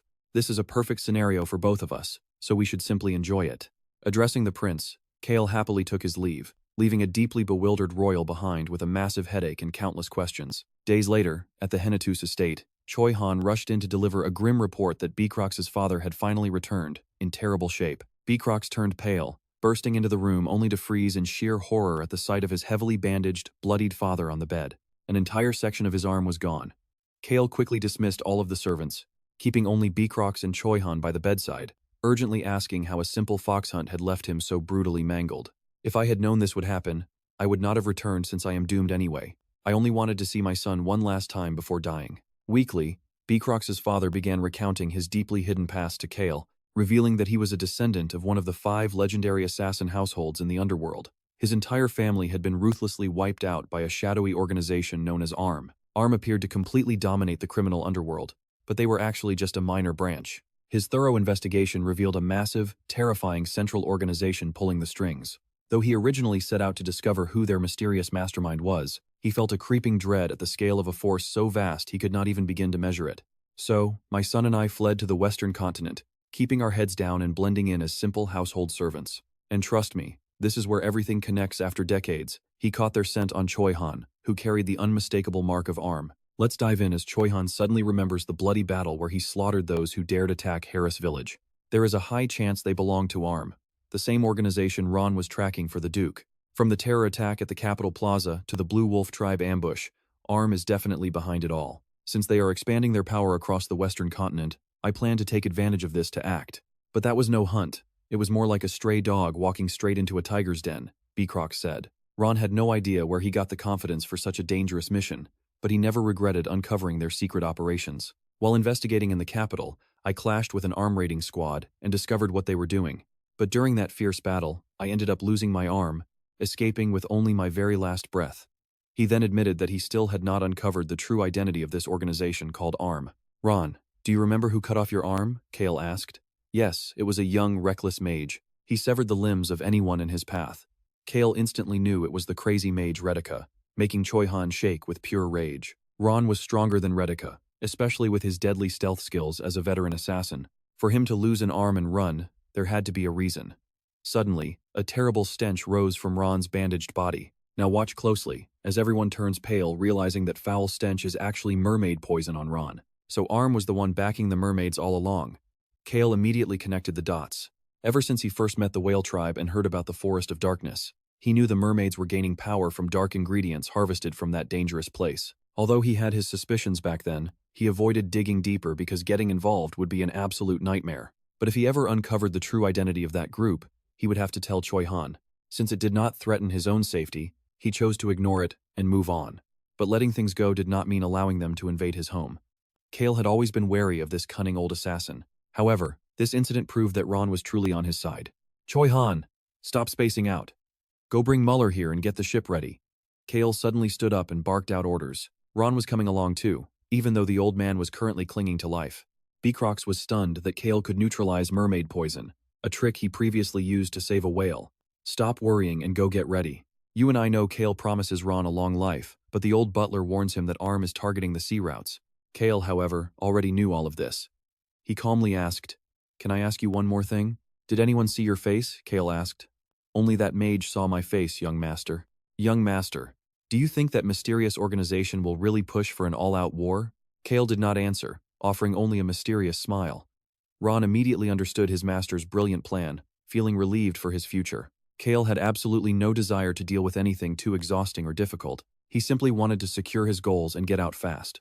Make no mistake, Cale was here to ambush his enemies. Leaving RAON's room, Cale headed back to his quarters while furiously cursing those troublesome bastards. Whether they were arm or mermaids, initiating an all-out war was not going to be an easy task. With the Black Dragon, Choi Han, and Rosalind, his allies had more than enough power to crush their plans. Cale had already devised a strategic method to protect his people, willing to do absolutely anything to secure a peaceful and lazy life for himself. Days later, at the Ubar territory, Cale met with the supervisor overseeing the construction of their brand new naval base. Before listening to the long list of local issues, Cale gestured for Mueller to waddle over immediately. Mueller showed the supervisor the initial exterior blueprints he had designed with his own hands. Unrolling the blueprints, the supervisor gasped in absolute shock, never having seen such a bizarre ship design before. Money was never an issue for Cale.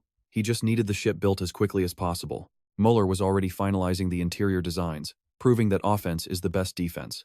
This dwarf truly gave Cale a massive headache. Cale then ordered his forces to assemble, believing that crushing the enemy required going all out from the start.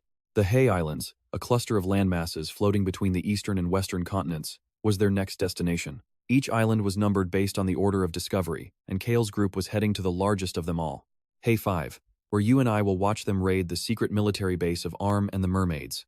Alright, you and I are about to see how Count Daruth decided to save RAON, someone who, to others, was nothing more than a mere servant. After all, RAON had lovingly cared for the Count's family, and Cale for over a decade. To start, Cale decided to head straight toward Hayes Island 12, the closest stop to their destination. You mentioned we would clash with the mermaid tribe. But are you sure everything will be alright? I heard the mermaids grew stronger using poison and dark dead mana. But don't worry, because young Master Cale already figured out exactly how to neutralize the mermaid poison. Even if they have to deal with dark dead mana, suppressing it simply requires unleashing a much greater and more overwhelming source of power. Rosalind helped explain that they could use stronger mana or aura, or even pure offensive force, to completely suppress the enemy's dead mana. However, there is another power far stronger than anything else that can directly counter dead mana. It might look simple, but it yields immediate results. That power is blood, though this method requires a massive amount of it. Cale pondered blood is the ultimate proof of life, and what is living is always naturally stronger than what is already dead. The ultimate, fatal counter to the dark attribute of dead mana is none other than life itself. Blood alone can halt their advance, even if it is only for a brief moment. Naturally, dying from severe blood loss is a massive risk, and this method will not work on dark elves who resist it, or vampires who drink blood. Blood flowing directly from the heart holds a much stronger, vibrant vitality and raw regenerative power than any other type. Thanks to this constant regeneration, that vital blood can flow out endlessly. Cale still needs to test things out, but he has not yet found a source of blood strong enough to counter that darkness. Cale wanted to try using his own blood, but trust me, everyone immediately stepped in to stop him. I was just saying that because I absolutely hate pain. Why would I ever waste my precious blood? We have plenty of other options, don't we? Cale tried to make excuses, but clearly, nobody believed him. Suddenly, he stood right up and announced they were heading to the Wind Cliff. Back then, the Whale Tribe warrior had promised to lend Cale her strength whenever he needed it. As soon as they arrived, the group was stunned by the gorgeous sight of whales dancing across the brilliant horizon. Positon of the Whale Tribe appeared to greet Cale, announcing he had finally uncovered information about the ones backing the mermaids. One of my subordinates was severely poisoned by the mermaids while investigating them. Right now, I urgently need to cure my poisoned subordinate and share my intel with you, which is why I called. Besides, the mermaids are getting stronger using the Forest of Darkness in our territory. The Whale Tribe is incredibly strong, so they will handle everything easily. But Cale insisted he wanted to help anyway, pointing out they weren't strangers. The young whale was deeply grateful. You saved my life, and now you are helping us fight the mermaids. However, creating an antidote requires getting a mermaid's corpse first. Before Positon could even finish his sentence, Cale cut him off, stating he and his crew would handle retrieving that corpse. Just then, Archie, the killer whale beast man, emerged from the deep sea. Hearing Cale ask to ride on his back, Archie broke into a nervous sweat, only to be ordered by Positon to pull the entire ship carrying Cale's crew instead. Archie was so annoyed he wanted to cough up blood, but he had to obey. That night, Cale and the group set off across the ocean. Slicing through the wind, they flew across the dark, rolling waves. This was RAON's first time riding a whale, and he was completely amazed. At rocket speed, the whales brought Cale's group to a mysterious island. While the others were busy setting up camp, pay attention, because Cale quietly called Choi Han over for a very private talk. Before the Whale Tribe catches up to us, there is something I need to tell you. Even if others call our methods underhanded, playing dirty is always better than letting any of our people get hurt. But this time, there is one thing I must absolutely do. Do you remember the mage we encountered during the Capital Terror incident? He is the only survivor who has seen RAON's face. There are two critical goals for this mission. First is curing RAON, and second is permanently removing any future threat to our safety. Do you get my drift? Cale whispered quietly. Yes, I will destroy his remaining eye or take his life myself. Beecrox probably wants to do it, but it is much safer if I handle it. Because in his current emotional state, it is impossible for him to make clear, rational decisions. Choi Han growled, his eyes filled with a cold, deadly intent. Choi Han was a good guy, but his line regarding killing was incredibly blurry. Before Cale could even finish outlining his scheme, a blood-covered humpback whale suddenly breached the ocean's surface with a massive roar. Did someone actually fight using such a messy, blood-spraying method? Did she purposely injure herself just to trigger it? Cale was completely speechless. RAON hated this bloody method, instantly warning Cale that he was absolutely forbidden from doing anything like that. Human, give me those magic stones right now. I will make dozens of magic bombs just like you asked. RAON cheered. These magic crystals packed devastating, destructive power, and they had both On and Rosalind helping them prepare. The plan is called Reflex Tit for Tat, and you and I both know there is absolutely nothing more satisfying than seeing enemies get exactly what they deserve. Witira is a vanguard fighter who charges ahead of even the most aggressive killer whales, and she has absolutely no fear of getting hurt. That kind of fearless attitude is crucial on the battlefield. You and I can't help but find it touching that a whale descendant like Witira is leading the charge on this bloody sea to push back the mermaids. If that is the case, their morale will soar even higher. Of course, I have absolutely no intention of doing that myself. Morale does not matter. Staying uninjured is what is most important. Cale tells Witira his plan to wipe Hayes Island 5 off the map by redirecting ships to Hayes Island 7. Most of the islands in the Heis archipelago are about 2 to 3 hours apart, and according to John, no living creatures reside on the Heis Islands besides the secret organization. So even if they blow one up, it won't be a problem. Before that, we need two things, and there is one prerequisite we must meet to make them happen. First, we will fight without revealing our identities, especially when dealing with the secret organization that is backing up the mermaid tribe. To start, we are going to need a small transport vehicle. Hearing this, Witira immediately suggests mobilizing small whales to ensure they can move fast and stay hidden. As for the second thing, they need to raise hell. Now watch closely while they blow up Hayes Island 5 and the mermaid base below. The whale tribe needs to cause the absolute biggest distraction possible. Cale says, "You want to draw their attention so we can lure out the swordsman, the spearman, and the mage. But even after the swordsman and spearman arrive, the mage will stay near the island. He won't show himself unless we approach," Witira explains. Cale thinks that works out even better, since blowing up the entire island along with that blood-crazy mage Radika would be a dream come true. Based on what we gathered, he is a blood-crazy lunatic. That means if we accidentally blow our cover, things are going to get extremely messy. Cale, sporting his vibrant, fiery red hair, remarks on this. Witira adds that not only is the mage weird, but the swordsman is pretty bizarre too. But fortunately, Cale probably won't have to face them. The next day, Cale sends his crew to Hayes Island 12, ordering them to stay put. Brox receives some encouraging words from Cale, and bows politely in gratitude. Cale also hands out uniforms to the entire group, featuring 5 white stars and 1 red star embroidered near the chest. It is the exact outfit of the secret organization they wore when rescuing Gon. Naturally, these are just cheap knockoffs and not the real deal, but they are incredibly useful right now. Soon, a massive fleet of ships charges forward to clash directly with the whales in the endless sea. Watching the two sides savagely tear each other apart, bloody, mangled corpses end up clamped inside the jaws of the ferocious whales, staining the sea a deep crimson. Cale is so disgusted by the sight, there is no way he is going anywhere near that carnage. Listening to the inner thoughts of the blonde swordmaster slicing through enemies on deck, who thinks this sea of blood is beautiful, I know what you're thinking, and yeah, Cale's convinced this guy is completely insane. The brutal clash between humans and whales rages on with absolute, earth-shattering intensity. Neither side is giving an inch, and the sheer power of the fiery explosions is just mind-blowing. The swordsman unleashes a series of fierce, fluid strikes to counter the skilled attacks of the merman standing right before him. Meanwhile, Cale's group quietly watches the situation from a safe distance above. Rosalind gently tries to reassure Cale. She is confident that even if the plan fails, she and Choi Han will not get hurt. In reality, she has no idea Cale is actually just worried about himself. Down below, the fierce naval battle keeps raging on with absolutely no signs of slowing down. Among their targets are some dangerous threats that could cause major trouble in the future. But even if the plan fails and they must fight, she and Rosalind can handle it. Knowing that revealing themselves to everyone would make things highly complicated, they have to be extremely careful. Cale reminds himself. Just as John warned, the magic traps and alarm spells are primarily set up along the coast. Most of the magical energy is concentrated right in that area. Cale and his team have successfully made it to the target shore, but bypassing the magic barrier to sneak into the central building remains a massive headache. The enemy mage from before had unleashed an incredibly massive amount of magic. Since Retica almost died when Choi Han nearly exposed his secret hideout after the last bombing, they are definitely tightening security. But for Cale, that actually makes this problem pretty simple. Cale thinks to himself and immediately scraps the plan to attack the central base, deciding instead to plant magic bombs at the marked locations on the map. High-grade magic stones and dragon-made magic bombs. This is a terrifying weapon with immense explosive power used in warfare, completely fueled by magic stones. Best of all, these are the highest-grade magic stones in existence. Rosalind silently recalls back to the time when she was still the crown princess, seeing the highest-grade magic stone kept in the palace, and being completely amazed by the sheer density of its magical energy. Even though owning just 10 of these stones would make anyone filthy rich, Cale simply hands them over to An without saying a single word. It leaves Rosalind amazed by Cale's generosity. And honestly, you and I are probably wondering where he even gets all these ridiculously rare treasures anyway.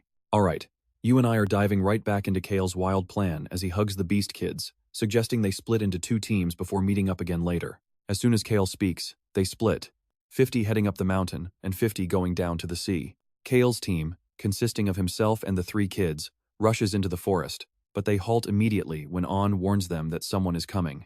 They quickly leap into the trees to hide as a mysterious group of strangers suddenly appears right in the middle of this vast, foggy wilderness. The battle-hungry RAON is ready to wipe them out, but Cale quickly stops him. There is no need to fight them at all when we can just turn completely invisible like this. Cale tells himself he has absolutely no desire to draw the enemy's attention, and once the strangers finally leave, he slowly crawls out of the bushes with the kids. Hearing a loud commotion echoing in the distance, Cale figures that Rosalind and Choi Han have likely been spotted. Of course, getting into fights whenever they run into enemies is just the standard life of a main character.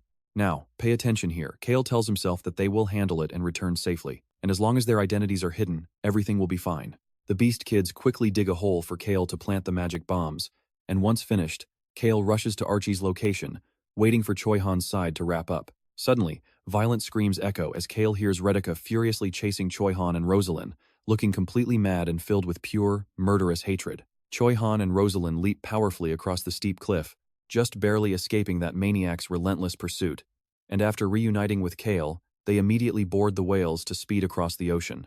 They try to get as far from the island as possible, even as bloodthirsty screams of pursuit echo right behind them. Realizing the enemies have discovered their planted bombs, RAON, following Cale's command, begins to gather his magic into a swirling vortex of energy. Meanwhile, Rosalind does her best to manifest multiple layers of shields to fully protect Archie and the other whales. Sensing Rosalind's magic signal, Archie immediately orders the whales to retreat, and seeing that RAON's destructive manosphere is fully charged, Cale smirks and instantly commands him to detonate it. An earth-shattering explosion roars through the area, sending a massive shockwave of pure destruction ripping across the landscape.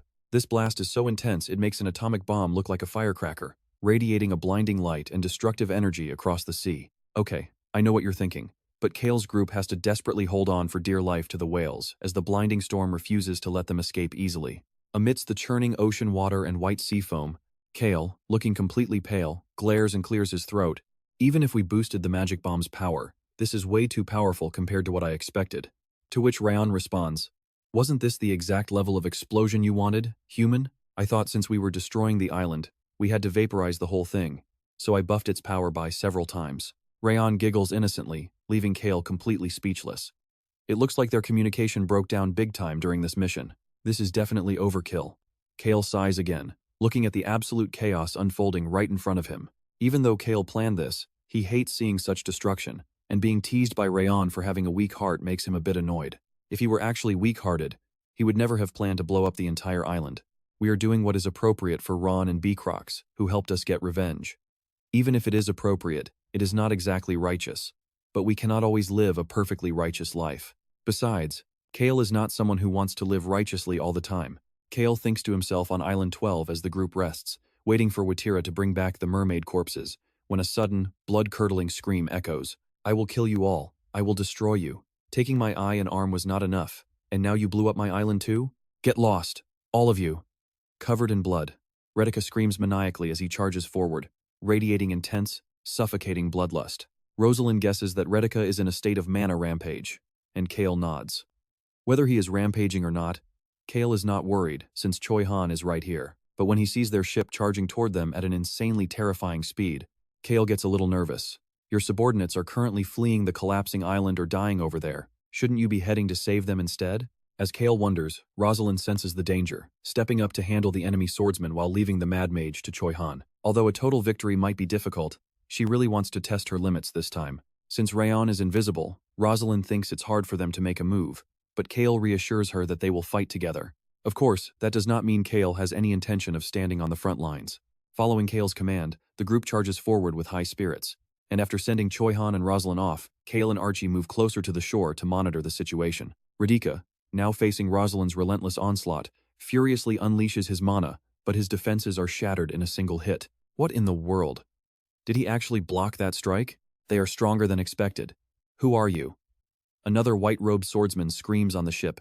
And trust me, we are about to find out. Alright, you and I are jumping right into the action as Rosalind wastes no time, throwing a massive blazing fire shield straight at the enemy. The crazy swordswoman just smirks and dodges it, thoroughly amused by her fiery temper. Meanwhile, despite being blasted deep into the ocean, Radhika somehow stubbornly clings to life like a persistent cockroach, fury-driven, and desperately launching a counterattack against Choi Han.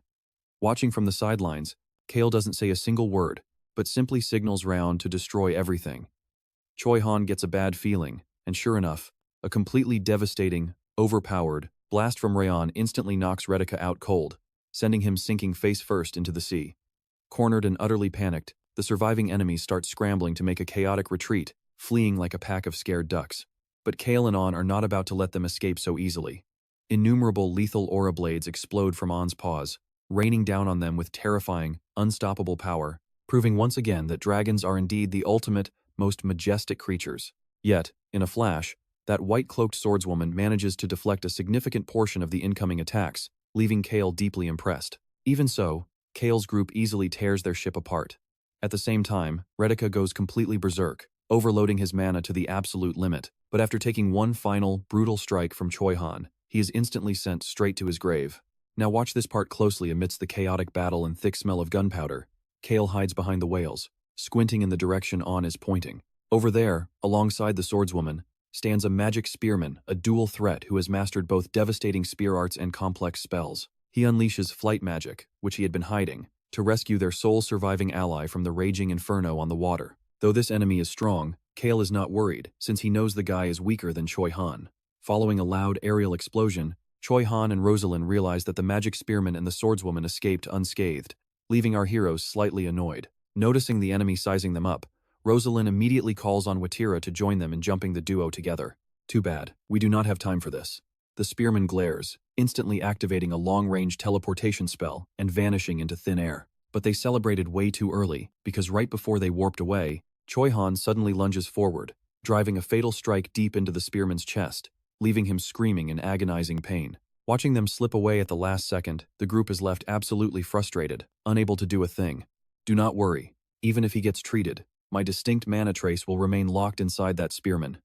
Absolutely no one but a dragon can ever track it. Next time that magic spearman gets close, he's dead meat. RAON smirks, and honestly, you have to love how Cale claps and praises his mighty dragon. Overhearing RAON's terrifying promises of what he will do once he grows up, Archie breaks into a cold sweat, realizing just how monstrous this kid will become. As promised, Watira delivers a mermaid royal arm to Cale, apologizing for letting the enemies escape because her squad was too busy dealing with the remaining merfolks. Our battle commander Archie and the other whales will escort you to Island 21. While we continue pursuing those cowards to the east, we hunt them to the end.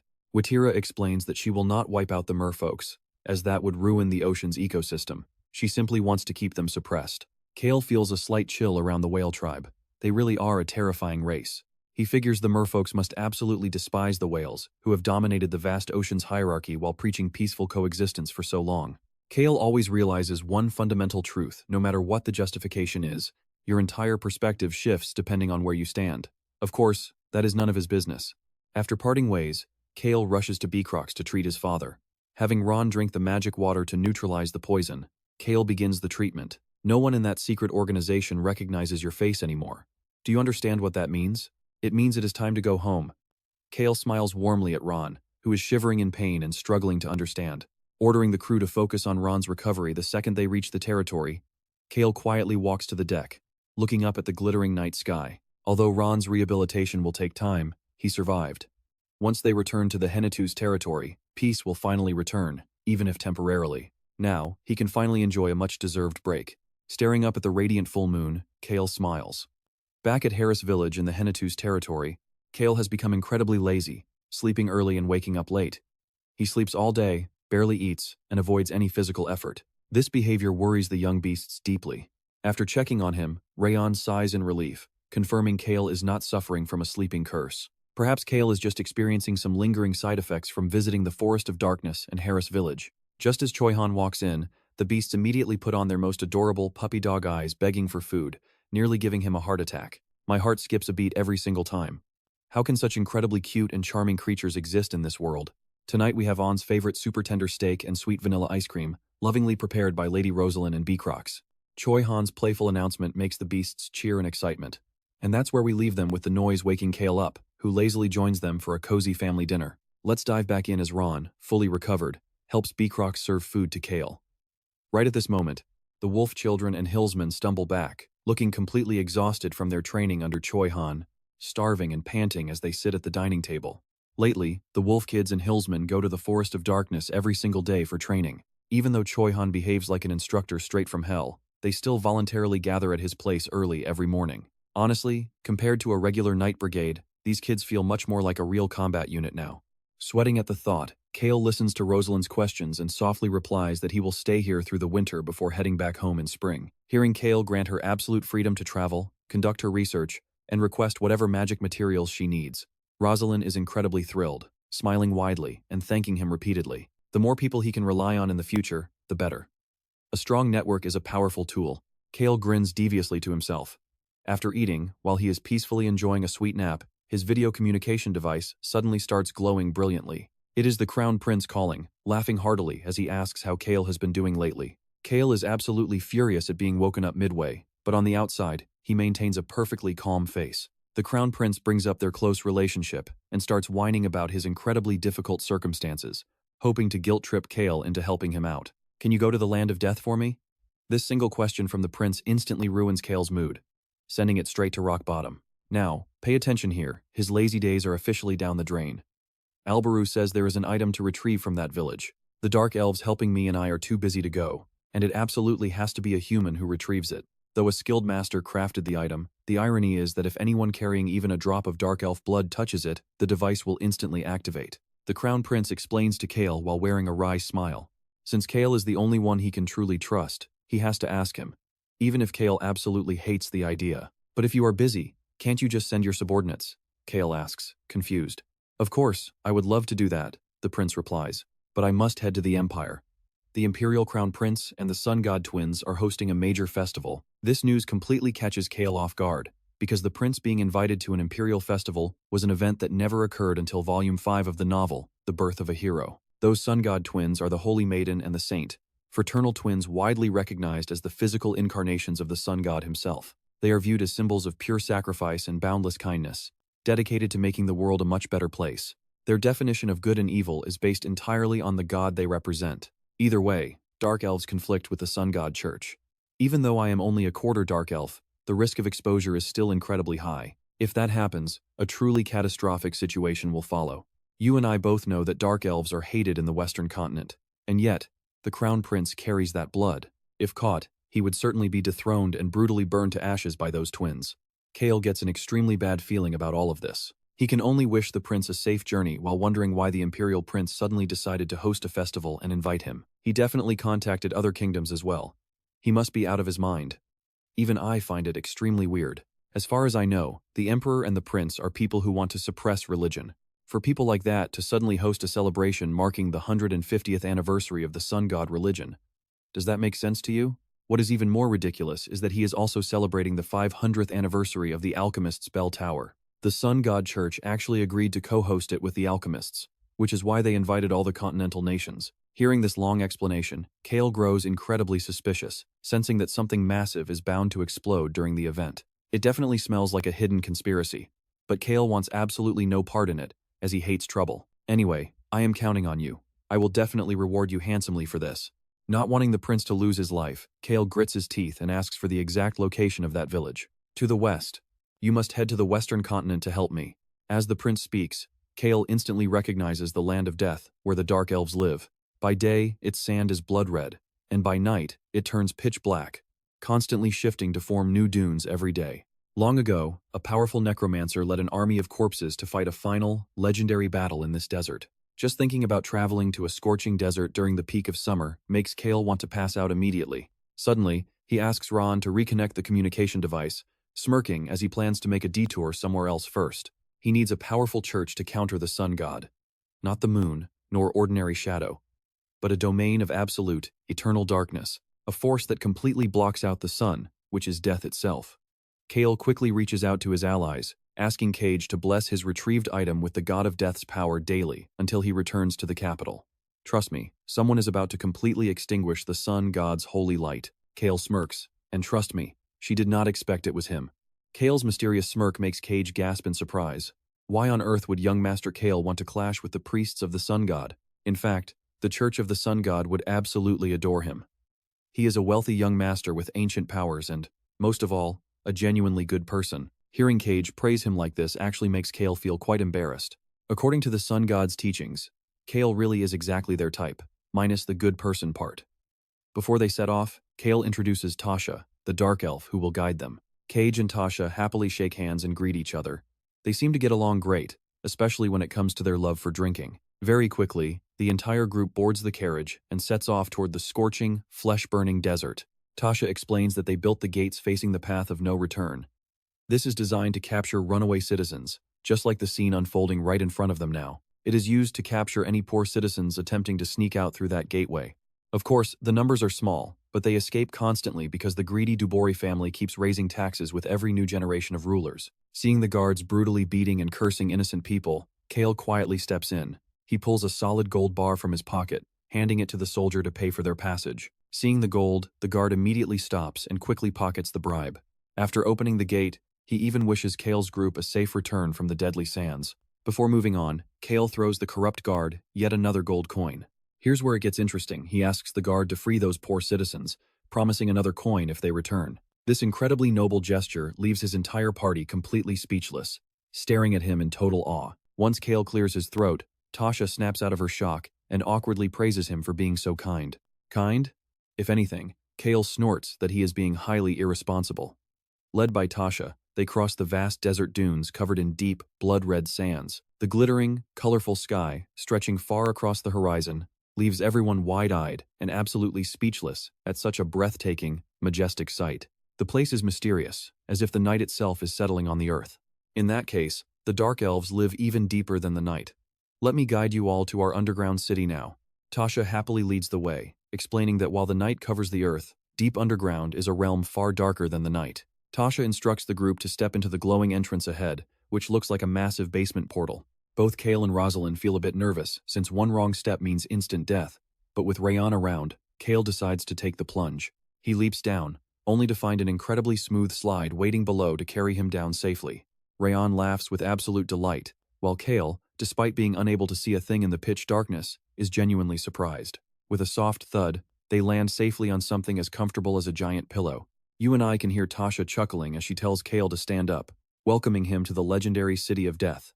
Before them lies a magnificent, glowing city adorned with countless glittering lights, leaving everyone in the party completely speechless as they look around in sheer awe. They never imagined such a beautiful world existed deep underground, but Tasha explains it is all thanks to the power of nature. Even though dark elves draw their mana from death, they are still fundamentally a natural and proper existence in this world. As a race of the night and elves, they can easily command elementals while utilizing the power of dead mana. Tasha's dark elf companions quickly rush over, warmly helping Cale's group carry their heavy luggage while guiding them through the city. Following Cale's request to speak with the mayor, they immediately lead the party to his residence. As they approach the grand villa, the glowing lights make the landscape look absolutely magical. Cale wonders why humans are also living here, but Tasha only responds with a mysterious, knowing smile. Oh, I see. Cale realizes those who fled to the desert and never returned did so to live in this beautiful haven. The Land of Death is indeed one of the 5 forbidden regions. The blood-red sands of this desert were created by the deaths of countless people over the ages. There is even a terrifying rumor that dark elves use dark curses to lure unsuspecting humans into the desert. Despite those scary rumors, desperate people still flee here just to survive. Having fled themselves in the past, the dark elves understand that raw survival instinct better than anyone else. Cale finds it fascinating how a place meant for survival is so deeply connected with death. a race forced to run away due to human prejudice, yet they still show such incredible tolerance toward humanity. Unlike normal elves who despise being near humans, dark elves still share some core elven traits of their own. Cale now understands why nature favors these dark elves. Tasha asks if it is not simply due to the unique characteristics of the land they live on. This place has always been the land of death.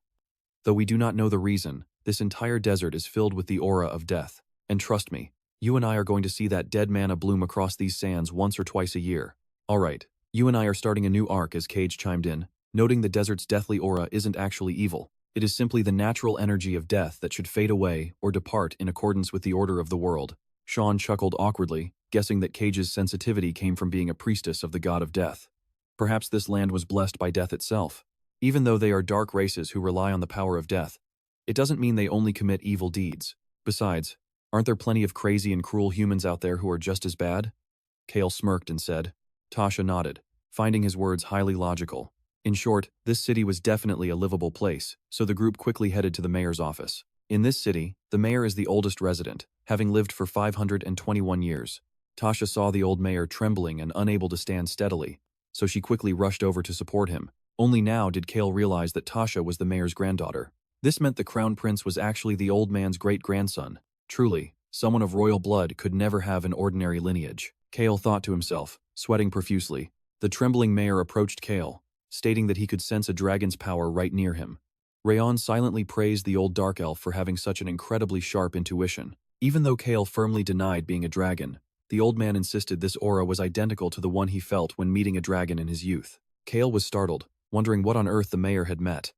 Well, at 521 years old, he had certainly lived long enough to encounter a dragon.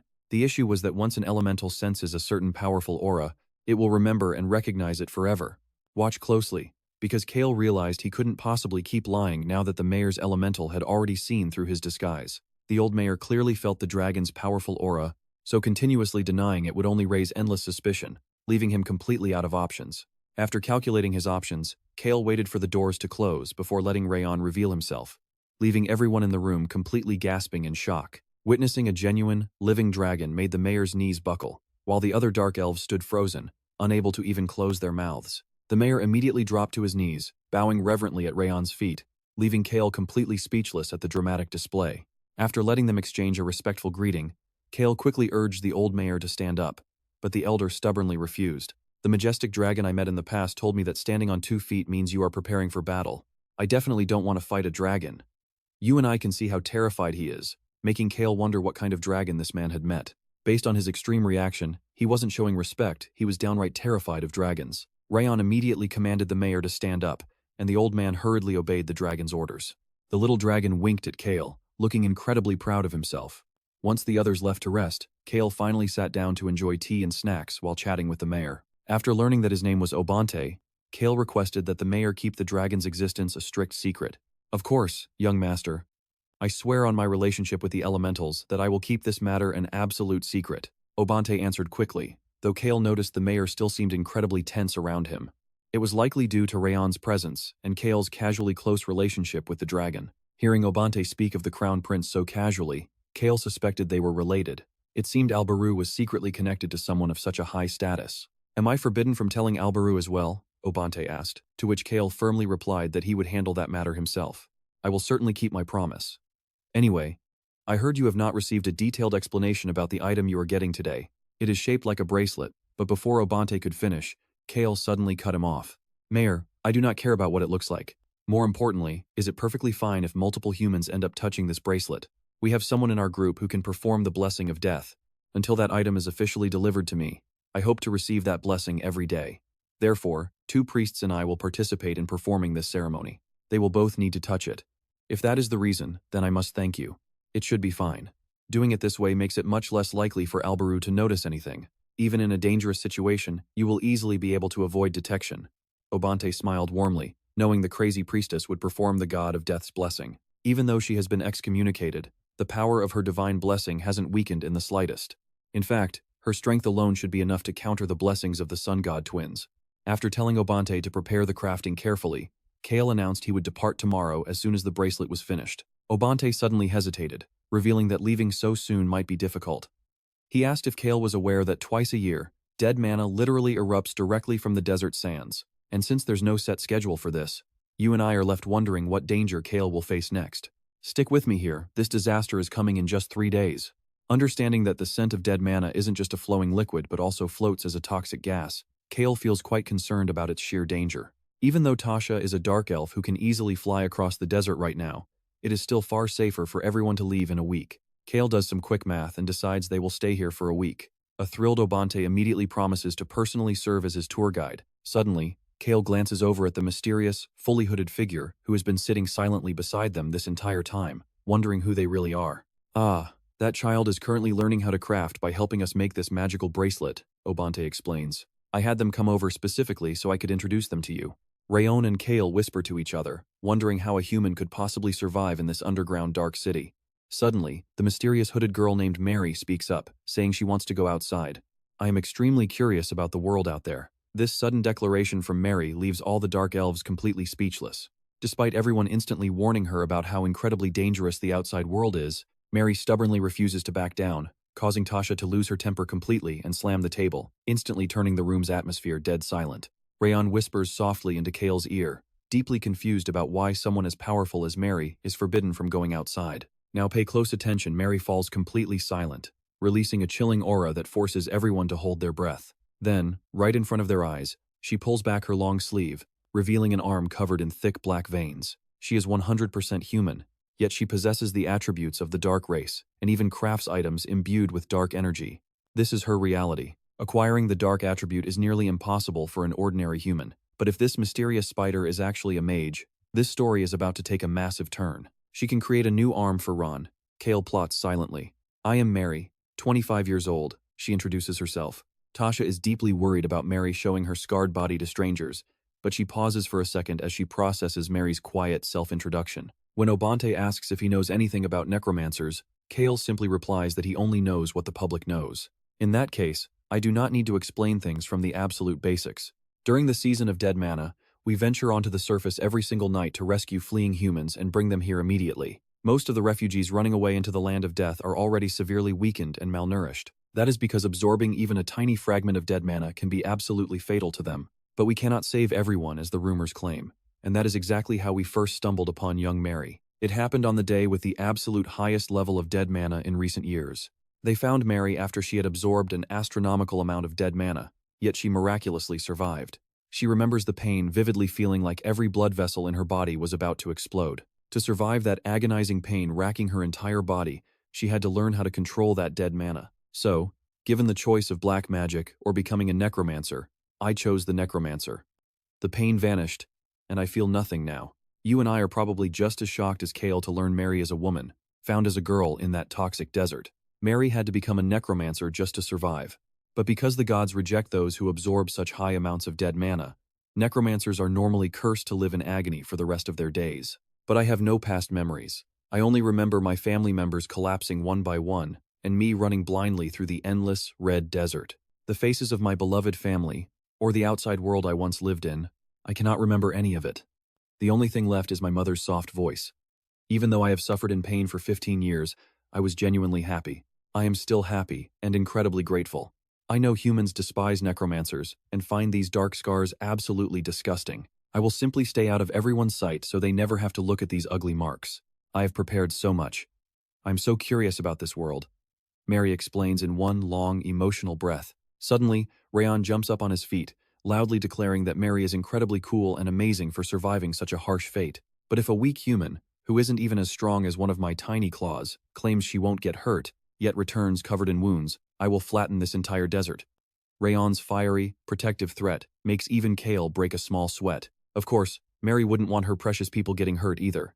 Cale deeply understands RAON's warnings and the protective hearts of these dark elves. Still, absolutely no one can extinguish Mary's burning desire to reclaim those 15 lost years of her life.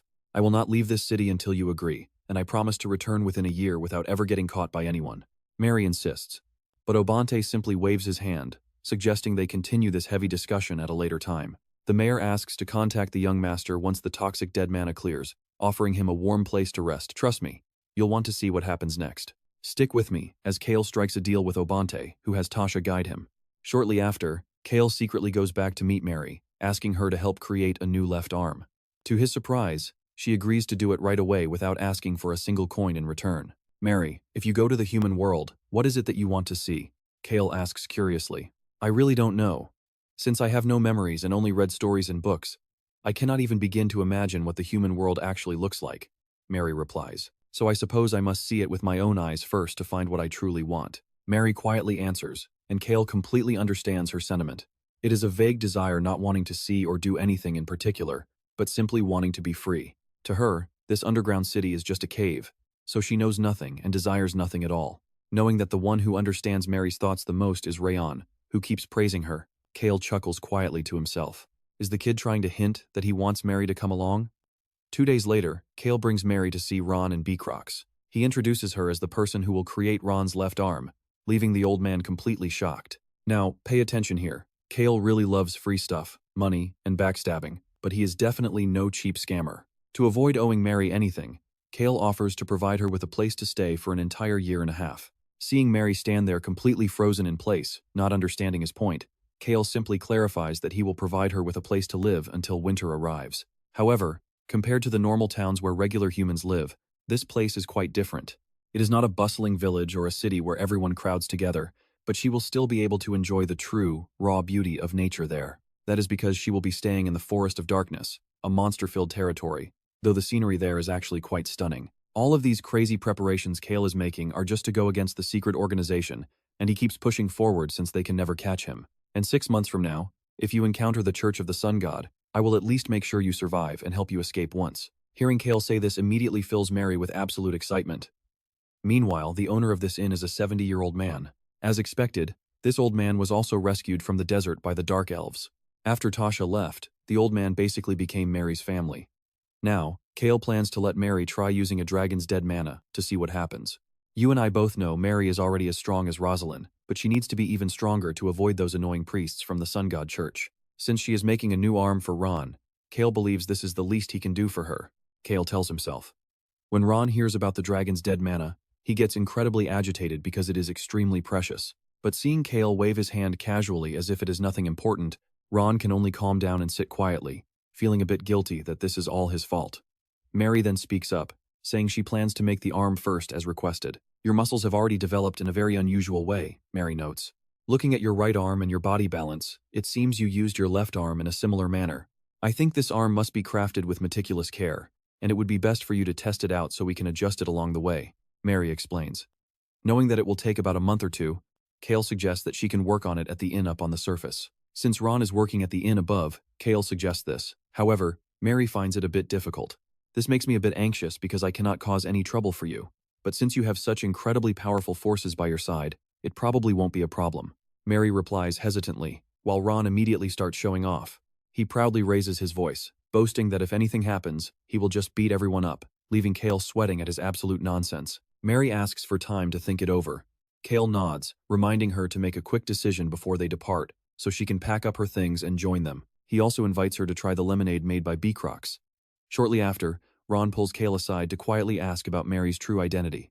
Cale simply shakes his head secretly, telling RAON to just accept the arm before heading straight back to his room. A few days later, at the inn near the capital, Mary arrives carrying her heavy luggage. Seeing the endless, vast sky for the first time feels absolutely magical to her. RAON chuckles warmly, promising that she will see an even more beautiful night sky once they reach their home. Cale, meanwhile, is being forced by Tasha to entertain the crown prince in a grand room filled with delicious food, even though he feels totally out of place. Have you heard? Tunka has officially become the commander-in-chief and general of the Whipper Kingdom, the crown prince says. He thought Tunka's faction was staying quiet lately, but they have finally made their move. Tunka climbing to that position means the Whipper imperial family is now completely in his hands. It seems he took a shortcut in a kingdom that is already on the brink of ruin. As they chat, Cale tosses him a necklace from the Dark Elf village. The moment the crown prince puts it on, his body turns pitch black, and trust me, you and I won't want to miss what comes next. Wait, the Death God's blessing? Let's dive in. Thank goodness. I heard Commander Tunka is going to the Empire instead of the Whipper Kingdom's successor. I can't even imagine how disastrous things would have been otherwise. The crown prince sighed and grumbled back at Cale. Cale claimed he just wanted to stay in his territory, farm a bit, and rest. But the prince wasn't buying it at all. But Cale was actually telling the truth about farming. The seeds he took from the Magic Tower's secret lab had sprouted. Back in his territory, Cale planned to cultivate these crops, train talent, and stack up his money. Of course, he had absolutely no intention of doing it himself. Through the crystal ball in Cale's room, the Crown Prince mentioned that everyone was secretly digging for information about him. While the ocean was finally at peace, a piece of classified intel arrived. The Pope of the Sun God Church was dead. The culprits were the twin Holy Maiden and Holy Son of the Sun God Church. They were currently on the run, but no one knew where they had escaped to. Cale also received a letter from the Whale Tribe, inviting him to their upcoming festival. The kids were super excited. But pay attention here, Cale wanted to act like he knew nothing after hearing that shocking news from the prince. Contact Rosalind and ignore everything else. I will head to the Count's villa in 2 days, Cale quietly instructed Ron. Ron happily and respectfully obeyed, reminding Cale that if he wanted the kids to see the festival, they needed to prepare quickly. Apparently, one of the princes asked the Crown Prince about Cale and Rosalind, so the Crown Prince decided to travel with that prince to the Empire. This was the news Cale wanted to share with Rosalind.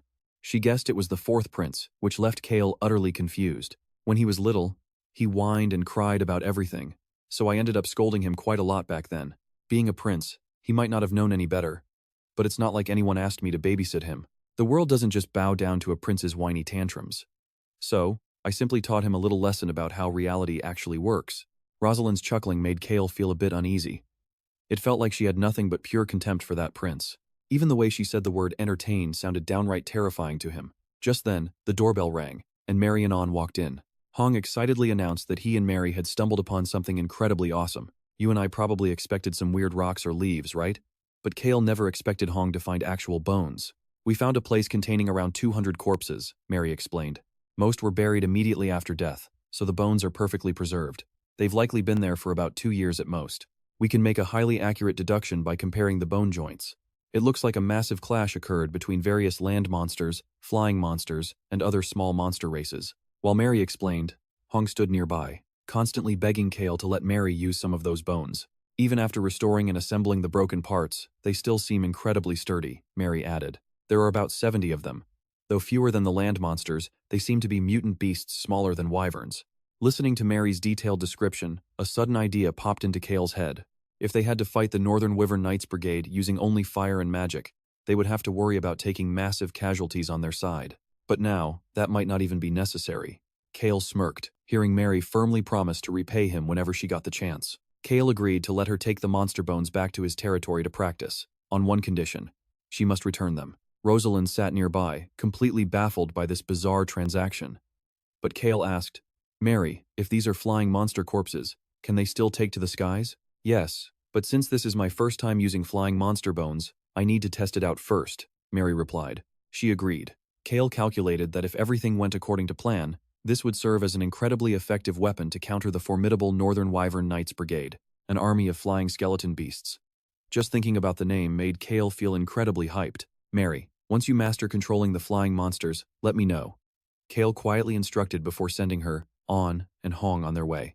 Cale figured a dragon would easily crush those wyverns, especially since the bones of an adult dragon still remained inside the Forest of Darkness. Cale then spoke with Rosalind in private. How are the Breck Kingdom's forces looking? From now on, our plan is an absolute secret. The 3 northern kingdoms have formed an alliance, and because it is top secret, very few people actually know. But their alliance does not stop there, does it? Each of Cale's words left Rosalind's jaw dropping further. On their way into the city, the kids were utterly amazed to see a massive line of people gathered right in front of the Lord's castle. Cooking, painting, and sculpting competitions were hosted in the Henituse territory by Countess Violon during every single festival. Since the contest prizes were massive, the front of the Lord's castle was always packed to the brim. Choi Han mentioned sword fighting too, surprising Cale. Stick around to see what happens. And that is not all. Stick with me, because Ron reveals that even assassins work as servants and chefs here, leaving our main character Cale completely speechless. He almost forgot this is a fantasy world. In a place like this, a totally ordinary chef might secretly be a deadly poison expert, ruthlessly taking out targets like no other. That is just how this world works.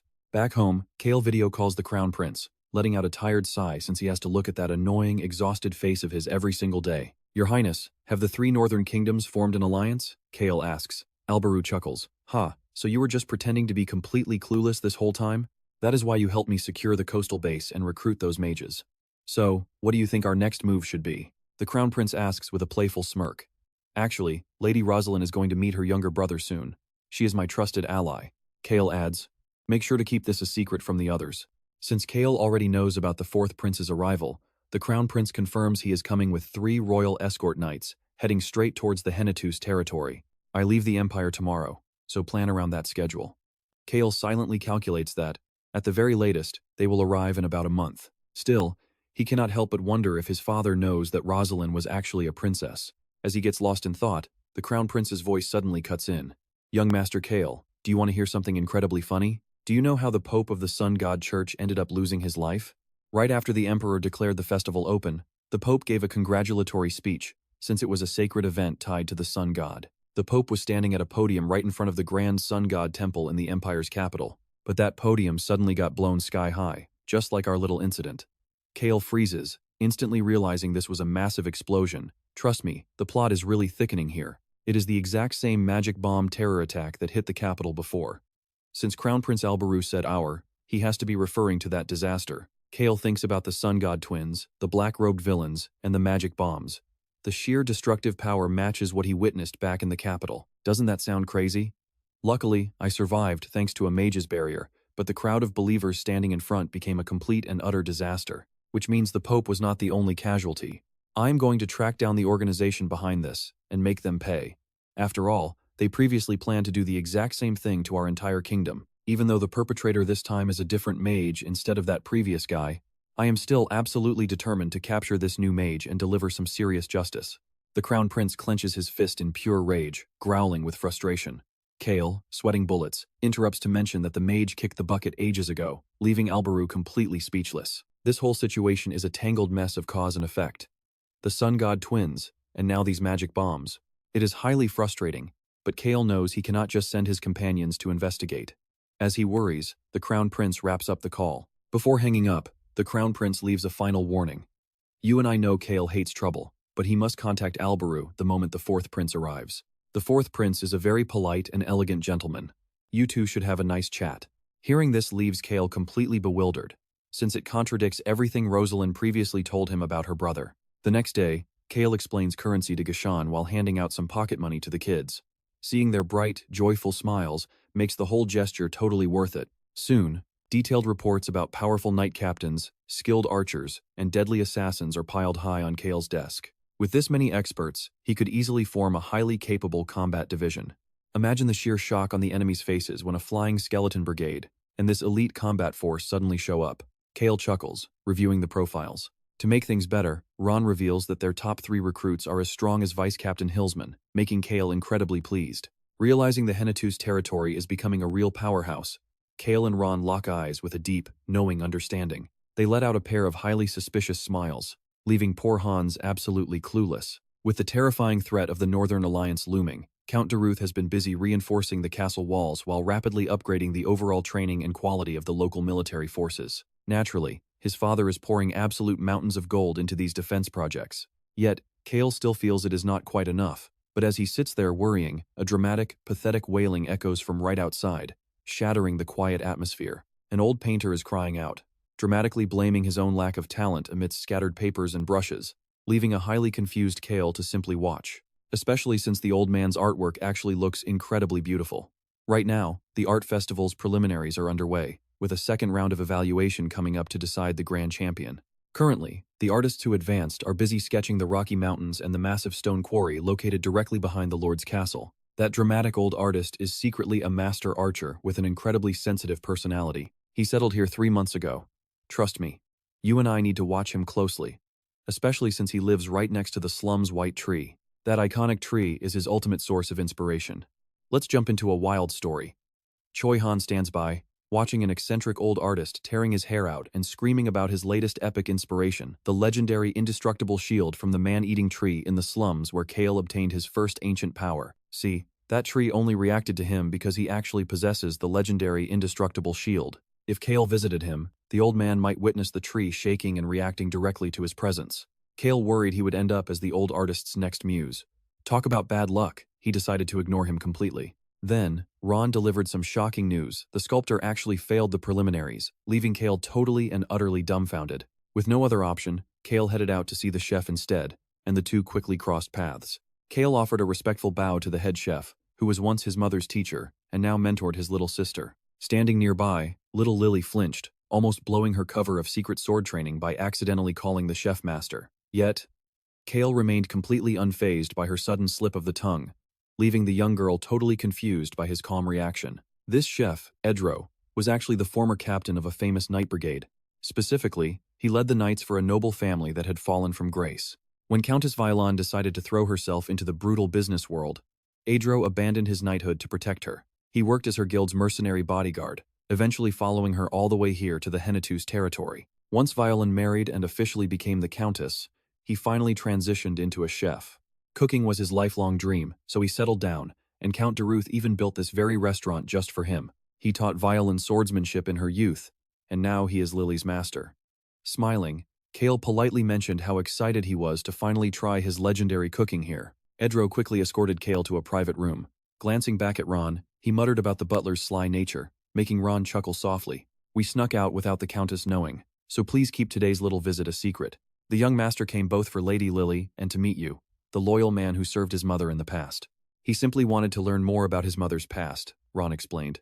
Before arriving, Cale had instructed Ron to subtly nudge the old captain toward defending the territory during future crises. He knew having a highly respected veteran step forward would rally the people and touch their hearts. Now, look closely at Ron standing quietly outside, while Cale and Lily's warm laughter echoes from the room. Ron smiled, knowing Cale's clever scheme was already off to a flying start. Later that night, amidst the bustling city streets, Cale spotted an incredibly ugly sculpture.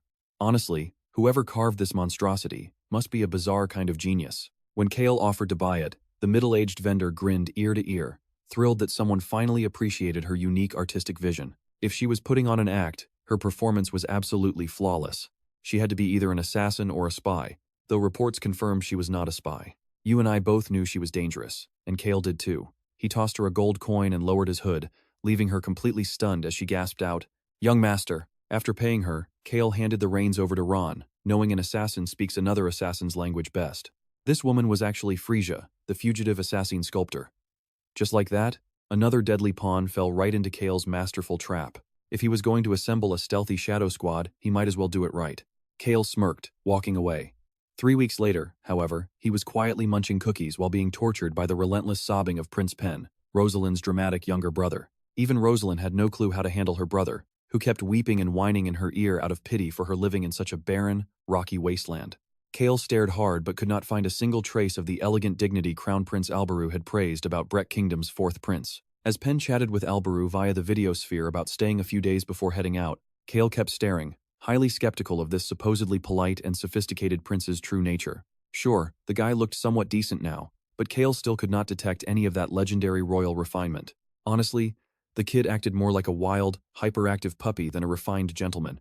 Watching Cale's murderous expression from the other side of the screen, even Alberu got a little nervous. Once the call ended, Rosalind cheerfully asked Cale to borrow the training grounds so she could have a sweet, sisterly sparring session with her dear little brother. Pen nearly fainted on the spot, realizing he was absolutely doomed under his sister's terrifying grip. Let's rewind a bit to see what happened before they called the Crown Prince. After Pen ran his mouth insulting the territory and doubting his sister's magic, Rosalind literally splashed a whole glass of water right onto his head. "I think it's high time we had a deep, meaningful chat after being apart so long." Rosalind smiled, but her dark, swirling aura made Pen freeze in terror. Meanwhile, RAON stared at the crybaby, completely annoyed by his whining. That brat doesn't even realize how amazing Mage Rosalind is, yet he dares to insult our home and belittle weak humans. "I hate him," RAON growled. "And honestly, you and I can agree that whiny brats are the worst." Before Pendrick heads to the training ground, Cale smiles and gently reminds him that the entire place is made of indestructible rock, sending a chill down his spine. Time flies, and before we know it, Cale is already 19, but his habit of sleeping in is here to stay. Spring is ending, which means it is time for Cale to head to his final power source inside the Ten-Finger Mountains. But before setting off, he successfully helps Mary test out her newly crafted skeletal flight division. Together, they linked top-tier magic stones to 72 flying monster corpses that Mary managed to restore. Sure, sitting on a pile of rattling bones is painful, but the breathtaking aerial view is absolutely worth it. Below, Hans nearly has a heart attack when Cale lands the giant skeletal dragon. Recovering, Hans quickly hands over a stack of letters from the Count and Muller. Everything is finally wrapping up. Muller writes that he is working tirelessly to decorate the interior, just like the concept they discussed. He also promises he is working hard to grow taller, signing off with deep respect. Meanwhile, the Count has provided warships, and the ultimate defensive systems for the castle walls are nearing completion. He is scheduled to meet Rosalind soon, while Watira is also on her way to speak in person. After reading, Cale bids Mary farewell as they head their separate ways. Mary is reluctant to say goodbye, promising she will return soon. Later, Cale sits in Odius's office for a quiet chat. Odius reports that Venyan Stan has completely lost his mind and is locked away forever, suffering fits whenever food is served. But Cale's real reason for visiting is to ask Odius to gather 200,000 gold coins within a single hour. Odius flinches, thinking he misheard. 200,000 gold coins is nearly 200 billion bronze coins. Gathering that much is incredibly difficult, but not impossible for him. Besides, it is much safer for the Crown Prince to discover he has 2 billion rather than a massive stash of 200 billion. Sweating bullets under Cale's subtle but terrifying threats, Odius has no choice but to painfully agree. Now, here is the crazy part. Cale wants that massive gold stash just to build a literal pathway of money for himself. An hour later, Odius brings out that massive, towering mountain of gold, completely crying tears of blood on the inside. Cale refuses to reveal where he is heading next, simply asking him to send his regards to Billows before teleporting away with the massive fortune. Meanwhile, Hans seems to have fully accepted his new life as a professional butler for the animals. Cale is completely speechless watching this. Right now, he is waiting outside an inn with Choi Han and Hans for Rosalind to arrive. They are currently standing in Brook Village, a quiet place located near the western border of the RAON Kingdom. It is a popular spot for travelers and merchants. The Ten-Finger Mountains and the elf village are close by. But does it matter? Those antisocial elves would never set foot in a human village anyway, Cale reasons. Elves strictly avoid human cities or Brook Village as an absolute rule of their kind.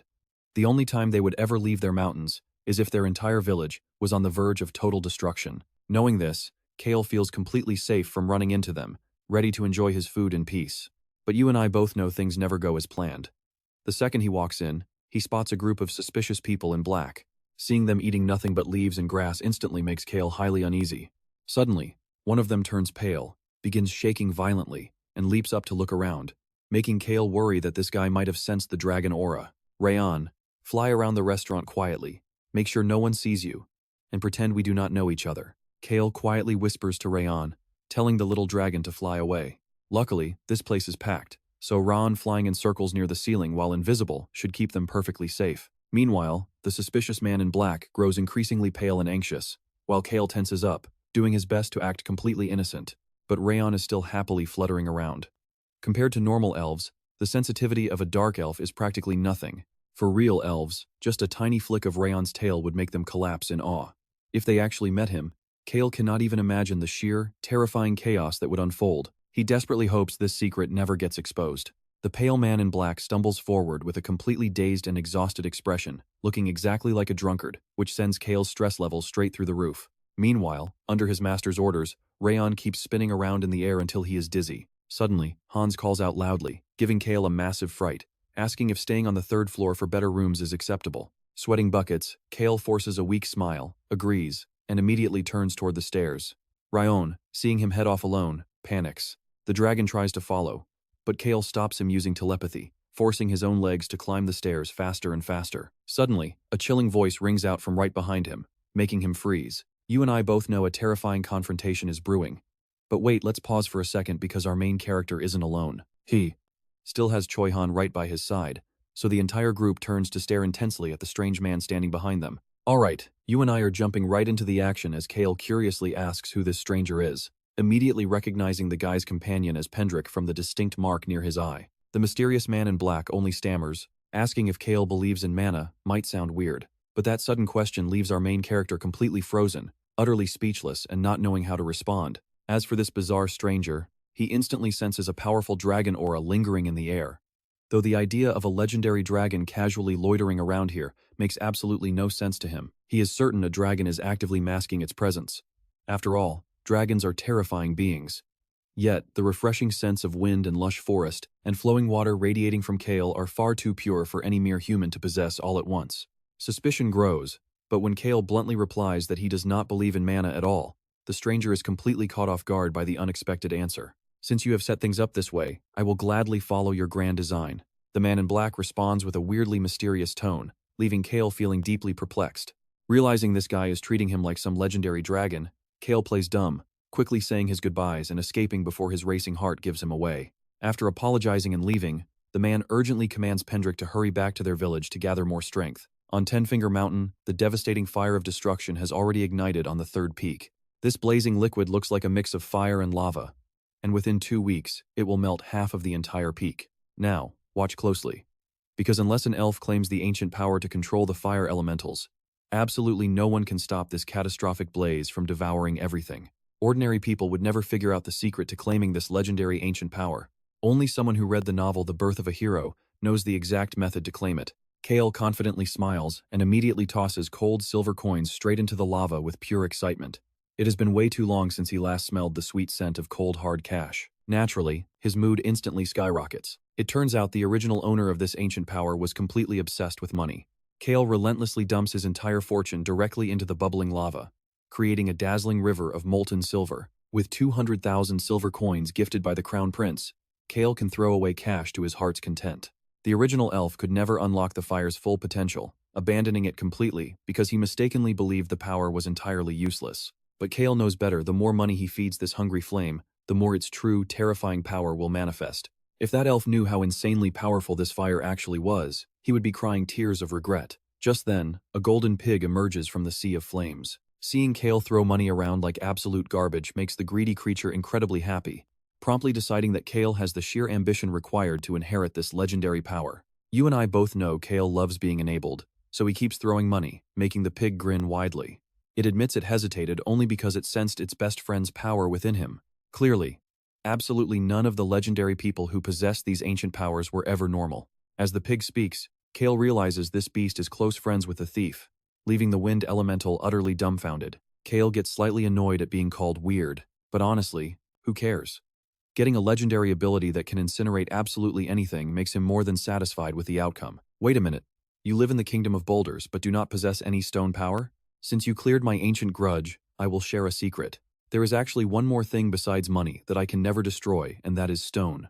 The pig quietly reveals that a terrifying boulder, known as the Stone King, rests in the Rock Kingdom. Cale honestly does not care. He already possesses water to extinguish flames and the dominating aura, so he has absolutely no need for another ancient power anyway. With this fiery new power in his hands, he now has defense, regeneration, and escape tools. Adding offensive power to that list means Cale officially has it all. He grabs the golden pig, commanding it to melt every single obstacle in their path and endure whatever comes next. Suddenly, a roaring blast of blinding light explodes violently from Cale's hand before vanishing. The lava completely disappears like sea foam, leaving a brand new lightning bolt symbol engraved onto Cale's trusty shield. Young RAON cheerfully praises Cale for growing so much stronger than before. With the dust finally settling, RAON suddenly reveals that the dangerous magic spearmen are already heading this way. These guys belong to the sinister organization that Cale's crew fought back on Island 12, and he only just remembers them now. RAON points toward a secret elf village completely concealed by illusion magic between the 7th and 8th peaks of Ten-Finger Mountain, confirming that 2 deadly magic spearmen are currently lurking inside. So those magic spearmen actually invaded the hidden elf village. And trust me, you and I are in uncharted territory now, because this dangerous event was never mentioned in the first 5 volumes of his novel. Why would the magic spearmen head to that village?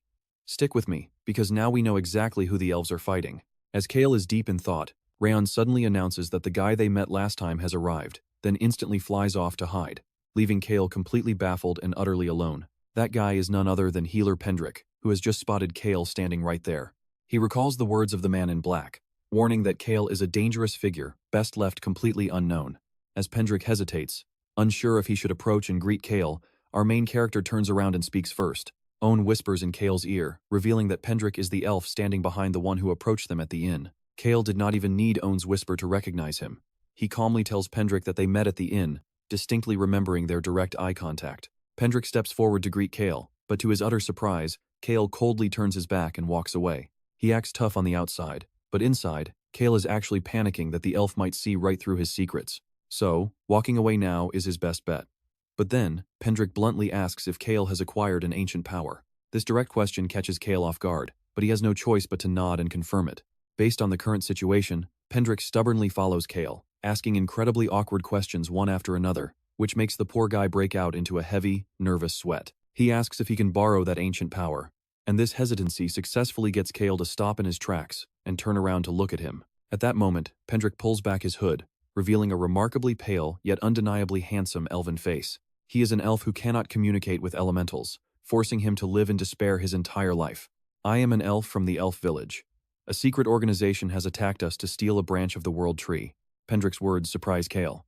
Just like in typical fantasy stories, this world has legends about a world tree that supports the existence of 2 entire continents. The world tree here allows the natural elementals to live comfortably and peacefully in their environment. The elves only harvest branches permitted by the world tree to build their villages, living inside cozy nests crafted directly from nature. The branch of the world tree grants the elves safety by casting a powerful barrier of illusion magic. So, what happens if that world tree branch disappears? Cale already knows the answer. Their entire village will completely collapse. Pendrick is surprised that Cale knows so much about elves. To protect the branch, the elves and elementals are currently fighting against that organization. I don't know where they are based, but their uniforms bear a single white star and 5 red stars. Even after investigating, we still haven't been able to figure out where that symbol comes from, Pendrick explains dejectedly. Now, pay attention here. Cale instantly recognizes the description as the annoying arm organization, whose identity is normally impossible to find. RAON also absolutely despises that group, throwing a furious fit and cursing them to suffer a terrible, painful karma. Cale now fully understands that the elf village is in danger, but he still wonders how his ancient power is related to this. Do you know what the most lethal poison to an elf is? Pendrick asks in a low, quiet whisper.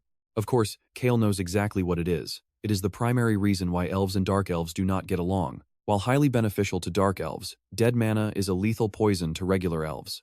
Even though he is unsure if Cale's fire can burn dead mana, Pendrick still begs him for help. Thinking of making Mary owe him a favor so he can easily order her around later, Cale immediately switches on his fake angelic mode, readily agreeing to Pendrick's plea without asking for any reward in return. He knows elves admire those who are not greedy, so he says exactly what they want to hear to score points. Besides, Pendrick has survived due to the changing storyline, and Cale has no intention of letting him die now. Tell me where your village is. My group and I will head there to help immediately.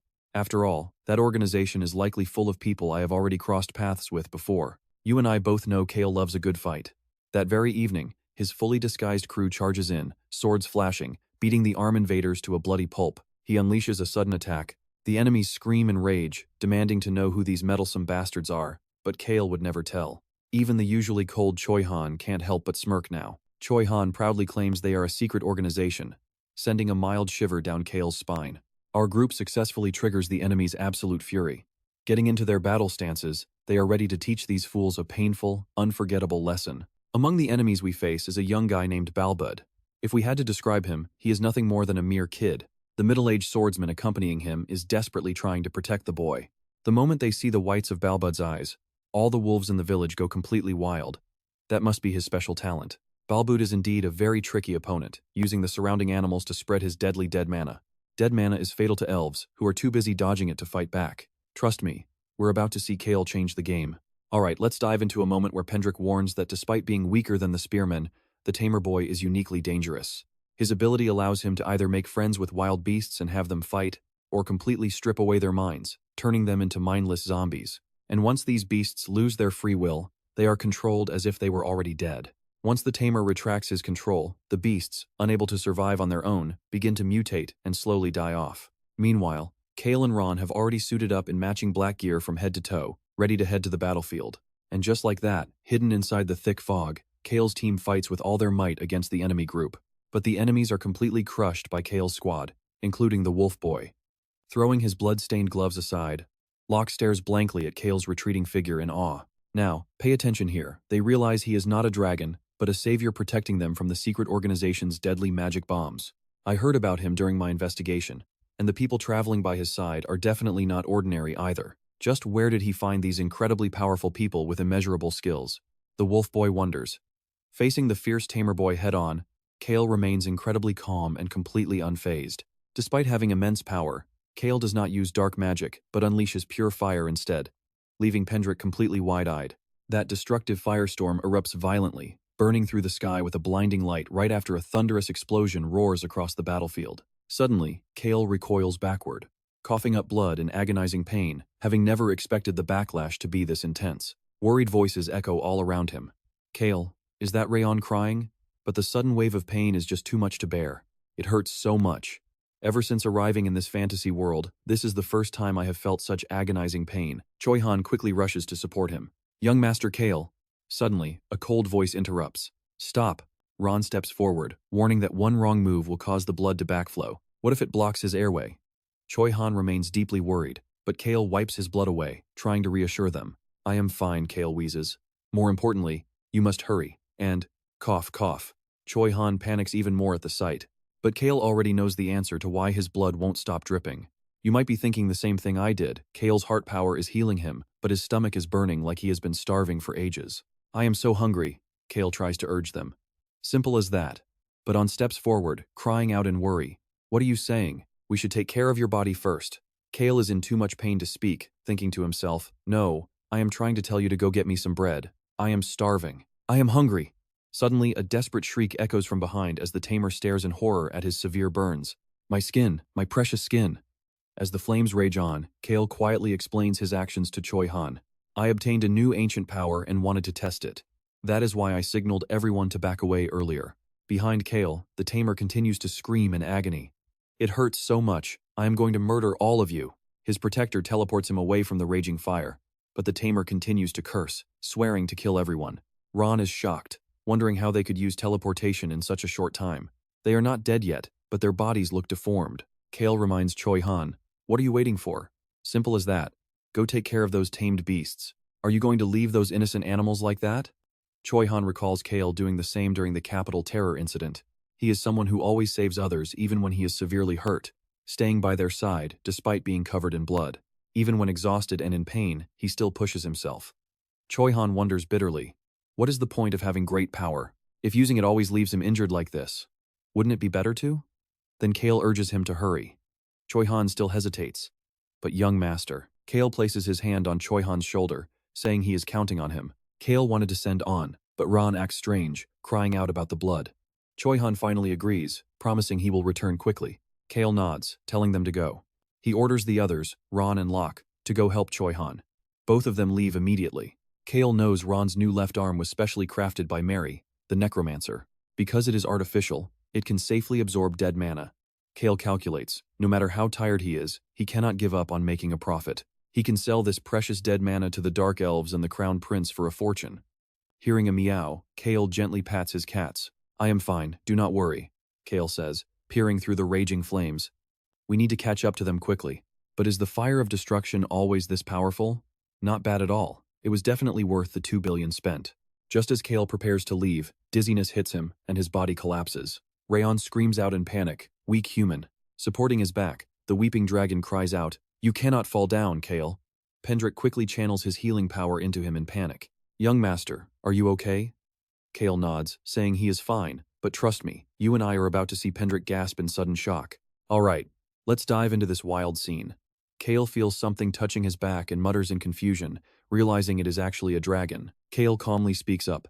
Pendrick, once we wrap things up with that beast tamer, I think it is best for the elves to care for these beasts, since they have always lived together. As he watches his allies clash with the beasts, Cale silently sighs about choosing such a difficult path. Then, red lightning strikes, leaving Pendrick absolutely speechless at this level of power. Even in this chaotic battle, Cale is deliberately avoiding using his destructive lightning on the poor beasts. He is actually trying to protect them. Deeply touched, Pendrick cries out, thank you so much. I will never forget this favor you and your men have shown us. Of course, this was Cale's plan all along. Why else would he put on such a show? I stepped forward, claiming I wanted to test my own limits. But look at me now. If there are strong people around, it is always best to let them do the heavy lifting. Suddenly, footsteps echo as Balbud releases a dark, creepy aura. A heavy, dark mist rolls through the dense forest. Cursing at the crazy bastard, Beecrox leaps forward, unleashing a massive, devastating sword strike. Forced backward, Balbud growls in sheer rage.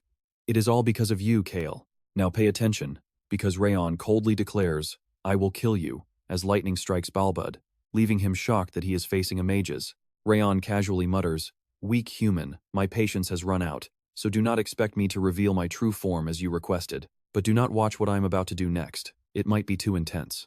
Hearing this, exhausted Cale finally gives in and mutters, fine, I am going to sleep.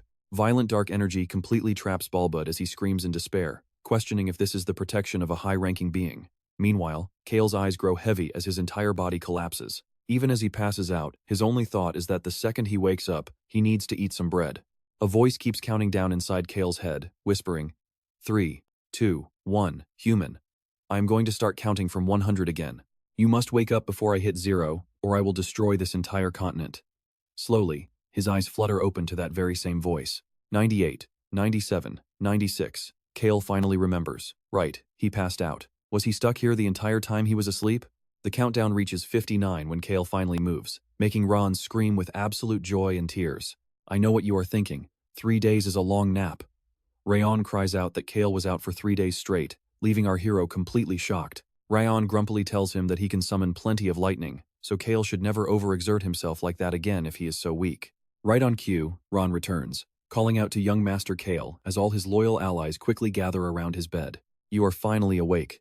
But Cale cannot comprehend why everyone is acting so dramatically when they look completely fine and unchanged. Didn't RAON say he was out for 3 days? Looking around the beautiful green forest, Cale notices a flower crown resting on his head. He is utterly baffled. Why is he resting in a gorgeous forest filled with blooming flowers? RAON happily reveals the reason. The elves said this spot has the highest density of natural energy, so RAON brought him here to help him recover faster. Cale suddenly realizes this is the famous flower field of the elf village from his mental list. Gently touching the crown on his head, Cale realizes it is woven from leaves of the legendary world tree, proving he is receiving the absolute highest tier of care imaginable. But wait, something feels off. Did the village chief actually find out about the dragon being here? Pointing toward RAON's spot, Cale asks Choi Han if everyone knows his secret. Choi Han reluctantly admits that while no one saw him, the truth is out. The chief and guardian knight definitely know he is here. But Cale desperately clings to a tiny sliver of hope. So only those two? Choi Han does not dare lie, admitting he believes basically everyone has figured it out. RAON quickly chimes in, insisting that he kept his promise of staying hidden and quietly watching over Cale. He even ignored the chief when spoken to. Cale can only sigh inwardly, realizing sleeping for 3 days straight was a massive mistake. There is no telling what chaos went down while he was out.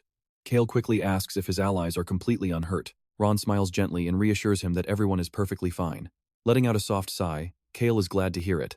As Choi Han begins detailing the battle from 3 days ago, Cale suddenly cuts him off to announce he is starving, freezing him in shock. Wait, what? Cale demands meat, which is hilarious considering they are in a vegetarian elf village. While Choi Han hesitates, Beecroc slips on his gloves to take over the task, promising to get it ready immediately to Cale's absolute delight. That is his truly reliable chef right there. Resting inside a cozy wooden cabin high up in the ancient tree, Choi Han reports that all of their enemies have temporarily retreated. The elite assassin number 1 is confirmed dead, while the blinded beast tamer managed to escape via teleportation alongside their heavily injured magic spearman. And trust me, you and I both know that magic spearman won't be moving his lower body anytime soon. Cale asks next, alright, you and I are about to see Cale confirm if the middle-aged swordsman and the others are tied up. Yes, Choi Han replies. When Cale asks about the rest of the enemies, the only answer he gets is, they are dead. Choi Han looks down, admitting, I could not stop them. In the end, all of the beasts died. Cale realizes it is finally time to leave, but Pendrick steps forward to take responsibility, saying, we must repay you. Cale instantly refuses, saying, no need. You will be busy rebuilding your village and guarding the borders. I will not ask for anything. As long as none of my people are hurt, that is more than enough for me. Pendrick silently thinks he was wrong about nobles always being greedy for wealth and power. Seeing Cale, he feels this is exactly how a noble protected by a dragon should act. Chief Canaria steps forward and says, I am sure there is a reason the dragon stays hidden by your side. I believe it is because the dragon does not want to be worshipped. Instead, it wants you to receive that honor. You truly hold the dragon's blessing and love. Protecting the elves and the world tree to the point of coughing up blood makes you more than worthy. With the dragon's protection, I believe you have every right. Cale immediately catches onto that keyword. Right? What right? Cale realizes this is going in a dangerous direction. He just wants to take what he came to the elf village for. Canaria asks directly, I assume you are looking for the world tree? Cale groans internally. Here comes more dangerous nonsense. She reassures him that the location of the world tree is a secret. Almost nobody in this world knows where it is. Now watch how Cale plays this. He decides to act completely clueless, replying that humans have absolutely no business knowing such a secret. Canaria agrees. Exactly. Greed must be kept in check. Only selfish, greedy people would seek out that kind of knowledge. She silently thinks Cale is different. He shows zero greed and sacrifices himself. Even a naturally selfish dragon is willing to use its powers to protect him. To her, this man has to be a true hero destined to leave a massive mark on history. Yet, Cale does not seem to have any outstanding magical talent. He is simply lucky enough to possess a few ancient powers. To handle this situation, Canaria shares her plan. She intends to have Pendrick report everything directly to the Golden Dragon. It is the Golden Dragon's magic that keeps the World Tree's barrier alive. Ron's eyes go wide when he hears that title. A Golden Dragon? Ron asks Cale. Human, I am curious about them. At this point, Cale has run out of ways to play dumb. Cale desperately wants to ignore it. He wonders why a normally proud, arrogant dragon is suddenly so curious about its own kind. Cale asks Pendrick where he needs to travel to make this report. Canaria replies it is the Whipper Kingdom, leaving RAON confused. Human, aren't we supposed to go sell the magic tower to that crazy, simple-minded fool? They have to meet Watira of the Whale Tribe, claim their rewards, and destroy the magic tower. Cale knows this is a massive headache, and he absolutely does not want to meet another dragon. Normally, in classic fantasy novels, ancient dragons appear as wise mentors or powerful allies. But here, they are incredibly selfish, except for one very special case. Ron proudly boasts, there is definitely no other dragon as great as me. But I am a very curious dragon. You all have your own families and tribes, but I do not. And of course, no human is as weak as you. So I am fine with staying right here by your side. You and I can probably feel Cale's sheer exhaustion as he sighs. How did everything get so messy? This was supposed to be a simple, perfect plan to reach his goals. So why on earth is his life getting more complicated by the second? Is it because he kept a dragon and the protagonist Choi Han with him? RAON suddenly asks in concern, Human, are you hurt again? Looking at the worried little dragon, Cale sighs. He gives in and asks Canaria, can you tell me where we need to go? RAON cheers happily when Cale agrees, but Cale is still extremely anxious. Is this ancient golden dragon even going to be friendly? How could anyone judge such a noble being? Dragons are all magnificent creatures who deserve the utmost respect from everyone. Cale realizes it is entirely useless to ask these dragon-worshipping elves. He wasted his breath asking them. Cale voices his doubts, asking if they are dealing with an aggressive dragon. Canaria happily shares some good news. It is an ancient dragon, and fortunately, he is quite friendly. Hearing this, Cale relaxes a bit. Even if dragons are naturally selfish, a friendly one should at least treat him gently, which is a massive relief. RAON proudly pats his chest, declaring that he will absolutely prove his own draconic greatness. Canaria looks forward to it. However, being an ancient dragon, she worries about their low energy levels. She worries that meeting a young dragon might excite them too much. But to Cale, this is fantastic news. He is thrilled they lack energy. Exactly, he can run away if things go south. And with Choi Han and the others by his side, RAON will not feel inferior. Canaria hesitatingly makes a request, asking, Young master, could you meet with that captured swordsman before you depart? That swordsman? Despite the elves' intense interrogation, he has not spoken a single word. Cale claimed he did not know who they were, but this is already the third time. She asks Cale to interrogate him. Trust me, you and I cannot miss what happens next. Let's dive in. Cale eats his bread, thinking about how this clever chief used Choi Han in the original story. Ignoring Canaria's pleas, he focuses on eating first. After all, a full stomach always comes first. Looking at the woman sitting opposite him, he knows that despite her claiming materialism is just human greed and refusing to offer any rewards, she still has a long list of her own demands. Of course, Cale has no intention of being pushed around, giving his answer only after eating. I will accept this request for everyone's sake, especially for Pendrick. We really should help each other to live a better life, right? Opening your heart is far better than chasing material wealth. Cale looks at the guard and asks, do you not agree? The Guardian Knight. He replies, yes, sir. A human who truly understands the value of the heart is absolutely worthy of a dragon's protection. Pendrick nods in agreement. Indeed, a true heart cannot be bought with mere material wealth. Meanwhile, Chief Canaria feels deeply confused about why everyone is acting so incredibly surprised right now. Just like the Guardian Knight said, a heart can only be repaid with another heart. Cale knows the time has come. Now, all of you must pour your hearts out to help me. RAON notices his sly smile and asks, did they do something wrong? Why are you smiling just like you did when meeting the Crown Prince? Now pay attention.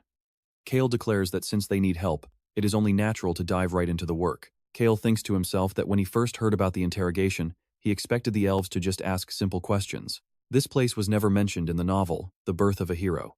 They stand in a basement, though calling it a dark dungeon is much more accurate. Looking at Balbud, Cale notes that Choi Han threw him around so hard he now looks absolutely terrible. Cale wonders if the man can even speak in this terrible state, while Pendrick also remains completely unsure of how to answer him. Those kinds of prejudices are total nonsense. Honestly, elves and humans are pretty much the same. Cale asks Pendrick to have the other elves step outside, wanting to talk in a much more private space. Pendrick agrees, and signals the other two guards to leave the room. Beacrox then asks if Cale knows the prisoner's name. The elf replies that he does not know, as the prisoner refused to speak. Beacrox puts on his gloves and says, "His name is Balbud. I heard the magic spearman call him that during the battle, so he is likely the beast tamer's bodyguard." Balbud growls, asking who they are and how they dare. Beacrox grabs him tightly by the hair, his voice turning incredibly cold. "Arm, I guess targeting the eastern continent was not enough for you." Balbud stammers out, "What did you say?" Beacrox lists off several names like the Sun God, the Wolf Tribe, Mermaids, and the Empire. The Mermaids are clearly for the Sea Roots, but why target the RAON Kingdom and the Empire? Balbud sneers in response, asking if they really think he will talk.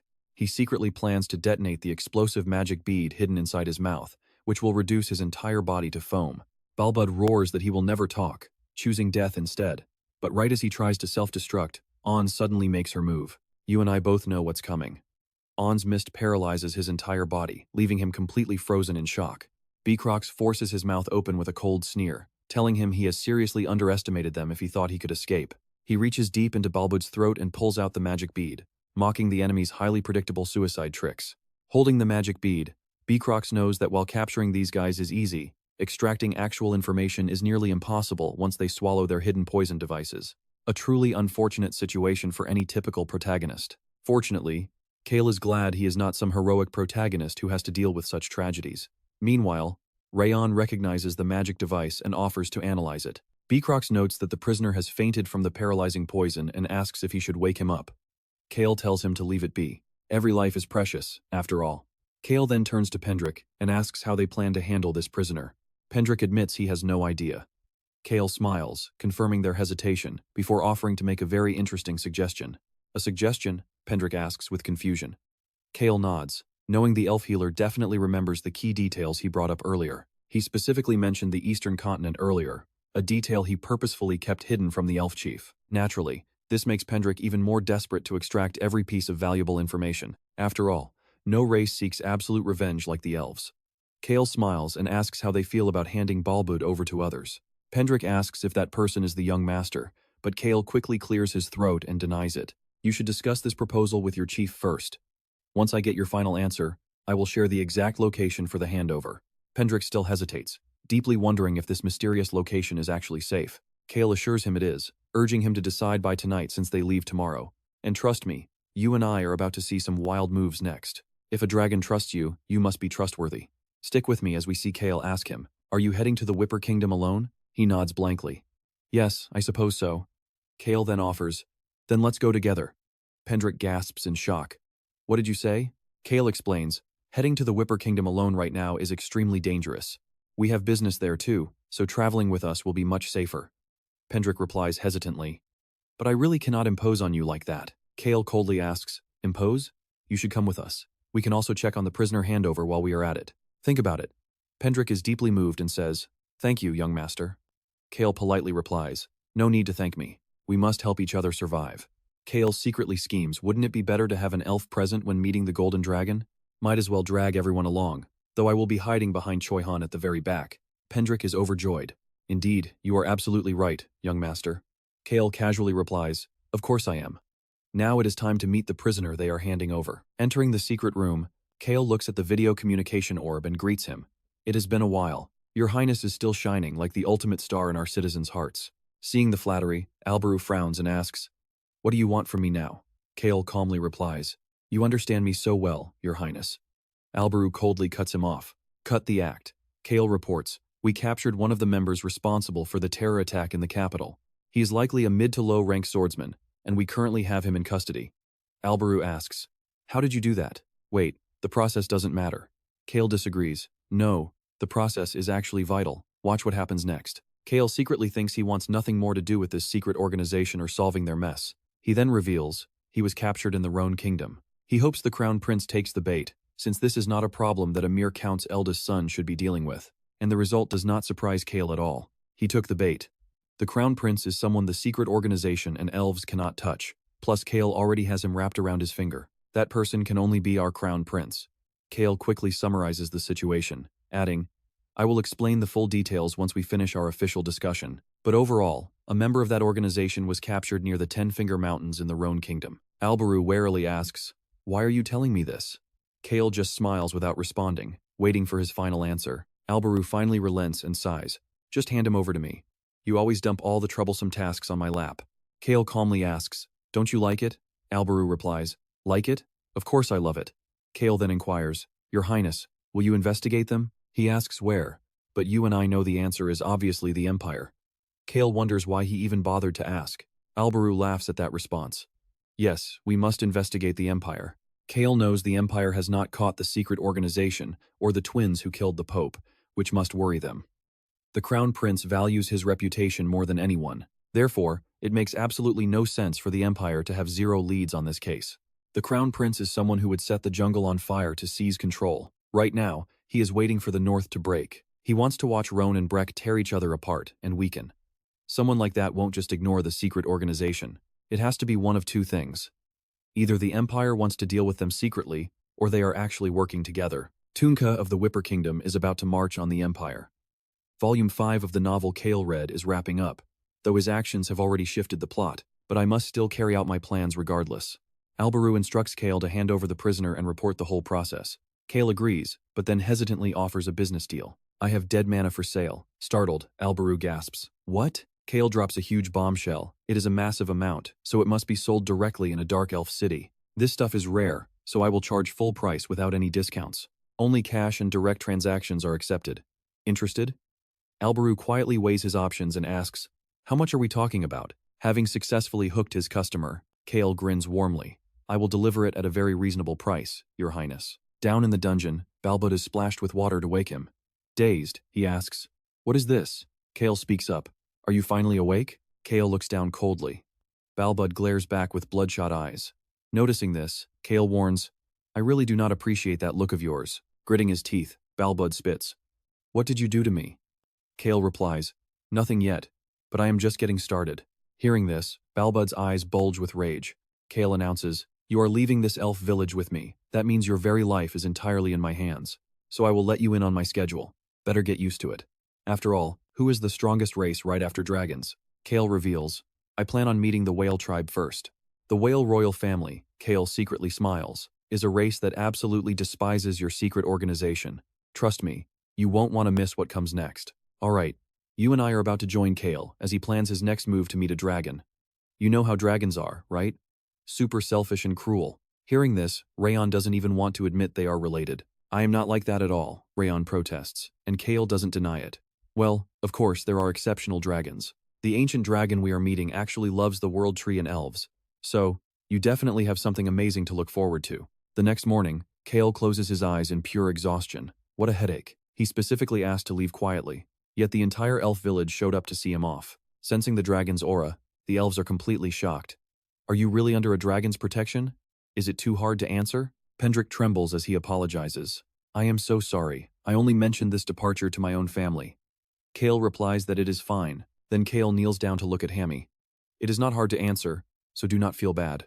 The young elves in the village gape in sheer disbelief. They can feel a massive, overwhelming energy guarding this human. It seems like the blessing of a legendary dragon. This guy carries an immense amount of natural energy.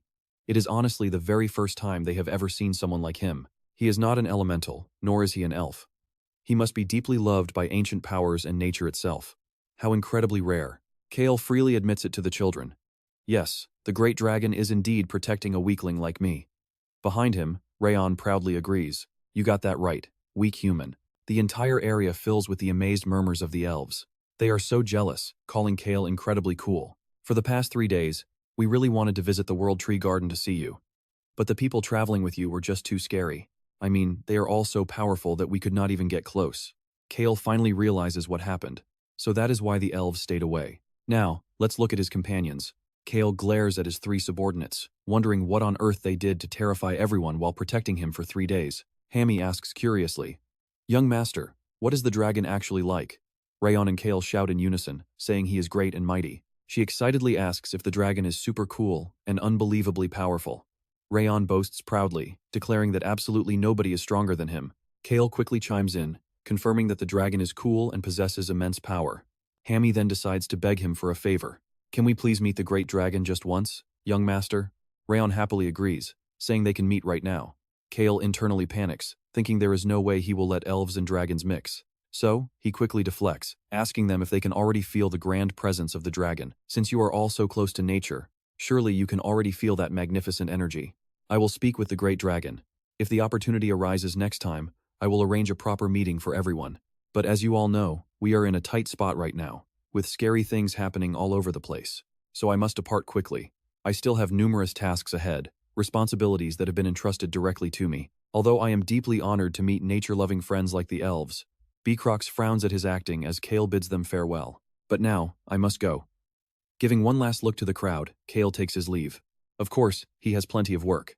You and I know his real goal is to scam Tunka for a massive profit, along with meeting several other targets. Chief Canaria suddenly asks, "Young master, did you say your family is in the northeast?" Cale looks at her with suspicion. "Yes, that is correct. Why do you ask?" She hesitates before calling out, "Young master, you might know this best. I can sense various types of power radiating from you, but none of them belong to the earth element. Yet, in the Boulder Kingdom, the power of earth is strongest, and its ultimate form is stone." Handing Cale a book, she says, "Therefore, I give you this. This book tells of an ancient legend connected to the earth. To us elves, this legend is completely meaningless, but perhaps you might need it." Cale, however, does not want to accept it. He thinks that since it is an ancient legend, he wants it even less. He does not need this, but Canaria continues. "This is a diary about a hero who possessed a destructive ancient power and had an insane greed for money. When he died, another hero recovered his vast fortune and hid it away. It really is a bizarre and amusing legend. A person who did not care about power, status, or fame, yet their only hobby was collecting coins. Does that make sense? How could a hero be so greedy for money, especially the savior who rescued the frozen world?" Cale reluctantly plays along. "Indeed, there is no way a true hero would act like that." Canaria adds, "Anyway, this is a book about a companion, who was also the rival of that money-obsessed hero, and it seems this individual wielded the power of Earth. We have absolutely no use for this book, so I wanted to pass it to you in hopes it might help. After all, you saved my people." Cale stares blankly at the book in his hands. She still holds on to hope. Even if this mysterious book does not change much, she believes his wonderful energy will make a huge difference. Cale replies with perfect politeness, "Since the chief said the village has no use for it, I will gladly accept this generous gift, because ancient power isn't something you can just find easily. So, let's wait and see what crazy adventures await us next time. Alright, you and I are back on Cale's wild journey. Watching him leave, the elf chief wishes him safety, hoping to see him and the dragon next time. But as they walk, Cale raises a curious question. Does that make sense to you?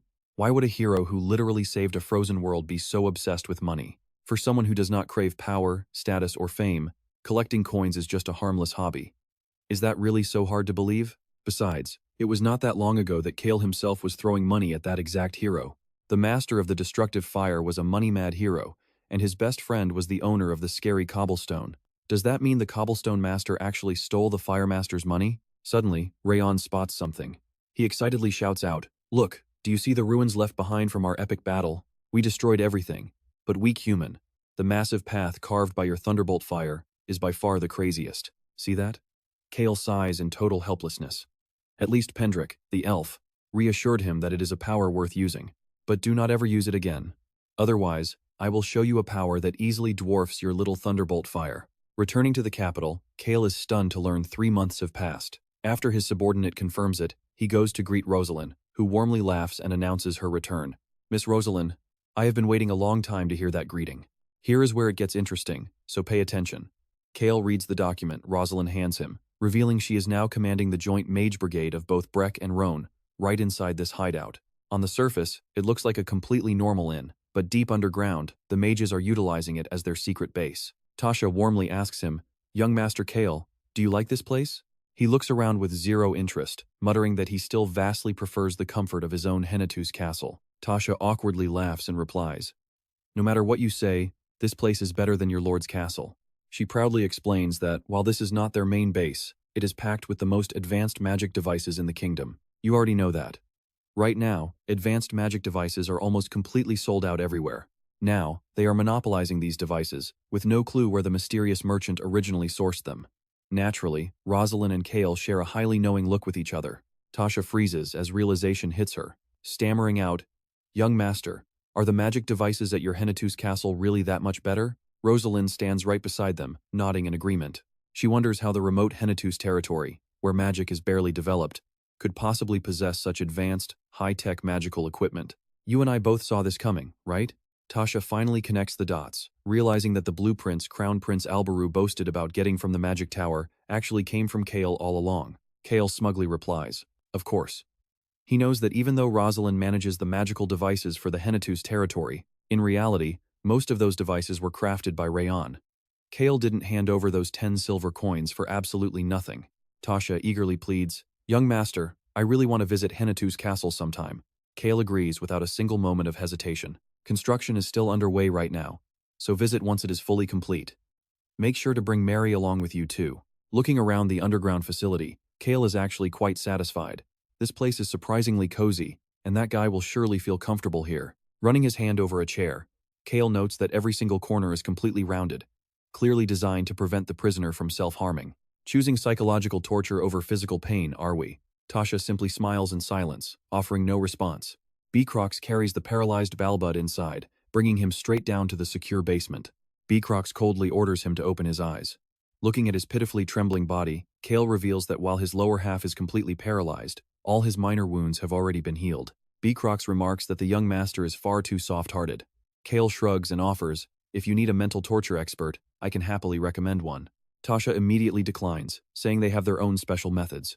She looks at the prisoner and whispers, "Now, let us begin." Balbud has no idea what terrifying horrors lie ahead. Releasing a dark, ominous aura, Tasha smiles and says, "We have so much to talk about." Once the interrogation wraps up and they exit the prison, Tasha curiously asks the young master how the elves were. Cale nonchalantly responds that elves are simply elves. But Tasha keeps pressing, noting that since the young master protected the branch of the world tree, he is officially a revered savior to their entire race. You are basically a holy son to their order now. Cale is left utterly speechless, unable to even argue. She wonders what exactly they are planning to sell to the Whipper Kingdom that has Crown Prince Alberu grinning all by himself. Cale is genuinely surprised by this. The Crown Prince is smiling to himself. Tasha confirms that yes, every single time he goes to sign off on official approvals, Alberu chuckles out loud, eagerly anticipating what crazy stunt the young master will pull off next. His face brightens up instantly as Cale replies, "That is very possible." Visualizing the Crown Prince, Tasha points out that both of their smiles look suspiciously identical. Cale instantly makes a quick guess. "It seems whatever we do won't end well for the Whipper Kingdom." Tasha smugly agrees, stating she is a loyal citizen of the RAON Kingdom. She wishes him success with his plans, hoping they can grab a drink together next time. Cale readily agrees to her offer. And that is where we leave it. Ron looks up and asks if they are about to pull off a massive scam. "Trust me, you and I both know the answer. If you think about it seriously, it's not a scam, just selling half the goods," RAON confirmed one last time. "So if I destroy the magic tower like you said, you'll give me 10 silver coins? Stick with me." As Cale generously raises the price to 1 gold coin. Months later, at the Ubar territory, looking at the churning sea before them, RAON shouted, "Human!" Pointing forward, he asked, "Human? Is that it?" Choi Han and Pendrick both gasped in complete shock. Cale Nim, oh my heavens. Looking at it, Choi Han could not believe his eyes. "Cale Nim, that is a ship, right?" He replied, "Yes, it is indeed a ship." He stood dazed, because anyone could clearly tell that it was a ship belonging to the Henituse family. Cale admitted that although the ship looked quite different from the turtle ship he had imagined, staring at this glittering golden vessel, he was still completely speechless. A golden turtle? But it seems I completely underestimated just how wealthy my father and the Henituse family really are. Ron's eyes sparkled at the sight while Cale got a massive headache. "Human, is that entire ship actually made of solid gold?" Pendrick stared in awe at their immense wealth, saying, "Young master, your family is truly an incredibly wealthy household." Cale spoke up to clear any misunderstanding, pointing at the ship and revealing, "That is actually just gold-plated." Hearing that, RAON slumped in disappointment. Pay attention now as they board the ship to greet their contact with a warm "long time no see." "Yes, young master, have you been well?" He politely replied, "I am doing fine, but your complexion looks quite pale." Watira looked at him with an extremely tired and exhausted expression. She continued, "Through the mermaid incident, we connected with the eastern continent and gathered a lot of information, but some of it is just too difficult for us to handle on our own. So I came to find young Master Cale." "Surprised?" Cale asked. "To ask for my help?" Watira shook her head. "No, I want to trade information." Cale was not surprised at all. He knew it.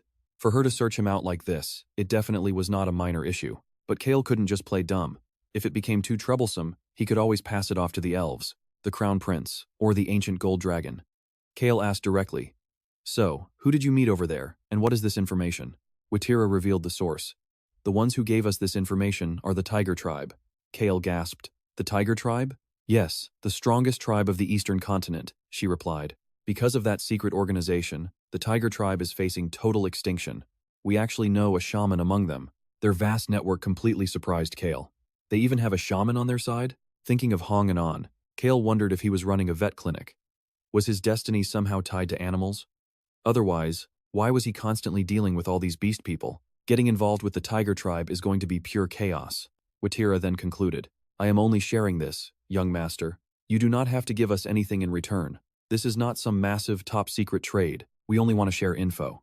You and I both know Cale is curious, so he lets her continue. Go ahead and speak. Watira organized the information she had before, boldly speaking up. We heard that the organization, ARM, which you mentioned before, has taken complete control over the entire underworld of the Eastern continent. According to the Tiger Tribe, some of them have already crossed over to the Western continent, and many possess incredible strength, just as I thought. That magic spearman and the blonde swordsman are both individuals of exceptionally rare power. In addition, we learned that the 1st Battle Brigade, ARM's core force, is planning a massive military mobilization. Cale froze. What? He asked quickly. To where? Don't tell me here? Watira nodded. Yes, they are heading directly to the Western continent. The Tiger Tribe and our people are actively gathering intelligence. They predict this massive troop movement will happen this coming winter. Cale found it hard to understand.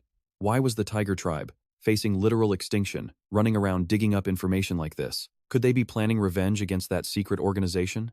Watira revealed the Tiger Tribe shared this intel in exchange for a specific proposal. Cale instantly felt uneasy, sensing he really should not hear what that deal was. Feeling quite wary, he asked, What did they propose?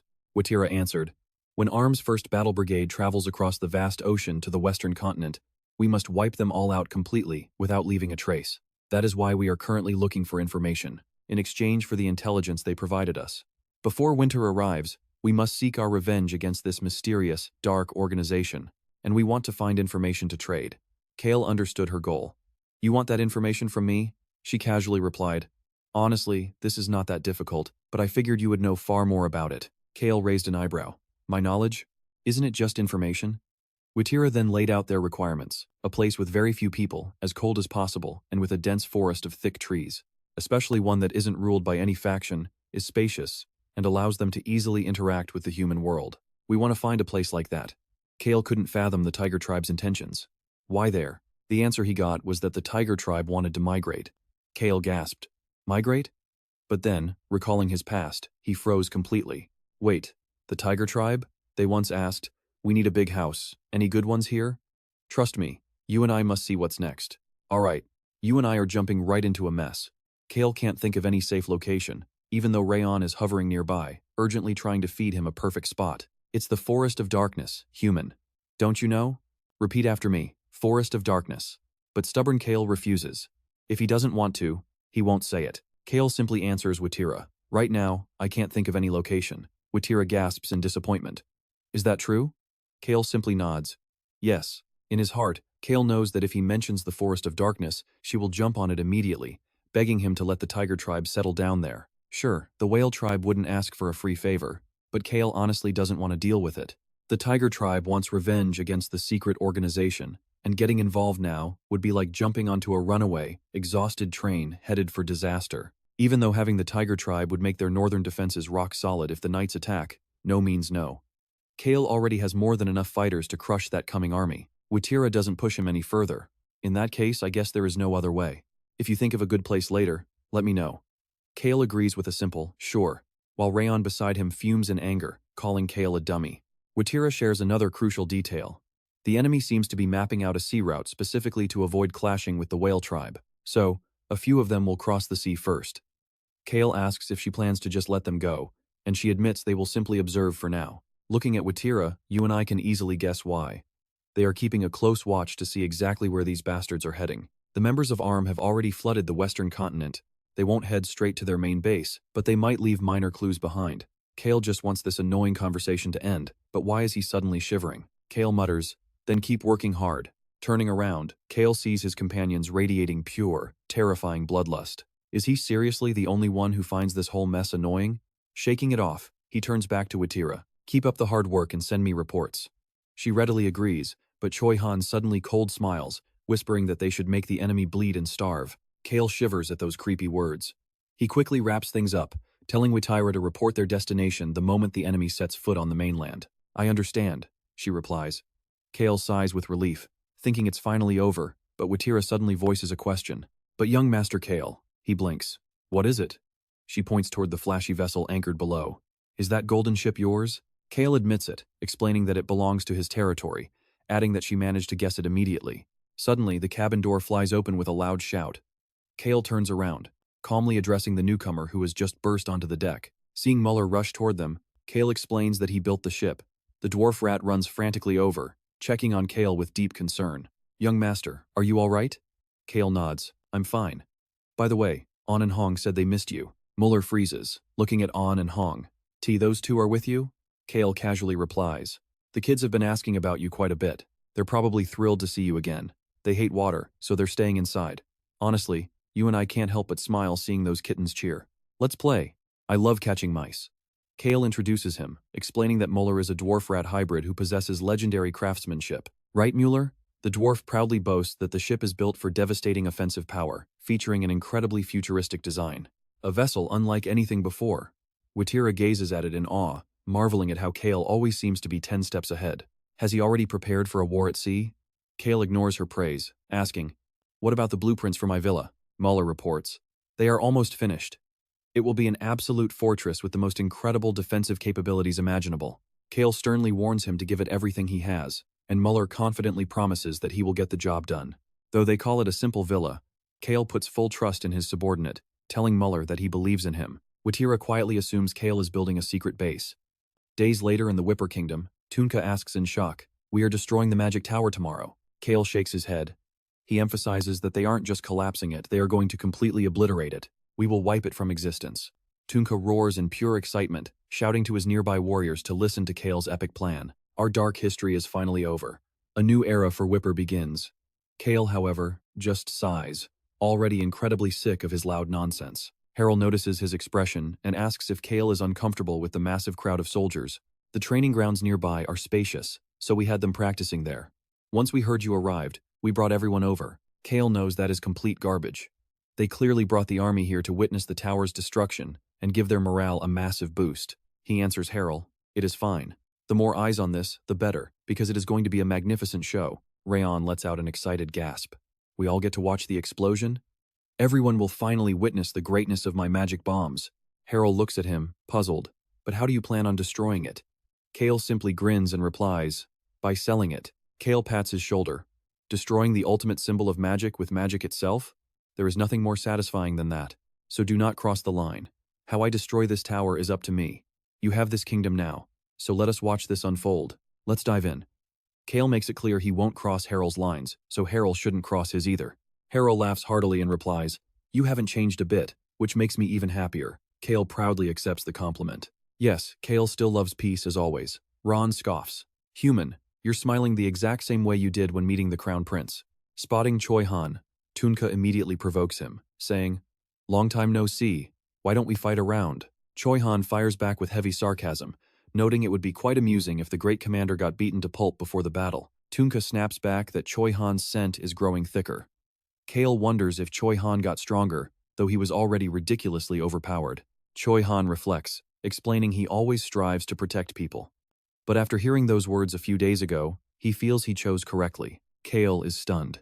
This is suspicious. No way. The plan of the tiger and whale tribes? They plan to join the fight and wipe out the enemy's combat unit. But let's put that aside. We have a pressing issue. Cale quickly changes the subject, asking Tunka why they don't host a wild festival tonight. Tunka thinks he misheard. A festival? Cale agrees, pointing out they are destroying the magic tower tomorrow. Celebrating beforehand with drinks sounds perfect. Tunka cheers in excitement, shouting that Cale is completely different from those corrupt, rotten nobles. You're very understanding. Now watch this. Cale successfully played Tunka, and Tunka has just boarded a one-way train to hell. He actually plans to attack the Empire before heading to the jungle. Back in his tent with An, Hong, and RAON, Cale sighs in relief at the cool temperature. Still, he wonders if these 3 kids can handle the task. The kids confidently promise success, claiming their trio is the ultimate dream team. But Cale knows not everyone can join the party tonight. Hong proudly boasts that the three of them can easily obliterate even the most luxurious establishment. On chimes in, agreeing that she can easily destroy everything all on her own. Cale sighs internally. Sure, RAON can demolish everything alone, but he's worried the dragon might level the whole place instead of following orders. Pointing to a sealed wooden crate nearby, Cale warns them to carry out the plan properly without any slip-ups. Cale recalls the ancient book and Chief Canaria's words. It contains secrets they uncovered from the magic tower's hidden underground laboratory. It details an energy storage device powered by ancient magical forces, along with magic resistance research and a mysterious seed, though the most critical sections were intentionally removed. RAON grumbles at Cale. Weak human, we are stronger than you, so stop nagging. Using magic to lift the wooden box, RAON warns. We're off, you're too weak, so don't drink too much alcohol. Hong gently taps Cale's boot, promising that the three of them will be back in a flash. He asks if they can play tag around the magic tower afterward, and Cale casually nods, telling them to go ahead. With that, the three kids happily slip out of the tent, carrying the heavy wooden crate with them. I know what you're thinking, they'll do fine. But Cale feels uneasy as Pendrick enters to discuss their next move. Pendrick asks if Cale will visit the lair next. Cale sighs, admitting he must. His heart feels heavy just thinking about it. A cave and a dragon?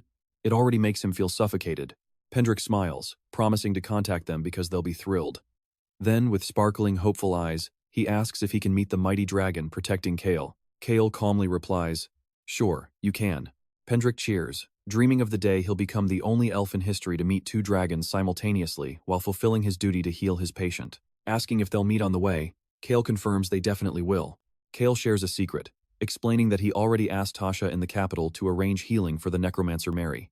Relieved by the news, Pendrick bows and takes his leave, while Cale quietly bids him a good night. Checking in on Choi-han, Cale asks if everything is set, warning him to ensure the plan goes flawlessly. Choi-han nods. Leading the way out, Cale decides they should join the party to avoid raising any suspicion. Outside, Tunka is rowdily drinking and laughing by the blazing campfire with his soldiers. Cale quietly watches from the shadows while the soldiers toast, raising the lively atmosphere to an absolute peak. Meanwhile, deep inside the magic tower's basement, On, Hong, and RAON prepare to crack open the wooden crate. The next morning, Cale calmly stares at the tower while a flushed Tunka eagerly waits, clearly still a bit hungover. Suddenly, Tunka's face turns deadly serious as he recalls how many of his people died fighting this cursed magic tower. Using magic bombs is almost too easy, but trust me, we're going to love watching this place burn. Ready to see history being made? Harold agreed, saying their time has come. As Ron announced to Cale that everything was prepared, RAON eagerly bragged, looking excited. Look at this. It is the newest magic bomb that I created. Rosalind assured him, just give the signal and I will detonate it. Cale then turned to Tunka, asking, we are blowing it up soon. Shouldn't we warn your soldiers? Tunka hesitated, wondering if he should. Harold asked curiously, are you disappointed? What is it you don't understand? He got straight to the point, asking why Cale was blowing up the magic tower without keeping anything. Just as planned, Cale replied that he was indeed slightly disappointed. In his mind, Cale thought it was only a tiny bit, and honestly, he was actually feeling more excited than anything. He continued, I was just pondering how to spend my money. I mean, I am pretty rich, you know. Harold couldn't deny that. At times like this, you really look like a proper noble.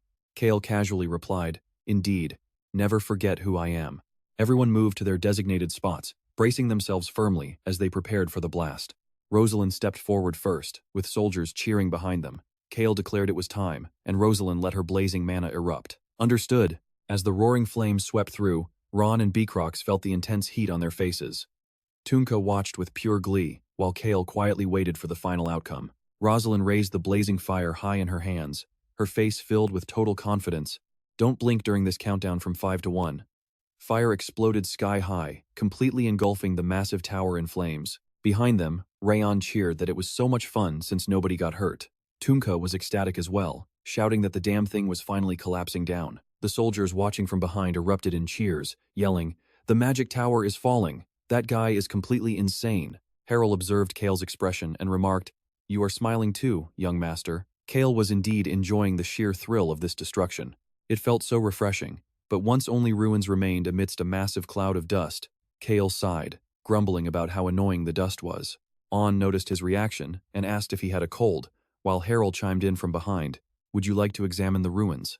Covering his nose with a handkerchief, Cale replied, of course, but Choi-han was the first to notice something off, completely stunned. What is this? Even Cale stared blankly at what lay ahead, leaning down to inspect the massive hole. Choi-han muttered, "This is very strange. Young master, would you like to take a look?" Choi-han asked. Cale's face darkened, thinking that bad acting would totally expose them. Beacrox discovered something. Cale quickly asked what it was. Beacrox pointed and reported, "Young master, please take a look inside this deep hole." And yeah, we both know he's faking it. Cale stared into the deep, dark pit, asking just how deep it went. Choi-han hesitated, but Beacrox noted it seemed to go past the 3rd basement level. Cale put on his best clueless face. "Really? A 4th basement level? That is impossible. This tower only has 3. Choi-han quickly played along with his response. "Yes, indeed," Rosalind added apologetically. "Forgive me, young master, but I actually heard rumors about a secret research lab hidden inside this tower." Cale glared at her, whispering, "Miss Rosalind." She instantly realized she had spoken out of turn. Seeing her reaction, Cale couldn't help but praise her brilliant acting. He turned to Harrell, asking, "Something unexpected has happened, wouldn't you agree?" Tunka, completely oblivious to the scheme, walked over and asked, "What is going on here? Why is everyone crowding around?" Cale explained, "Tunka, I think we have discovered a hidden underground area beneath the tower." Tunka replied with a blank, dumbfounded expression. "Wait, what? Didn't we blow up everything already?" Internally cursing this idiot, Cale ordered his subordinates to go grab some ladders. Cale called out, "RAON." The butler bowed. "Yes, young master." Cale then asked, "Harrell, you will help us out too, right?" Harrell didn't dare refuse. "Of course I will help." Cale cursed inwardly. "Help? Bullshit." Then, Choi-han stepped in to warn him. "Young Master Cale, the aftermath of this blast is still highly dangerous. Please stay safe while I handle the work." On agreed. "That's right, human, you are way too weak. Just sit still." Cale wondered why they had to state the obvious. Do I honestly look like someone who would willingly jump into danger? Meanwhile, Harrell offered to take charge of the exploration. "Exactly, my soldiers and warriors will accompany them, so please do not worry." Cale double-checked. "Is that so?" "Advisor, everything down there belongs to me. You understand that, right?" Harrell nodded firmly. "Of course, but aren't you planning to sell what you don't need?" he teased Cale. "Are you watching them closely because you think I might hide some of the loot?" Cale admitted there was some truth to that. "Harrell, I don't want any doubt between us, so please go with them." Harrell bowed in gratitude. "Thank you for your understanding. I will do my best to help." Cale warned them. "Fine, just don't get hurt." But Cale knew Harrell had to go. Ron and Beacrox would lead him straight into a prearranged trap down there. It wouldn't kill him, but it would make him realize the immense value of information obtained through pure blood and sweat. Behind him, RAON exposed his inner thoughts. "Weak human, you are lying again. Truly amazing." And we leave off with Cale asking Tunka if the Crown Prince called him a friend. "Alright, you and I are about to find the secret research hidden deep in that chamber. If there is anything useful in this research, I will hand it over to you." Tunka gasped. "Wait, what?" But Cale just kept going. "And if there is an item that could harm you, I will also give it to you." Tunka could not believe his ears, asking, "Are you seriously saying that? Should you not keep the rare, mysterious items and sell them later for a much higher price?" The warrior blurted out in utter confusion. "Do I really look like that kind of greedy person to you?" Cale asked, making Tunka quickly shake his head. Cale explained that transactions between equal friends must always be fair, adding that he knew Tunka was not the type of person to steal from him. "You are not heartless like those wicked mages," Tunka replied with a massive grin. "We are definitely not like that. I am not that kind of guy. You may be physically weak, but you are highly respectable." Cale cut him off, telling him not to state the obvious. Cale secretly smiled, knowing Heron was completely trapped in his play. Looking at the pile of relics recovered from the magic tower, Cale asked a question. Now, as someone who is fairly good at evaluating documents, these actually originated from the Whipper Kingdom, correct?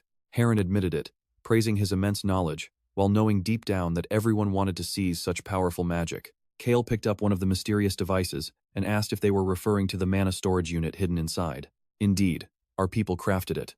Cale then turned his attention to his ally, asking, "Rosalind, can we activate this thing right now?" She helplessly shook her head, explaining that although it was once a seed, it had now dried up completely. Cale then suggested his own method, pointing out they could build a powerful resistance to magic by studying this dried seed alongside the documents.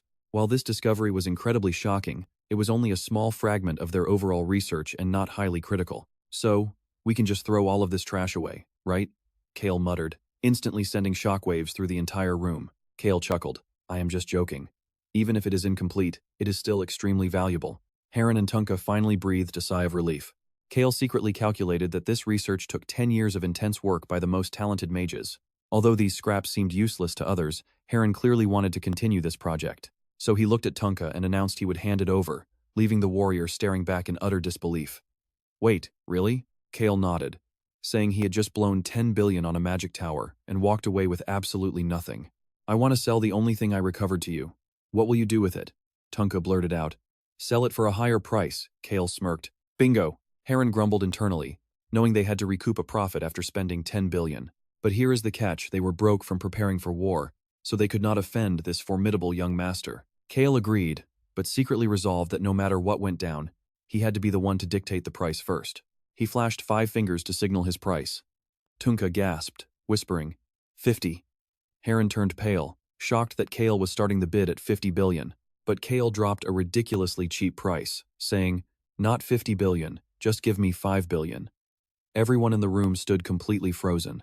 Tunka stammered, only 5 billion? While Heron stared blankly, wondering if this insane young master was actually serious about this deal. Do we really only pay 5 billion? Back last winter, Albaru had suggested selling it to these poor souls for that exact price. Think about it, Cale was not the one losing money here, and playing their savior was a pretty sweet deal, right? That was his ultimate goal all along. Cale easily admitted it, prompting Albaru to roll his eyes and call him a complete scoundrel. Heron asked in disbelief, is 5 billion really all it takes? And Cale immediately nodded with a bright smile. Since the Whipper Kingdom is going through tough times, I think this is a fair price to help a friend in need. Secretly, Cale was already planning to sell the rest of these valuable documents to the Crown Prince for an astronomical fee. Tunka choked up with gratitude, stammering, you, a noble like you actually exists? I am incredibly grateful to you, truly. Cale casually told him to keep that in mind, secretly holding back his laughter since this was the first time someone paid 5 billion for actual garbage and felt incredibly grateful. Heron gasped in complete surprise, asking, young master, do you not care about money? As Heron waited silently for an answer, Cale asked him, do you have any idea how wealthy my family territory actually is? We have more money than you could ever dream of, and I am the eldest son of that wealthy land. Heron finally realized who he was dealing with. Indeed, Cale was a filthy rich young master who treated 10 billion like pocket change. Cale then spoke up again. I am well aware that every powerful figure on this continent would kill to get their hands on these files, but I hate being in the spotlight. After all, I am just a peace-loving guy. Heron let out a long sigh of relief. Outstanding. Great General Tunka. What is your call? Tunka immediately agreed, shaking Cale's hand vigorously. Thank you. I will never forget your generosity. The dense warrior nodded innocently. I will treasure this favor forever. But as Cale stared at his massive payment, a voice suddenly called out to him. Cale acknowledged them. But why did they follow him? You and I will find out next time. Stick with me here because Choi Han is completely in awe, saying, you are truly amazing, Cale Nim. I doubt anyone could ever trick someone as brilliant as you, or be as tactful as you, since I am terrible at this. Cale responds, you are right. Your acting is surprisingly terrible. But wait, did you almost call me a scammer? Choi Han continues seriously. But for your next meeting, Cale Nim, I think you should be as cautious as you possibly can. Cale finally realizes why Choi Han followed him all the way inside his tent. The next being they are meeting is the Gold Dragon. Choi Han says worriedly, Cale Nim always plans ahead, but this dragon is so powerful that even I and RAON might not match him. RAON fumes in the corner. What do you mean I cannot match him? I am way stronger than you think, Cale then chimes in. You are right, Choi Han. This time, I will let you go ahead of me. How does that sound? He replies confidently. Leave it to me. I will protect everyone in our group, including you, Cale Nim, with every ounce of my strength. Then I will go prepare for tomorrow's journey, Choi Han says. Good, get some proper rest once you are done. Cale replies. Suddenly remembering something, Cale tosses a gold coin over to On. This is your reward, 1 gold coin. Seeing how happy she looks, Cale asks, do you like it? On replies, I love it, human. Thank you, I will work even harder. Cale pats On's head gently, and though she does not quite know the difference between silver and gold, she loves it. Noticing 2 paw prints on the wall, Cale calls out to On and Hong. Now watch this, because these 2 clever kittens immediately show up, and Cale knows he has to bribe them with a gold coin each to keep his secrets. After wrapping everything up, Cale sighs and sinks into his chair, suddenly recalling his earlier conversation. Tunka had asked him, are you going to look around some places before you leave? Cale agreed, promising to inform Chief of Staff Harrell of their guests so they would not get lost. Tunka replied with absolute trust, Cale, I believe in you, so I never doubted your intentions. Besides, from now on, you can travel freely within the Whipper Kingdom. Just let me know if you ever run into any trouble. Cale offered some sincere advice, saying, Tunka, let me warn you as a true friend. Alchemy is far more dangerous than magic. Make sure to treasure those warriors who possess magic resistance. Furthermore, there are definitely Empire spies planted deep within your ranks. You might have already started investigating. But if you haven't uncovered them yet, start checking the people who are closest to you. And above all, you must absolutely find that spy. Tunka listens in silence as Cale adds, and kill them. Cale hoped that the Whipper Kingdom could hold out as long as possible to keep exhausting the Empire. But don't forget, that is only before the North sweeps down. Cale hoped this gold dragon wasn't completely insane. The next day, amidst freezing, snowy mountains, Cale's group heads toward the ancient dragon's lair. Seeing Cale shivering and sneezing, Rosalind offers, "Young master, here is a handkerchief." Cale sighs internally, never expecting the dragon to live in such a freezing place. Locke once traveled to this notoriously dangerous terrain just to find the absorption necklace. On Mount Yelia, who would ever expect a cave here? Cale turns to Pendrick and asks, "So what do we do?" Pendrick replies, "You just need to wait." Shivering violently from the freezing cold, Cale asks, "Wait here? For how long?" Pendrick answers him honestly, "Until Lord Dragon permits it." Despairing, Cale's face turns pale in the biting snow. "What? Wait in this frozen wasteland until he decides to see us?" Pendrick asks with curiosity, "By the way, when can I meet your esteemed dragon, young master? If we just say the location, will he teleport here instantly?" RAON mutters invisibly from behind them. "I am right behind you, human. But why hasn't the dragon living here come out to greet the great me?" Suddenly, the cave vibrates as the sky begins to brighten. The snow abruptly stops, leaving Cale completely shocked by the sudden change. Wait, the snow stopped? Was this blizzard actually caused by the dragon? Can dragons really do that? RAON boasts happily. Exactly. Of course he has to greet me. The great RAON has arrived. With that, the little dragon flies off. "Human, I am going over there." Pendrick gasps in shock as RAON reveals himself. "Heavens, he is a black dragon." RAON flies to the cave entrance as a man steps out. He introduces himself happily. "Nice to meet you. I am great, but who are you?" Erohaben cannot believe his eyes. What on earth is this? Is this creature really a dragon? He stares in utter disbelief. A dragon wanting to shake hands? Erohaben asks, "Are you truly a dragon?" RAON proudly responds, "Yes, I am indeed a dragon." He wonders how on earth a dragon, normally the most selfish creature alive, could act so friendly. Usually, dragons fight to the death just to prove who is superior. Still skeptical, he asks again, "Are you a dragon?" As RAON happily greets him, "Yes, and you are a dragon too. Nice to meet you." RAON points naively at Erohaben's face. "Don't you know how to greet?" Erohaben coldly replies, "I do." "Then stick your claw out. Come on." Erohaben asks in disbelief, "Do you want to shake hands?" RAON nods. "That is right. Honestly, you and I can't blame him. He has lived for nearly 1,000 years, yet he has never seen a dragon like this." Let's dive into Cale stopping his crew. Is his IQ low? No, hold back, Choi Han. Erohaben glares at them, making Cale uneasy. Wait, is that massive dragon seriously staring directly at me? Locked in that gaze, Cale flinches. Is he really looking at me? Obviously. But why? Meanwhile, Erohaben stares deeply, thinking, I can smell an ancient scent coming from this weak kid. Staring at the two before him, the dragon is puzzled. Perhaps nobody alive today even recognizes this power anymore. Cale feels his entire body freeze up. Gazing at Erohaben's clear face, he panics. What is this? This intense sensation feels like a massive tsunami crashing down. Is this dragon fear? No, it feels slightly different. If it were true dragon fear, every living creature would be terrified. Yet, I do not feel scared. What on earth is this?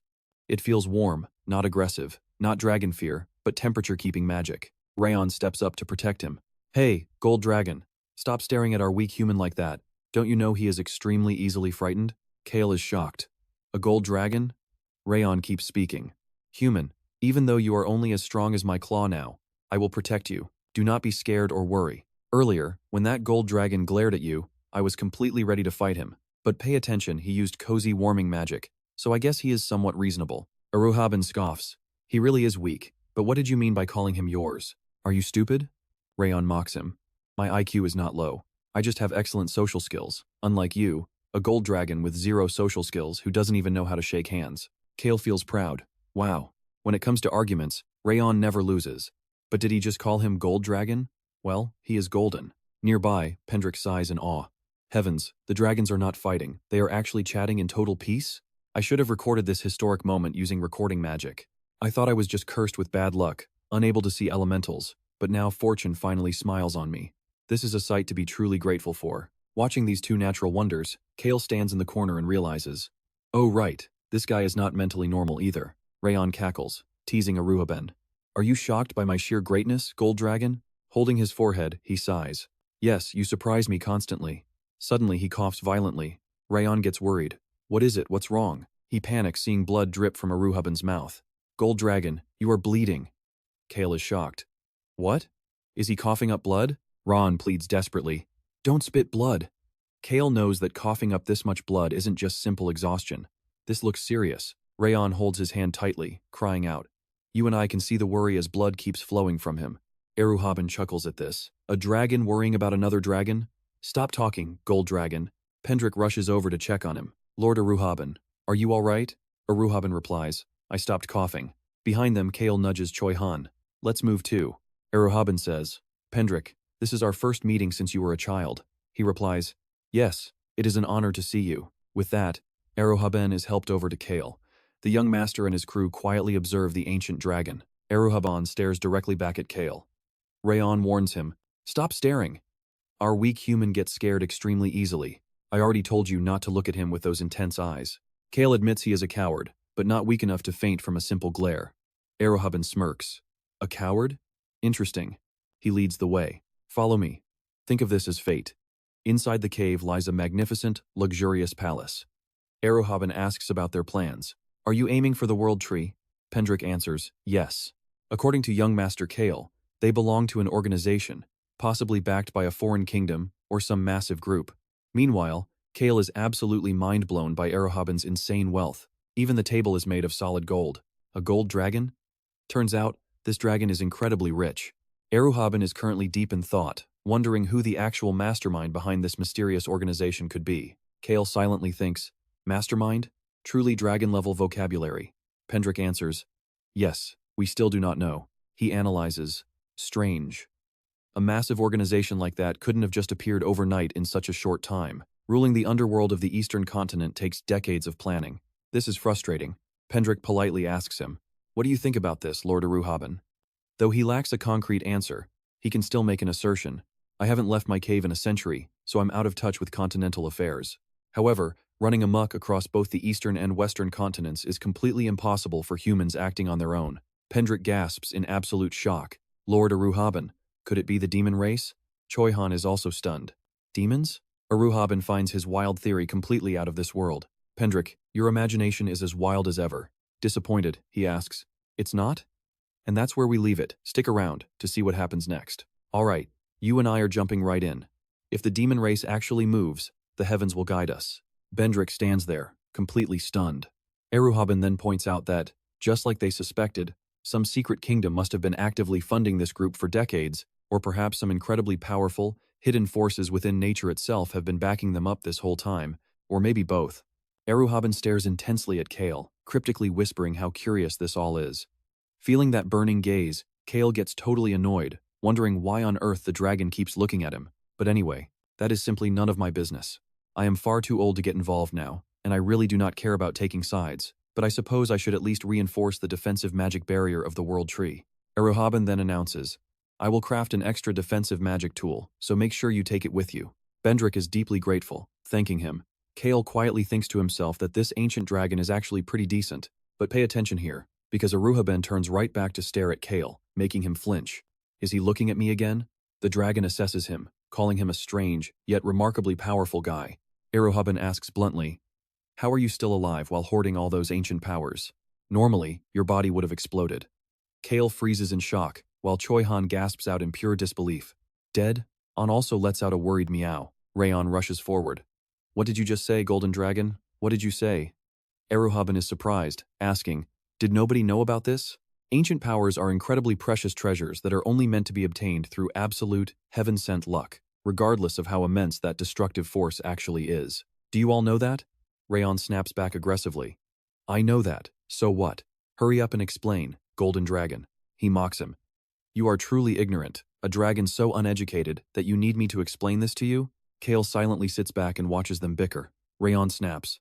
I am not ignorant, just tell us already. Aruhaben explains that many ancient records and historical legends tell of humans who possessed these ancient powers. But here is the main catch. Most historical records only describe legendary people possessing one single power. And why is that? Because anyone who possessed two or more always ended up dead. Everyone is deeply shaken by this revelation. Eruhaben raises his hand and continues.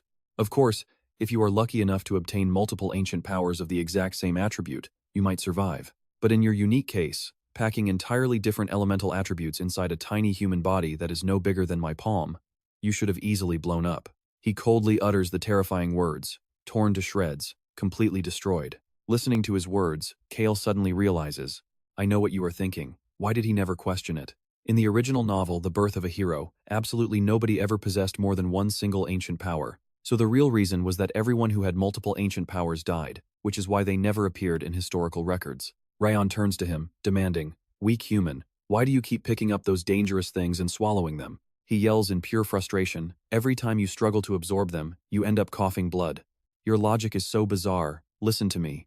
Cale calms him down, saying, But I am not dead yet, I am still alive. Hearing this, RAON relaxes slightly. Right, you are still alive. Yet he worries about another problem. Does that mean he will die soon? The whole room goes dead silent as Cale breaks into a cold sweat, thinking, why does that sound so terrifying? Eruhaben speaks coldly.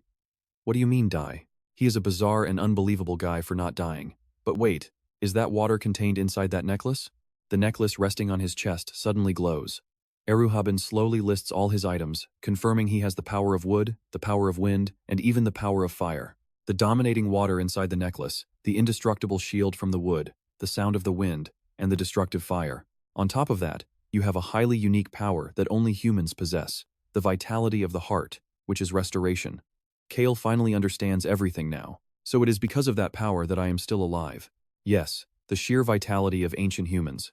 That restoration ability balances and harmonizes all different attributes.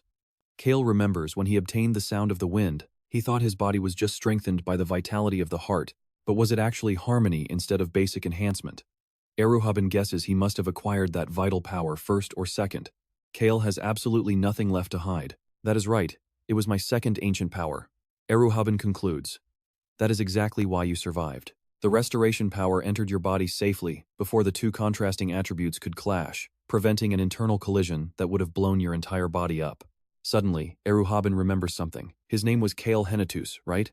He glances at Cale's crew, sizing them up one by one. That swordsman and the mage are not really all that surprising. Looking past Pendrick, Eruhaben thinks with intrigue, what really interests me is that pure-blooded wolf boy. And even more fascinating are those pure-blooded cat tribe kids, who I assume have undergone some mutation. But none of them are as shocking as this human. And trust me, you and I are looking at someone with 6 ancient powers. This goes way beyond standard luck. If he did not receive some divine revelation, how is this even possible? He is a complete madman. Crazy lucky. Alright, you and I are back with Cale, who just chuckles and says he isn't worried anymore. This unusually calm attitude makes Eruhaben highly curious. If he had obtained a different type of power first, he would have died. Isn't he even surprised? What a bizarre guy. On the outside, Cale smiles calmly, but inside? He is absolutely panicking. Thank goodness. If I had grabbed a different power first, I'd be dead by now. Eruhaben adds that he is safe for now, making Cale worry. Just temporary? The ancient dragon bluntly states, exactly. Right now, your body is basically a ticking time bomb. If your powers clash, you will literally explode in a second. RAON's jaw completely drops in shock. What did you say? Eruhaben waves his hand, telling them not to panic since there is a way. Cale wonders, is it the earth power? Why am I thinking of that scary rock right now? RAON taps his fists together as Eruhaben explains. Right now, you even possess the water power from that necklace. So all you need is the earth power, and they will naturally balance each other out. Now pay attention here. Gathering all elements will keep him safe, but Cale really doesn't want that terrifying rock. Meanwhile, RAON urgently nudges his beloved human. Then let's go find the earth power right now. Cale sighs, reminding him, hey kid, have you even been listening to a word? You need heavenly luck to obtain an ancient power, RAON responds with pure confidence. A great dragon can easily create luck like that. Don't you know how awesome dragons are? Watching RAON's proud attitude, the ancient gold dragon gets a massive headache. Just how on earth did this kid grow up? Cale completely agrees. Seriously, how? RAON promises his human, we will find that earth power using the book the elf chief gave us. I will definitely find it, so don't worry. You deserve to live a long life. Suddenly, Eruhaben asks, is your family a dragon-taming household? Cale is taken aback. Huh? What? Eruhaben asks again. It isn't? Cale immediately denies it. Of course not. He turns to RAON and asks, Our family is just a small, ordinary noble house, right? Ron calmly nods. Yes, that is correct. Seeing the old man close his eyes, Cale is confused. Why is he agreeing while avoiding eye contact? This is extremely suspicious. He turns to Choi Han. Our family is weak when it comes to military power, right? Choi Han breaks a sweat and goes along with it. Yes, very weak.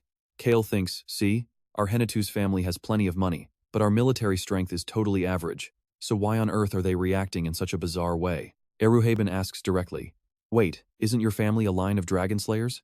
Cale denies it with flawless logic. Cale denies it, asking what human could possibly kill a dragon. But trust me, Eruhaben isn't easily fooled, pointing out they existed in the past. There was a legendary, crazy household known as the Dragon Slayers. They refused to bow down to dragon fear and possessed a unique power to stand proudly against dragons. That power was passed down exclusively to the descendants of that family. However, the final descendant suddenly vanished, and that incredible power was never passed down again.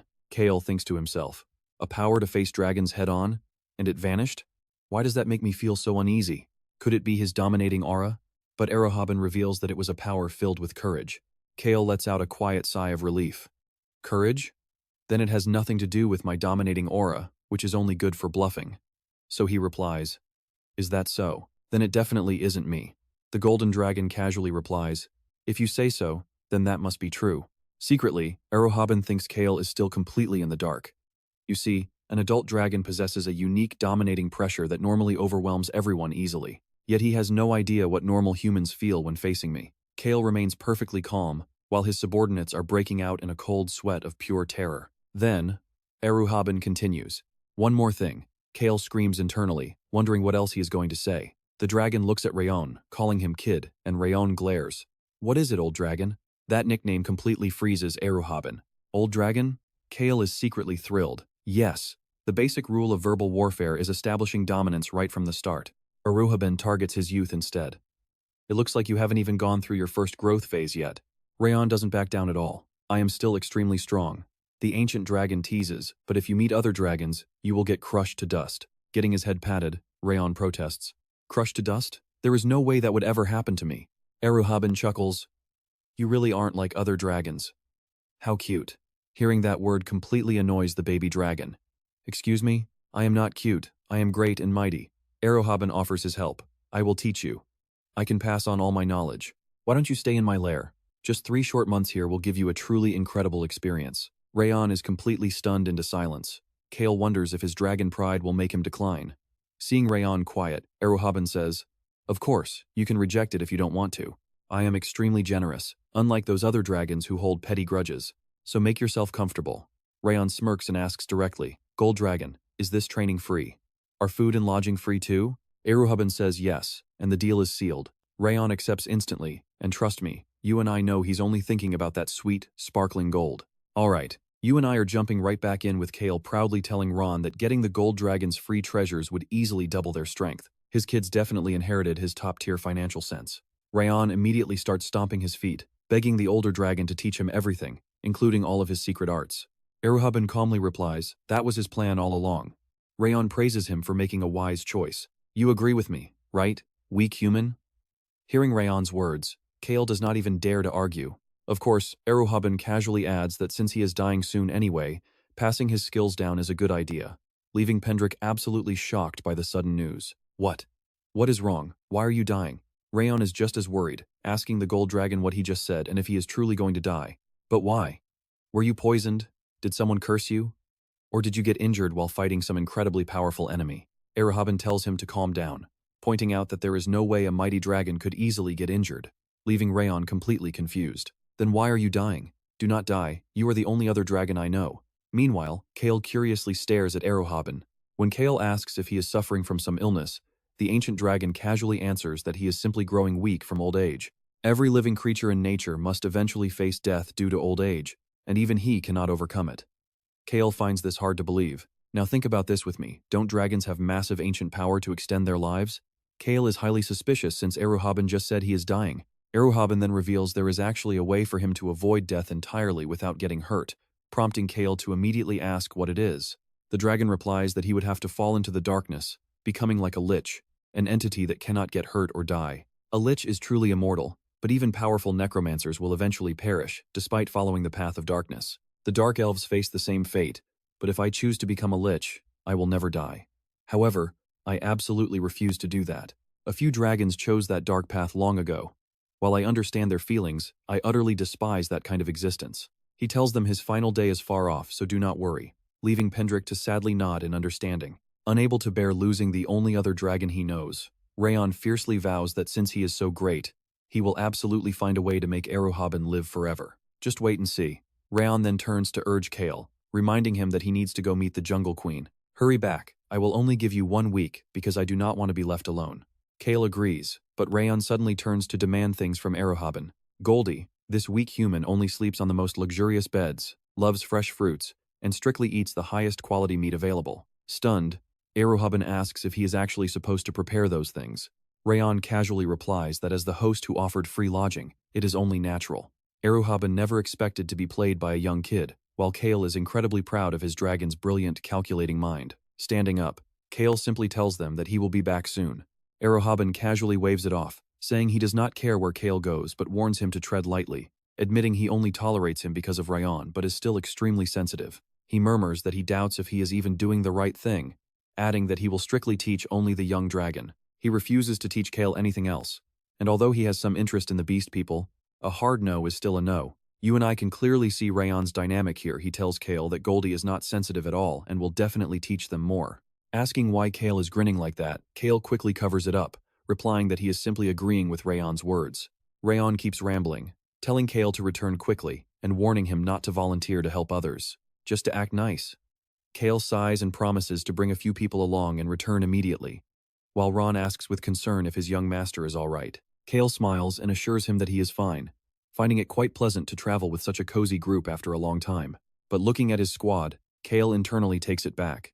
This lineup is basically the perfect textbook combination for committing massive crimes. Maybe he should bring Choi Han, who is currently waiting in the Ubar territory.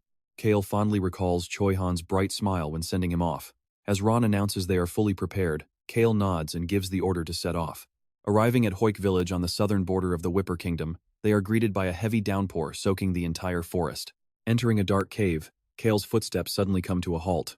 Pendrick gasps that the energy feels incredibly familiar, while Cale looks inside with shock. There, St. Jack is desperately guarding a weak, collapsed Hannah, glaring at them warily. Recognizing Hannah instantly, Cale is completely taken aback. What on earth are these two doing here? Glaring at them with deep suspicion, Jack stands up defensively, demanding to know who they are and how they managed to find this hidden cave. The group remains completely silent, calmly observing the cave. Cale is left utterly puzzled, wondering what the hell is actually going on. Cale realizes Jack does not recognize them, because during their last battle, everyone, including the blonde swordmaster, was wearing a mask. She only knows their masked appearances, meaning she has no idea what Cale and his crew actually look like. This is highly beneficial, and since neither of them know who they are, Cale orders Choi Han to sheath his sword. He hesitates, but you and I will see how this unfolds soon. Alright, stick with me here. Cale just told his team to hide their power and act completely harmless.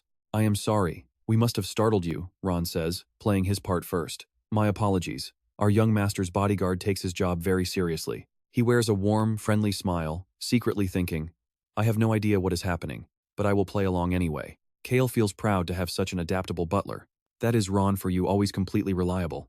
To anyone looking, they just see a typical noble young master with a servant and a bodyguard. But Jack quietly observes them, convinced he is too smart to be fooled by their act. Cale is taken aback by his strange reaction. RAON steps in on his behalf, asking, What do you mean? We are just passing through, with zero plans to deceive you, but Jack just yells back in absolute panic. Do not come near me. As RAON reaches out his hand, Jack flinches. It seems he somehow knows RAON's arm is a fake prosthetic, but could he really have sensed the dead mana inside it? Damn it. Seeing Jack desperately scramble back to protect Hannah, Cale finally gets it. A young man and a blonde woman who look almost identical. Cale realizes exactly what is going on here. A dead mana bomb, the Sun God Church, and these holy twins. Pay attention, because Cale realizes this situation is going to get incredibly dangerous. Cale wants absolutely zero part of this mess. Meanwhile, Jack yells in fury, calling them heretics who use dead mana bombs and forbidden black magic. Hearing this, Cale is shocked. A dead mana bomb? How can dead mana even be turned into a weapon? Stepping closer, Cale tries to explain with absolute sincerity, telling him that he has no idea what he means. There is a massive misunderstanding here. But Jack refuses to believe him, swearing to protect Hannah as his voice shakes in terror. How can you commit such atrocities in the name of the Empire? Cale is left completely baffled by his words. The Sun God will witness your crimes, Jack curses, and you will never escape his divine wrath. Cale feels his head spinning. What on earth is this guy talking about? He quickly blurts out to wait. Jack stubbornly raises his voice, swearing he will never submit. He bitterly thinks about how he has always been a useless burden to his sister, exploited by the church. And now, the Empire is hunting them down.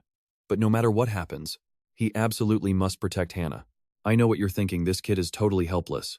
Jack frantically rambles about only knowing a few healing spells, but swears he won't be silenced while Cale can only watch him with a massive, exhausted facepalm.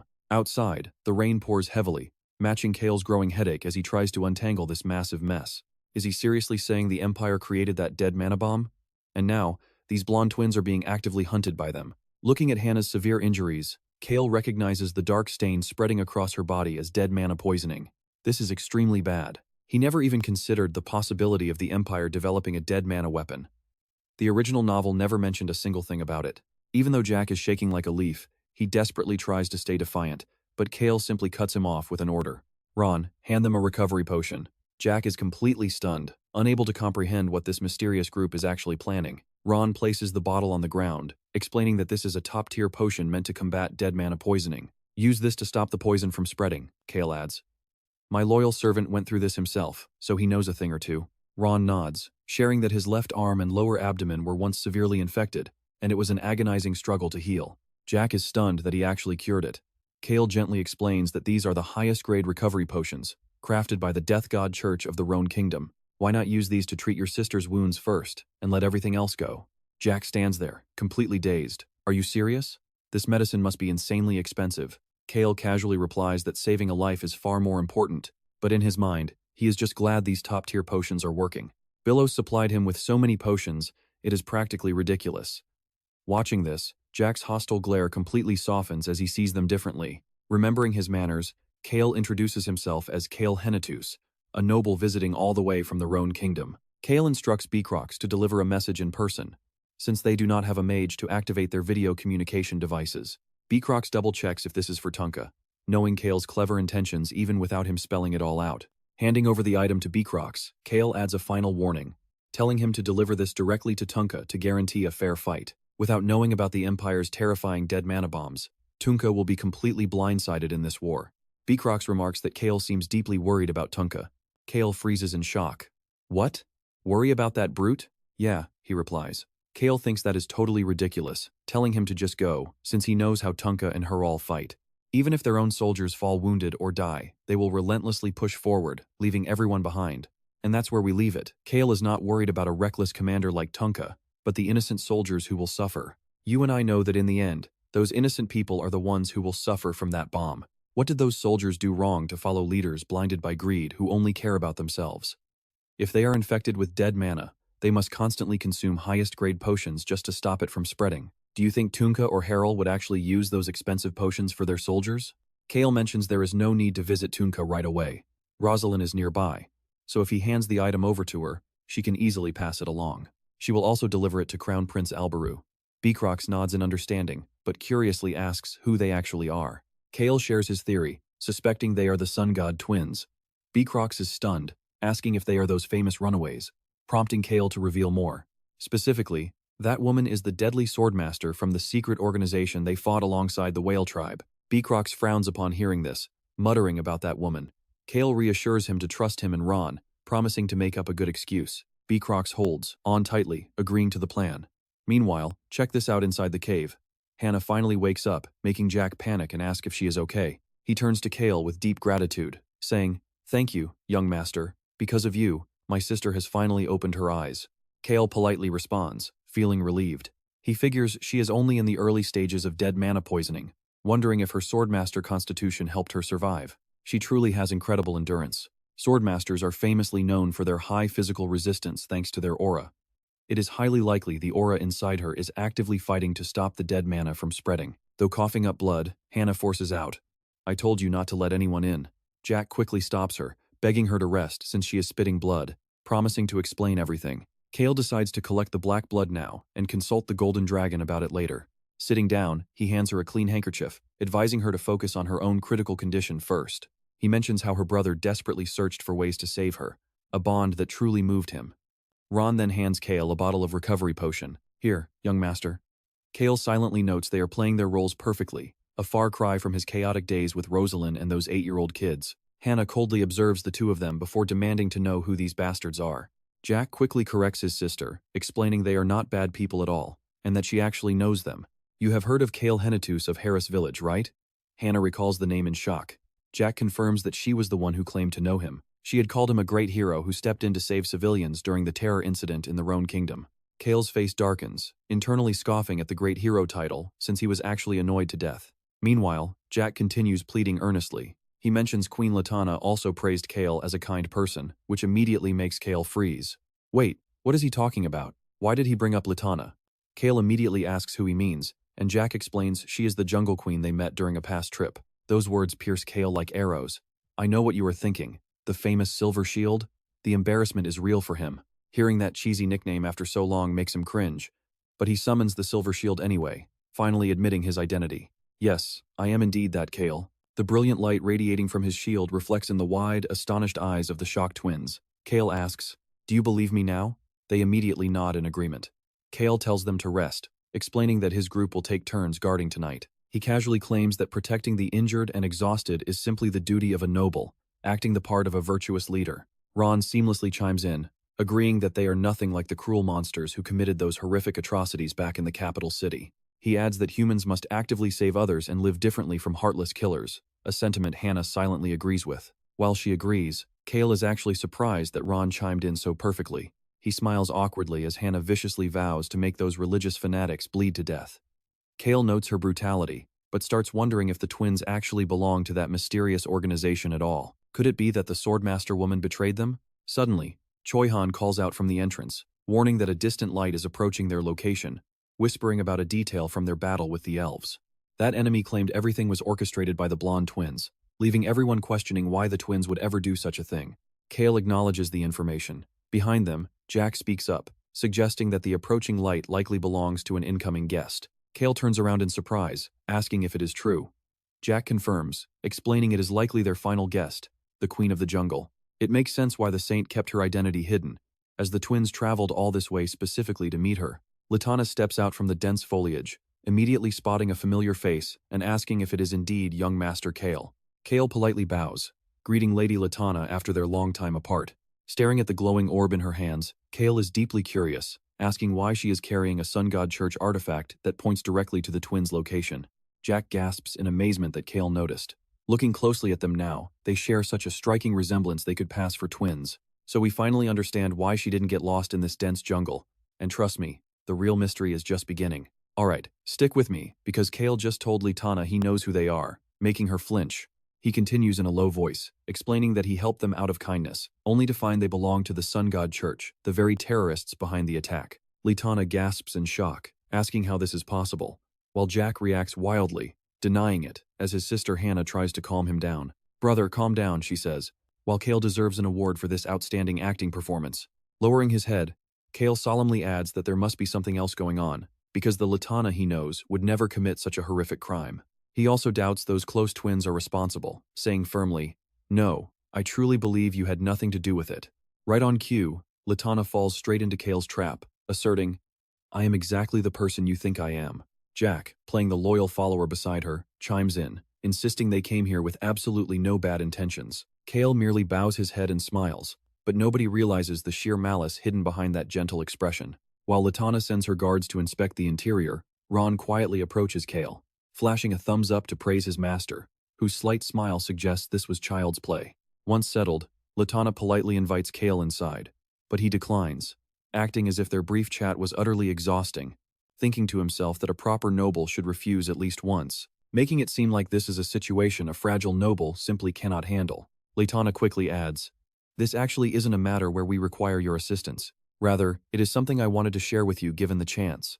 With Cale's nod, she asks, "Young master, do you still remember the massive jungle fire?" Now watch closely as Cale acts completely exhausted, saying "I remember," while secretly wondering why she's suddenly bringing up that horrific forest fire out of nowhere. Latana hesitates before speaking up. About that devastating fire, I finally discovered the mastermind behind it, while Cale already knows exactly why the twins approached the Jungle Queen. The Imperial Prince started the fire, so there is no way the Queen would act on that alone, as Latana continues. I do not believe those twins are culprits. Yes, exactly as you say, they revealed the real culprit to us. Hannah then turns to her brother, urging him to tell Cale and Latana the whole story. After hesitating for a moment, Jack finally decides to speak up. The world knows us as the legendary saint and holy maiden, but in truth, I am merely a half-saint who possesses only partial divinity. And my sister, Hannah, is not a holy maiden at all. She is a talented swordmaster, trained strictly as a warrior. The church claimed we were both born with divine blessings, forcing us to play the roles of a perfect saint and holy maiden. Because of that, we couldn't see the world clearly. And yeah, you and I are probably thinking the exact same thing as Cale. What the hell does that even mean? Seeing the naturally fake expression of someone from a secret organization, Jack continues his sorrowful tale, explaining how a mysterious group detonated a magic bomb, completely reducing the entire church to ashes and dust. Amidst the utter chaos, the Empire accused us of conspiring with those terrorists and relentlessly hunted us down. Cale suddenly interjects. So you're saying you had nothing to do with that attack? Jack confirms. Exactly, it wasn't us. Given the circumstances, it was just the perfect excuse for them to eliminate us.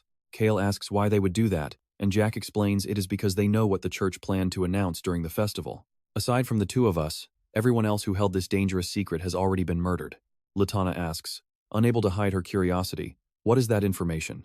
It is that the Empire is practicing alchemy to create deadly mana bombs. According to Jack's explanation, even the massive jungle fire was entirely engineered by the Empire. The church wanted to use that announcement to restrain the Empire, but a sudden terror attack shattered their plans, leaving both of us framed as desperate criminals. The Empire knows we hold this truth, which is why we are being wrongfully hunted across the land. Clenching his fists, Jack bitterly says, Hannah and I were just used. It is completely unfair. Cale silently wonders, this conflict is between the Empire and Church, so why did that secret organization interfere? Are they allied with the Empire or the Church? And what about that girl? Hannah agrees with her brother, saying, yes, we are being manipulated by everyone. Cale probes deeper, asking, by everyone? The Church, the royal family, and who else? So are you asking for protection in exchange for your secrets? Hannah desperately replies, yes, we possess crucial intel on the alchemist's bell tower. We will give it to you if you help us flee to the eastern continent. Please, just take my brother with you. Hearing this, Jack naturally panics and cries out, Hannah, what on earth are you talking about? She sadly chokes back tears, saying, I am going to die anyway. Jack looks devastated, crying out, die? Don't say that. Don't say that. I will save you. Suddenly, Cale asks if she is seeking revenge, which makes Hannah flinch as her shocked expression completely gives her away. She retorts, and what if I say yes? Jack, unable to accept this, screams in panic. What are you even saying? Revenge against the Empire? You were the one who told me not to do that. Why are you doing this, Hannah? Answer me. She falls silent, and trust me, Cale knows her revenge isn't aimed at the Empire. Let's dive in. Her real target wasn't the church or the palace, but the secret organization that betrayed her. Meanwhile, Jack was still pleading desperately in her ear. Hannah, we have to stay together, or else it's all meaningless. Cale interrupted the siblings, addressing Lady Hannah directly as she stood firm, completely resolved to achieve her goal. Do you want your revenge to actually be effective? Seeing her confusion, Cale bluntly pointed out that the dead mana was already killing her.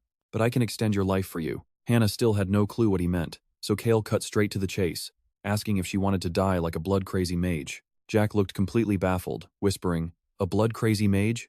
What is that? It sounds like an absolutely terrifying title. A blood-crazy mage, Cale repeated.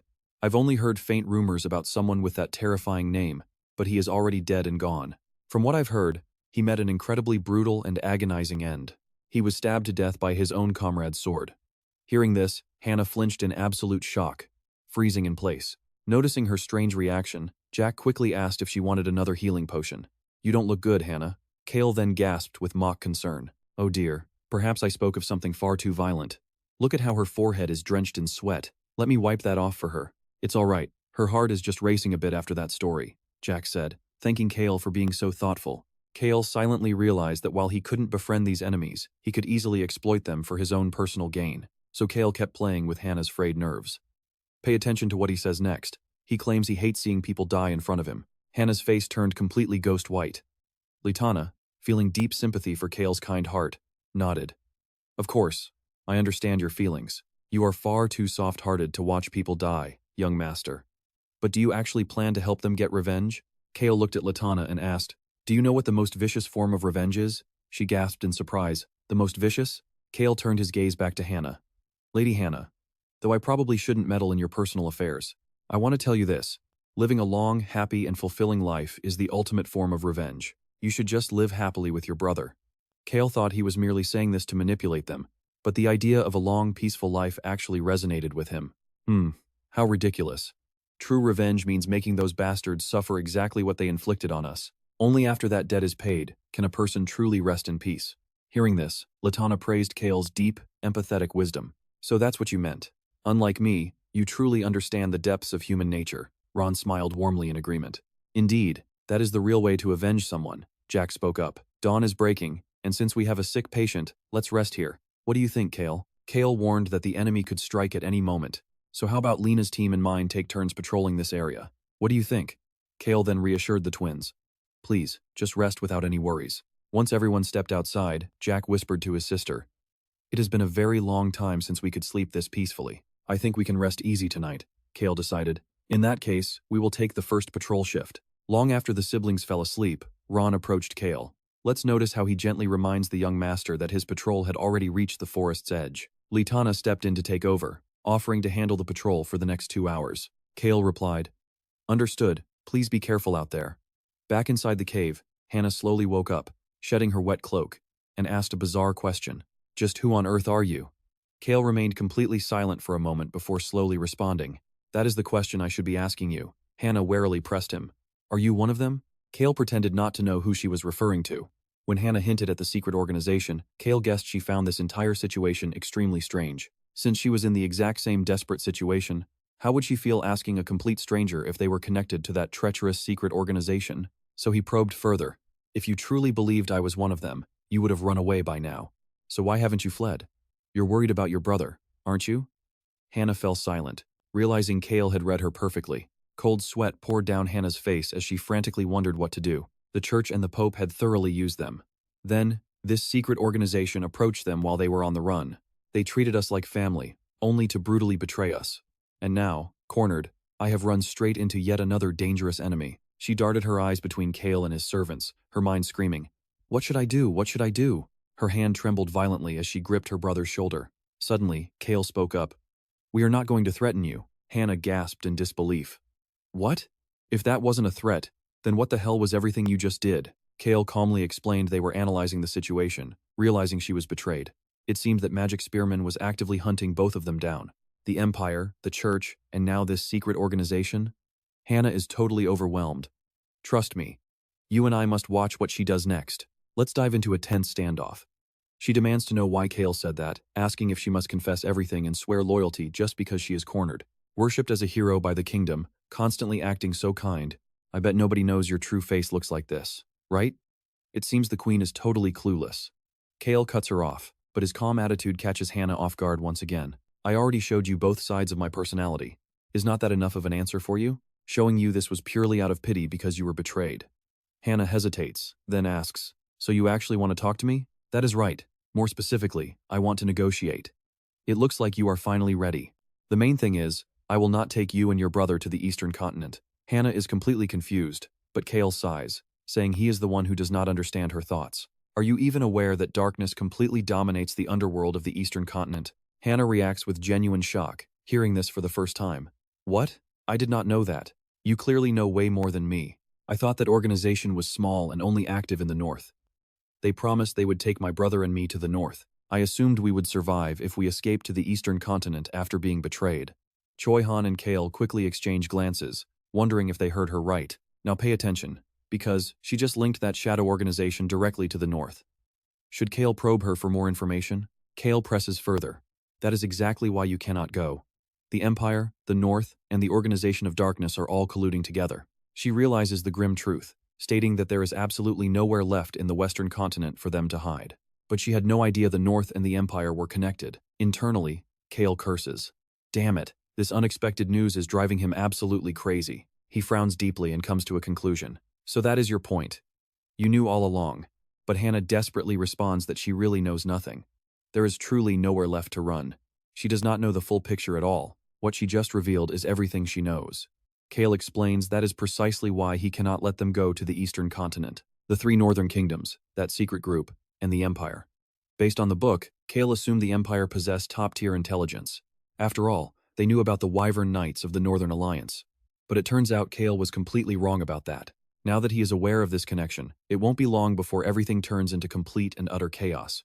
Noticing Cale has been quiet for too long, Choi Han clears his throat. He signals with his eyes, asking what their next move should be. But here is Cale's crazy thought process.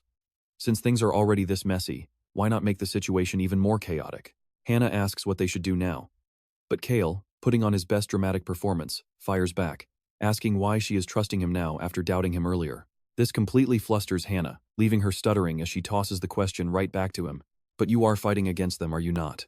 Fighting? He tells her not to frame this as some noble crusade.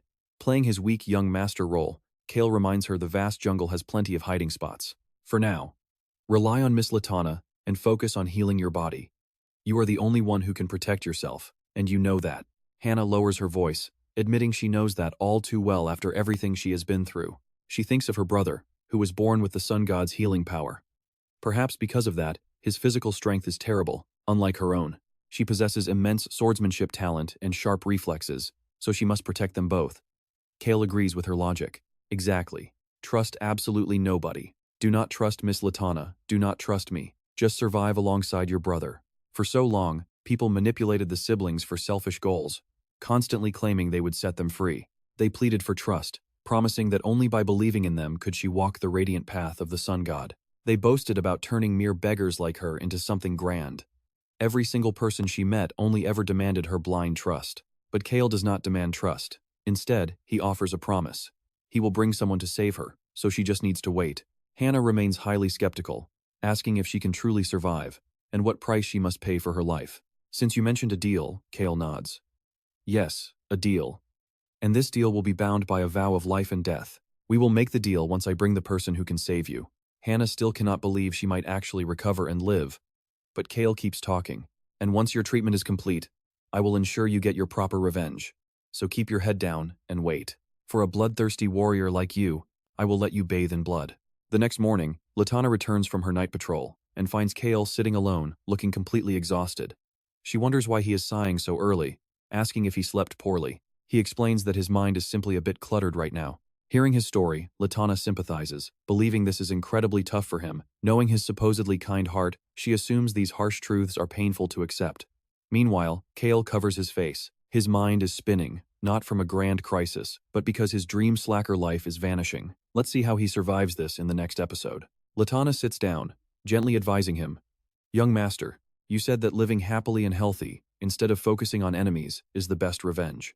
He looks up, playing right along with her. Yes, I believe that is the best revenge, Cale says. But internally, he is mourning his slacker life. Trust me, his peaceful days are officially over. Latana speaks up. I understand, but I do not agree with you, young master. Countless trees, plants, and innocent animals were completely burned to ashes in that fire. We must spend massive amounts of time and effort to restore the blackened first section of the jungle, and the people who lost their homes have to wait all over again. That is why, as a person of the forest, I must take revenge for them.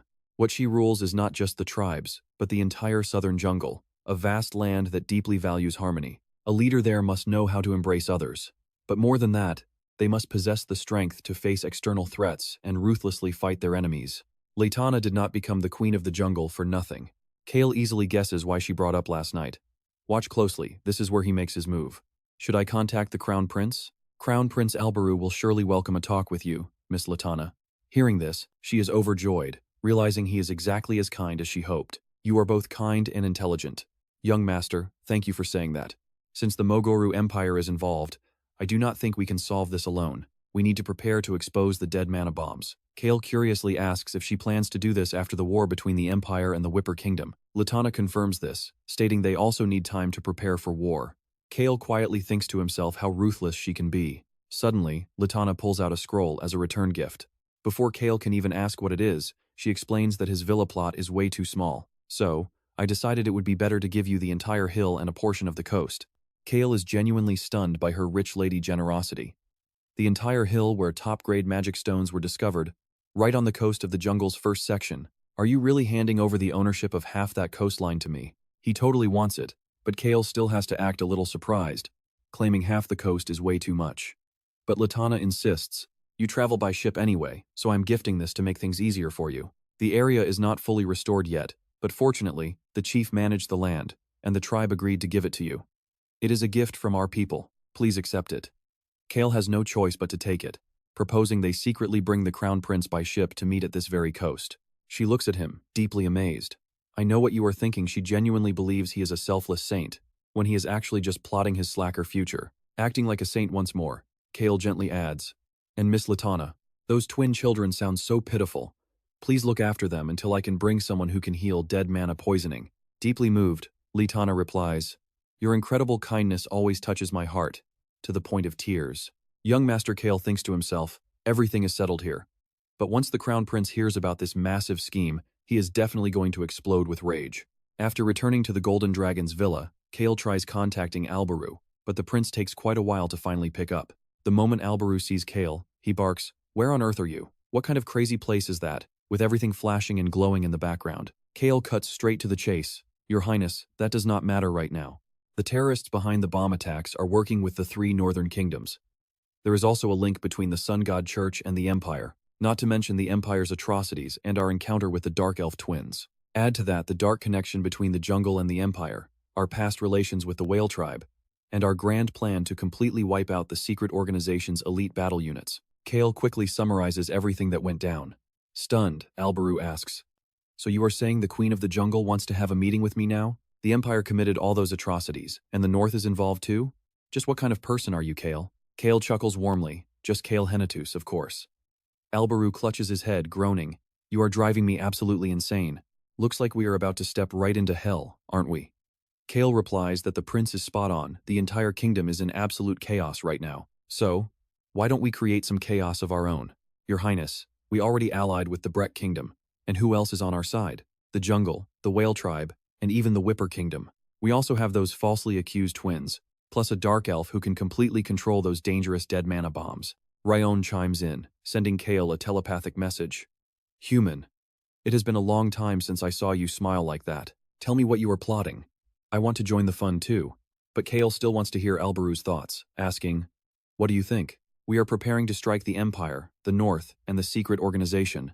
And trust me, you and I are going to love seeing them pull this off. It has been a while since you said something so crazy yet refreshing, and trust me, we love it. Cale chuckled and replied, Prince, I do not always bring you trouble, you know. Oh, and that hostage you sent? I am already interrogating him as we speak. I bet that soon enough, a piece of the truth will finally be brought to light. My aunt actually invited an expert in that field to help. Albaru sighed in admiration. There really is so much to do. I will take care of the communication line with the Jungle Queen. I should also contact the Chief of Staff of the Whipper Kingdom. That way, geographically, we can isolate the Empire from the 3 northern kingdoms. Why are you looking at me like that? Cale thought. This is exactly as I expected. Since smart people are always diligent, they end up handling all the troublesome work. So Cale started showering him with dramatic, heavy praise. It is because I am proud of you, Prince, and I truly respect you. Albaru sighed, knowing that every time he called Cale, nightmares would haunt him. What a frustrating guy. Cale smirked, wishing the prince a long, prosperous life. Right after cutting the call, Cale started planning to pretend to gather info and just slack off until autumn, since there was nothing he could do immediately anyway. Suddenly, RAON cut off his train of thought. Human, are all the major human affairs finally settled? So now we can go get that earth power. Just as Cale was planning his retirement, he got splashed with cold water. Right, he completely forgot. Now pay attention here, because even our brilliant main character can act like a total blockhead. I will show such a human a tiny fraction of true fear. The earth, this very ground I stand upon, is the most solid. The earth sacrifices its body so all other living things can survive. The strongest form of earth is stone. People called him the Guardian. They called him that because he blocked the monsters from wiping out the village. He is the hidden guardian of the Boulderland. He always appeared where danger lurked, standing at the very front lines to block everything. He mastered both offense and defense, and even the tiny stones he threw possessed the most terrifying destructive power. Before stopping the darkness in a final miracle, he and his friends hid everything back in their homeland. The strongest boulders rest in the Boulderland. His dangerous homeland is a place where any monster could cross the continent to reach. This selfless guardian, who cared only for justice and righteousness, left clues so his friends' descendants could find his legendary relics. Reading this, Cale slammed the book shut and groaned. He placed his hand over his forehead, thinking deeply. No matter how many times I read this, that place sounds exactly like our territory. Then, pattering footsteps approached. Human. Hey, human. Aren't you going to eat fruit while reading? This fruit is super fresh, which is why I brought it. Human, I heard you went into the cave in the rain. Eat good food to get stronger. You and I both know how much Erohaben rolled his eyes at this dragon serving a human. Good grief. In all my years, I have never seen a dragon serve a human like this, Erohaben grumbled, while RAON fed Cale fruit piece by piece like a baby. Human. Try this one too. Erohaben felt like the world was literally coming to an end. RAON said, I told Goldie Gramps that we should practice. I came here to tell you exactly that. Wait a second. Cale froze, wondering when on earth Erohaben had officially become Goldie Gramps. After sitting down, Erohaben grumbled to Cale. I am already 1,000 years old, yet you bring this wild kid to my home? RAON immediately raised his voice to argue back. Goldie Gramps, I am not wild. I came to help this weak human get stronger, and I did not skip my lessons. I want to train with you. He decided to accompany Goldie Gramps, but the aloof Erohaben coldly refused to go. RAON kept pestering Goldie Gramps to go, but the dragon calmly replied, I am the one who decides whether to go or not. Erohaben warned Cale that finding the Earth Power is no walk in the park. Searching for something blindly without any information or plan is bound to be difficult. Cale silently noted that the more he looked at this dragon, the softer he seemed to get. Erohaben kept talking. First, you need to read through all the books on ancient legends. From those records, you must locate the ancient power and figure out how to acquire it. Cale calmly told him he already found them. Erohaben asked, all of them? Hearing Cale confirm it, he praised him with mixed feelings. You really are lucky to have come this far. RAON whined again. Let's go, Goldie Gramps. Erohaben looked at the tiny dragon in front of him, feeling quite complicated. He had heard of his growth and how the two of them met, but those thoughts flashed quickly through Erohaben's mind. He finally decided to tell Cale, I will do whatever I want. That is the dragon way. Cale smiled in satisfaction, knowing dragons are notoriously stubborn but soft-hearted. A few days later, in the Forest of Darkness, Hillsman volunteered to lead, acting like a Suicide Squad member. He kept looking around, making Cale highly impatient. Why are you acting so nervous anyway? Erohaben also told Hillsman to relax. The knight replied he had already walked deep into the Forest of Darkness with Choi Han, so they should leave the pathfinding to him. Erohaben watched the two and realized something we all know. Most humans freak out when facing a legendary dragon like him. Alright, you and I are jumping right into the journey as Cale complains about passing a human village with 10 blue wolves, with ancient powers, dangerous beasts, and annoying humans to deal with. He sighs about how exhausting his life has become. Hearing this, RAON immediately brags, saying that since this weak human has a great dragon, he should not feel tired at all. Cale has the great RAON Miru, but Erohaben silently judges him, thinking that from another perspective, Cale is actually extremely unlucky. Hearing rustling outside, the goblins screech to alert each other. Hillsman tensely warns his young master about the strange monsters, but Cale remains completely unfazed. Of course they are running away from a great dragon, Erohaben says, turning to tease RAON as he tells them to keep moving. Do you understand my greatness now, kid? RAON just blinks, turns his head away, and stubbornly claims he does not see it. Erohaben explains to Cale that the little dragon is approaching his first growth phase, meaning he will soon become even more magnificent. When they reach the center of the forest, Cale confirms he will search for that specific spot. Cale plans to use his ancient power first, leaving RAON highly skeptical. The little dragon asks if he is going to use that fire again, growing deeply worried when Cale promises to hold back. RAON threatens to destroy all the rocks in the world if Cale coughs up blood, but Cale just nods dismissively to calm him down. Erohaben wonders if Cale is really going to exhume a dragon corpse in this dark forest. Cale confirms it and asks if the ancient dragon wants to tag along. Erohaben instantly declines, calling it too troublesome. He coldly explains that how another dragon died is none of his business. RAON seems surprised by the refusal, while Erohaben admits he is actually quite curious about Cale instead. Erohaben promises to explain later, mentioning that this Forest of Darkness is highly unusual, making it a place everyone should see at least once. Cale asks why this forest is so unique, while Erohaben replies he only avoids the place because he dislikes dealing with monsters. Erohaben explains that the 5 forbidden regions known to humans today were actually identified several centuries ago. The Forest of Darkness, the Path of No Return, and the Lake of Despair make up 3 of those 5 deadly regions. These 3 lands have existed since ancient times, dating back 10,000 years. Even for a dragon, 10,000 years is an incredibly long time. Cale wonders why he has never heard of this before, debating whether he should ask for more details. Suddenly, Hillsman raises his voice in warning, telling his young master to step behind him. A massive beast is blocking their path, its size completely overwhelming. Hillsman, trying to prove himself as a reliable elite knight, steps up to handle the threat alone. But Cale just finds his actions completely foolish. With just one look from the majestic golden dragon, the beast cowers and drops to its knees, leaving Hillsman completely stunned. Don't blink, because Arohaban casually praises the creature's high intelligence. The dragon orders the beast to lead them to the center of the forest. As they follow it deeper, Cale quietly prepares a small flame in his hand. Seeing this, RAON panics and demands to know why the weak human is holding a dangerous fire in his hand. Hillsman also nags him, asking why he used it without warning and begging the young master not to faint again. Cale gets a headache from the nagging. Suddenly, his indestructible shield manifests on his right side, sparking RAON's curiosity. The dragon asks if his ancient power got destroyed, but Cale calmly replies that he is just used to it now. He guides them left, then northwest, and finally northeast.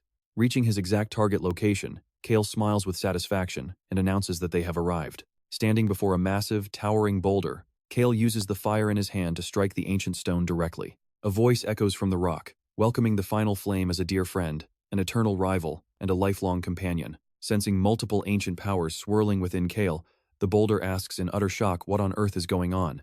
The voice asks why he is accompanied by a cheapskate, a thief, a crybaby, and a glutton.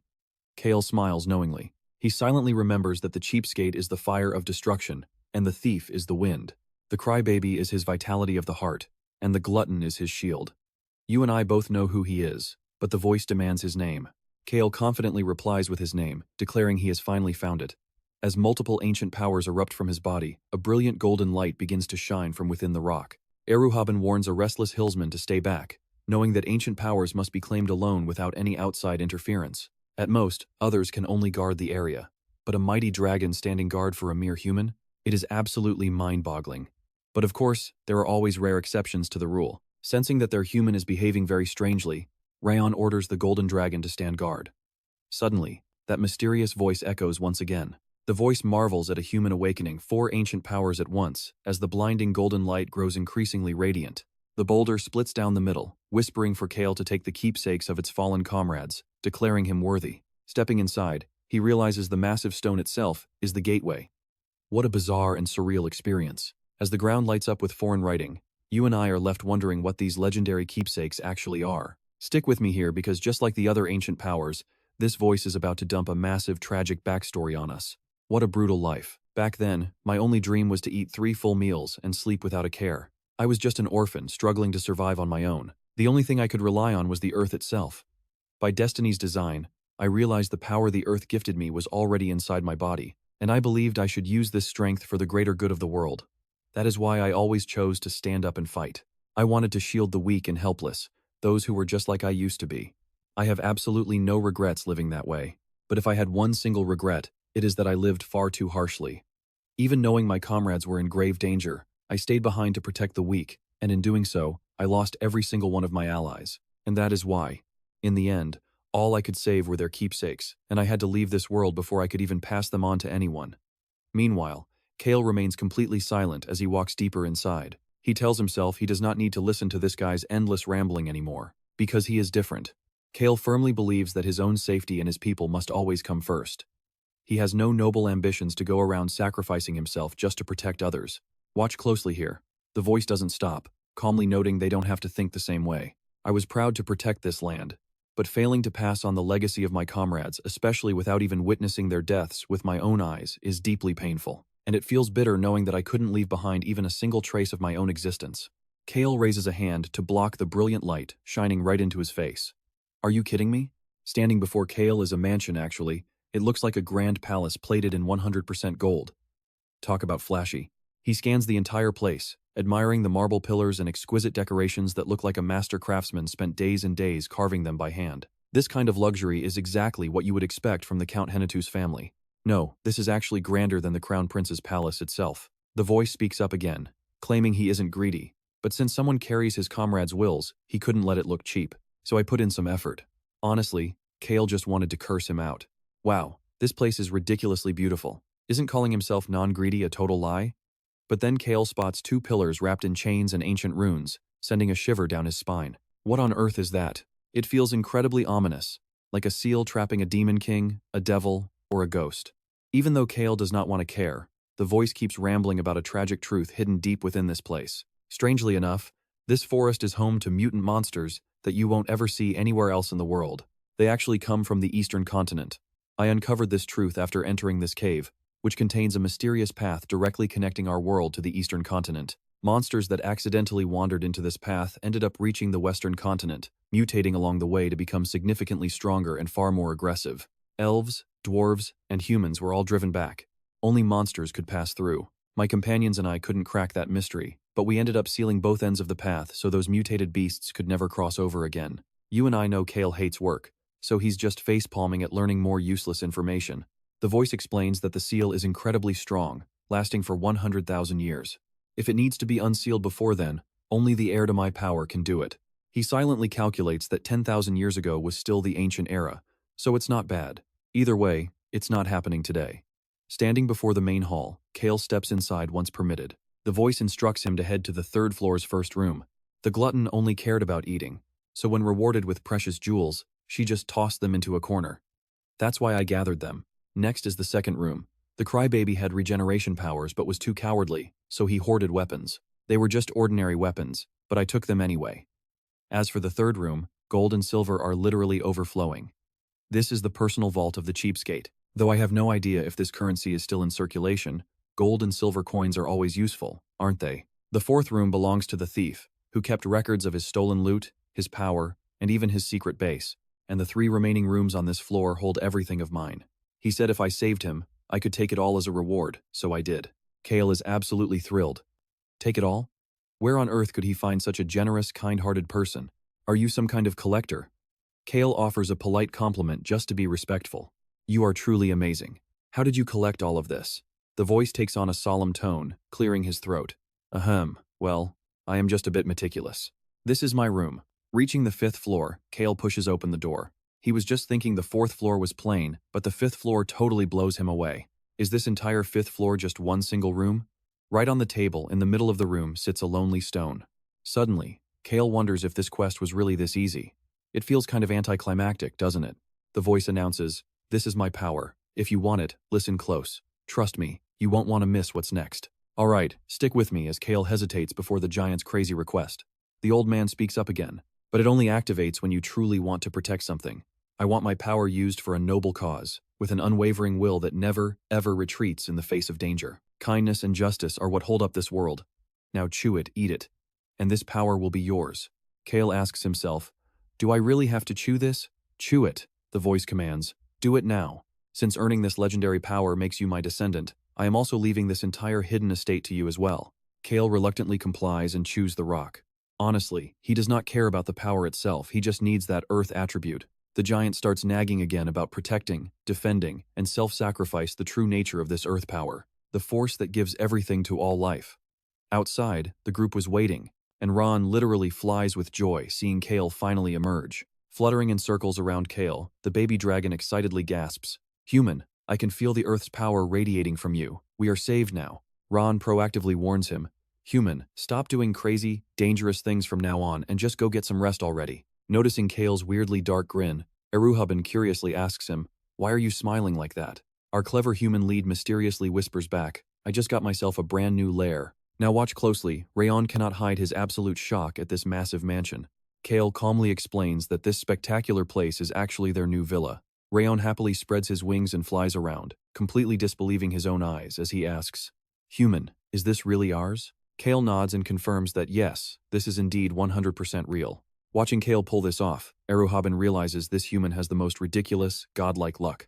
Suddenly, a panicked, terrifying scream echoes from deep within the castle walls. Tunka stumbles outside, wildly shouting at his troops to get ready and charge straight ahead with full force. But then he suddenly stops dead in his tracks, shielding his face as a soldier desperately screams for Tunka to look up.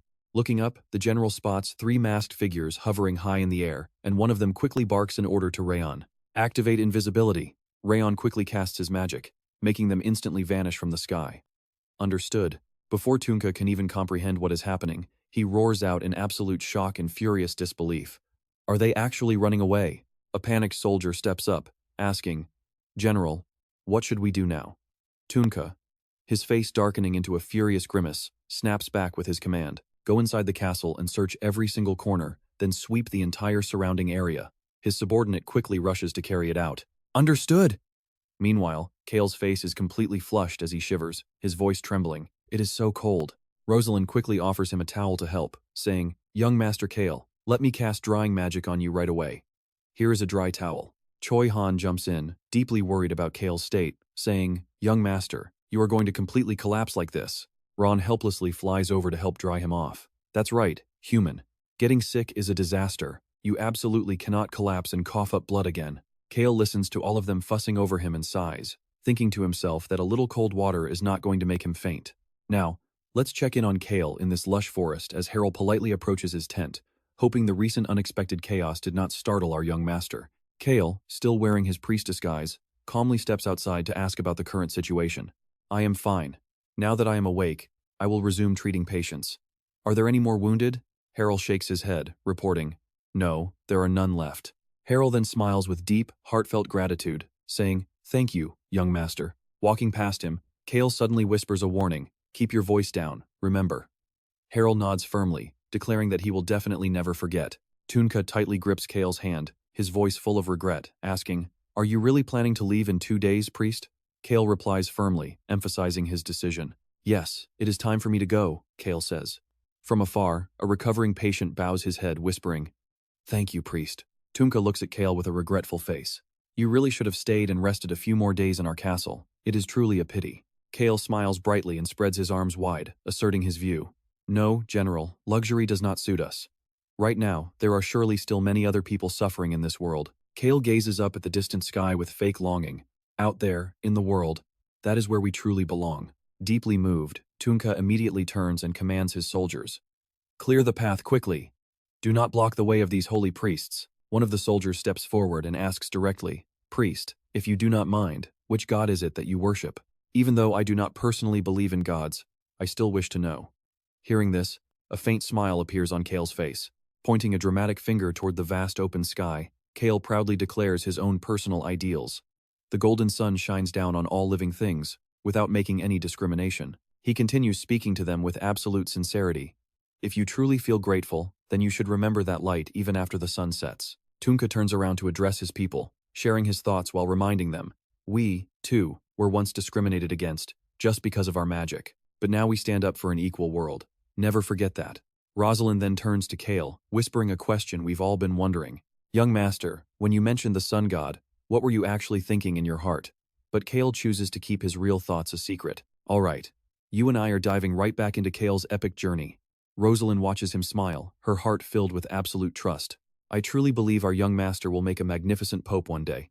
Master Cale is gentler and warmer than anyone else I know. Even without holy powers, he has a way of soothing troubled souls and would make a truly legendary leader. The scene shifts to the vast early winter seas, just off the coast of the whale tribe's territory. His voice is completely unwavering. I will absolutely not burn it. Paysaton instantly steps in, trying to change his mind. He folds his arms, refusing to budge an inch. Paysaton, I said no, and I mean it. Archie turns away, shooting them a look of pure disgust. We can never let that woman board our ship. Hannah's ultimate fate will end up being incredibly grim. Even if Arm betrayed her, and she is now working with us, she remains the swordmaster who slaughtered our whale tribe. They will never forgive her. Meanwhile, Cale's group has reached a final decision. Fine, let's proceed with that plan then. We will tie her boat to ours just like before. She can travel that way. Hands on his hips, Cale warns her of the looming danger. The fierce rage of the whale tribe might rain down on you as well. Can you handle that consequence? Hannah is slightly taken aback by his casual demeanor. Why is he smiling while asking this? Cale immediately throws a similar question right back at her. But look closely here, she smiles because she knows that very soon, this entire ocean will run red with blood. She stares at Cale in complete confusion. This guy is definitely far from normal.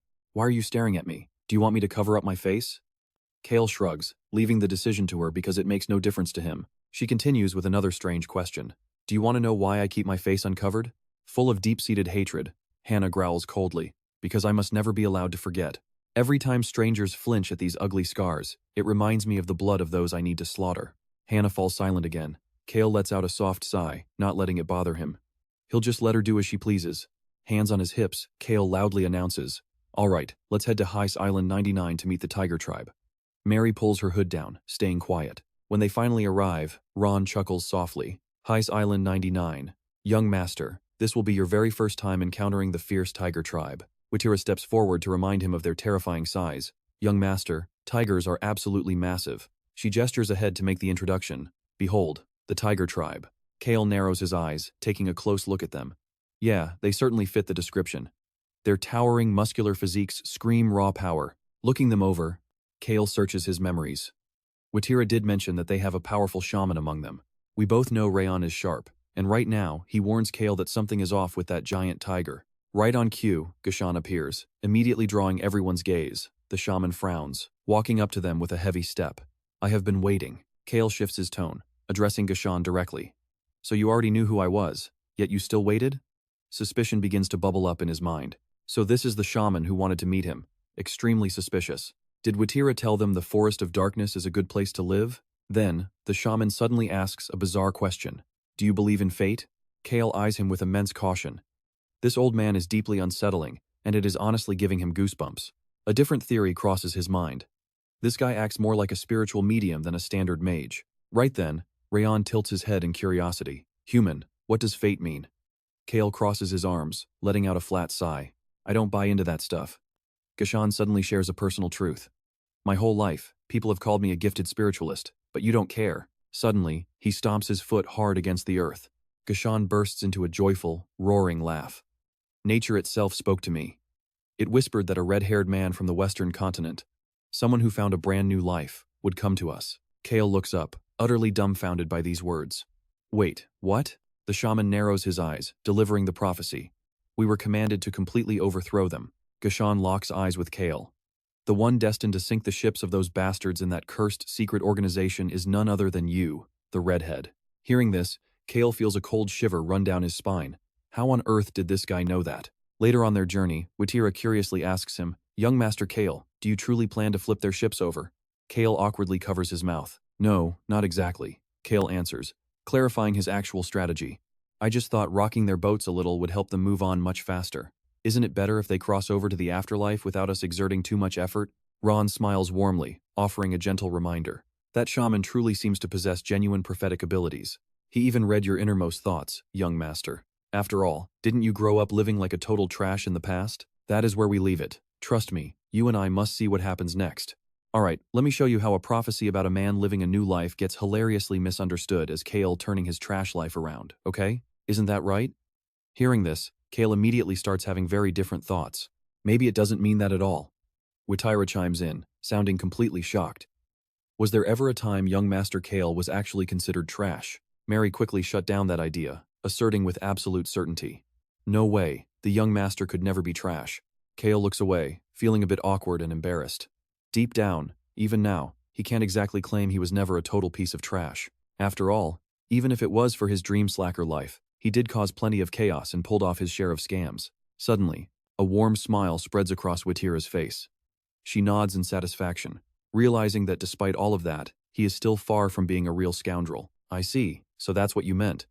But her reaction only leaves our young master even more confused. What on earth did she mean by that? Choi Han places his hand over his heart, bowing respectfully as he explains that all of Cale's past trashy behavior was just an act. He adds, claiming Cale simply lived peacefully, until finding his purpose and taking action. Hearing this makes Cale even more baffled, wondering what kind of nonsense they are making up now. But Choi Han looks completely confident. Now pay attention to Cale's face here because even if he pretends to be embarrassed, they all think he's just being humble, making him incredibly uncomfortable. Rosalind then speaks up to explain, admitting that while Cale was indeed once feared as a total menace, and it was a well-known rumor among the nobility, after meeting him in person, she realized he had merely been hiding his true, heroic self all this time. Cale quietly turns his face away, finally understanding their ridiculous train of thought. At this rate, even if he flat out tells them he just wants to be a lazy slacker, they'll probably still spin it into some kind of legendary sacrifice. Shifting his gaze to Gashan, Cale silently assesses him. No doubt about it, the old man really does act like a prophet. Though, instead of a standard magic user, he feels much more like an ancient mystical shaman. Cale looks him straight in the eye and asks, Who exactly am I? Cale already has his own answer ready. He knows everyone in this room thinks they know exactly who he is. It's all a calculated test on his part, but there's a real chance this shaman actually knows his true identity. Gashan quickly speaks up to clarify, explaining that what he said earlier was simply information he had overheard from others. Hearing this, Cale nods calmly and tells him he understands. But the shaman hesitates, clearly holding back something else. Cale prompts him to spill whatever is making him hesitate. What else is there? The old shaman repeats the final prophecy he heard. The prophecy claimed a red-haired man would grant them a new homeland. But Cale immediately shuts that down with absolute certainty. That is never going to happen. He scowls, his face tightening with stress. Because bringing the Tiger tribe to fight the Northern Alliance? That is a massive pain. No, he tells himself to stop overthinking it. A new homeland? The shaman strokes his beard and finally introduces himself properly. Pardon my late introduction. I am Gashan, the representative shaman of the Tiger tribe.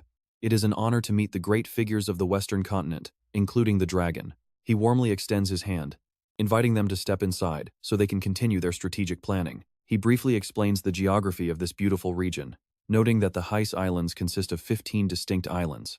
Now, look closely at this map. Island number 2 and 12 are where the whale and tiger tribes are currently gathering their forces over the open sea. The endless horizon really makes the name Vast Ocean fit.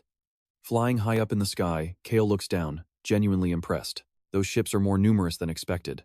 Gashan sends a message through a crow, explaining that the real threat is the 5 vessels grouped right in the center. They estimate that the 1st Battle Brigade of ARM, consisting of 20 elite members, is currently stationed on those 5 ships. Witira also quickly shares her own combat assessment. Using various marine life to monitor their movements, they predict the enemy fleet will likely arrive at the Heis Islands within 5 days. Cale stares down, quietly running the numbers. 20 enemies might not sound like a lot, but he recalls how RAON had previously warned him about this lethal group. He remembers RAON saying he had faced ARM before on the eastern continent. They operate deep in the shadows, but instead of relying on stealth or sneaky assassinations, they specialize entirely in brutal open combat and mass slaughter. Many also possess bizarre, unusual abilities. The old butler had emphasized how incredibly dangerous they truly were. Even the lowest-ranking foot soldiers in their unit are supposedly stronger than most veteran mercenary guild captains. But surprisingly, Cale doesn't seem shocked by this grim news at all. It actually makes perfect sense. They have 10 whales, around 20 tigers, and Cale's crew. Gashan lets out a heavy, regretful sigh. If only more of the tiger tribe had survived their attacks, they wouldn't be in this desperate situation now. It is a bitter pill to swallow. He explains that tigers are naturally solitary creatures who never live together in packs. Instead, they lived isolated deep in the mountains like hermits, completely oblivious to the affairs of the outside world. They lived so far apart they never realized their own kin were being targeted. And trust me, you and I can both see how ARM ruthlessly hunted them down, one by one. Alright, stick with me. We are diving into a crucial moment where nature itself ordered the gathering of the tiger tribe, and a dying messenger brought some massive news. With that vital information in hand, Cale begins laying out his next moves. Only 15 of the 20 tigers are fit for serious combat, leaving Witira deeply concerned as she anxiously asks Cale for his input on the situation. She hesitantly asks if their current forces are enough, worrying that they might suffer devastating casualties if they charge into this battle unprepared. Perhaps they should request aid from neighboring kingdoms, since they absolutely cannot lose control of this vital territory. But Cale suddenly throws a curveball, asking Witira if natural disasters are actually the scariest thing out there. He asks what would happen if dozens of massive whirlpools suddenly materialized in the path of the enemy ships, and immediately answers his own question. They would completely panic, trying to flee toward the nearest visible Heis island, causing several of their vessels to get dragged into the abyss and sink. Cale continues outlining the tactical scenario to gauge Witira's thoughts on the plan.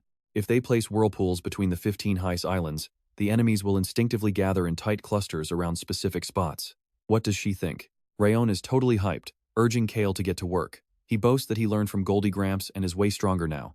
The young dragon cheerfully suggests flipping the enemy ships, leaving Cale completely dumbfounded. How can he say something so brutal with such a bright smile? And here is where the tension builds. Cale boldly orders everyone to prepare for action when the enemies approach the islands in 5 days. It is time to head back as the sky fades into a deep, dark sunset. 5 days later, Cale sits by the freezing shore, sighing in utter exhaustion. He looks up at the sky, complaining about the icy winter sea. RAON notices and immediately shows concern, asking if his human is cold and if he should cast a warmth spell. A weary Cale declines, saying it was just a passing thought. He gazes into the far distance, sensing the imminent arrival of the enemy fleet. They are finally here, with dozens of warships following close behind. Just then, Positon arrives to deliver an urgent message. He tells young Master Cale that his sister sent word that everything is fully prepared. Satisfied, Cale quickly calls out to his allies. Gashan grabs his weapon, fully prepared for the upcoming battle. Yes, it is time. At Gashan's command, the massive flock of crows takes flight. Meanwhile, Rosalind approaches with some lingering worries. She understands grouping young Master Jack and Mary together, but questions if leaving Hannah alone is wise, even though she insisted on handling her target solo. But Choi Han steps up, confidently assuring her that she will be fine. Taken aback, Rosalind looks at him, questioning if that is truly his judgment. Choi Han turns to her, absolute confidence radiating from his face. He confidently explains that his assessment is correct, especially since he trained her himself. The two of them look at him and smile warmly. I know what you are thinking. Can they pull this off? Well, Ron steps up, asking Cale to leave the densest forest to him for silent kills. Hannah bows her head, telling Cale that she can handle her part alone, so he shouldn't bother sending anyone to help. Cale rests his hand on his hip, asking if she is absolutely sure she can do this alone. She remains incredibly firm, declaring that this isn't a matter of capability, since the enemy won't even have time to react. Hannah gazes into the horizon, confessing her dark desire that seeing blood makes her want to slaughter every single thing in her sight. Cale can only wonder why ARM chose to make enemies out of these two terrifying monsters. As he pities their foes, RAON alerts him to the sky. The young dragon smiles enthusiastically, announcing that the sun is finally setting. RAON eagerly chants to destroy everything, making Cale frown in total helplessness. What a wild dragon. Waving his hand, Cale commands everyone to take a step back. With everything set, Cale has meticulously crafted a complete and flawless strategy, assigning each person to their precise positions in his own unique way. He wears an excited smile, fully determined. He has never actually pushed his ancient powers to their absolute maximum limit before. He has never even pushed his destructive firepower to the brink. This time, he intends to unleash the sound of the wind with zero restraint. A mysterious and eerie aura begins to envelop Cale's body. Ron quickly urges Rosalind to begin her spell. Rosalind raises her staff high, and the entire area is suddenly flooded with magical energy that glimmers like sparkling crystals. Fierce winds suddenly start to howl all around them. Amidst the storm, Cale stares down at the staff planted in the ground. Rosalind has never cast a spell on this scale. She unleashes her surging mana, and her vibrant red hair whips around in the violent magical tempest. Gashan also closes his eyes, releasing his spiritual force. O wind, that was once the breath of the weary. Dwell within this humble soul and become a majestic, raging storm. Even RAON prepares his massive power. The young dragon raises both hands, closing his eyes tight as he blends with the colossal force. But amidst the howling gale, Cale senses something is terribly wrong. Cale watches closely, realizing that something is highly unusual. With his heart racing and expression warping in pain, we are left wondering what went wrong. Trust me, you will want to see what happens next. Let's dive into this epic battle where things are getting wild. Cale Henituse is pushing his limits, wondering if his ancient power is always this intense, while a roaring voice warns him to stop before he destroys everything. Watching the water crash wildly, Cale feels completely baffled. After all, he was actually trying to stop it. Even Choi Han looks incredibly tense here. He turns and calls out to young Master Cale, before yelling the command to begin.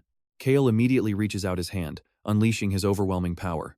Right away, the boats accelerate, swept along by the massive water currents. Choi Han yells for young Master Cale, who just smirks. He quietly says, "Let's go hide as well." Elsewhere, we see Opid, the captain of the 1st Battle Brigade. Standing tall on his ship, he looks up, questioning why it is raining at this time of the year. Is a storm coming? A soldier approaches to report that it is only a light drizzle, suggesting they move fast and dock at different Heist islands to assess the situation. Opid mutters if they will make it. The other replies, yes. He grumbles to himself, wishing they had brought more professional sailors along for this. At that moment, a blond man approaches. Greedle, the vice captain of the 1st Battle Brigade. Placing his hand on Opid's shoulder, he asks the captain if they really had no other choice. Watch closely here, they must move silently under cover. We cannot risk exposing our secrets by bringing extra crew members. Greedle then coldly adds that they might even need to slaughter all the guides they hired. Opid looks up at the dark night sky. You are right. But suddenly, loud rumbles echo through the air, shocking both men. What on earth is that sound coming from behind? Deep beneath the violent currents, massive whales are thrashing their tails, leaping out of the ocean surface one after another. Opid freezes in absolute shock, his eyes wide open. Why on earth is the whale tribe here? At this time of year, shouldn't they be far up north? Whale King Schickler never leaves their territory. They must have mobilized after hearing news about the Northern Alliance. But why would the heir of the whale tribe appear here? Greedle chuckles nervously, asking if that is indeed the whale tribe. Why are they here? Opid quickly makes the call, ordering them to head to the nearest Heist island. With that, he commands his men to raise the black flag on the beacon. A soldier salutes and runs off, as Opid contemplates their dark fate. This is a total emergency. He knows that clashing with the whale tribe at sea means facing catastrophic, unimaginable casualties. No, this is a battle where they must prepare to face certain death. Steel to his core, Opid turns to bark out more orders. He orders Greedle to mobilize everyone immediately. Greedle swiftly complies, then stands watching the approaching threat without even blinking. The cries of the whale tribe grow closer and louder. Opid swears, screaming for his men to raise their shields. I know what you are thinking, but check this out. A massive whirlpool with cloud-like foam violently crashes in, throwing everyone into pure panic. Sudden whirlpools erupt across the ocean's surface. Opid struggles to stand as the ship violently tilts and rocks from the waves. He decides to lead from the front to assess the danger, while massive whirlpools relentlessly surge toward their ships. Opid leaps swiftly from one ship to another, but no matter where he goes, the whirlpools follow him, leaving him completely helpless. This is absolute madness. He bellows at his crew, ordering everyone to head toward Heist Island as fast as possible. A soldier stammers in terror about the whirlpools. Opid snaps, yelling to avoid them because the whale tribe is right behind them. Get to the island if you want to live. He knows that once they make landfall, they can finally fight back properly. They just need to reach the shore. Greedle reports that every member of the squad is now awake and ready. Captain Opid, we cannot dock all of our ships at the same Heist Island. Opid immediately barks back, ordering them to split up and make landfall anywhere nearby. Greedle quickly divides the forces and distributes them among the ships, answering with a firm yes. Massive waves continuously slam against the hulls with deafening crashes, right before a loud voice rings out from the deck. One of our trailing ships is getting swallowed by a whirlpool. Greedle asks if they should save them, but Opid doesn't hesitate. No. Just then, a whale rams the side of the ship again, knocking Opid off balance. Damn it. He looks up with pure determination, shouting to push forward no matter what, and keep heading straight ahead. Even if we lose some ships, we must make landfall. He urgently demands they contact headquarters the second they step ashore. What are you waiting for? Hurry up, split up, and land wherever you can. Greedle quickly complies, yelling his understanding. Finally, the battered ships manage to scrape onto the shore. Opid steps onto land and commands everyone to assemble immediately. A sinister smirk plays on his lips as his eyes gleam. Without the threat of sinking, they can easily hold their ground. Trust me, even the mighty whale tribe will struggle to cross those wild whirlpools to reach this island. We must scout the forest quickly and secure our position. But suddenly, a devastating slash rips straight through the trees ahead. The entire forest suddenly lights up from the fiery strike. In the glowing light, he spots the silhouette of Hannah, a swordmaster.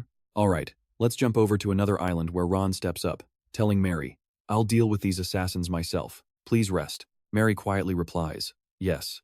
Meanwhile, out on the open sea, the raging whirlpools are slowly dying down, and things are getting incredibly messy. Cale crosses his arms with a slight smirk on his lips. The night has only just begun. Closing his eyes, he enters a state of deep focus. RAON appears right beside him, closely watching as the weak human begins channeling his ancient power. Cale mutters quietly, I told you I'm fine. But RAON quickly warns him, your arm was just shaking earlier, do not overuse that ancient power. RAON tugs at his clothes, insisting, you seriously need to do some strength training. Cale is left feeling extremely confused by this. What does ancient power have to do with physical training? Gashan then steps forward and asks, what are you doing? Why aren't you out there fighting? Choi Han places his hand over his chest. No, I must stay right by young master, Cale's side. He firmly believes they will never know when the young master might suddenly get injured, or when he might start coughing up pools of blood again. Gashan narrows his eyes, asking, are you really that worried? He looks out, wondering about the mastermind who conjured all these massive whirlpools. RAON proudly puts his hands on his hips. Cale agrees, saying, I'm a bit worried, but I don't think I'll be coughing up blood this time. Exactly, because the great RAON Miru is here. With our mighty dragon backing us up, Choi Han can head out, finally agreeing to join the battle. In that case, understood. Rosalind steps up with a light chuckle, saying, let's go, Priest Gashan. He softly responds, very well then. Gashan mutters as he walks away, oh nature, please calm my trembling heart. But suddenly, a sharp shout echoes from right behind him. Cale warns him, Choi Han, don't destroy the island. Choi Han accepts. Yes, I'll be careful. Meanwhile, massive whales are leaping from the ocean, slamming into the ships as fierce bolts of lightning crash down from the dark sky. They strike like raging beasts in a relentless assault. Standing above, Cale crosses his arms and quietly thinks to himself, how brutal. RAON praises them. Those whales listen to you guys pretty well. Cale calmly replies, yes, they do. Now, watch closely right here down below. A hand suddenly slams against the ship's side as a survivor clings desperately to a wooden plank in the raging current. His eyes widen in horror as a deafening roar crashes down. Because looming right in front of him is a truly colossal whale, ready to swallow its helpless prey.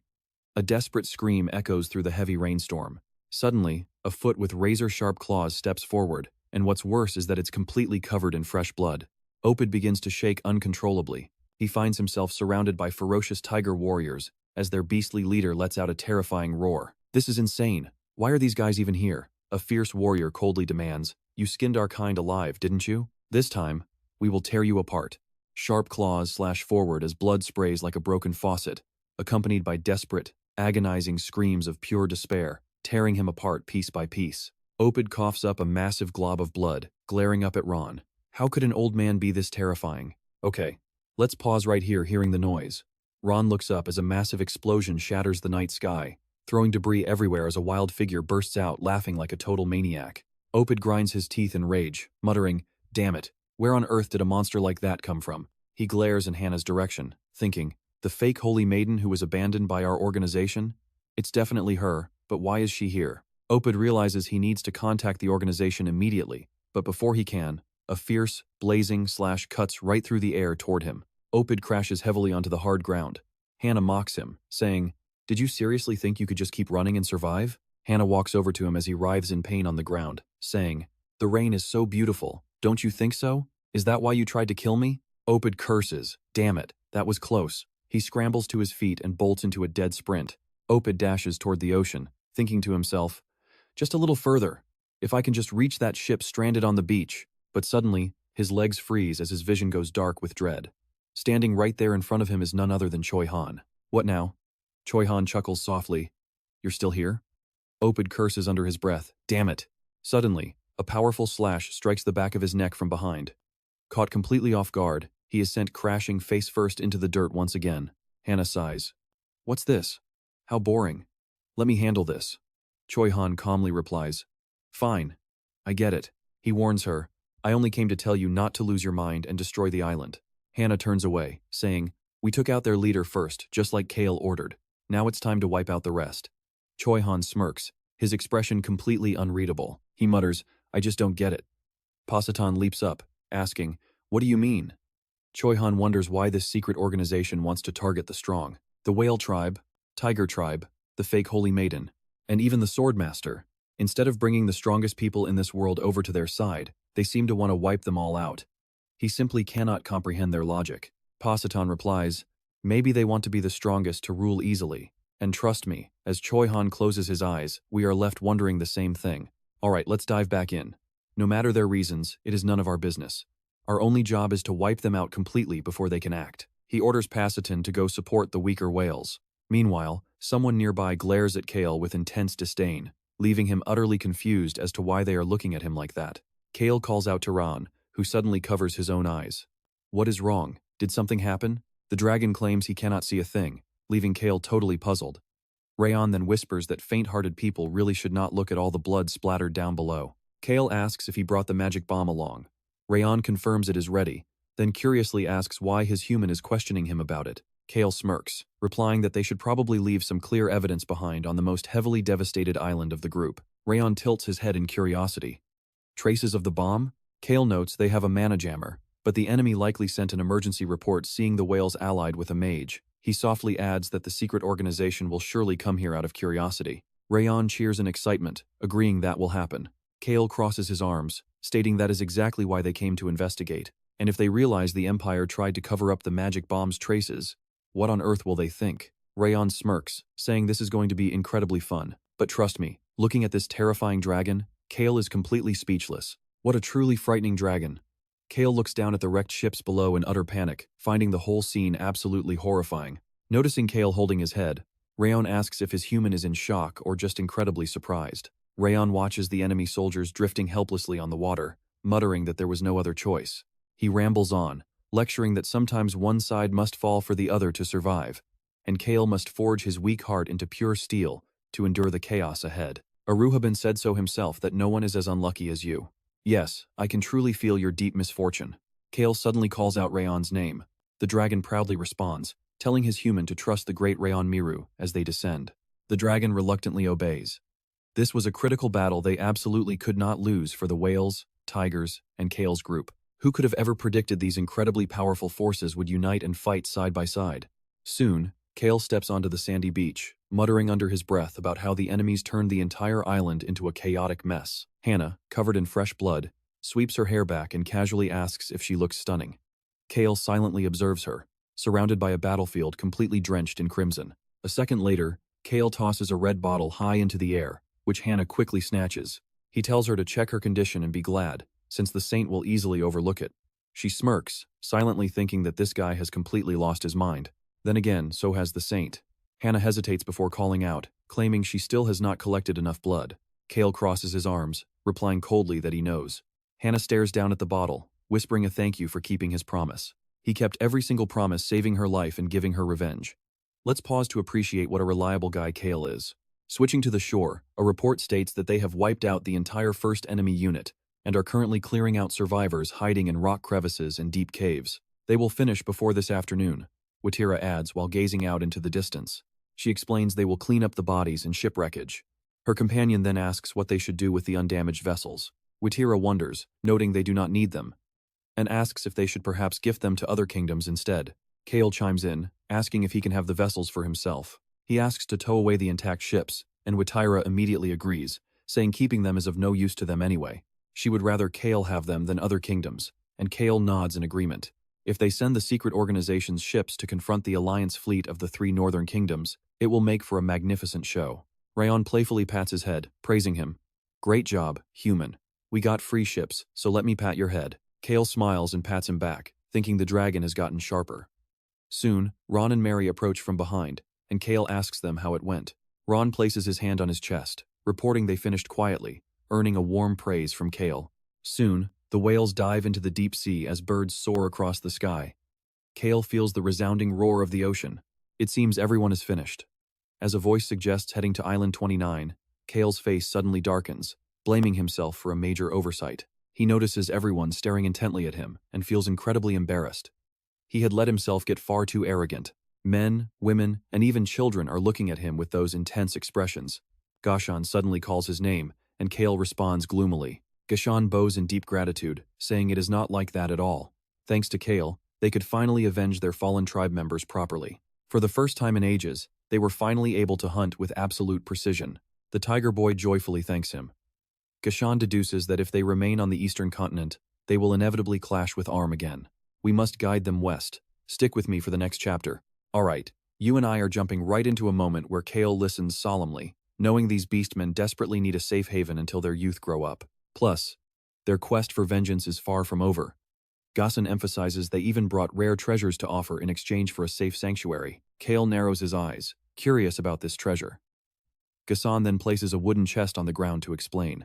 The Tiger tribe is deeply prideful and honorable. When leaving their mountains, they packed all sorts of rare medicinal herbs and precious treasures. A young Tiger Boy quickly rummages through his small bag, eager to show he brought some things of his own.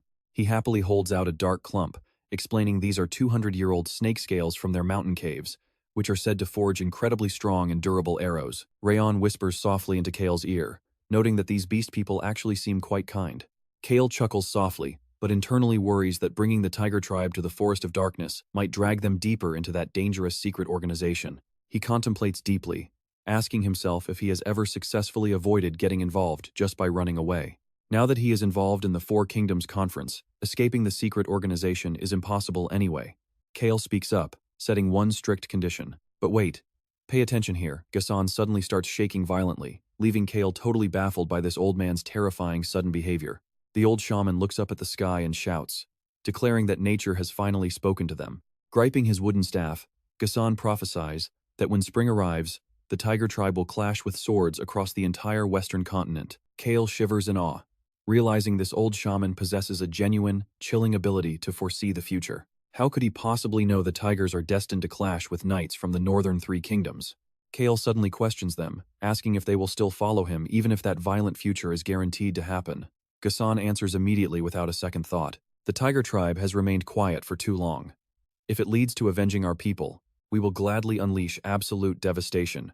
Cale reaches out his hand to welcome them, and Gassan firmly grasps it, sealing their official alliance right then and there. The Forest of Darkness is massive, with plenty of room for these tigers to thrive.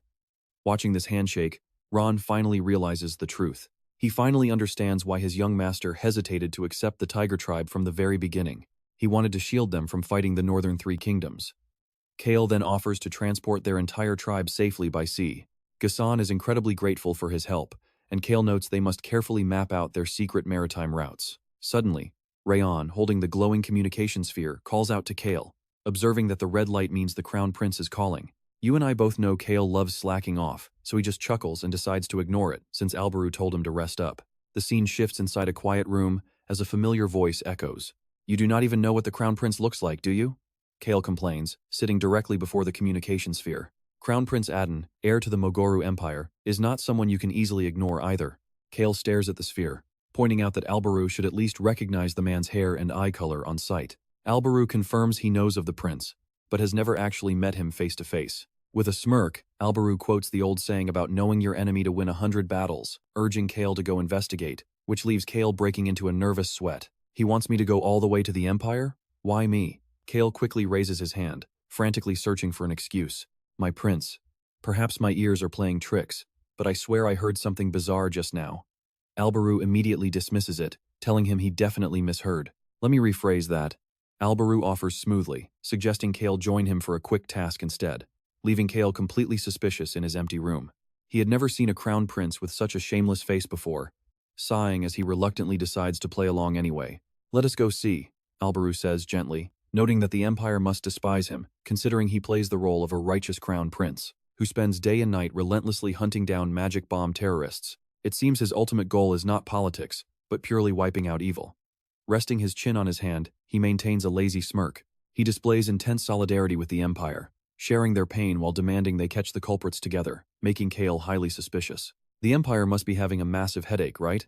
Alberu chuckles, finding the whole situation absolutely hilarious. The RAON kingdom is average, neither powerhouse nor weakling, yet it holds the longest continuous history on the Western continent. When the crown prince of such a historic kingdom actively champions justice, the Empire cannot ignore him, but they also cannot join his righteous crusade. Cale realizes they are the true accomplices, questioning what any of this has to do with him. Alberu cuts him off, boasting about his flawless performance, leaving Cale highly annoyed by his dramatic theater act. Cale dryly praises his upright and kind nature, prompting Alberu to sigh and tell him to cut out the useless flattery. And as we wrap up, he admits he's been pleading day and night to investigate the crime scene just to find a single clue. Alright, you and I are jumping right into a wild plot where Cale asks Alberu if the Empire will lose its mind over their investigation. Alberu chuckles softly, claiming he raised the issue delicately, making Cale seriously question his definition of delicate. Cale continues the thought, noting the Empire likely permitted this investigation since they just lost a key fortress to the Whipper Kingdom. Things are in pure chaos over there. Alberu reasons they probably want to distract their citizens by cooperating on a joint terror investigation. Besides, he adds, the whole incident happened a full year ago anyway. They think we won't find a thing. Plus, visiting the church to check out their alchemy works out well, Alberu says, tapping the table. But the Empire definitely stripped the church of all its valuables under the guise of their investigation, right? Cale flatly agrees. When asked if the Holy Son and Holy Maiden are still safe, Cale is about to say yes. Suddenly, a loud noise cuts him off, prompting Cale to ask, Your Highness, is there a hidden treasure inside the church? Alberu asks in return, What, you think there is not? Cale smirks, thinking, No way, I am absolutely sure there is. This is the pure instinct of a veteran fantasy novel reader right here. Watch closely here. Alberu smugly proposes a 50-50 split, leaving Cale wondering why they would not just hand it over to the crown. Alberu smirks, explaining he needs to sell it to them because his personal pockets took a huge hit buying potions last time. He asks if Cale is down to treasure hunt, bragging he is an expert, while Cale rests his chin in deep thought. Cale asks when, and Alberu replies that come December, they want to host a joint year-end celebration, likely to flex their power. Cale wonders what power they could possibly show off, but Alberu just schedules their departure for the Empire in early December. Cale agrees to meet him in the capital. A few days later, back in the Henituse territory, Cale sits down respectfully before his father. He tells his father he wants to bring some acquaintances to live in their territory, and Daruth asks how many there are. Cale estimates around 20 people, explaining they are pitiful refugees who lost everything, including elderly folks, children, and regular adults.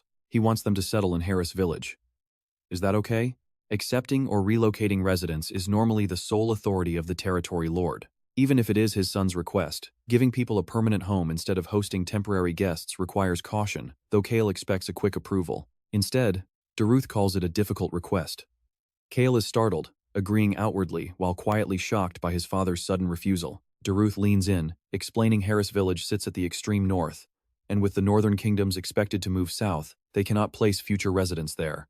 Resting his chin in thought, Daruth adds that he actually plans to relocate all northern residents before spring arrives. And yeah, I know what you're thinking. But Daruth gently tells Cale to bring them to the castle city, citing their thriving mining and arts, meaning there is zero discrimination against outsiders, especially with the castle walls currently being expanded, so do not worry about the costs.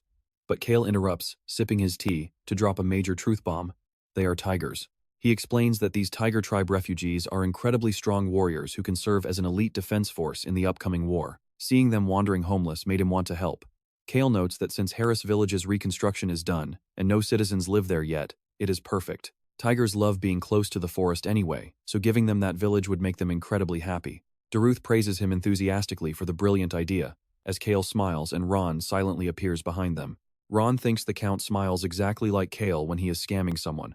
Daruth then leaves the task to Cale, telling him to visit home more. Cale promises to spend the beginning of the year at home. Suddenly, the door swings shut as a gentle female voice remarks that he looks far too thin, asking if he is really going to the Empire with the Crown Prince. Cale turns around with a soft smile, telling his mother that Alberu simply needs his assistance with the magic bomb investigation.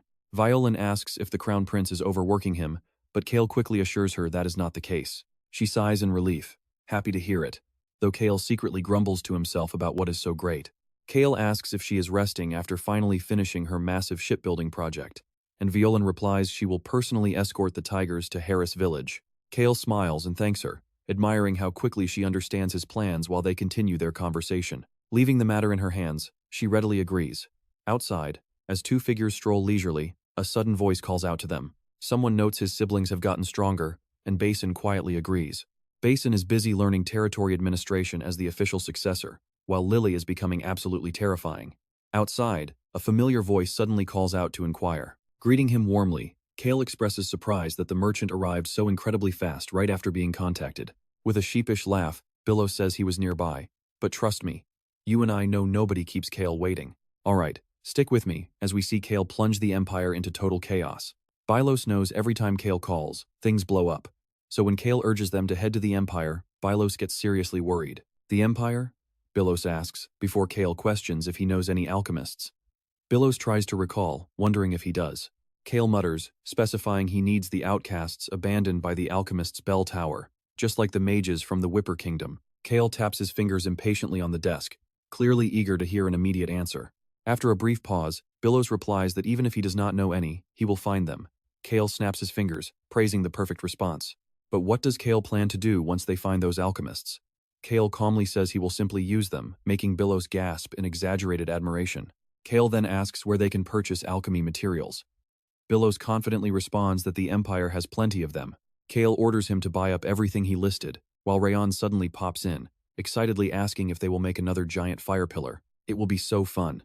Cale secretly wonders why they cannot do what the Empire can, as Bylos speaks up. Bylos asks if he can head to the Empire first. Cale agrees without hesitation, explaining his travel schedule matches the Crown Prince, so Bylos should act accordingly. With a quick nod, Bylos turns and leaves, saying yes sir. Suddenly, two figures approach from behind.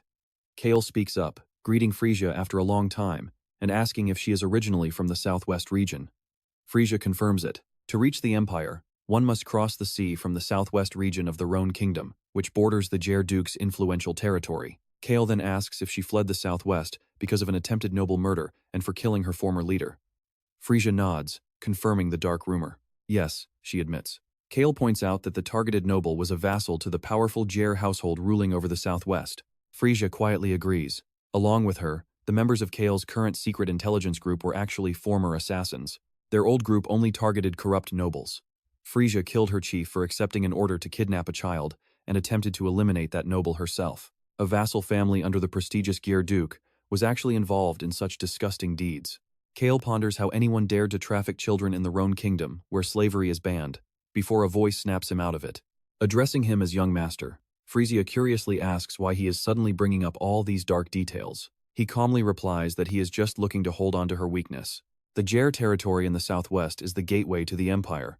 If that gate is weak, their future is uncertain, so they must make it rock solid. Now, pay attention here, because Cale has a major trump card in Crown Prince Alberu, but he is already planning to deal with the Jer heir, Antonio Guerre. He is known to be quite authoritative and deeply obsessed with his public reputation. Is that correct? Cale stands with his arms crossed authoritatively, his long coat draped over his shoulders as he speaks. Once we return from the Empire, I will pay his territory a little visit. Frisia, do you catch my drift? Frisia quickly nods and catches on, promising to prepare blackmail materials for his return. Hearing this, Cale cannot help but close his eyes and laugh with pure delight. Blackmail is such a harsh word. I am just a righteous noble, Cale claims, leaving Frisia sweating bullets in complete silence. Yes, she agrees. Nearby, RAON suddenly chimes in, confirming that is indeed the kind of honorable person their young master is. Hearing RAON's high praise, Frisia quickly agrees without any hesitation, which makes Cale pause.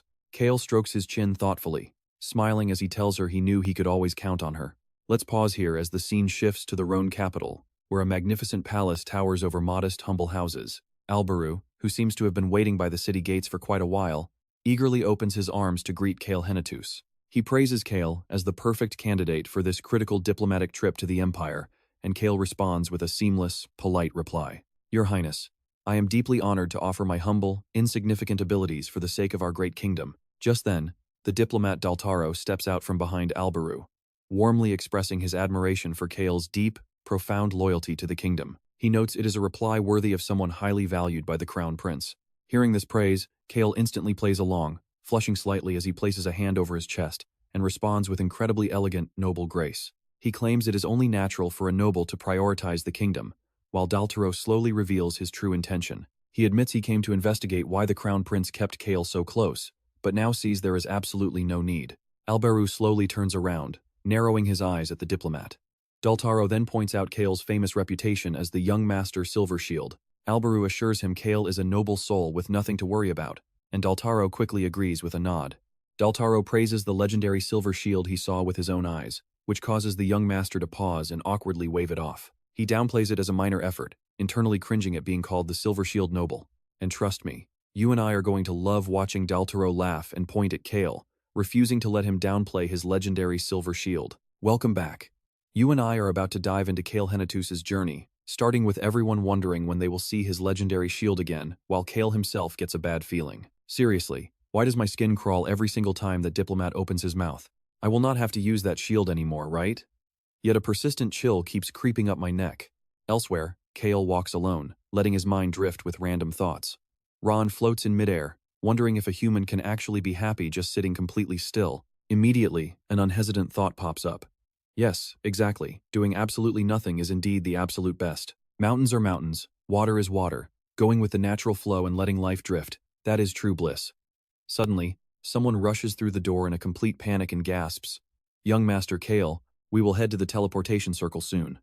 Cale, arms crossed, slowly turns his head back and replies, Yes, thanks for letting me know.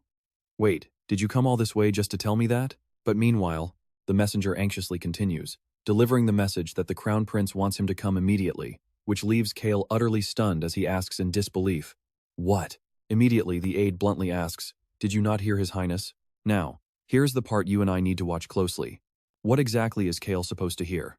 Cut to Alberu, waving with a friendly smile. Come over here, young Master Cale. Cale instantly looks completely helpless as he asks, Your Highness, did you call me? Alberu does not care at all, casually telling Cale that he is coming along to the teleportation circle, giving him quite a scare. The teleportation circle inside the palace? But Alberu quickly corrects him, saying they will be using the one near the outskirts instead. We will let the citizens watch the envoy procession, which instantly makes Cale's eyes flash with a sharp, calculating look. I can see right through his intentions. The Crown Prince has clearly never given up on investigating that terror incident. He has consistently achieved incredible results in everything he does.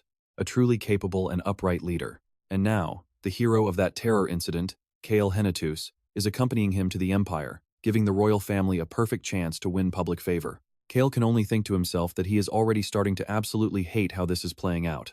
Meanwhile, Alberu cannot hide his sheer excitement and lets out a hearty laugh. At last, I get to see the citizens cheer for the Silver Noble again. Hearing this, Cale plays along without hesitation. Who could possibly shine brighter than your highness, the true star of our kingdom? Daltaro immediately smiles and eagerly agrees. Indeed, as the young master says, his highness is truly the kingdom's star. Cale stares at the golden-haired prince who is basking in delight and sighs. Why am I the only one who has to suffer through this nonsense? At Gear territory, Cale closes his eyes and lets out an involuntary sigh. Nearby, RAON looks at him, completely puzzled, and asks, "Human, that kid who is holding the shield and copying you looks like he is going to grow up well. That kid is bound to succeed." Cale lowers his head, sweat dripping, his eyes turning as sharp as knives. Why does he still remember that? And trust me, you and I can see how done he is. Suddenly, a sweet voice speaks up. "Young master, I want to be cool like you." Memories flood back. Cale, sitting inside a carriage, looks at the little boy who still smells like milk and speaks. "What are you talking about? I am not cool at all." Looking completely helpless, Cale tries to advise him, saying, "You should learn from your father instead. The only ones who can lift you up like this are your parents." Cale then puts on a sly look, gently tapping the tip of his nose with his index finger. Acting without a clear purpose was never his style, but this time, he finally has a goal. Soon, a snow-white-haired woman named Sonata stands gracefully, her voice calm and slow. "Welcome. It is an honor to meet your highness, the crown prince, here in the Gier territory. The previous duke of the Gier house lived a very long life, which delayed the succession for many years. As a result, endless power struggles erupted over the heir position, mirroring the situation in Marquis Stan's household. Eventually, Sonata's husband and her son's family, the smallest branch, tragically lost their lives in a carriage accident. Only she and her grandson Antonio, who was under a year old, survived the crash. A tragic woman who lost her siblings, her husband, and her son's entire family. From that moment on, Duchess Sonata became widely known as the Iron-Blooded Woman. Standing opposite her, Alberu offers a gentle smile. "It has been a long time, Duchess Gier," to which Sonata responds in her usual calm, steady tone. "Indeed, I have not seen you since our visit to the Empire last year." As she finishes, Antonio, who had been standing quietly behind Sonata, finally steps forward. "It is an honor to meet you again, Your Highness." Hearing this, Alberu smiles. "Young Master Antonio, you look incredibly neat and calm. Those words truly do suit you well." A moment later, Sonata looks at the sparkling fountain under the sun, leaving us wondering what she plans to do next. "I will be your guide for today. After that, until we depart for the Empire tomorrow, Antonio will be responsible for escorting your highness and the diplomatic delegation." You and I can already tell what Alberu is plotting. It seemed young Master Antonio was about to inherit the family title. Hearing this, Duchess Sonata did not deny it, frankly admitting, "Of course, is that not the logical next step? That duchy used to support the second prince, yet they declared the next heir would serve the crown prince. By entrusting them with this critical duty, they wanted to solidify their ties with the future king, even if the duke had not fully given up on the second prince." Nearby, Cale leaned against the wall with crossed arms, sighing quietly. That is just how life goes. Suddenly, his eyes locked with Antonio, who was also closely watching him. "Why is he staring at me? If that is the case, I should probably also." Suddenly, RAON appeared in midair and asked, "Human, why are you smiling like that again?" This made Cale sigh inwardly with a touch of irony. "You always ask even though you already know the answer." Meanwhile, Antonio suddenly reached out his hand. "Young Master Cale Henituse, it is a pleasure to meet you." A thought crossed his mind. Normally, I would never take the initiative to greet someone of a lower noble rank, but Cale Henituse was a clear exception, despite all those rumors about him being a total troublemaker. He was both noble and strong, carrying an ancient prestige and power. Above all, he was deeply favored by the crown prince. Cale immediately caught on. Watch closely as he realizes Antonio is not someone to be taken lightly. Show even a single moment of weakness, and you will get trampled. Remember your grandmother's advice. With that, he put on a friendly smile and shook hands. "Young Master Antonio Gier, it is an honor to meet you. It is a true privilege to meet the family guarding the southwestern border of our RAON kingdom." Hearing this, Antonio beamed with a bright smile. "And I am equally honored to meet the Henituse family, the shield protecting our kingdom from the forest of darkness." But Cale's next words completely caught him off guard. "I look forward to sharing a drink and having a chat with you sometime." Young Master Antonio's expression instantly shifted. "You want to have a chat?" Cale did not hesitate to reply. "Absolutely. Yes, an interesting conversation, a highly entertaining one. Of course, it will be strictly between the two of us, completely separate from our families." The two of them seem to be sharing a genuinely pleasant moment together. "You are a bit different from the rumors." "Do you mean the rumors about me being trash?" Antonio looked at Cale, who was standing before him with thoughtful, narrowed eyes, thinking, people claim he is righteous and kind, but in the end, Cale Henituse is still just a noble at heart. Let's be real, in his mind, all nobles are the same. Leaning closer to Cale, he whispered, "I am always open to a chat, but you only seem to offer an awkward smile. Next time we talk, I will definitely act righteous, playing the part of a noble who deeply worries about the kingdom. Am I right?" In the novel, The Birth of a Hero, Antonio was written as neither an ally nor an enemy, just a gray character. Antonio Guerre was known to be quite authoritarian and overly obsessed with appearances, but that trait was said to stem from his immense pride as a noble. Ultimately, he is both complicated yet incredibly simple. Suddenly, Alberu approached from behind and asked why he was smiling like that, leaving Cale flustered. "Your Highness." Hearing this, Alberu could not help but wonder, "Why did you suddenly lower your voice?" Cale immediately cut straight to the chase. "Would it not be great to have another loyal subordinate?" At those words, Alberu quickly whispered back, "Who?" Cale had no intention of hiding his plans, the master of this household. Hearing this, Alberu basically gave him full authority. "Handle it however you want, and you can use my name as much as you like." Cale slowly agreed. "Fine, if we succeed, we split it 70-30. For someone like the master of this estate, that amount is hardly a loss." The two of them stood side by side, bickering back and forth. "The Imperial Prince of the Magoru Empire knows who you are, right?" "Yes." With his reputation as the Silver Shield noble, Cale flashed a pleased grin. "And he definitely knows I am the one who burned down that entire jungle, since I openly set fire to Section 1. Then, he let out a heavy sigh. "Would the Imperial Prince not welcome you more than me? No way." Fortunately, a few days later, the Crown Prince's prediction proved completely wrong. A powerful, commanding voice rang out. "Crown Prince Alberu, it has been a long time. I have been eagerly waiting for you." Aiden stood proudly on the high platform, spreading his arms wide in welcome. "You must be young Master Cale. I have heard so much about you, specifically how you are the young hero who stopped the terror bombing." Standing directly before Cale and Alberu, he added, "In times like these, having a hero like you around is truly reassuring. And trust me, Cale is not buying this act for a second. That psychopathic bastard probably hates me only slightly less than the Crown Prince, finding me just as utterly irritating as him. You and I are diving right back into this story." Cale feels a shiver as RAON whispers, "Human, why is that smiling guy so creepy?" Cale narrows his eyes, finally feeling like they have arrived in the Empire's capital. Placing a hand on his chest, he denies it. "No way. Me? A hero? I only did what had to be done." Aiden laughs at this, praising his humility, before quickly making an excuse to leave.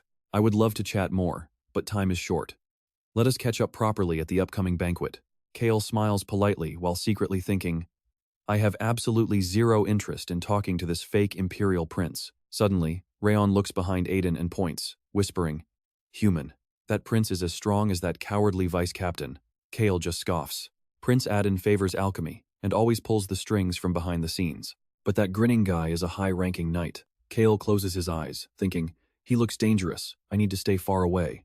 I will just make a quick fortune and get out." Suddenly, RAON pipes up, "Human, there is someone over there with a presence like my family." Cale snaps his eyes open. "Your family?" Cale turns his head, trying to sense them. Could it actually be another dragon here? Just then, Cale calls out to Aruhaban, who replies, "What is it, young master?" Cale hesitates. "Is there someone like you nearby?" Aruhaban looks completely puzzled by the question, making Cale wonder, "No? Is that not it then?" RAON quickly clarifies, "Is that person not from the cat tribe? The red-haired one at 12 o'clock. Cale sighs, realizing he meant On and Hong. Aruhaban quietly sends a transmission, praising their strength. The cat tribe rarely shows themselves, as they are deadly specialists in assassination. Aruhaban wonders who this cat came to assassinate. Cale feels a massive headache coming, realizing he just learned another annoying secret. Shortly after, an attendant points toward a large door, introducing it as young Master Cale Henituse's private quarters. Turning to his personal guards, she politely adds, "Please feel free to hand all chores and errands over to me, and these are the knights assigned to protect your residence." Cale squeezes his eyes shut in frustration, whispering, "Forget it, I know absolutely nothing." She explains that since he has guards, they did not assign extra security, but they can easily add more if requested. Glancing back at Choi Han and Hillsman, Cale declines. "No, there is no need for that." She nods respectfully. "Please call for me whenever you need anything." Cale hums in agreement. Later, RAON flies around the room and spots something. "Human, someone is hiding on the bed canopy watching you. Their stealth is as good as that giant bunny maker. Pretty impressive." Cale ponders this. As expected, despite the prince's palace having countless empty rooms, they placed him right in the annex next door. Keep watching. Aiden is curious about the man who put out that jungle fire. In the original novel, a mage from the eastern continent did it. But Cale wonders, how could a mage put out a fire that water could not touch? What if he belongs to the secret organization? Countless questions flood Cale's mind. What if that entire incident was a conspiracy between the Empire and the secret organization? If so, did all those high-grade magic stones go directly to the Empire? The mere thought sends shivers down his spine, but it is highly possible. Afterward, that mage gained massive influence and infiltrated the jungle as a dangerous spy. If the mage was a spy, the entire jungle would eventually fall to the Empire. Cale glances at his coat, noting their dirty, familiar methods. Quickly grabbing his coat, he tells everyone it is time to head out. Choi-han asks, "Right now? I know what you're thinking, shopping." No, Cale needs to exchange money and visit Belos, who is currently in the Empire. With that, Cale tosses Choi-han a black cloth and covers his own face with another. We will go quietly in hoods and masks. Cutting outside, Belos greets him with pure excitement. "Young master, it is a real pleasure to meet you here." Cale replies politely, "It has been a while. Good to see you too."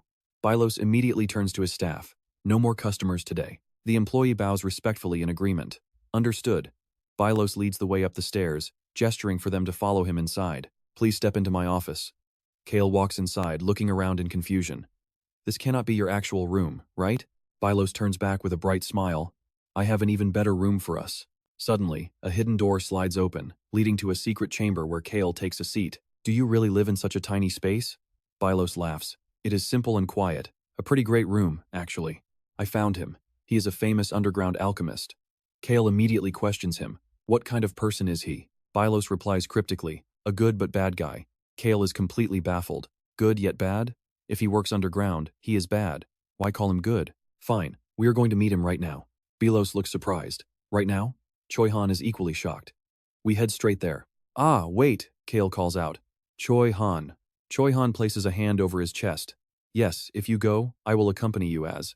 Cale cuts him off. Choi-han stands completely frozen at the command. Removing his own coat, Cale turns around and demands, "We are swapping clothes. Tell me more about this alchemist. I am listening. And bring the documents." Belos quickly nods in agreement. "And trust me, you and I will want to see what happens next," as Cale orders wine sent to Belos' nearby villa.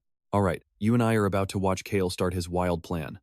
Belos quickly serves up some wine and fruit, asking, "Is it time?" with a grin. "Of course, young master. My old friend has arrived, so we must share a drink. Choi-han, go fetch that fine wine from my villa right away." Disguised in black hair, Cale takes a quick glance and admires the flawless transformation, completely grateful for Arahaban's powerful ancient dragon magic. Right after, a voice echoes from the villa, answering the call. "I will go immediately. Please, head this way." Soon, Cale stands on the balcony to observe the area. Right then, RAON quickly reports to him, "Hey human, the stalker has reached our front gates. The others are waiting near the abandoned warehouse." Cale commands RAON to activate their invisibility. The old assassin happily complies with a smile. 2 streaks of light wrap around them, and the scene shifts to a rundown shack. Suddenly, a loud knocking bangs on the wooden door. Ray Stecker sits inside, shouting in annoyance to go away. Eventually, he is forced to peek his head out to check. "Who is it?" He jumps in pure shock when he sees white-haired Cale standing there. "Why are you here, sir?" Cale just glances over as RAON speaks. "Nobody is around us, human." Hearing this, Cale drops the bomb. "I am here to destroy the bell tower." He quietly asks, "Can I come in?" Stecker freezes but lets him enter. Setting a cup down, he mutters, "I only have plain water here." He firmly adds, "No matter who you are, please just drink some water and leave." Cale takes a seat, but the floor is covered in empty alcohol bottles. Stecker panics and quickly tries to clear them away. A fake alchemist and a heavy drinker. He secretly manufactures cheap potions and small bombs for underground syndicates to use in their street wars. Cale cuts straight to the point. "I heard you will do absolutely anything for money. Is that true?" This question makes Stecker freeze instantly. In his shock, he drops the bottles he was holding. They roll across the dirty floor, clinking loudly against each other. A character completely absent from the original novel. Nobody knows his name, and even Belos could barely dig up any information about him. The clues pointed to a fake alchemist who only has a 50% success rate when crafting requested items for his underground clients. Now, keep your eyes on this part. Cale realized that a 50% success rate meant he knew the real method. That's enough. "So, are you going to pay me for a job, Mr. Priest?" Stecker asks. "Yes," Cale replies. Grumbling about this crazy priest, Stecker watches Cale reach for a black potion. Cale mocks him, pointing out that the dark liquid matches the black stain covering the alchemist's left wrist. Stecker stammers defensively, claiming it is a childhood poisoning scar. Cale continues to observe him closely. "When that lethal poison seeped into your arm, you chose to chop it off rather than heal it." Stecker remains silent, refusing to confess. "That is none of your business, priest." Cale smirks. "I heard dead mana poisoning turns the entire body pitch black. I wonder how agonizingly painful that toxic poison actually is." Cale questions him, mentioning that he must endure a stabbing pain in his arm every single day. Stecker's brow furrows deeply. This is bad. His peaceful hideout has become a total mess ever since this mysterious priest showed up. He recalls how 15 years ago, the Alchemy Tower welcomed orphans and slum children who wanted to serve the great empire. They were given basic education and made to do random chores. The children were between 5 and 15 years old. Citizens praised the alchemist's bell tower for this charity, completely forgetting they used to fear it as a dark, creepy place. Stecker adds that the current tower master himself was actually one of those poor slum children. They claim the rest of the children were sent to other research towers across the territory to continue their work. Since those successful kids claimed so, everyone blindly believed them. Cale cuts in. But they stopped doing that 10 years ago. For 10 years, they worked with the Empire's royals to kidnap slaves and commoners for human testing. You and I can see why they didn't need easily disposable orphans anymore. Stecker's entire body begins to tremble. Stop it, he pleads. Cale adds, and you showed up in these slums 10 years ago. Cale pushes himself up. He notes that the slum residents, especially the kids, really love Stecker, calling him uncle, and that he uses all the money he makes from underground jobs. He presses on. Except for buying alcohol, you spend everything on food for them. So, who are you really? A fake alchemist who resolutely cut off his own hand to escape dead mana poisoning. Who are you? Stecker stammers, but Cale cuts him off. The tower successfully created the dead mana bomb. The alchemist frowns in shock. Dead mana bombs? They succeeded? But how? Cale reveals the truth. It is all thanks to the children from 15 years ago and the test subjects from the past decade. Stecker is trembling in pure agony, cold sweat rolling down his pale face. The dark memories of his past flood back, tormenting his soul. Suddenly, Cale speaks with chilling authority. I will tear down that alchemy tower, no matter the cost. Cale's eyes turn deadly cold. So I ask again, who are you? A bad guy who is also good, with mediocre skills but a heavy conscience filled with overwhelming guilt. A regretful man with his own moral code. Let us see how he handles this next. Alright, let's look at Cale's next big play. Rebuilding the Sun God Church in the Empire is a massive task, and he knows a single faction won't be enough. He needs another powerhouse. That's why his mind turns to the Whipper Kingdom's civil war specifically, those outcast mages who opposed the Magic Tower and have been hiding in the shadows ever since. To bring these hidden mages into the light, they need a central leader to rally behind. The man Cale plans to use is that exact leader. Suddenly, RAON asks, Human, did that guy who smells like morning frost also use poor children for experiments 15 years ago? Cale silently sighs, honestly not knowing. He can't be sure of the past, but to him, all those cruel bastards are exactly the same. With a trembling, stuttering voice, the man finally speaks up, revealing his real name, Jay Staker. He explains that for 1 month, they put him in charge of slum children. He cared for them diligently, completely clueless about the horror to come. Naturally, he grew incredibly attached to them. But then, a month later, they forced him to assist with their twisted human experiments. The sheer cruelty of what they did flashes back in his mind. He couldn't stop them, ending up cutting off his own poisoned wrist to escape death. But how on earth does Cale know his secret? Cale cuts him off. Jay Staker, I am not here for a sob story. I have a job for you, and I heard you work for money. Cale offers to pay whatever price he names, asking if he will follow any order. Jay Staker looks up, asking, destroy the magic tower? Yes, absolutely, Cale replies. Now, pay close attention to this next moment, as Jay Staker reaches into a secret box. As the box opens, revealing a preserved, severed hand, Cale smiles inwardly, realizing the alchemist has never truly given up on his past. Cale turns to fetch a contract, but Jay Staker stops him, bowing his head while softly declaring he doesn't want any money. Instead, he begs Cale to help ease his overwhelming guilt. Cale speaks softly.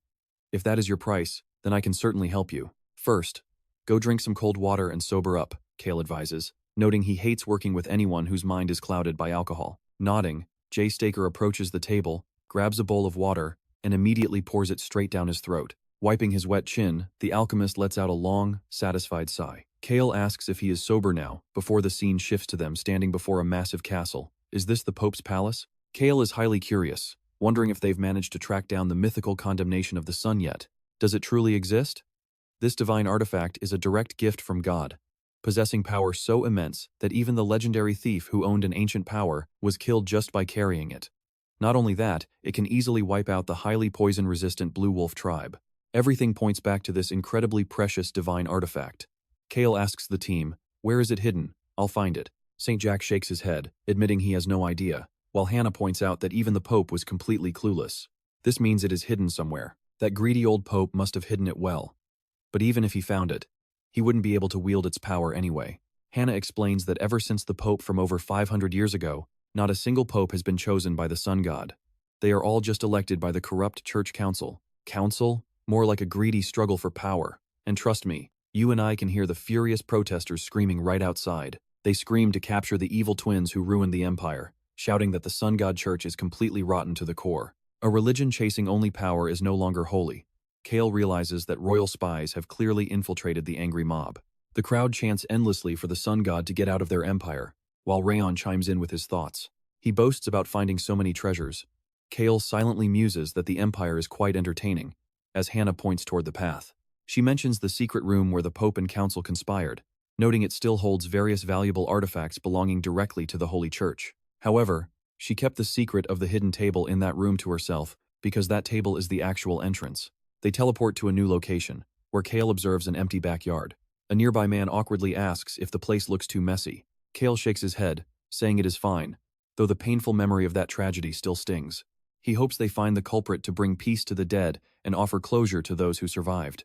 Looking up at the towering castle, Cale hesitates before pointing toward a tall, sharp spire, asking what it is used for. The man explains that hundreds of years ago, when the Pope's palace was first built, a dangerous heretic was imprisoned at the very peak of that tall spire. He adds that only a single staircase leads to the top, and the building has remained abandoned for centuries. It matches what the saintess described. Intrigued, Cale orders everyone to split up and investigate, deciding to check out the mysterious tower himself. Choi Han agrees, but suddenly stops to ask Cale if something is wrong. Cale claims he is fine, though his heart is racing wildly. Choi Han looks confused as they head out. But as they move closer, Choi Han suddenly stutters, pointing at Cale's hand. The ancient power is reacting the essence of the legendary master thief who once stole an item from a literal god. RAON asks, "Human, are you blowing this tower up?" Stick around to see what Cale does next. Alright, you and I are about to watch RAON warn Cale not to push himself, even offering to destroy this entire tower for him because he saw Cale shaking last time. "We can't destroy it," Cale replies. Jack had explained that the condemnation of the sun is an unbelievable punishment, said to have the power to stop the night itself. A white night, they say, a blindingly bright night will arrive. An entity that creates a white day without shadows, a holy relic only the Church of the Sun God can possess. It is here. The divine item is finally right here. Cale clenches his fist as a smirk plays on his lips. Tonight, we take this tower. That night, Rosalind lies in bed, deep in thought. Back at the palace, Eruhubban is disguised as her to keep their enemies from suspecting anything. I must find the holy relic in this tower without getting caught. Choi Han steps aside, telling Cale he will stay on watch. Cale readily agrees. Good. Tonight we are going to clean this tower out. Choi Han looks up, knowing Cale says that, but probably intends to use it for something good anyway. Cale heads up the stairs, noting that all the guards are gathered at the eastern building. He thinks to himself, it is almost like they are advertising a secret room in the eastern building. According to a source, the back garden has virtually no patrols. Pay attention here, the Pope banned everyone during his walks, meaning he definitely knew about this hidden tower. Knowing the holy relic is here, Cale stops. Why didn't the Pope give it to Jack, even if he was only a half-saint? A holy relic would make the believers even more fanatical. Did he worry that giving it to the saint would make him too hard to control? RAON steps forward, offering to break the lock. The door is quickly blasted open, leaving him a bit curious. Why aren't you going in? Cale rests his chin in his hand, thinking, before they both slip inside. RAON looks around, finally understanding why the Empire left this place alone. There is absolutely nothing here.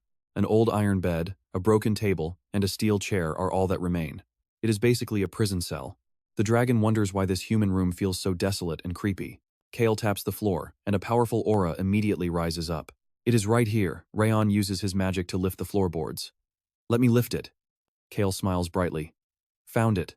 After breaking the lock of the metal chest, RAON looks in confusion at the item in Cale's hand.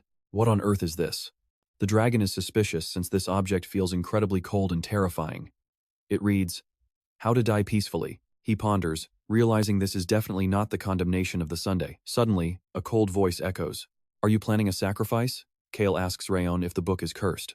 RAON replies, no, it just radiates a desolate, creepy energy. I know what you're thinking, but according to the stone's owner, this creepy book is actually a terrifying divine item. He sits down and looks under, while RAON asks, is this ours? Cale shakes his head, saying it is a bit different. Suddenly, a sudden surge of power shoots up, startling Cale.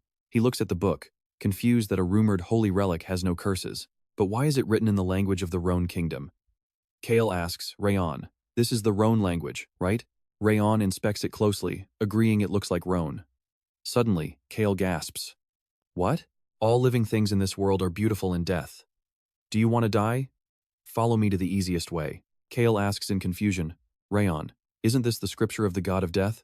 RAON looks up. Is it? He continues, saying that church hasn't had a saint or holy maiden in a long time. Is that right, author? It's really written by death. Cale chuckles, completely shocked. He wonders, why on earth is a holy relic of the god of death sitting in this place? To the public, this is a prison for heretics, but it is actually where the last holy maiden of the sun god was held. Why is death's holy relic here? Cale picks up the chest, deciding they need to move this box first. He looks curiously at the book beneath his feet, wondering if there are any other books. RAON points out that this one is in the Empire's language. Cale skims it, finding it says these bastards deserve to die. His eyes narrow in disapproval at the swearing. I have memorized all the curses, but this.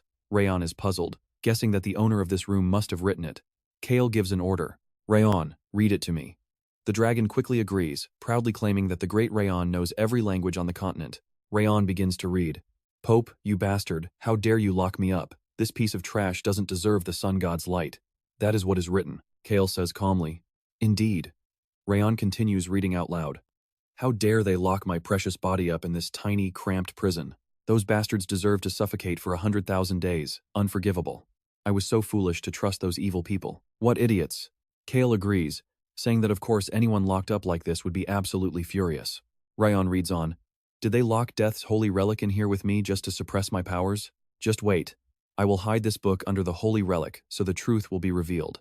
And that is where we leave it, trust me. You are going to want to see what happens next. Let's dive into this crazy story as RAON keeps reading the hidden record.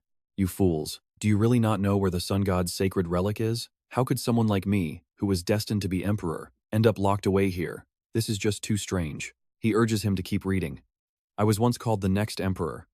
Who could have guessed I would end up like this? Who would have thought the second prince and the pope would plot such evil? Why did I even advise my father to bring the sun god's faith into the empire? Was it not because I am the saintess? I warned them that bastard should never become the pope.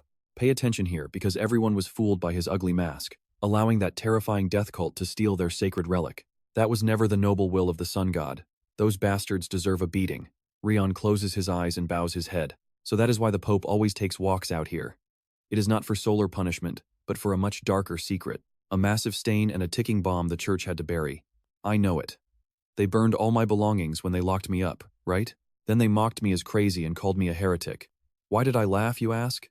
Fools, you do not even realize the true punishment lies right there. Beneath the burnt ruins of that palace lies the exact sacred relic all of you bastards are desperately searching for. You and I both know this is hilarious, and RAON agrees. The little dragon glances over, asking if they should just raid the palace too. He calls out to RAON, who flinches. The dragon says, Human, I spoke too fast. Your body is weak, and I forgot you hold less power than even the imperial family. So just sit tight, and let me sweep them all away. Confused by its words, he asks what it means. Deciding they will search tomorrow, RAON says with amusement, as expected of a human. That is just your nature. The imperial palace is nothing but mere dust before a great, mighty dragon. Do not worry. If we get caught, I will just destroy everything. He speaks softly, thinking of how much the saintess suffered, locked in here her entire life. He gently strokes John, saying they should relieve the saintess's deep grudge, and the dragon eagerly agrees. Exactly, we must definitely succeed. The scene shifts to the next morning as a teacup is placed down, and a calm voice asks, Is it you? It is definitely you, RAON asks, acting clueless. What are you talking about? Anbaru crosses his arms, leaning back with a cold tone. Looking at your guilty face makes me even more certain. Completely ignoring the tension, RAON just bites into a cookie, and that's where we leave it, completely unfazed by his serious questioning.